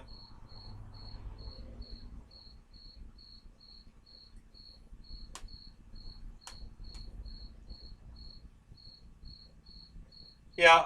As Ryan would call it, my crap. All that old antique historical crap.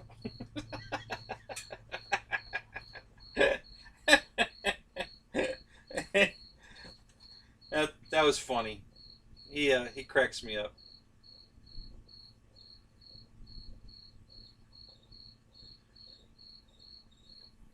Yeah, I've got my dad's medals somewhere. I've got my mom used to work for General Electric, and she was just a office you know clerical person, secretary kind of stuff. Um,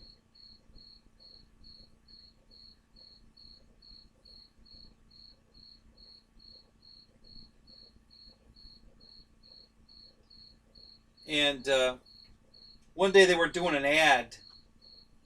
They had a photo shoot for an ad for a light bulb display that they were going to roll out to put in Walmart or whatever. Um,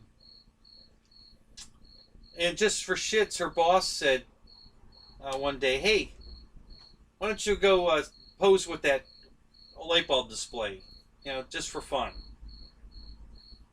So she did, and it looked like a professional.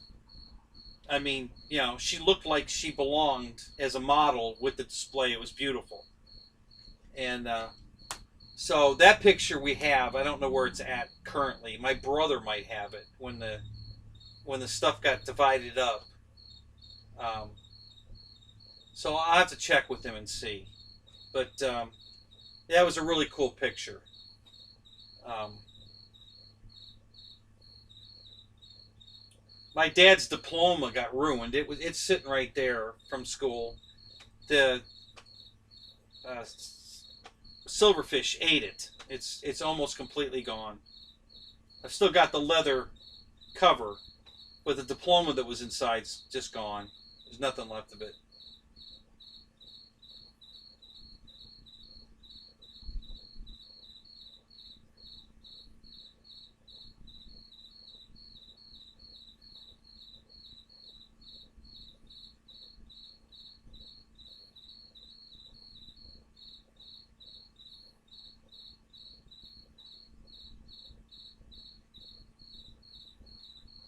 Yeah, now it's a reef.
So was it white?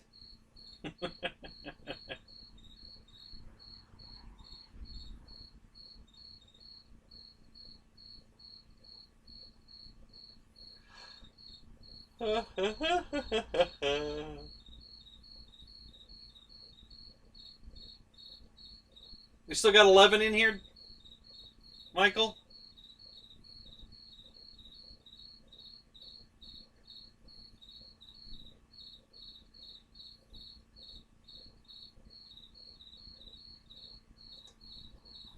It was a Mary Kay.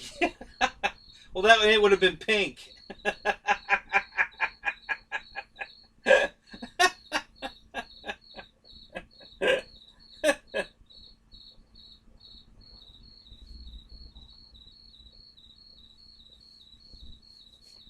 8 now, huh? Okay. So it's still 2 talking and six sleeping.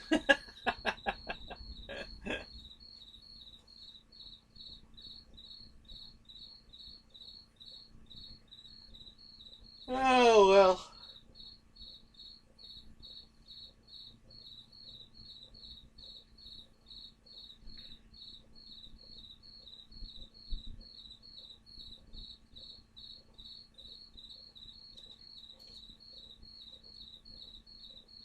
Oh, so it was a white one. Wow.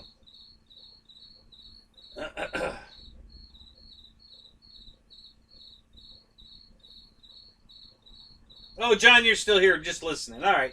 Well, you're working on an airplane. That counts. I get it. your your hands are busy. You ain't got time to type.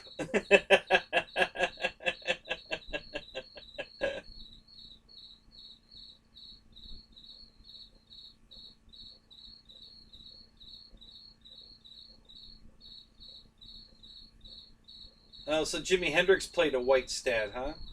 Strat. Wow.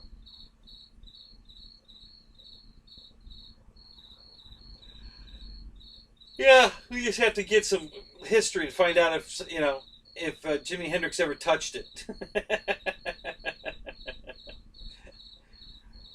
we better start diving, Dave. We got to go find that guitar.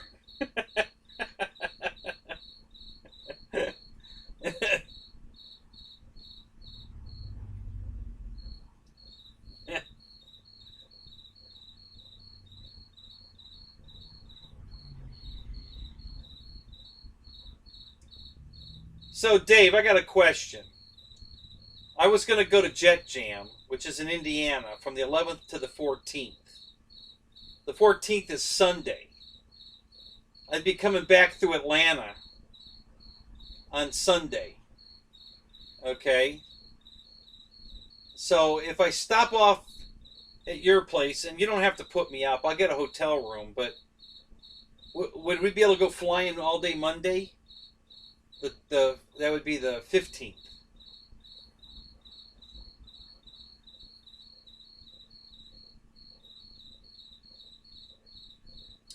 We can watch old sub movies Sunday night, and then go flying all day Monday. How's that sound?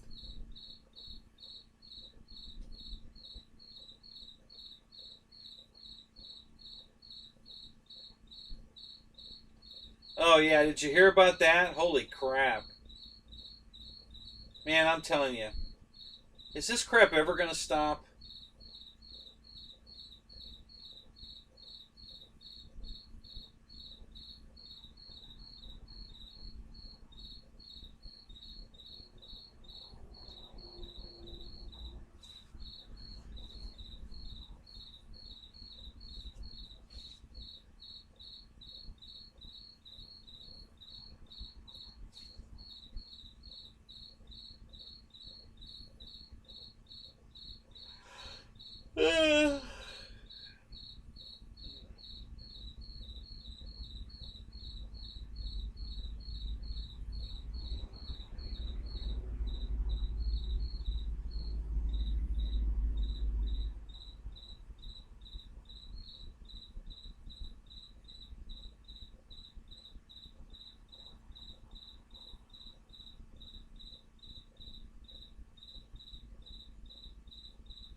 So, Dave, are you kidding about the Mary Kay Strat? Is that what you had? Or was yours just a plain white with the gold trim? Did your mom work for Mary Kay or something?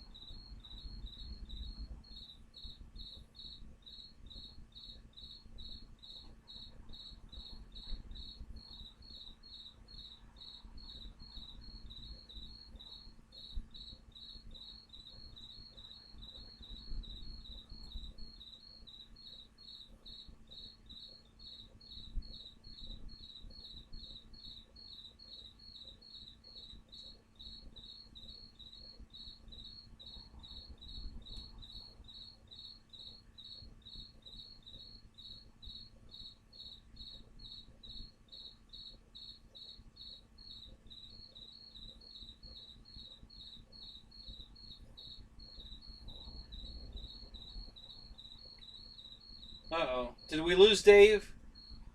Are you here, Dave? Did we lose you? Are you sleeping? Are you taking a pee break?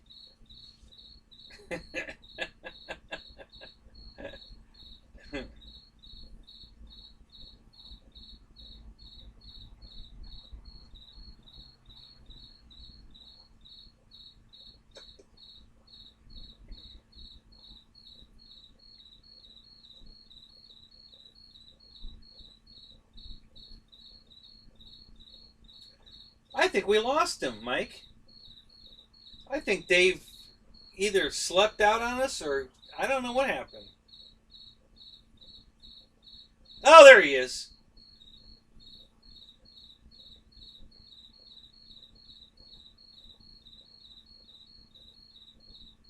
Oh, you're kidding.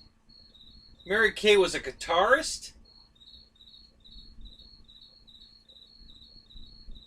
No kidding. I didn't know that.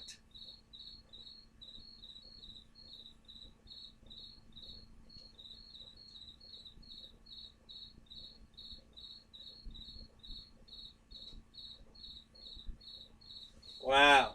Okay, that's interesting. A little guitar history here. I didn't know. That's pretty cool.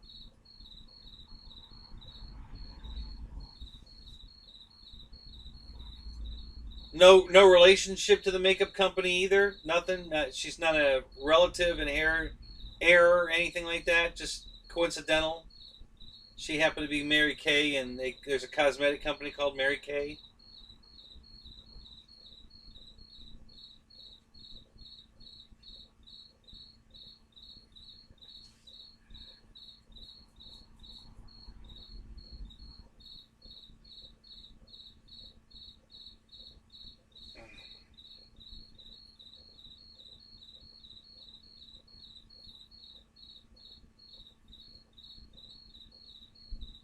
Yeah. Still very interesting though. Yeah, I don't know any guitar history at all. I have an acoustic guitar here. I was taking some lessons a long time ago. Um, my instructor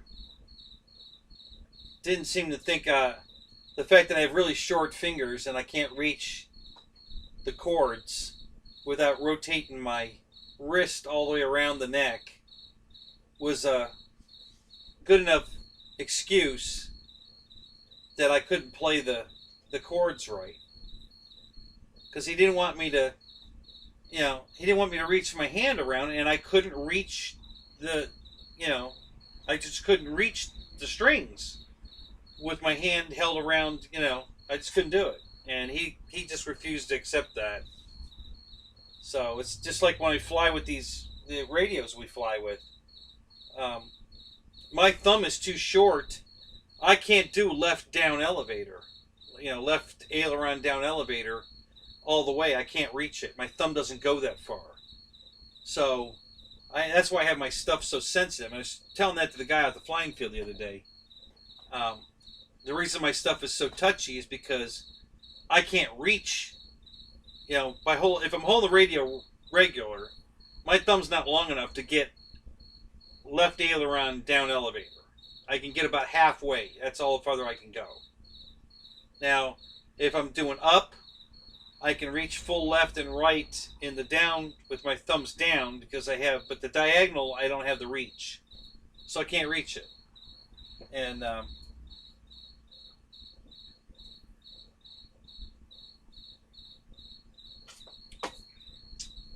so my stuff's really sensitive so that's just the way I learned to fly. Because I couldn't reach it, the only way I could make it fly the way I wanted to fly was just make it more sensitive so that I didn't have to reach it. I was getting enough travel with my limited throw to make the plane do what I wanted it to do. And that's just always the way I've always flown.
What kind of fretboards did they have on them back in the 50s?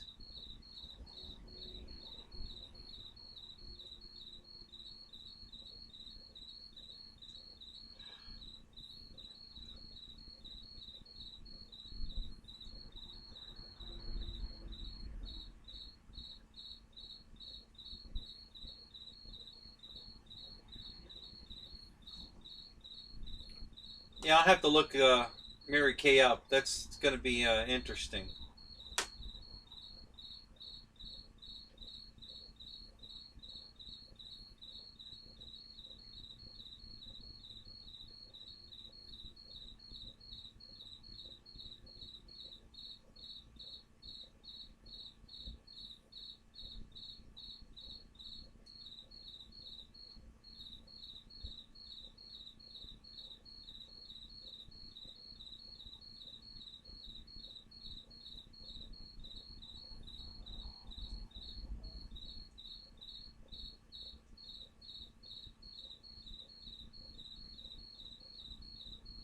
Oh, I gotcha.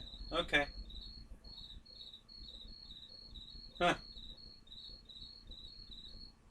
Very interesting.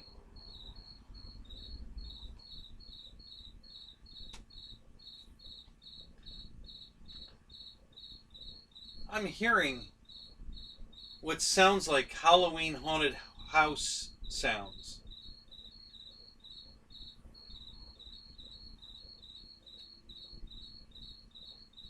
It's just the wind and the combination of I think it's a semi truck shifting gears, but it's way off in the distance.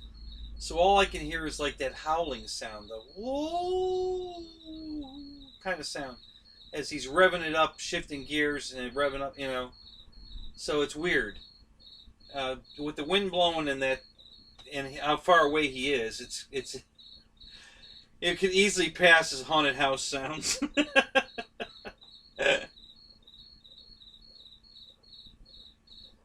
All right, guys, it's been what do we got here? 9 and 5,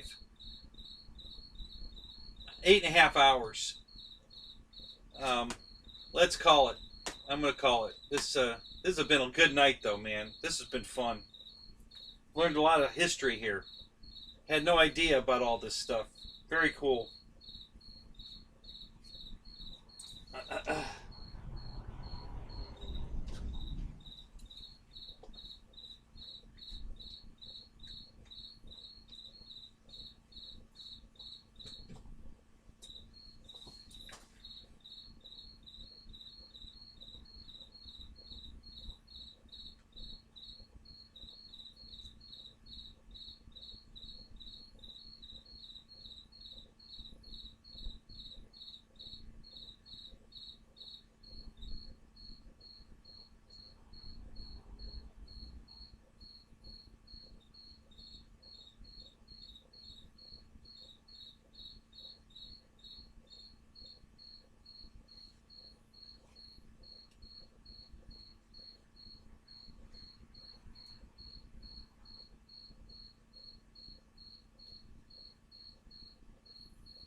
Wow.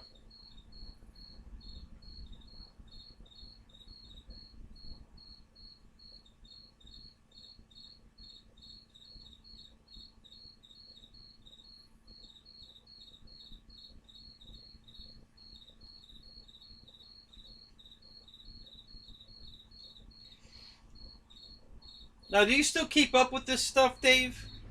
Are you constantly following guitar manufacturing stats like this? And is that still something that's really interesting to you, and you keep track of it?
Oh wow! So you did all that history when you bought the guitar. Wow! And you still remember all that? Holy crap!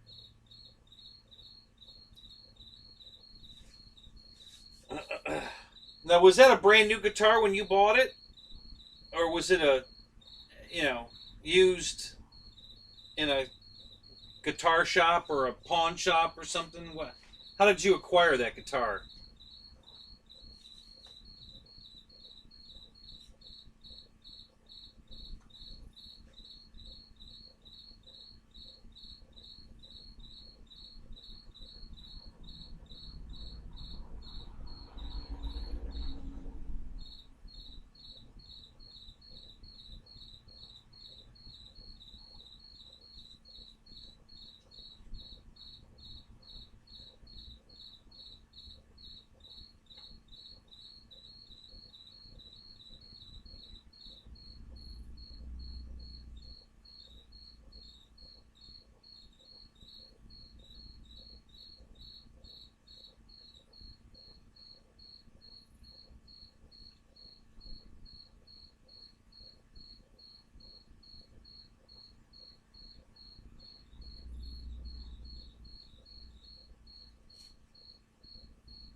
Where'd you read that, Michael? On the internet? Because you know everything on the internet's the truth. It has to be.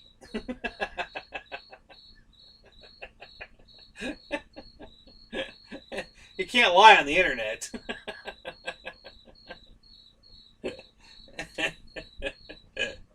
Uh,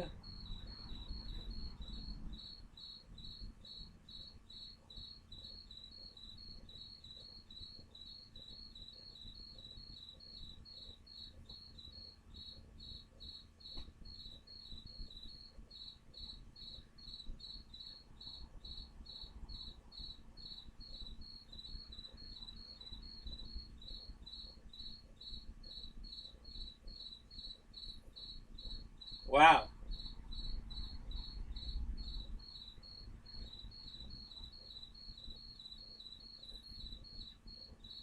that's crazy. You know, you wanted that guitar more than I wanted the T28 that I chased to Texas to get. Holy shit, that's crazy, man. That's just wild. Farmer man, look at you. Good morning. Where you been all night? We've been here. We were holding the fort down until you got here. I want my bacon and eggs.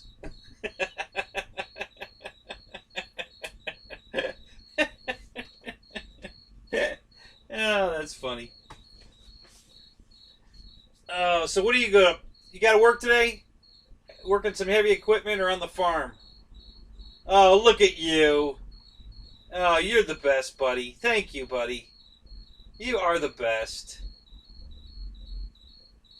Yeah, I guess I'm gonna go make some eggs for breakfast this morning as well. I got the hankering this morning.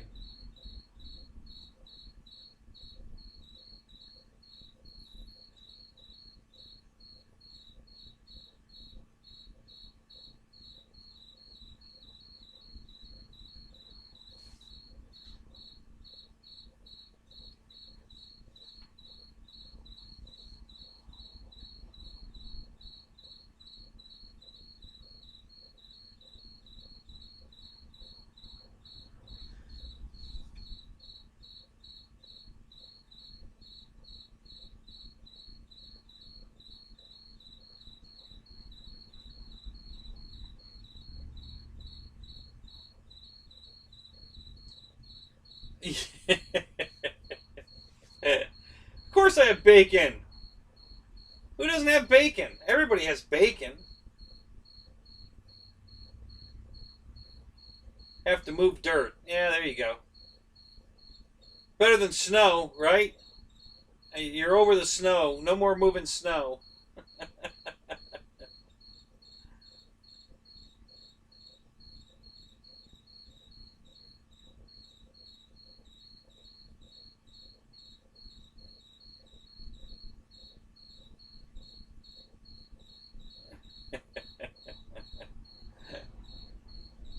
Yeah, I don't have any sausage, but I'm pretty sure there's some bacon in there.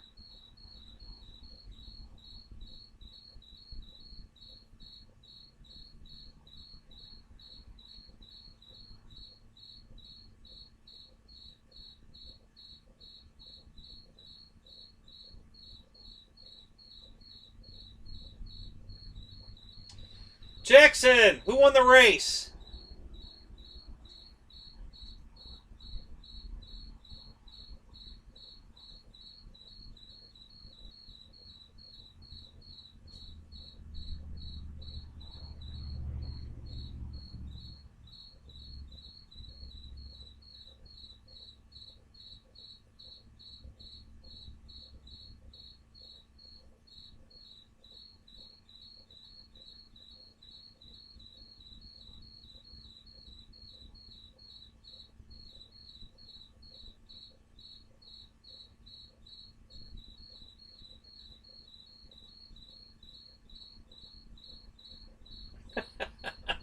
Yeah, let's not fret, my friend. That's funny.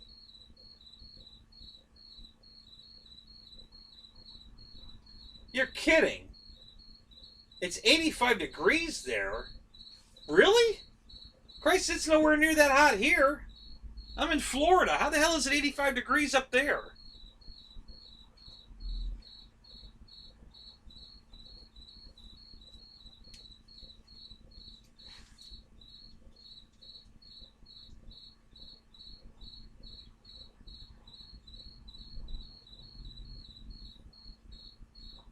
It's 72 here.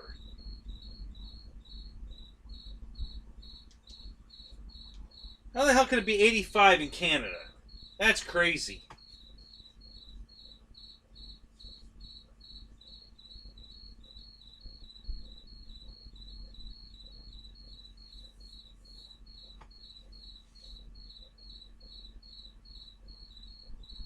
Chase Elliott? No kidding.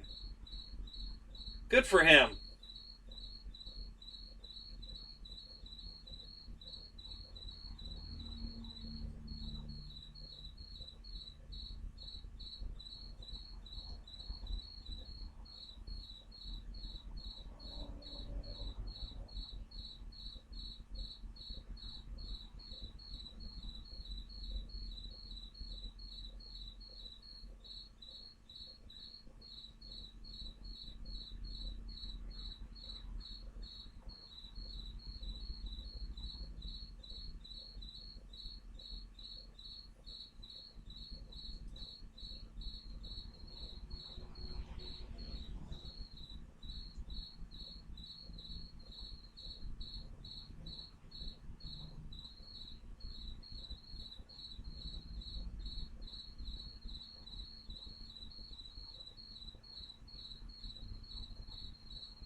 Yeah, no shit. If it was 85 Celsius, you'd be in some serious trouble.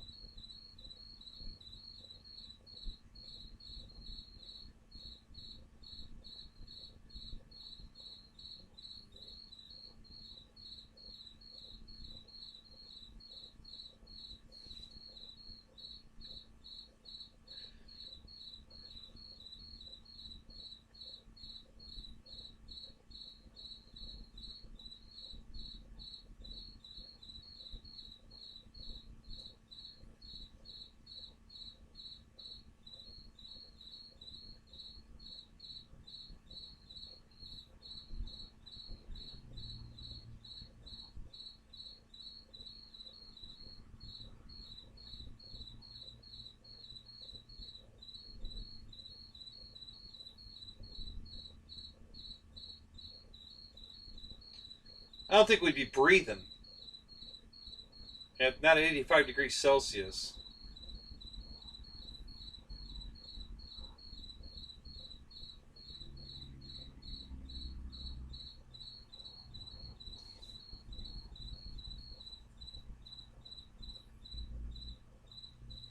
Is that a record for you guys up there, Owen? I mean, my God, that's for you know. May, what are we in May? May? Wow, 85 degrees in May in Canada.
Yeah.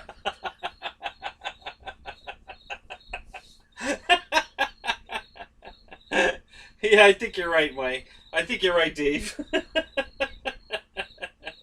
He's definitely on a roll.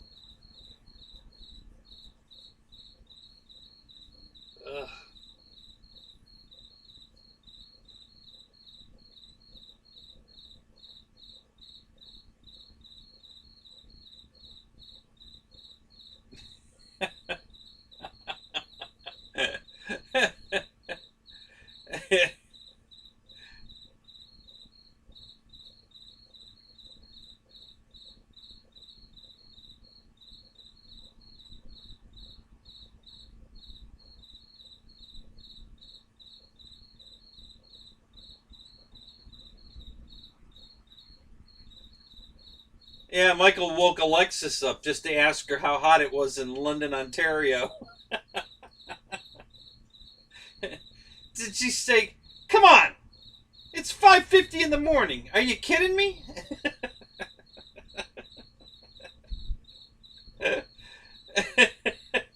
What do you want?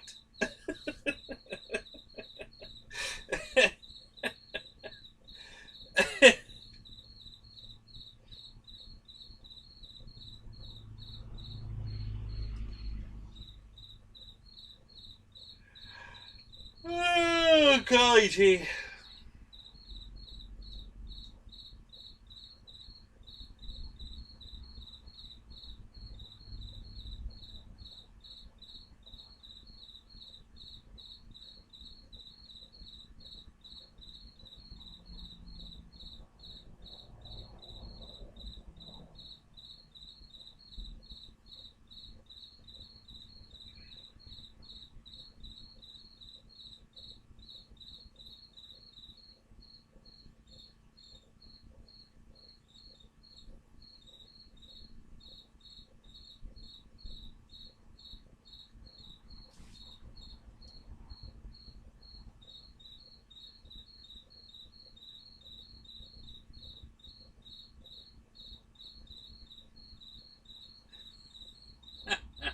That's got to be a line from a movie, and I don't know it.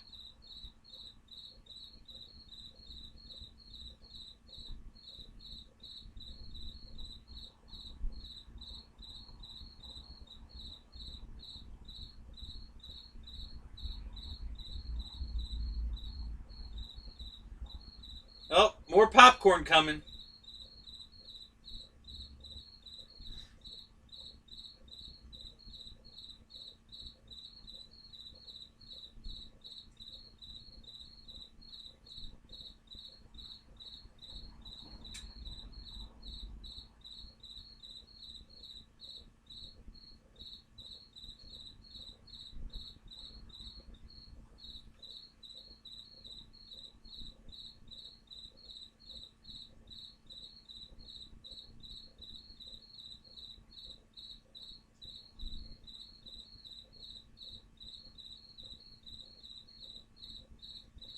It was some dude in the internet with awesome sideburns. Jeez.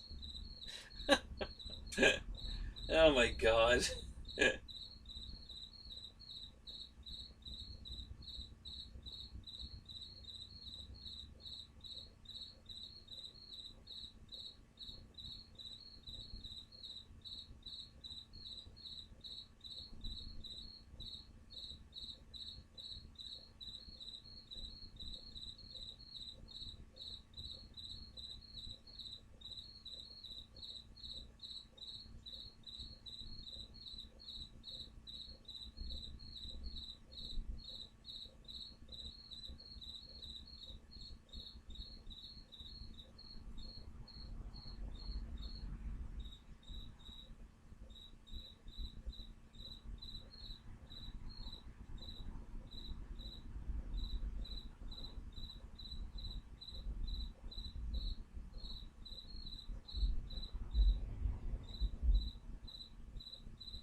Paul Hatcher, good morning.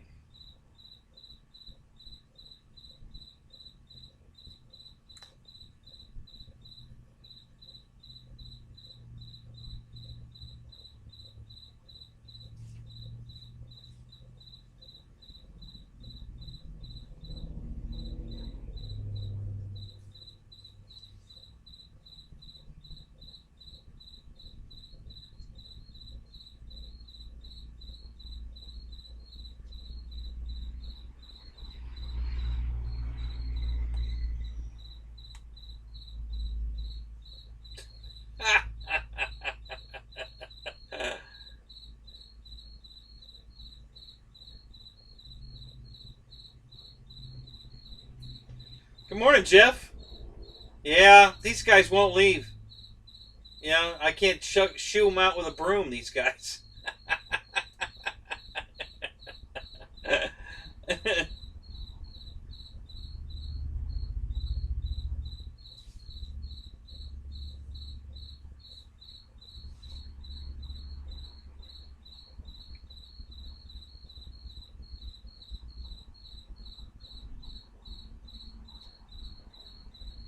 Oh, there you go, farmer man. That'll score you big points with the boss. Yeah, wear the competition shirt today. Good idea.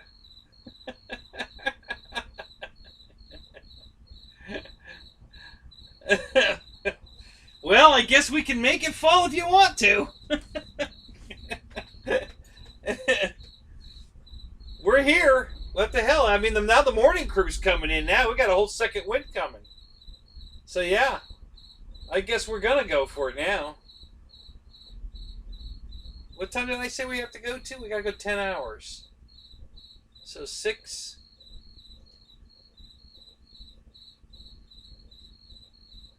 Yeah, we gotta go an hour, right? 5 to 6. We gotta go to 7. Yeah, yeah. We only have to go one more hour, and we'll have a new record.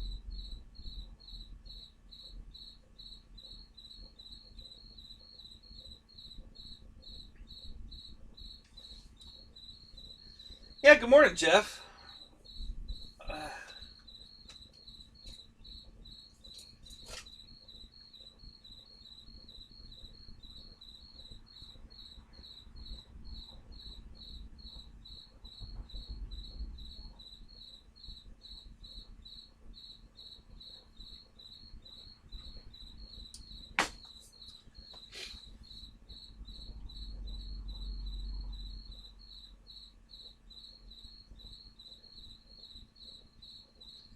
My clock says 8 hours and 51 minutes is what my live stream shows over here.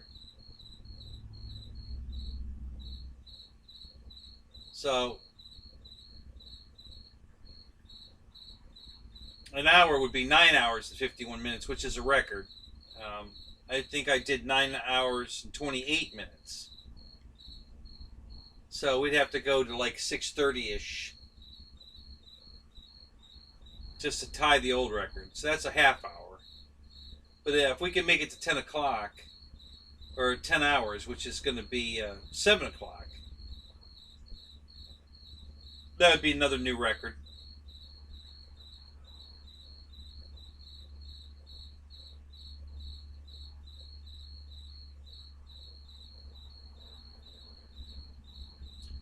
Time for some coffee.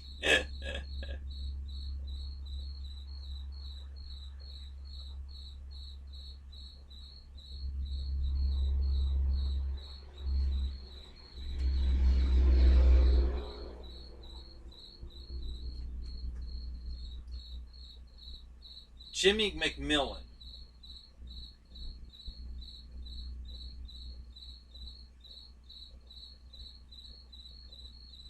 What year was this, Dave? Holy crap.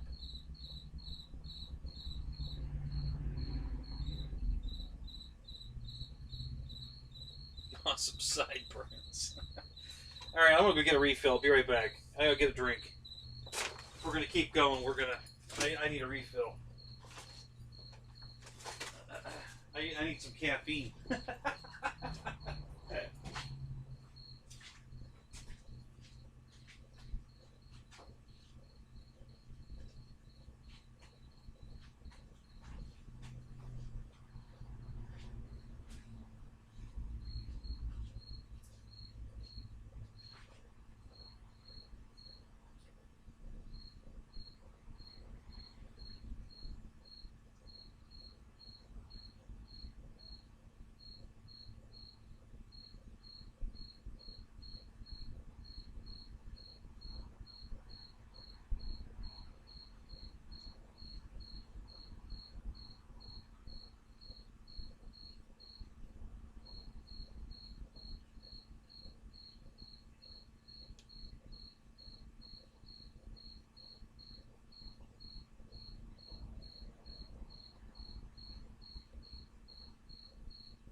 Sorry about that, guys.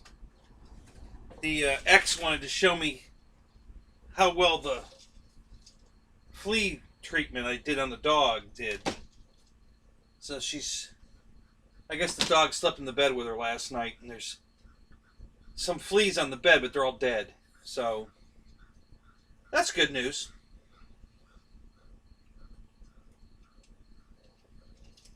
Farmer man, I thought you had to go. Are you going to be late to work? Are we going to make you late to work? Are you going to get in trouble?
Yeah, we were supposed to have rain this morning ourselves.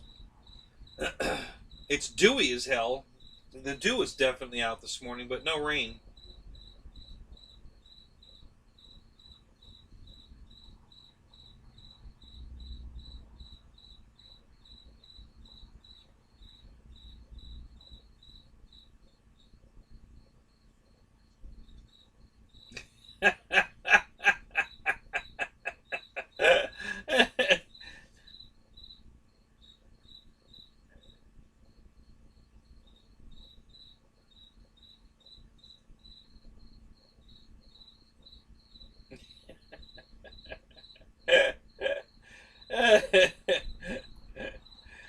Yeah, it's funny you say that, Michael, because I just started throwing all my old underwear away.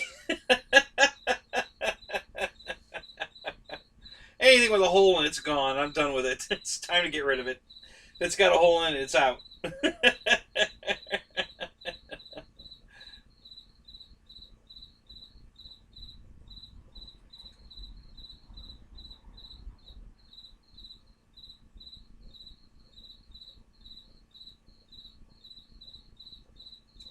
Yeah, it's just starting to get light here. So, but I think the skies are clear. It's just sun's not up yet. Not even on the horizon yet. We have that morning light, but I don't straight out to the east. There's nothing. There's no sunlight showing yet. It's not up enough for that.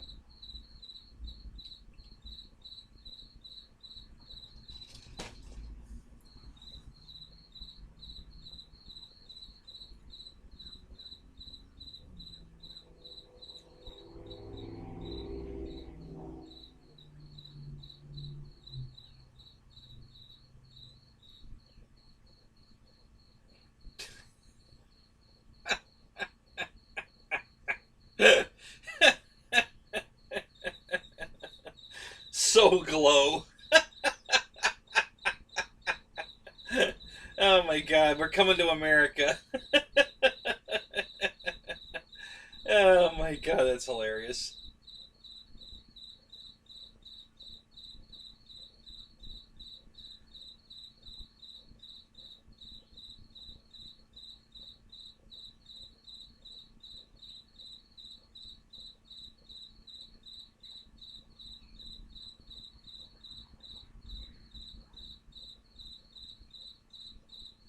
What are you going to do tonight, Farmer Man?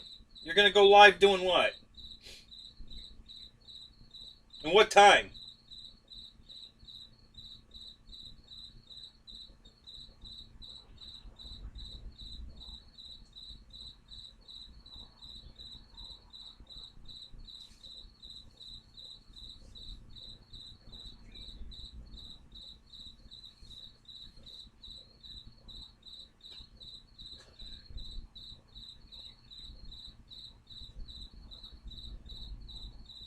Yeah. Yeah, get the do-it-yourself at home with a pair of scissors, Kenny cut, and yeah.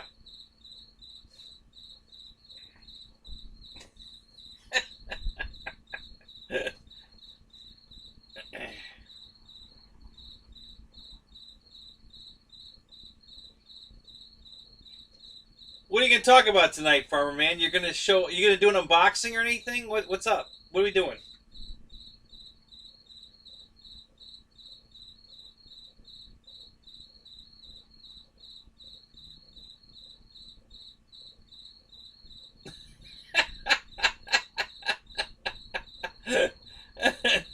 You think I garbage? Think I hack 'em?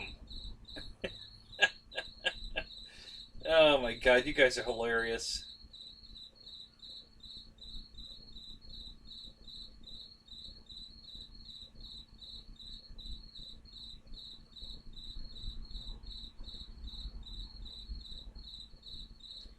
That's the way my brother wore his hair back in high school. He had a huge afro. He's got super curly hair. And I've got super straight hair. It's hilarious.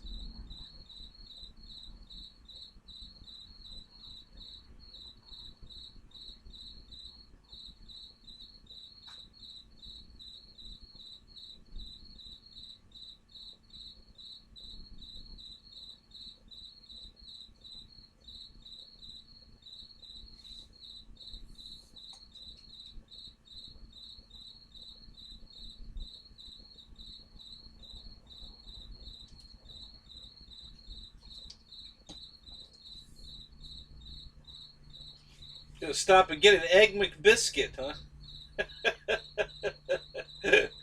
That's funny. No, not yeah, McDowell's.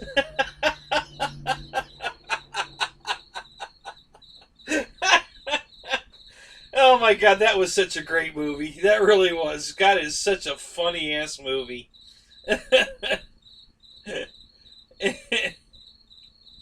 Oh, now we got midget Canadian strippers.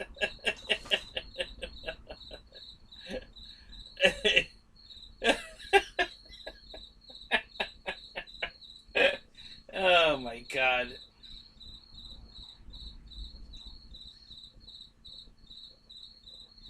No, we need nude Andorian midget strippers. Aha! That's what we need.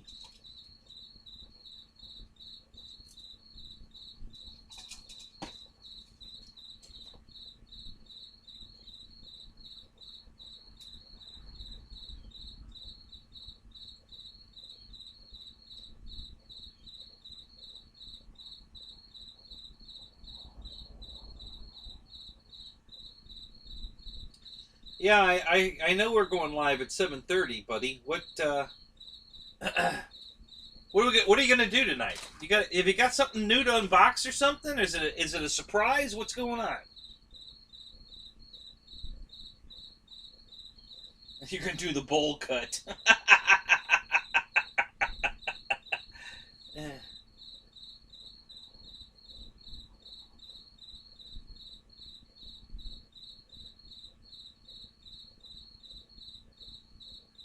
Everything's pretty much proportional, Dave. You know, it just comes with the package.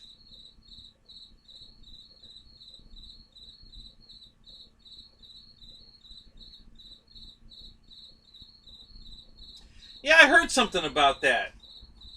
They might, yeah, Arsenio and and Eddie might do a second one.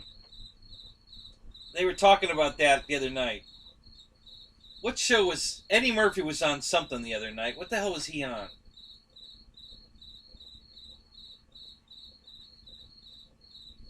I forget. I don't remember what it was. It was funny though.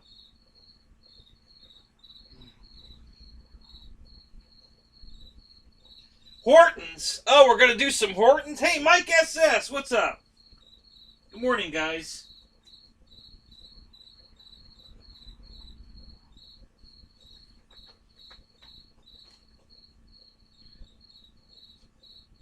This is nuts. The night crew's becoming the morning crew now.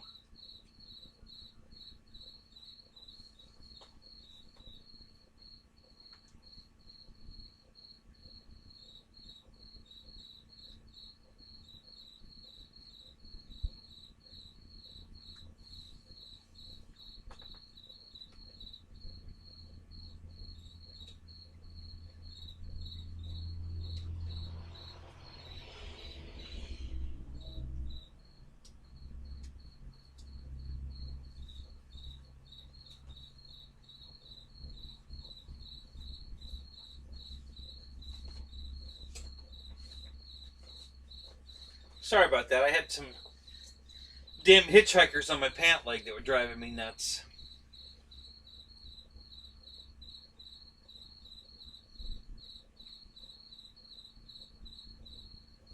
Oh, is that right? All right, Dave. So, what didn't you like about Hortons? Because when I was watching a Buffalo Air, the plane savers do the DC-3 all last year, they were having. It's all they talked about was Tim Hortons. They were getting Tim Hortons every morning. So, what didn't you like about Tim Hortons? It's supposed to be like, is it like the Dunkin' Donuts of Canada?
Yeah, honey Chuck, we're still on.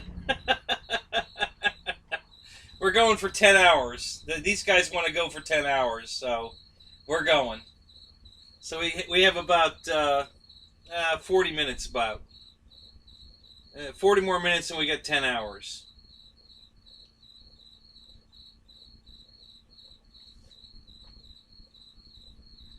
I don't know why they always talk about midget strippers. I don't get it.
Oh, that's cool, farmer.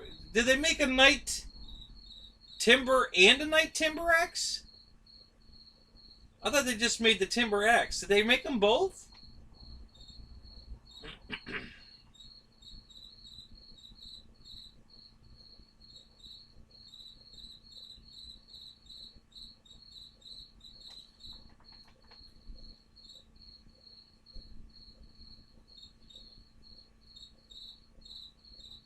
Yeah, we have plenty of Waffle Houses around here.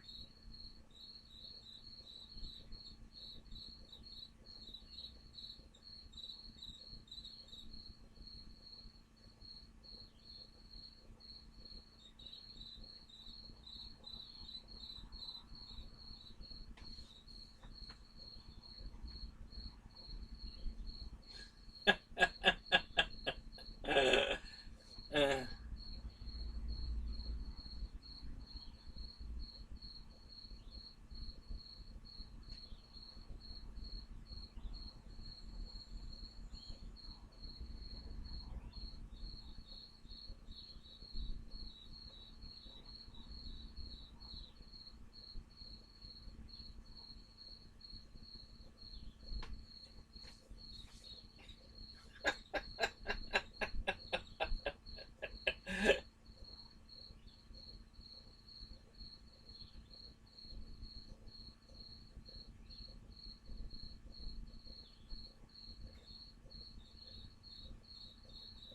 it's seasoning called bland.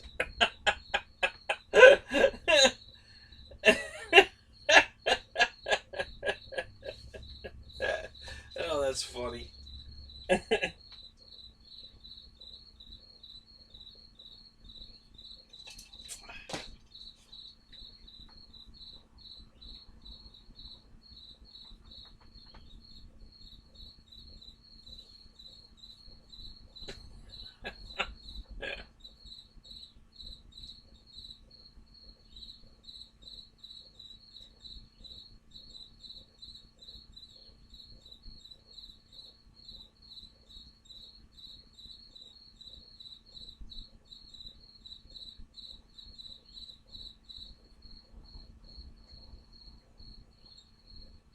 We used to have some huddle houses here. I don't think we do anymore. We used to.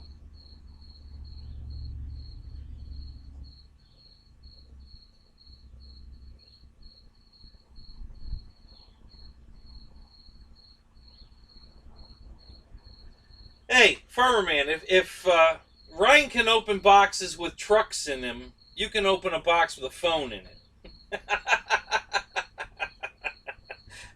So there.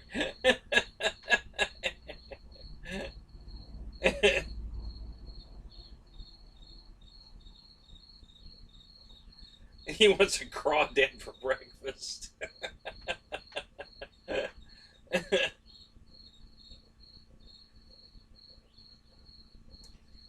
Yeah, just take the phone and make it jump over the fence. Or, I don't know, throw it up on the roof. You know, that should be enough. That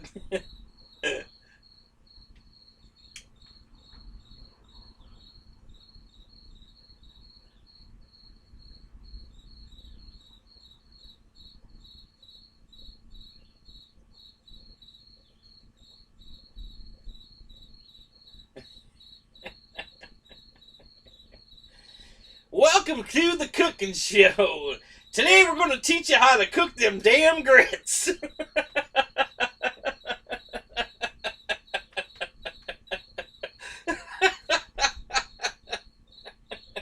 You put a little butter in the pan and you heat that pan and get a roll in the bowl, and you brown them on one side, you brown them on the other side, and you throw them away, folks. You can't eat them damn grits.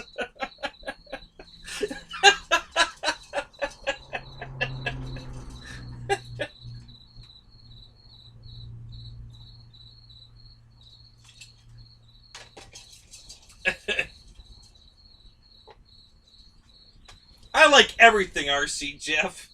If it's RC, I own it.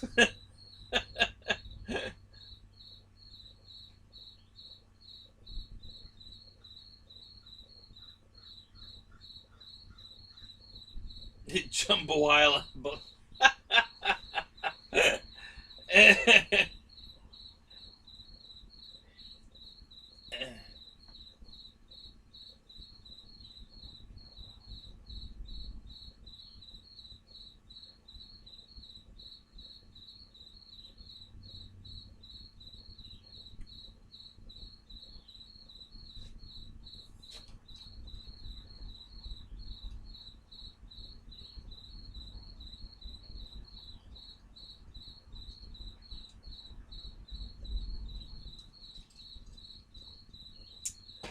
yeah, I'm getting hungry too. They're making me want to go make some eggs.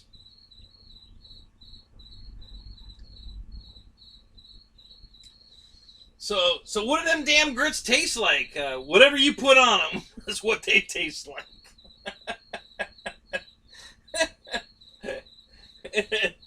Grape jelly grits? Yep, that's what they taste like. Grape jelly.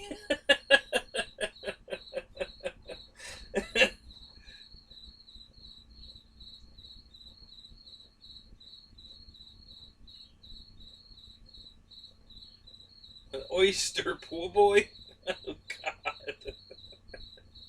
Oh, Jesus. You guys are killing me.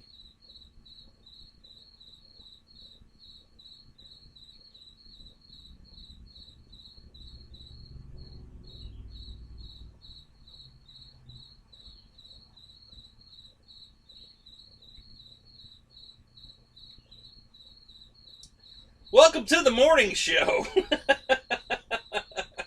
Hey, this could turn into a lead-in for a Dave's RC. Should we keep this going all day?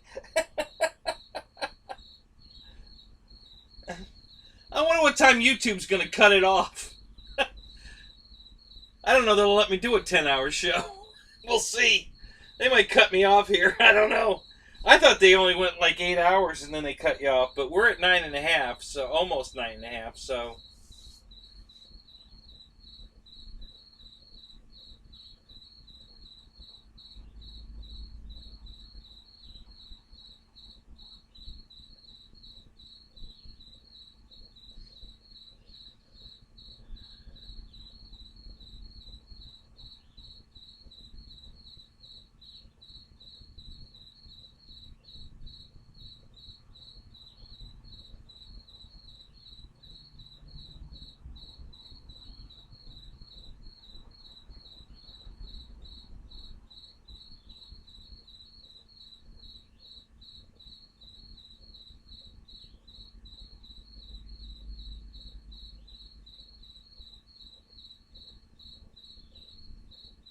Good morning, John. I see you're back. Yeah, there's a rooster crowing out here. I don't know if you guys can hear that. It's pretty far away, thank God. Because I'd have to shoot it if it was too close. I just ain't having that.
weird. I don't know what's going on with that.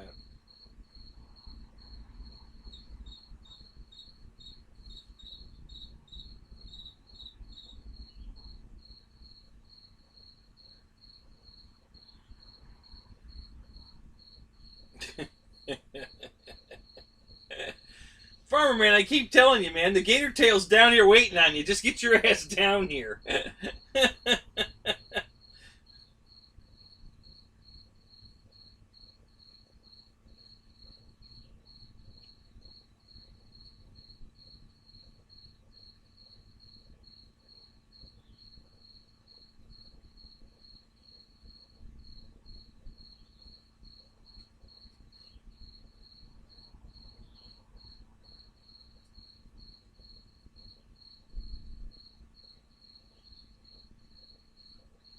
I hear the rooster again. Can you guys hear the rooster? It's pretty far off. You might not be able to hear it.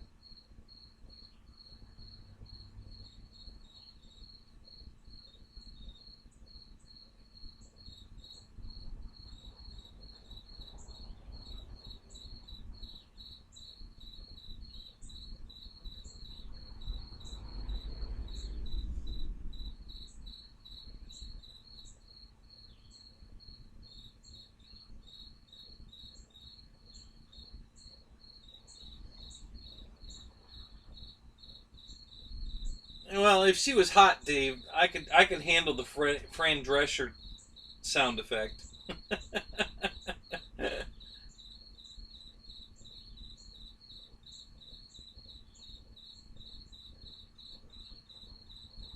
That's why shotguns were invented.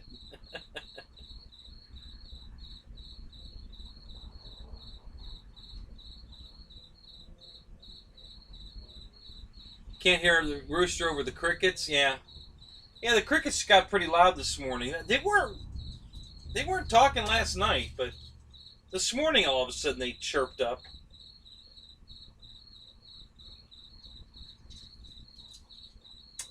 Yes, sir. We are still live. 9 hours and 28 minutes and counting. We're going for 10 hours. For some reason, these guys want to go for a record. I don't know why, but I'm just the host. It's your show. I'm just the host. Yep, 30 more minutes. That's all it's going to take. 30 more minutes and we'll have 10 hours.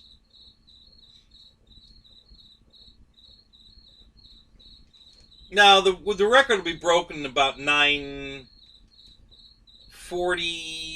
in about 10 minutes. The record will be broken. I think my record's 9 hours. Maybe it was 9 hours and 28 minutes. So yeah, I think we just broke the record just now. Yeah, I think we're a minute past now. So everything now is a push from the old record, I believe. I think it was 9 hours and 28 minutes. So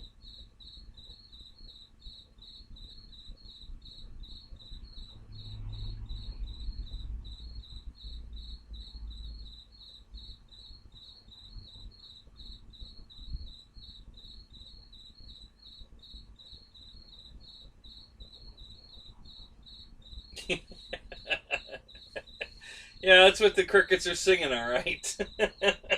No, they're singing, "Go get Tim Hortons for us." That's what they're saying.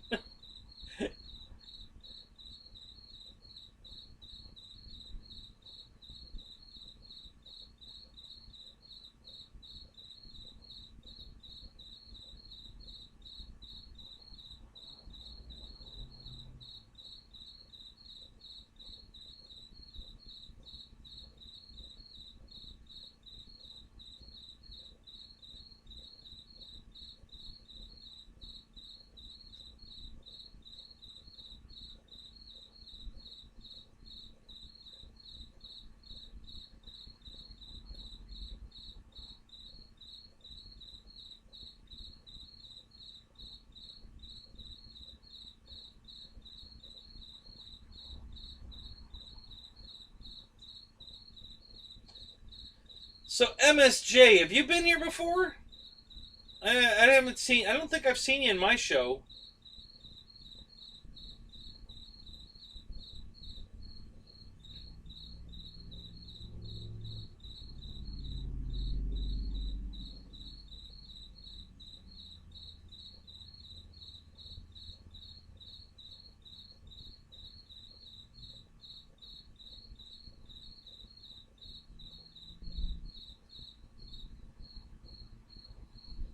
So you're in 6 months. You're coming down, Farmer Man. We're gonna finally go get that gator tail.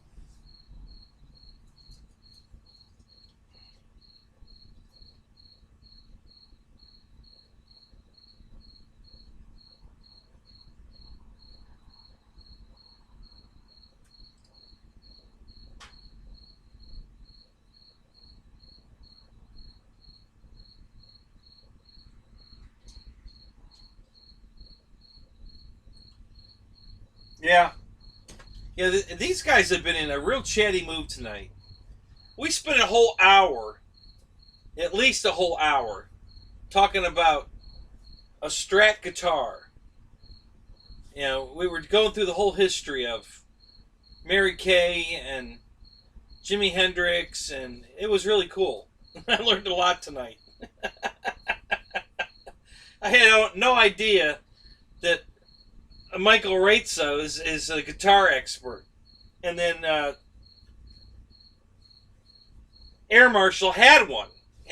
So yeah, it was pretty good. These guys were going at it, comparing notes. How much was the thing worth? Pretty funny.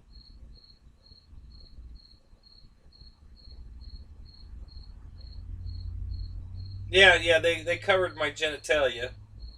They wanted to,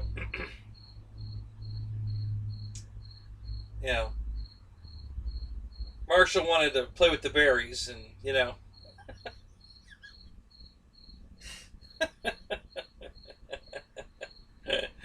uh,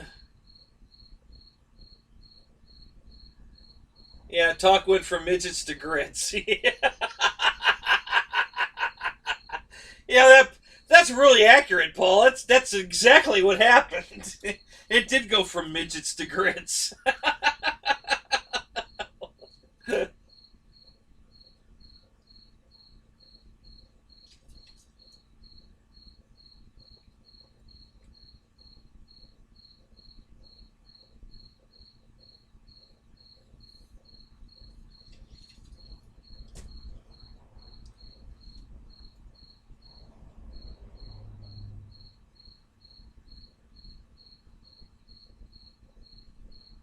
Well, that's good to know. Thank you. I'm glad you watched my show. It's good to hear. You just kind of lurk, though, huh? Well, that's good. We got lots of lurkers. That's not a problem. But thank you for saying hi. It's good to know you're out there. It was a short subject. Yeah, it always is.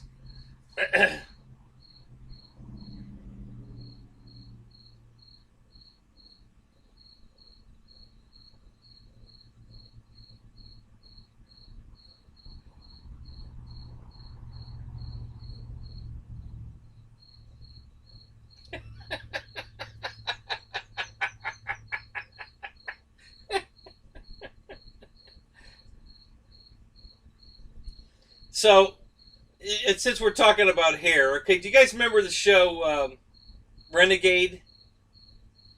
Um, I forget his name. Had that long, wavy hair.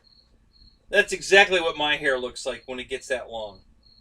Exactly. It's super thick, super wavy. Um, is when I keep it short like this, it's pretty straight. But as it gets longer, it gets really wavy. So, yeah, my hair looks just like his. I used to have it pretty long back in high school. It was not as long as that, but it was pretty long.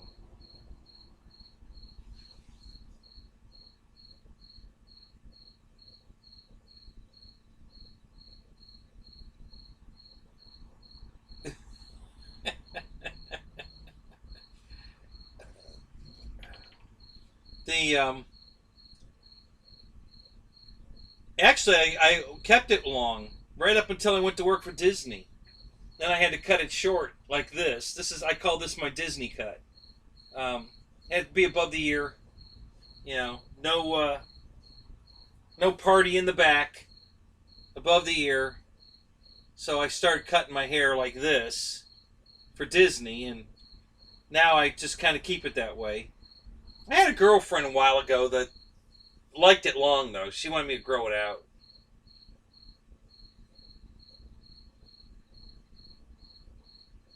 Yeah, mullet type, yeah.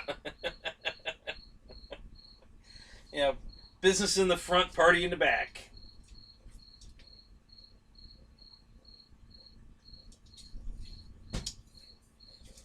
That's one thing, man. I got a lot of hair. Holy crap, have I got a head full of hair.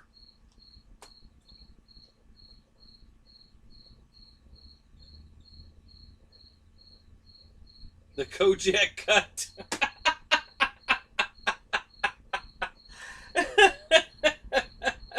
That's not a cut. That's a shave, dude. Who are you kidding? Oh my god, that's funny.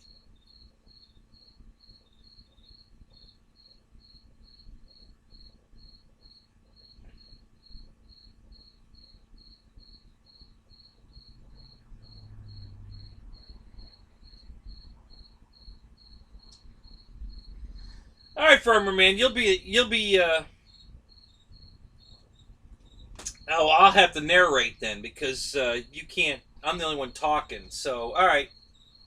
So I'll narrate for you. So, Wrights says, why don't you get the Kojak cut? I'm not sure what that says. Fungit about. I don't know what kind of word that was. Then Air Marshal's laughing, and then Jeff in Lower Alabama says mullet type, and then Air Marshal says, "Dang that! What a bunch of prudes making you follow grooming standards." Yeah, which he's referring to Disney. Um, yeah, most girls do like it long, says Air Marshal. So yeah, I know. Yeah, the one girl when Deb left last year, I was dating this girl who wanted me to grow it out. She liked it long, and as you know, at the time, the job I had didn't matter, so that was okay.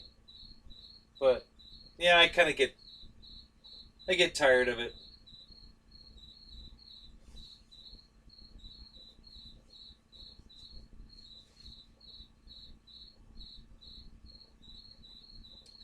I'll have to dig out some old pictures, guys. I'm not a big picture guy. I don't take a lot of pictures. Not definitely not a selfie guy.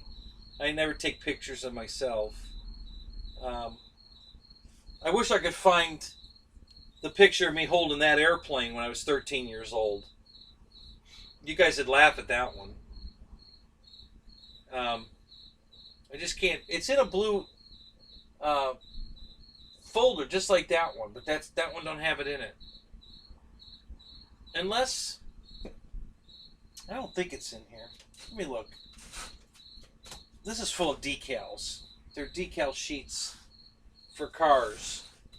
I had them all organized in these two folders. But I wonder if those photos are in here mixed in with them. I don't think they are, but let me look. There's got to be another notebook around here somewhere.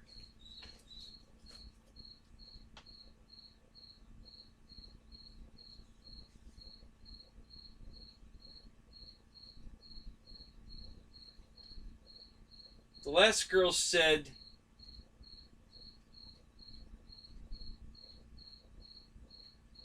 "My, what a small organ," and I said, "I didn't know I was playing in a goddamn opera house."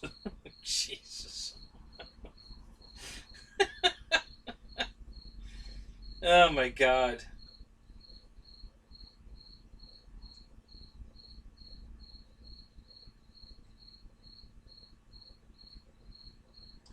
No, we didn't have a discussion about mamas. We were telling jokes about mamas.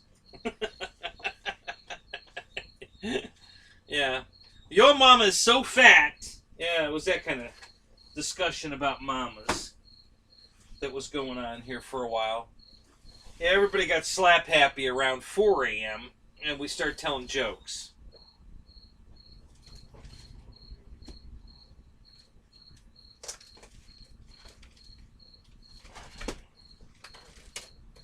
Yeah, no, the pictures aren't in here. Just tons and tons of stick decals. NASCAR decal sheets. You want to sponsor a NASCAR? I got a decal sheet for it. Pretty much. Red Roof Inn. Hershey's Chocolate. Valvoline.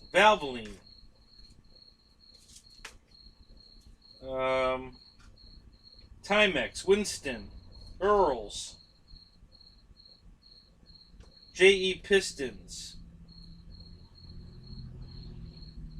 Piedmont Airlines. How about that one?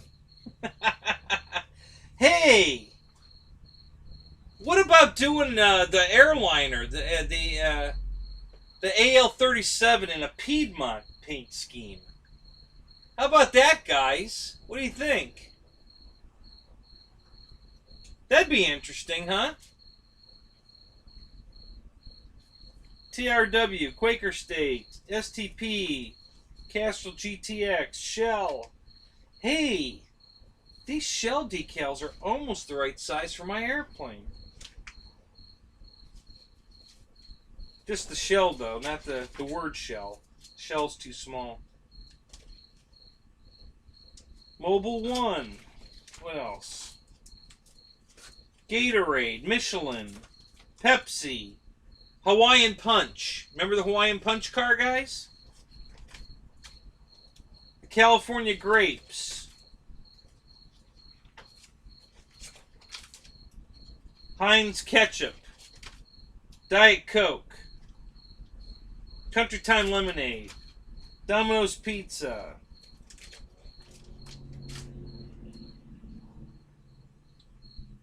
Avoid the Noid. Snickers. Diet Pepsi. Ford Motorcraft.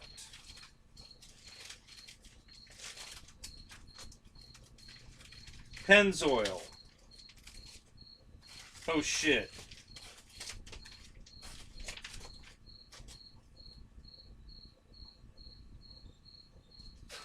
I got a Tamaya Wild Willie's sticker in here.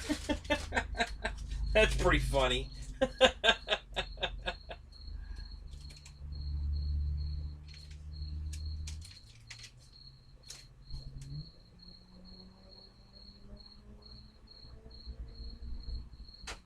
How about a legion?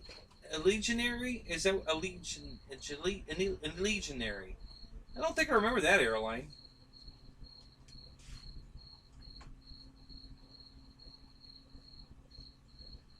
Yeah, good memory, Marshall. Yep, Piedmont sponsored Terry Labonte's car.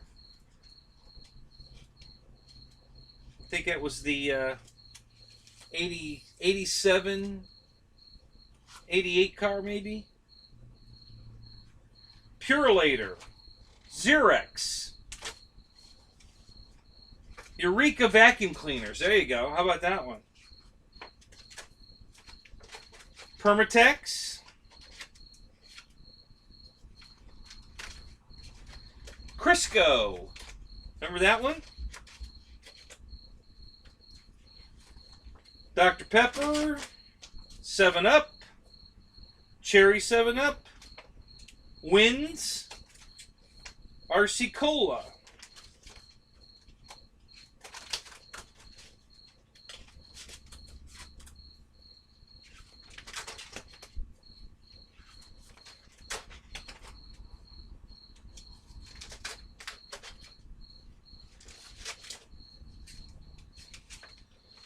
Let's see, I think this is where I left off. What else we got? Hardee's, there you go. right, Marshall, who drove the Hardee's car?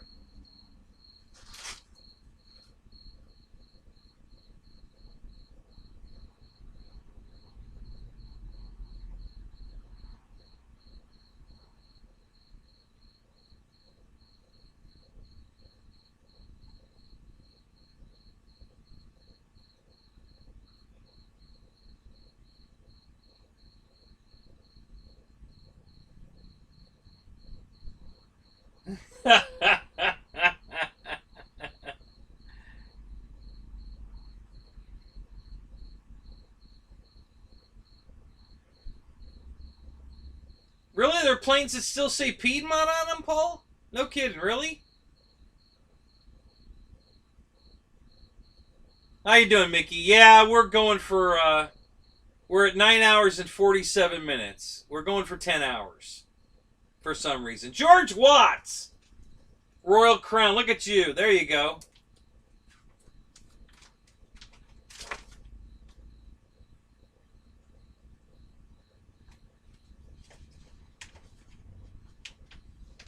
Levi Garrett. Who drove the Levi Garrett car? Folgers. There's another one. Who drove the Folgers car? Tide. Lowenbrow. There you go. Lay's potato chips. Kendall Oil.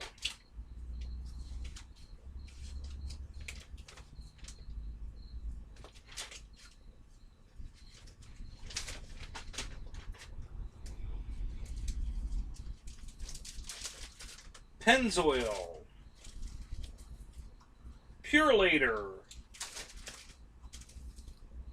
The Wax Shop. Schaefer Beer. There you go.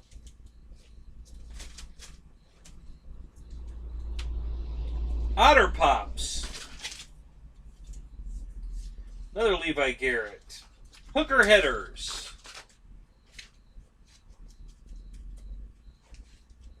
No, it wasn't Darrell Waltrip.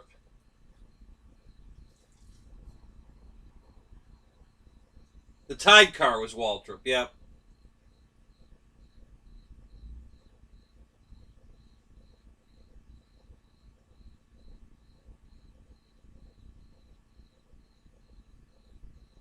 No, Waltrip didn't drive the Hardee's car. Think a minute here, you'll think of it. Who drove the Hardee's car?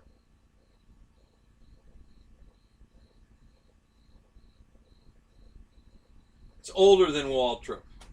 I mean, Waltrip was running too then, but Waltrip was the new generation coming in, and these older guys were going, ah, there it is. Cale Yarborough. That's who drove the Hardee's car. Stroh's Light. There you go.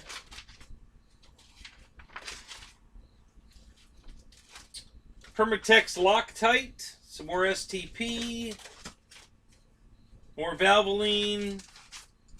More Quaker Steak. More Pennzoil. 7-Eleven. Oh, man, thank you so much. MSJ, you rock, man. Thank you so much. That's awesome. Old Milwaukee. Miller High Life.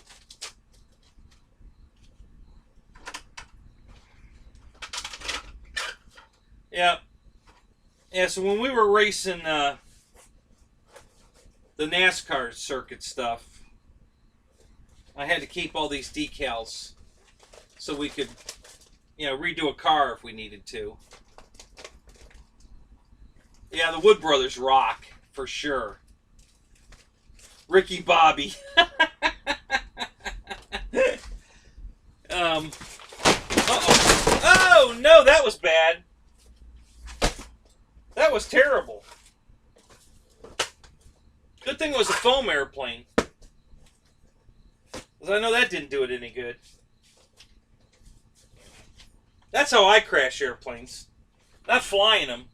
Hangar rash. Yeah, that's how it goes with me. I beat more airplanes up hangar rashing them.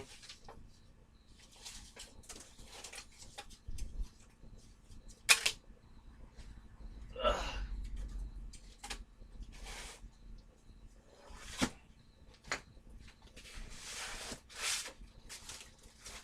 Yeah, this is just numbers. Some little decal stuff in here.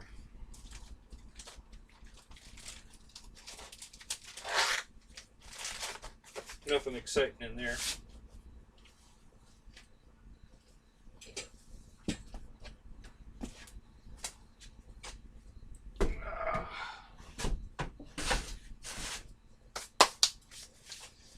All right. I gotta go around there and pick my airplane up.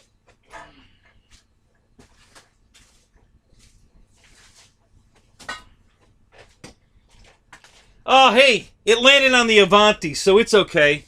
The Avanti saved it.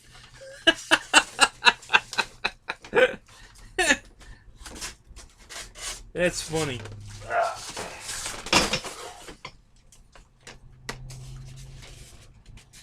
I don't think it got hurt. I think it's all right.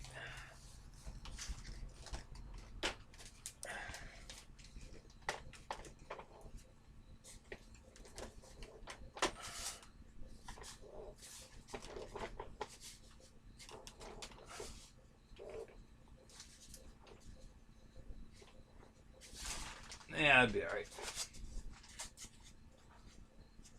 No, I think it knocked the lens off the light. I'll have to find that. It's got to be down here on the floor.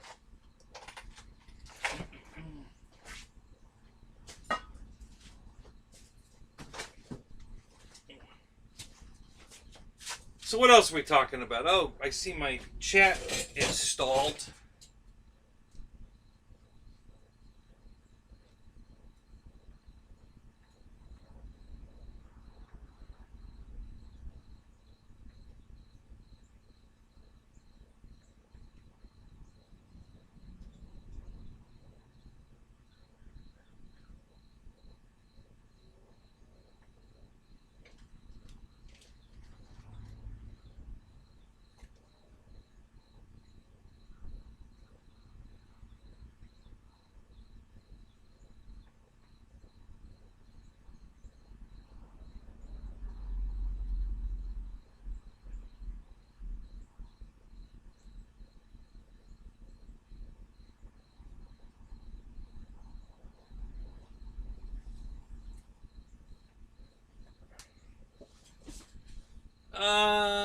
Miller High Light was rusty. No,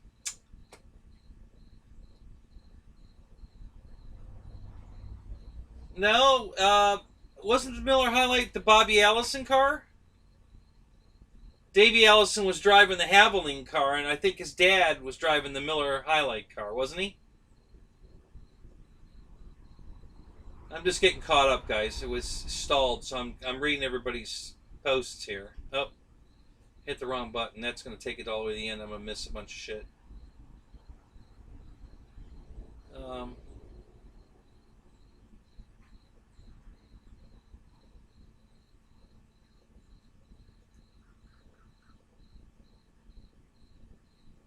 Yeah, that's how yeah, the crash not in the air. That's yeah, that's how it rolls here. Yeah, I swear to God, I do way more damage to my planes, moving around, in and out of the car, in and out of the house, whatever, than I ever do flying them. It's so aggravating. Like this one, my little new one, the Hobby King special here. So I broke the prop. It fell off the box over there, hit the floor, broke the prop, and broke the top of the rudder here. This is an easy fix. Just need to mix up a little glue, stick it in there, and hold it over like that until it glues. But broke a prop. Luckily, I have a spare.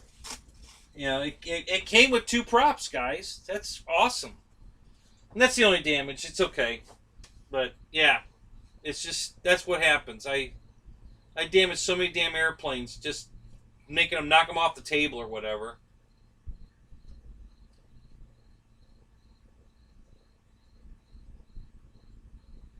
Yeah, Kodak. Yep. Yeah, Ernie Irvin was driving the Kodak car.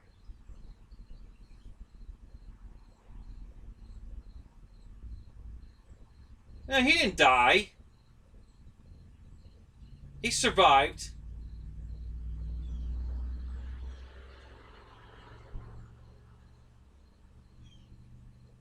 Went back too far. Let me move forward here.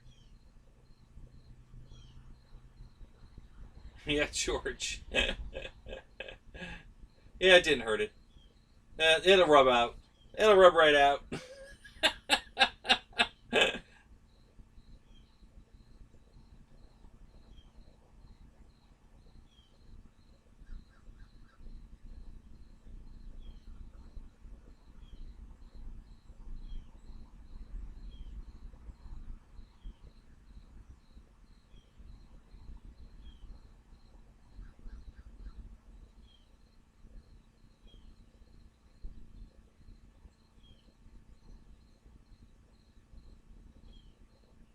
Yeah, it's got to be a tree around. Yeah, I gotta take it outside and throw it up in a tree. What the hell? If you're gonna do it right. Now the Avanti can't catch a break. Yeah. But it saved this because this landed on the Avanti. The broken pieces of the Avanti laying on the floor right there. So that was a good save.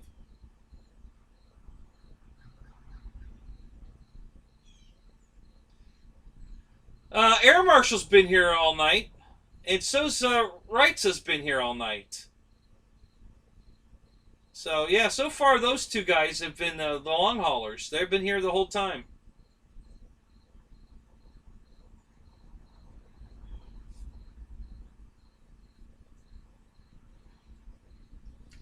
Yeah, I broke a record. It was my record. I broke my own record, but that's all right. You know, like I said, it's you guys. You guys are the ones that wanted to do this. I'm just the host. I'm just the spokesperson. I'm just here to host your show. This is all yours.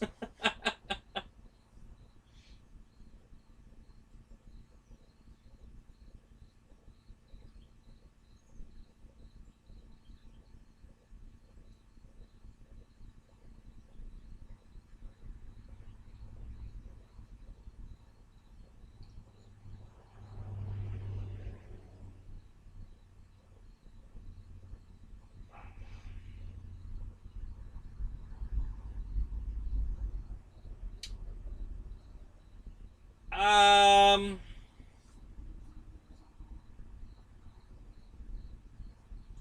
well, the old Miller High Life was the gold car with the red bow tie that said Miller High Life in and that was Cale Yarborough, or I'm sorry, Bobby Allison. The blue Miller car, I don't think was that was a Miller Light car, not a Miller High Life. That was the Miller Light car, the blue car. And I think you're right. I think that was Rusty Wallace. But yeah, that was the Miller Light, not the Miller High Life.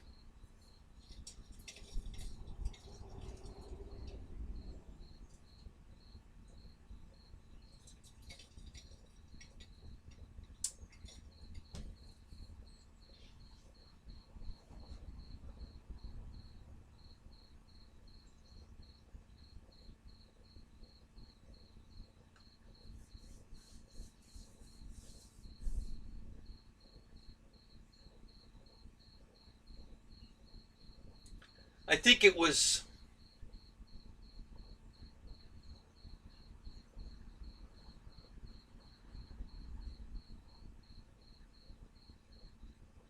I think it was 89. I want to say it was in 1989 that I was at the Daytona 500. Back in the 80s, my friend had uh, front row, front stretch season tickets. So we went every year. That was the era when I used to go to the race at Daytona every year, the 500. And Bobby Allison showed up with a brand new Buick front wheel drive car that was made rear wheel drive, which was a huge controversy because, it was no longer a stock car, right? Cars, they're racing a front wheel drive car in a NASCAR race. It's supposed to be a stock car. Well, goddamn Buick didn't make a rear wheel drive car in '89. So, what the fuck? And,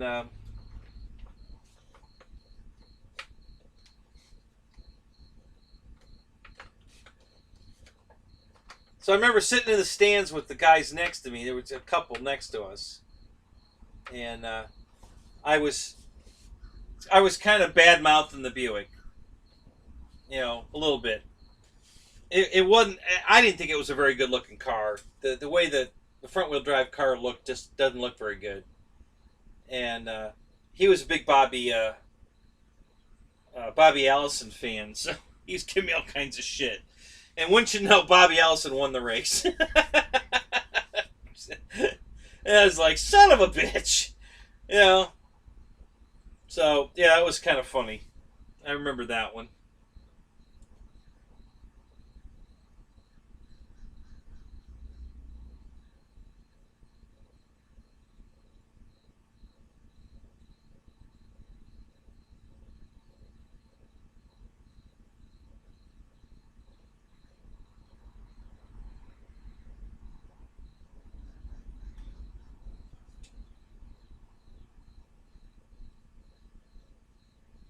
I think that was the same race where all the Pontiac teams got caught cheating, including Richard Petty.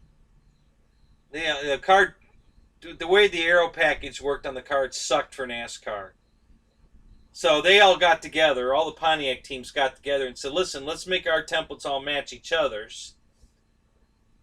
And so we can run the cars the way we want to run them.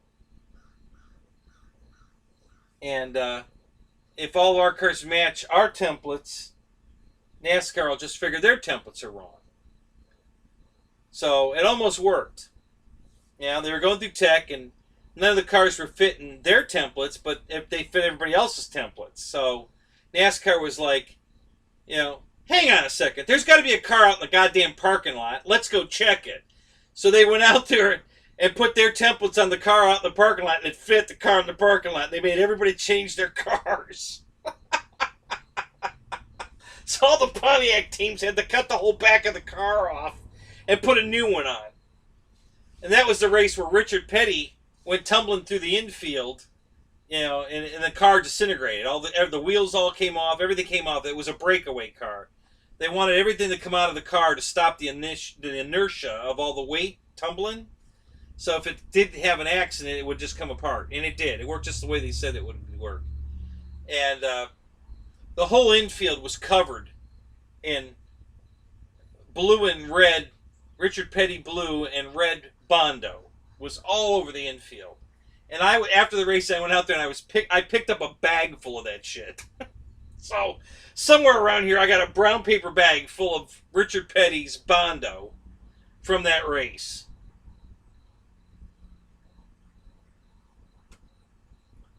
All right, so my chat has stalled again. Let me refresh. Let's see if we can get this thing working again. So that was, I remember that. That was, my buddy was laughing at me. What are you doing? I said, this is off Richard Petty's car. What are you, nuts? So I picked up all this Bondo that was in the infield in Richard Petty blue, and mostly blue. I didn't get much red stuff. I think there was one or two pieces that had a little bit of red on it. Because he was still sponsored by STP then. So he had the blue and the blue and red stripes and all that. And, yeah, it was quite a day.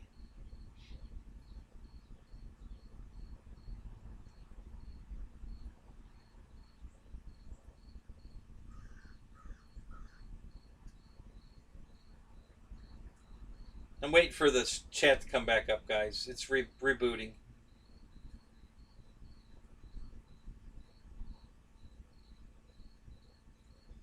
10 hours and 6 minutes, guys. We made it. Yep, over 10 hours. There we go.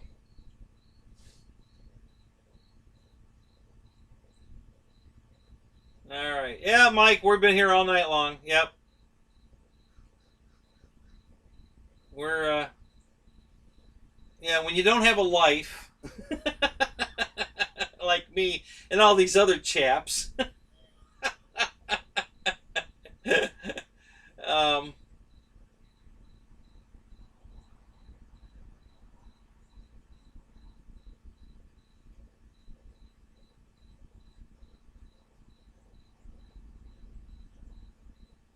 okay, so let me see.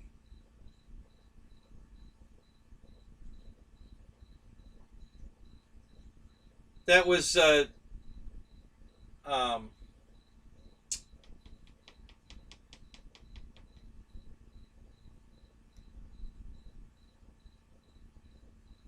Alan Zawicki? Is that what his name was? Yeah, he drove the Hooters car. God, what the hell was his name?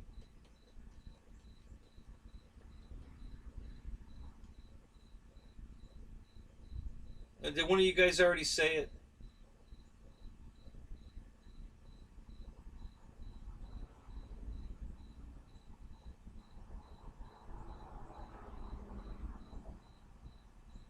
Yeah, that was that's true. Yeah, I guess I didn't know Marshall was talking to me specifically that he was calling me a bitch because I said I wanted to call the show because at that time we were down to eight.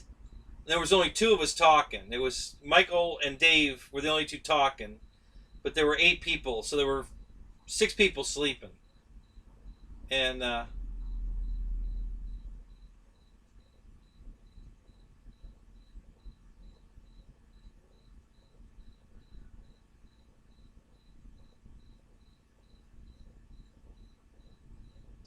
it was either Alan Kowalski or Kowalski, Kowicki, Kowicki, Alan Kowicki.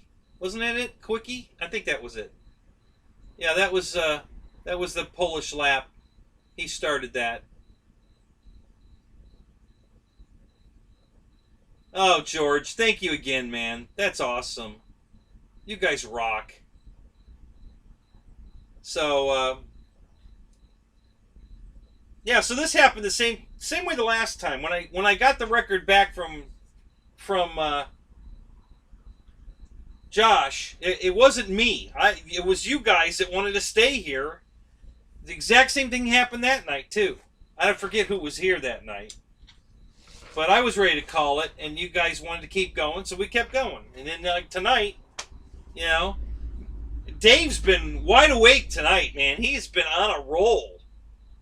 I don't know if he's drinking a lot of beer or a lot of coffee, or maybe he's drinking Jolt Cola. I don't know, but Reitza and Marshall have been on it tonight, man. These guys have been all over it.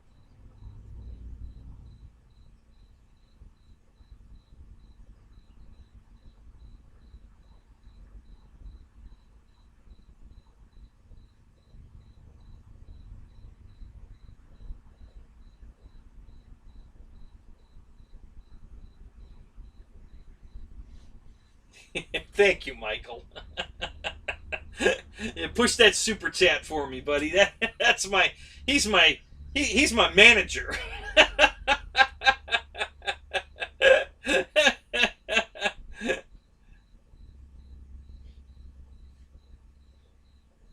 I'm in CC lockdown rest of the month.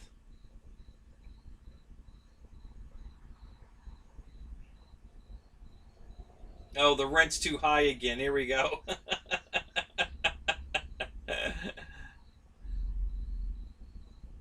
Oh, is that right? Is there a Hooters car? Chase Elliott's driving a Hooters car now? He was driving the Napa car when the last time I saw him. Wow.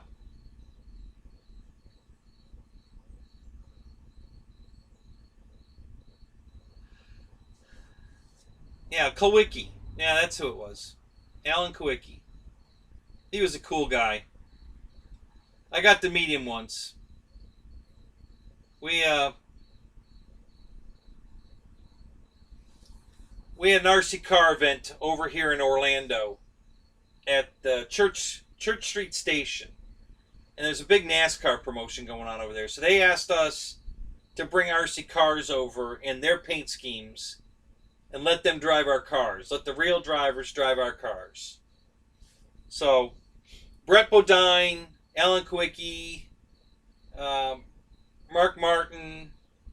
I forget all the drivers that were there, but um, Alan Kwiecki and Brett Bodine were very into it. They are racers. They wanted to, even though it was an RC car, they wanted to win.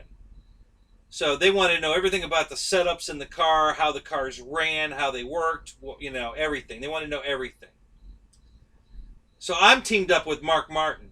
Mark Martin didn't give a fuck. This was the biggest fucking joke to him. He didn't give a shit about none of it. He didn't care about knowing anything about the car or how to drive it or nothing.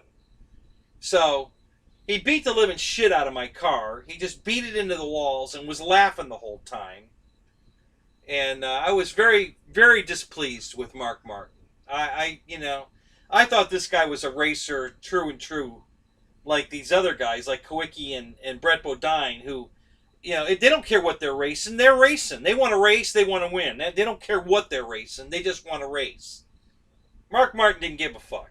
And not 2 iotas did he give a fuck.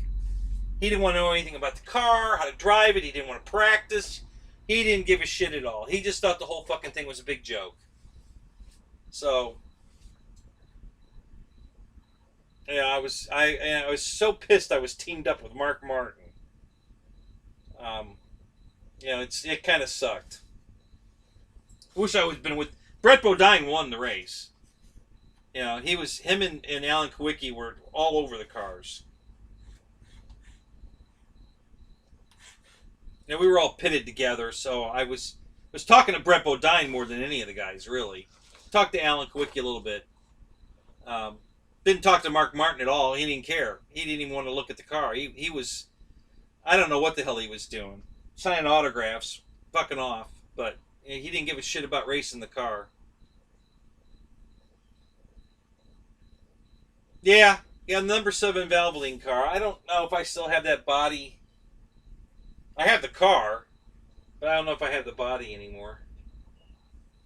I probably burnt it, honestly. I don't know what I did with it.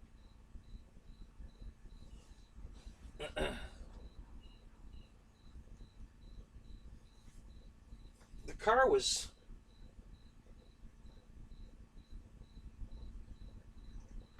I forget what I did with the car. It's here somewhere.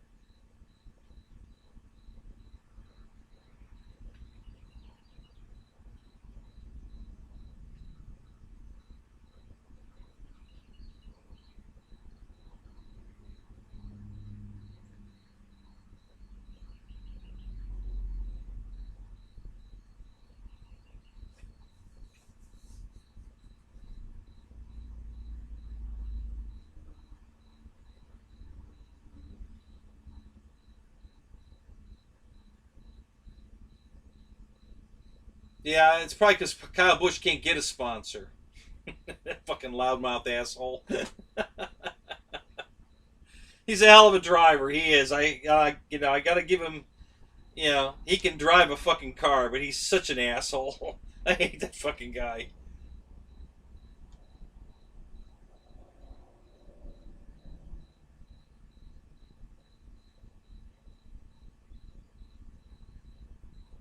Those bastards! They killed Kenny. Oh wait, that's the wrong bastard. Sorry.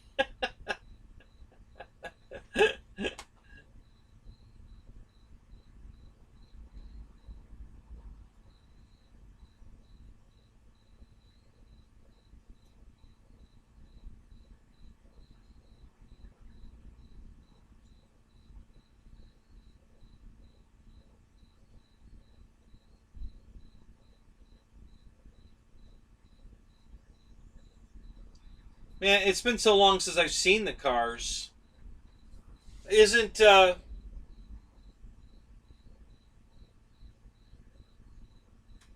who's sponsoring Havoc? Is he still doing the Jimmy Johns?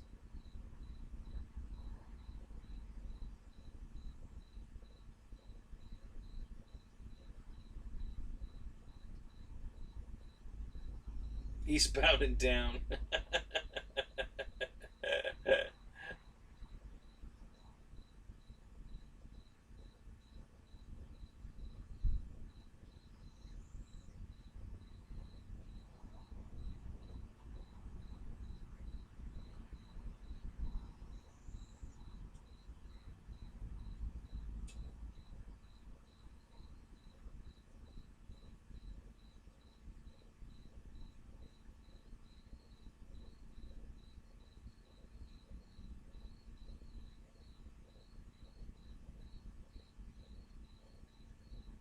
Oh yeah, he loves being the asshole.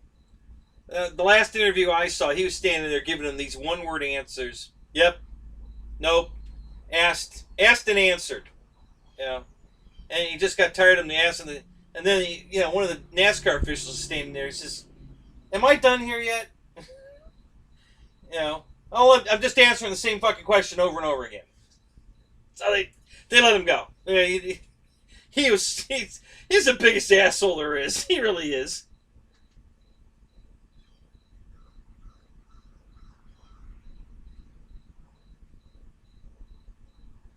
Oh, is Harvick's Bush beer now? Really? Hmm.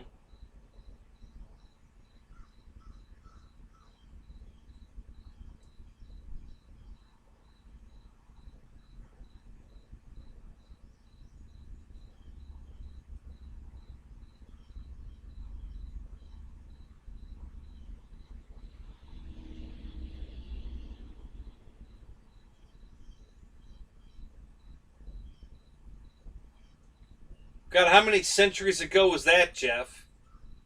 That Harvick was actually, Kyle was actually nice. God, he is such an asshole.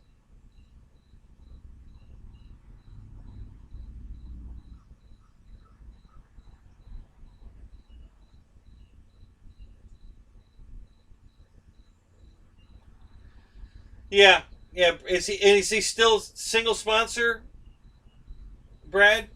Is he still the Miller Lite cars? Oh, that's it, standalone sponsor, because that's what he was last time I saw him. Yeah, I'm just trying to think of all the different cars now, man. I don't get to watch NASCAR anymore. It's been a long time since I've seen a NASCAR race.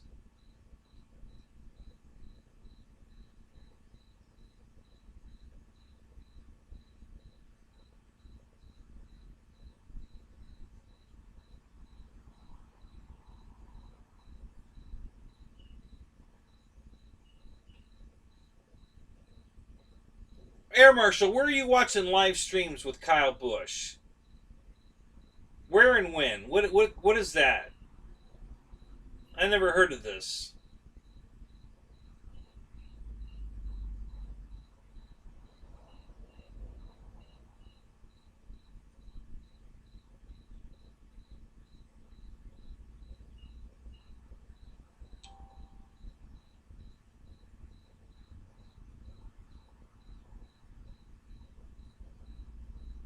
Oh yeah, old what's his name? Yeah, I know him. Yeah,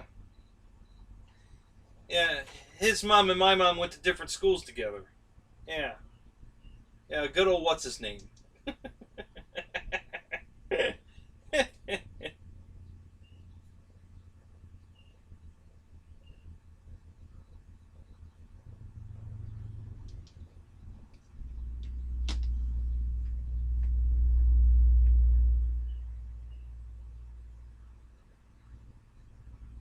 Oh sure, absolutely, Jeff. I get it, but you know what?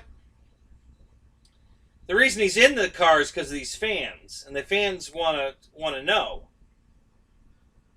Um, on Pornhub, yeah.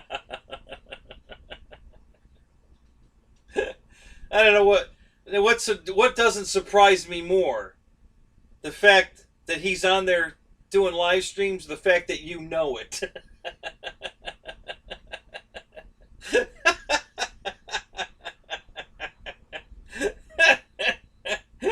Uh,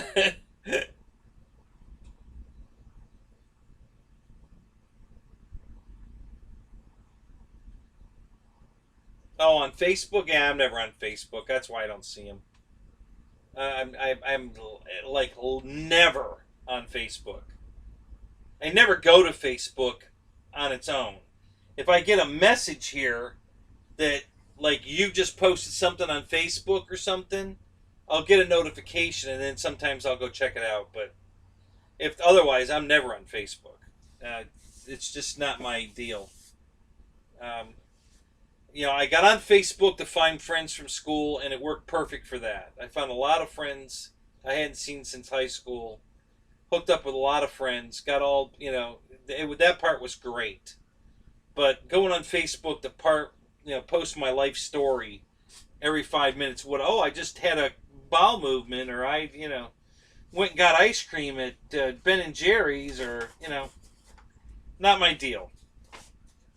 So couldn't care less.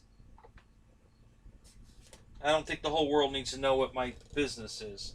So what does he talk about on Facebook, Dave? What kind of live stream do they do? They got some? Are they talking NASCAR? Or are they just talking about planting a herb garden out back at their house? What the hell are they talking about?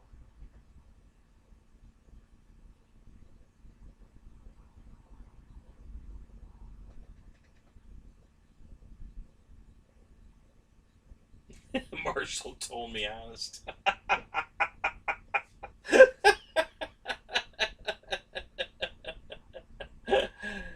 You like people to know you're regular.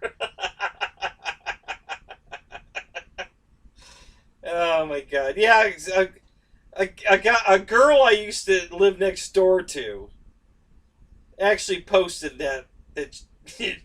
Wow, I just took a big shit, and she had a picture of it in the toilet. I'm like, oh yeah, that's just what I wanted to see. Thank you so much for the graphic. I needed to see a toilet full of your shit. Thank you, thank you. Fuck. Like, what is wrong with you fucking people? Oh my god. Do you really think people want to see this? Really? Nuts.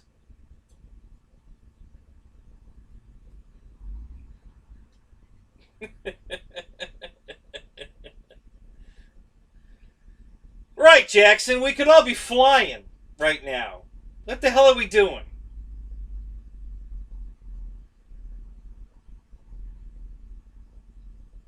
Yeah, exactly. So for you guys that weren't here earlier, when Michael was telling some jokes, he, it was a bad joke. It was horrible. And he goes, "Hey, what do you want? It's 3:30 in the morning."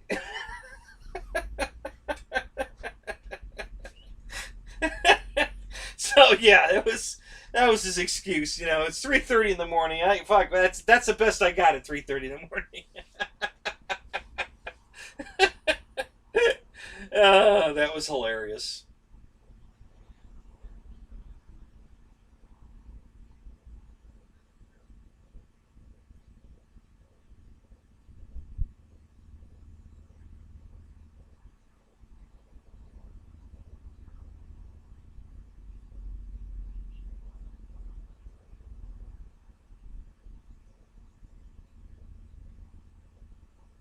Well, okay, so the product endorsement makes sense. They get paid for that shit. I'm just trying to see if this guy's doing anything out of the goodness of his heart, or if it's all because it's the responsibility of his sponsors, endorsing their products. So yeah, I have heard that he's does a lot of charity work. I have heard that. Um,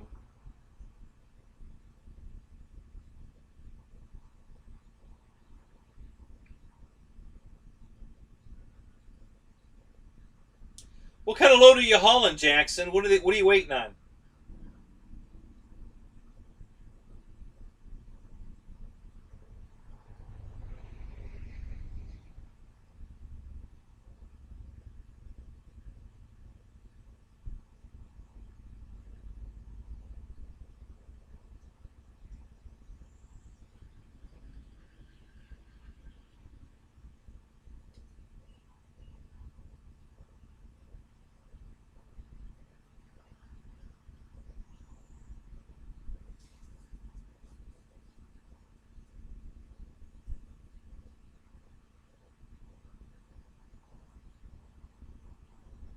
Yeah, we're still live, Dave. I'm going to do the lead in for your show tonight. We're just going to go right to your show. So we've decided, fuck it. There's somebody was making jokes about on the lead in show for Dave's RC on Friday night. So here we are. We're going to be your lead in show.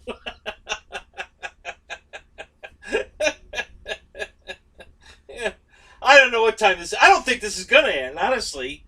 I think we're just going to go all the way to your show because everybody in here seems to be very happy to be here. So, what the hell? We'll just go with it.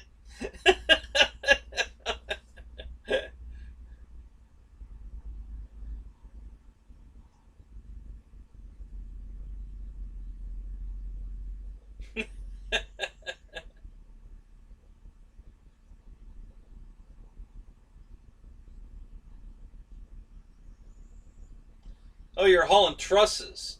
And you get paid by the hour, not the load. So, you're getting paid, right? Even though you're not loaded, it don't matter. You're still getting paid. So, that's cool. That takes the sting out of it.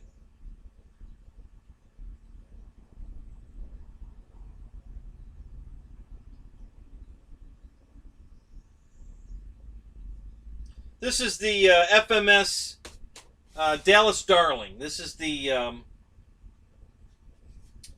what they call the B model. Um, it's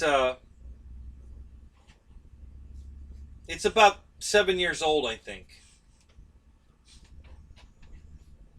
It's one of the very first planes that Ryan and Captain Mike did.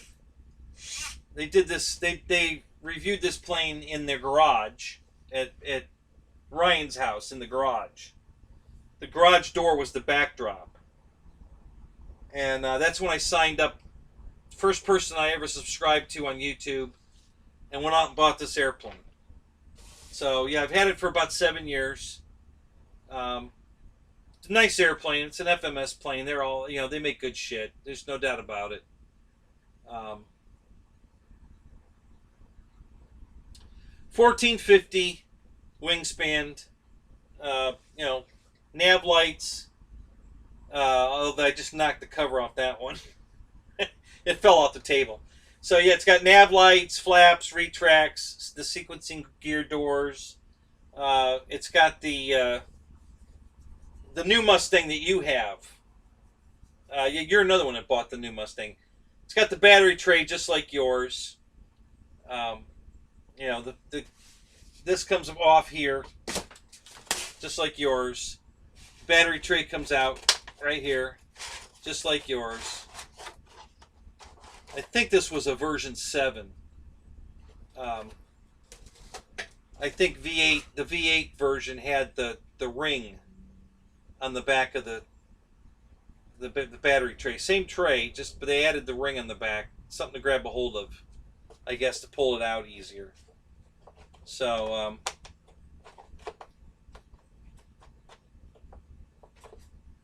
this has all the DNA that your Mustang has, Steve. Yours is just slightly bigger. This one's a 1450, and yours is a 1500. And this is a B model. And well, actually, it was called the B model from FMS, but when I put the 3-bladed prop on it, I turned it into an A model. So the three-bladed prop was on the Allison motors. Before they put the Merlin in it. So if you ever see, and there's plenty of pictures on the internet, you can go out there and do a search for a P51 Mustang with an Allison motor, and you'll find a 3-bladed prop on it. Yeah, the Air Marshal wheel chocks would have saved me from this thing flying off the table earlier. uh,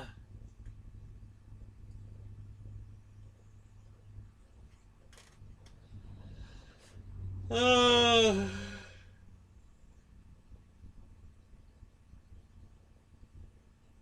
yeah, 16 foot's pretty damn short. What the hell?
That's what she said. Oh, that's hilarious.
Oh, wow.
Just rebooting the stream, guys.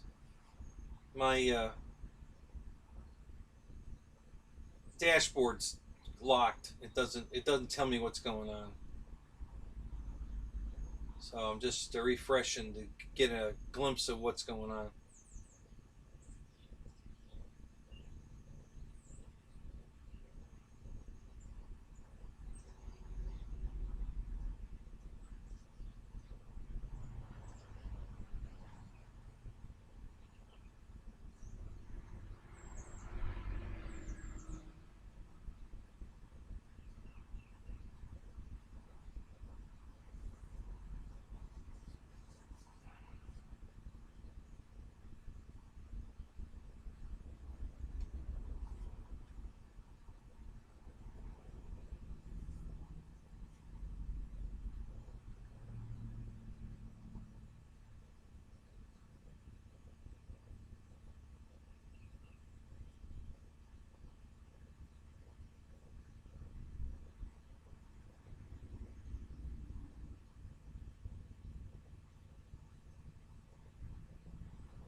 Okay, well, I'm back, but the chat's not.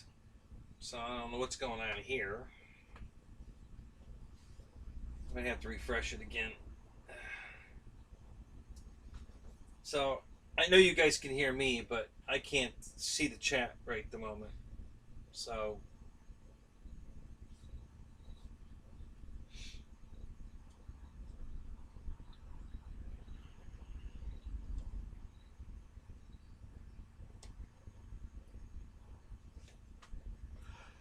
ugh.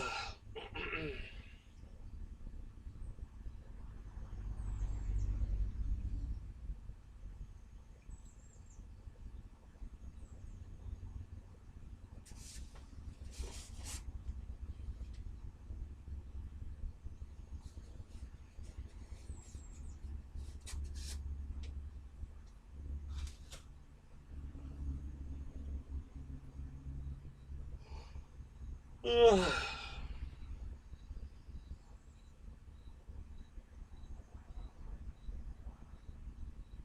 All right, stream. Come on, let's go. Let's wrap it up here. Let's go. Come on. There we go. Thank you.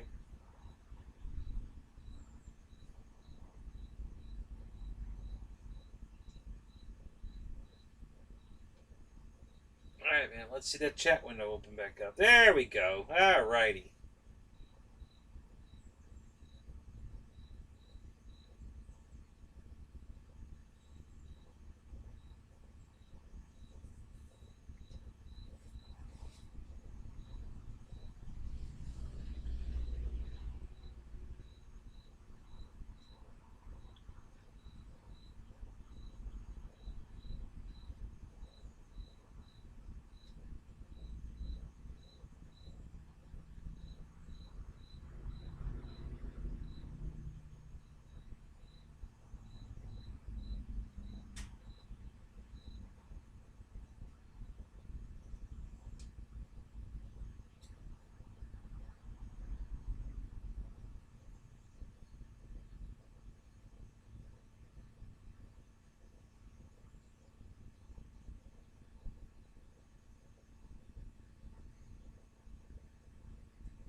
George, just talking about the body he painted for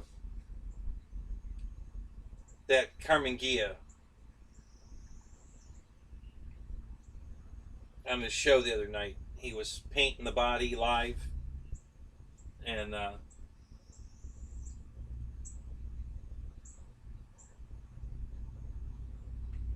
yeah, he says he's gonna if he tears it up, he's gonna sponsor another one.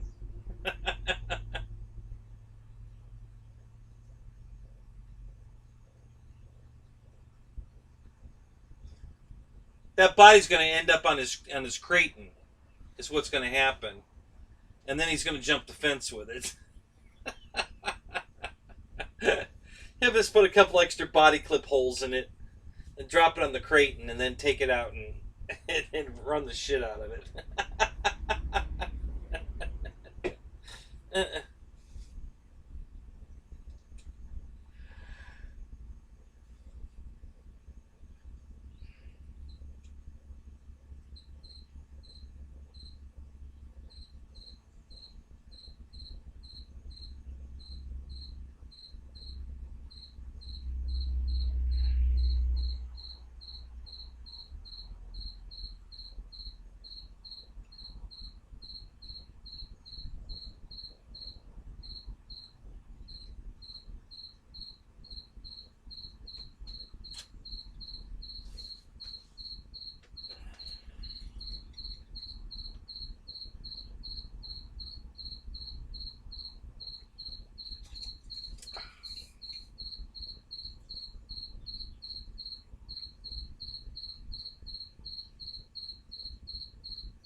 Oh, Dave, it ain't gonna tip over. It's gonna be power slid into a curb or something and flip over. There ain't gonna be no tipping. There's gonna be a whole lot of flipping.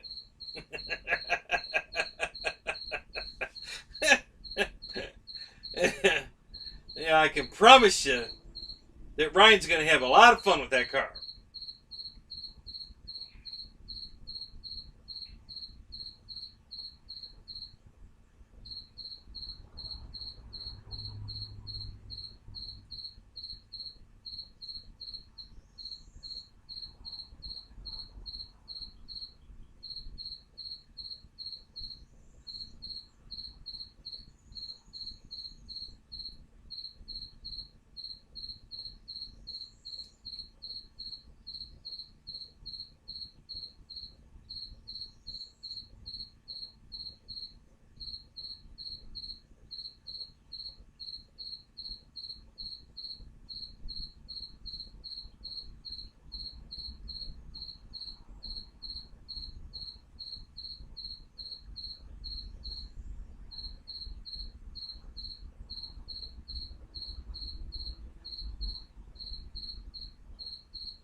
Yeah, I guess these four cops. I guess my ex told me that all four of them got fired, and I don't know. It's crazy.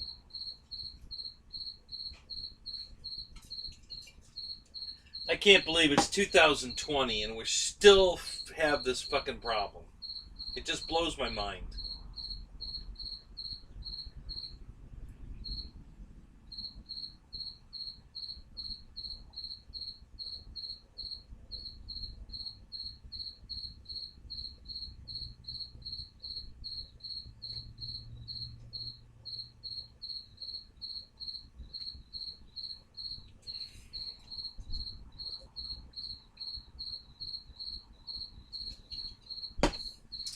All right, Paul. Hey, have a good day, man. Maybe we'll see you in Dave's show tonight.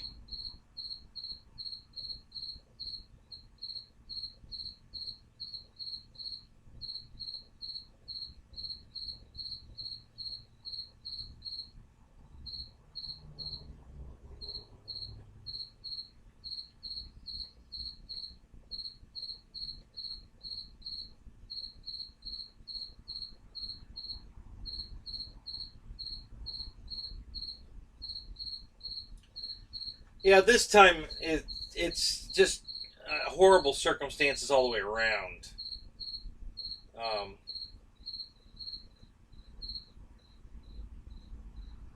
I don't know. I guess we're never going to get over this.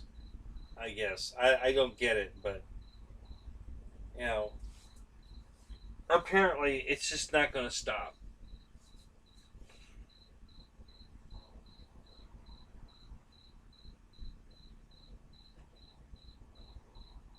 Holy crap! Really?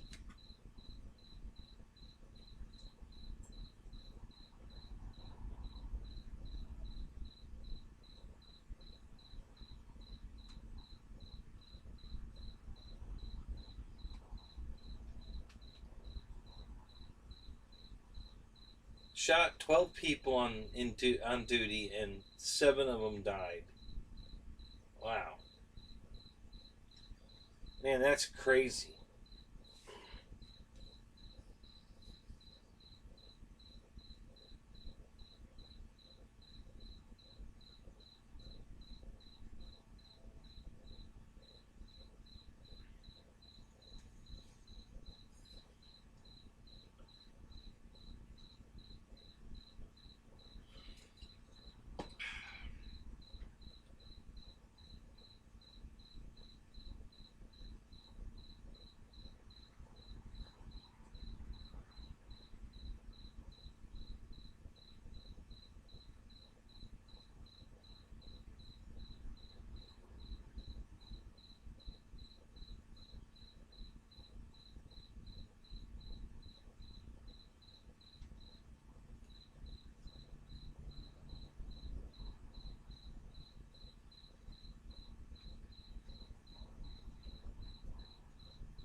Going a little slow, Dave.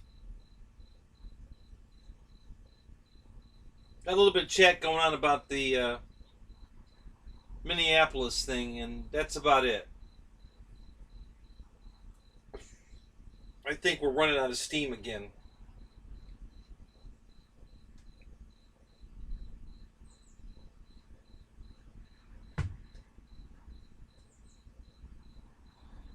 He's gonna call you at 8:30. Oh my God, we're coming up on 11 hours, guys. Holy shit! Holy crap!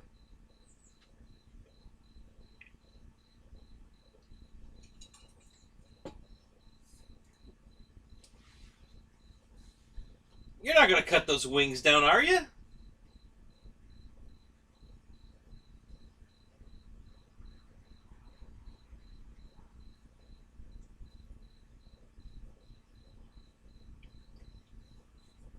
Don't cut them. Don't cut them down, Dave. Cut them right down the middle in the half, and then sweep them back like a jet. That'd look cool as hell, huh?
Oh, I got it. Wing screws. I guess it did say wing screws, so my bad.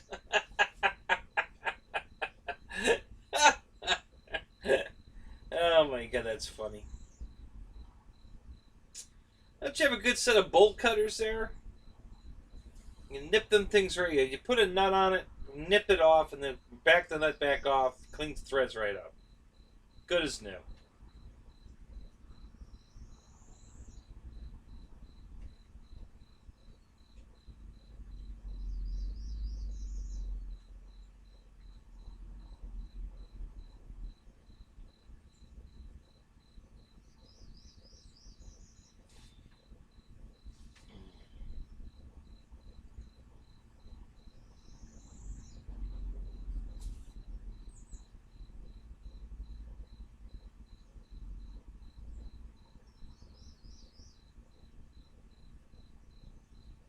Yeah.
Yeah. Yeah, I gotta get off the bus, guys. I'm gonna let this run, but I gotta go get a nap, man. I'm losing it now. I'm just I can't keep I can't keep my focus on the chat.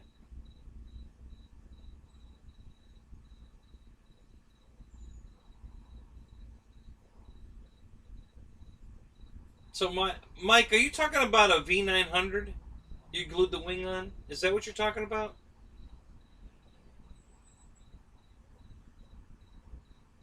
Yeah, we're still live.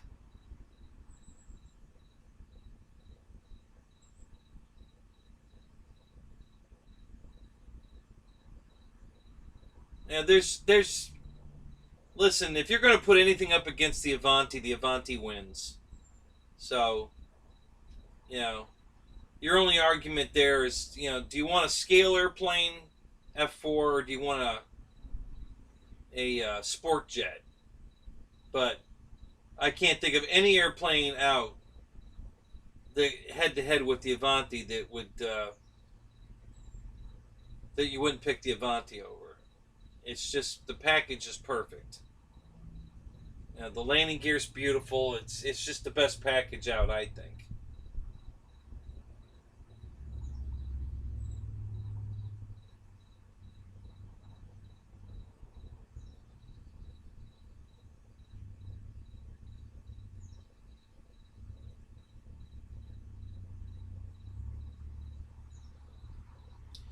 Yep, we're still alive.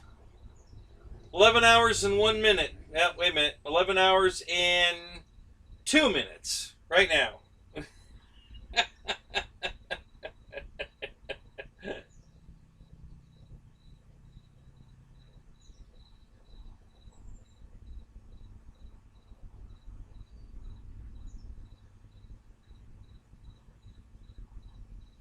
Morning, 2E. Yep, we're still going. Just hit 11 hours and 2 minutes.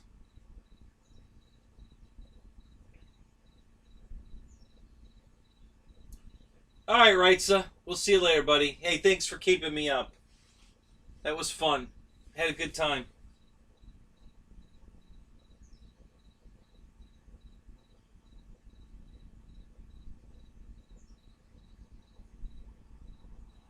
Yeah, I'm going to leave the chat open, guys. You guys keep talking if you want. 11 hours I was here, so if we don't want to count my time after that, that's fine. I had an 11-hour stream. I'm just going to leave it open. I might be back. I think I just go. If I can get a 20-minute nap, I'll be back.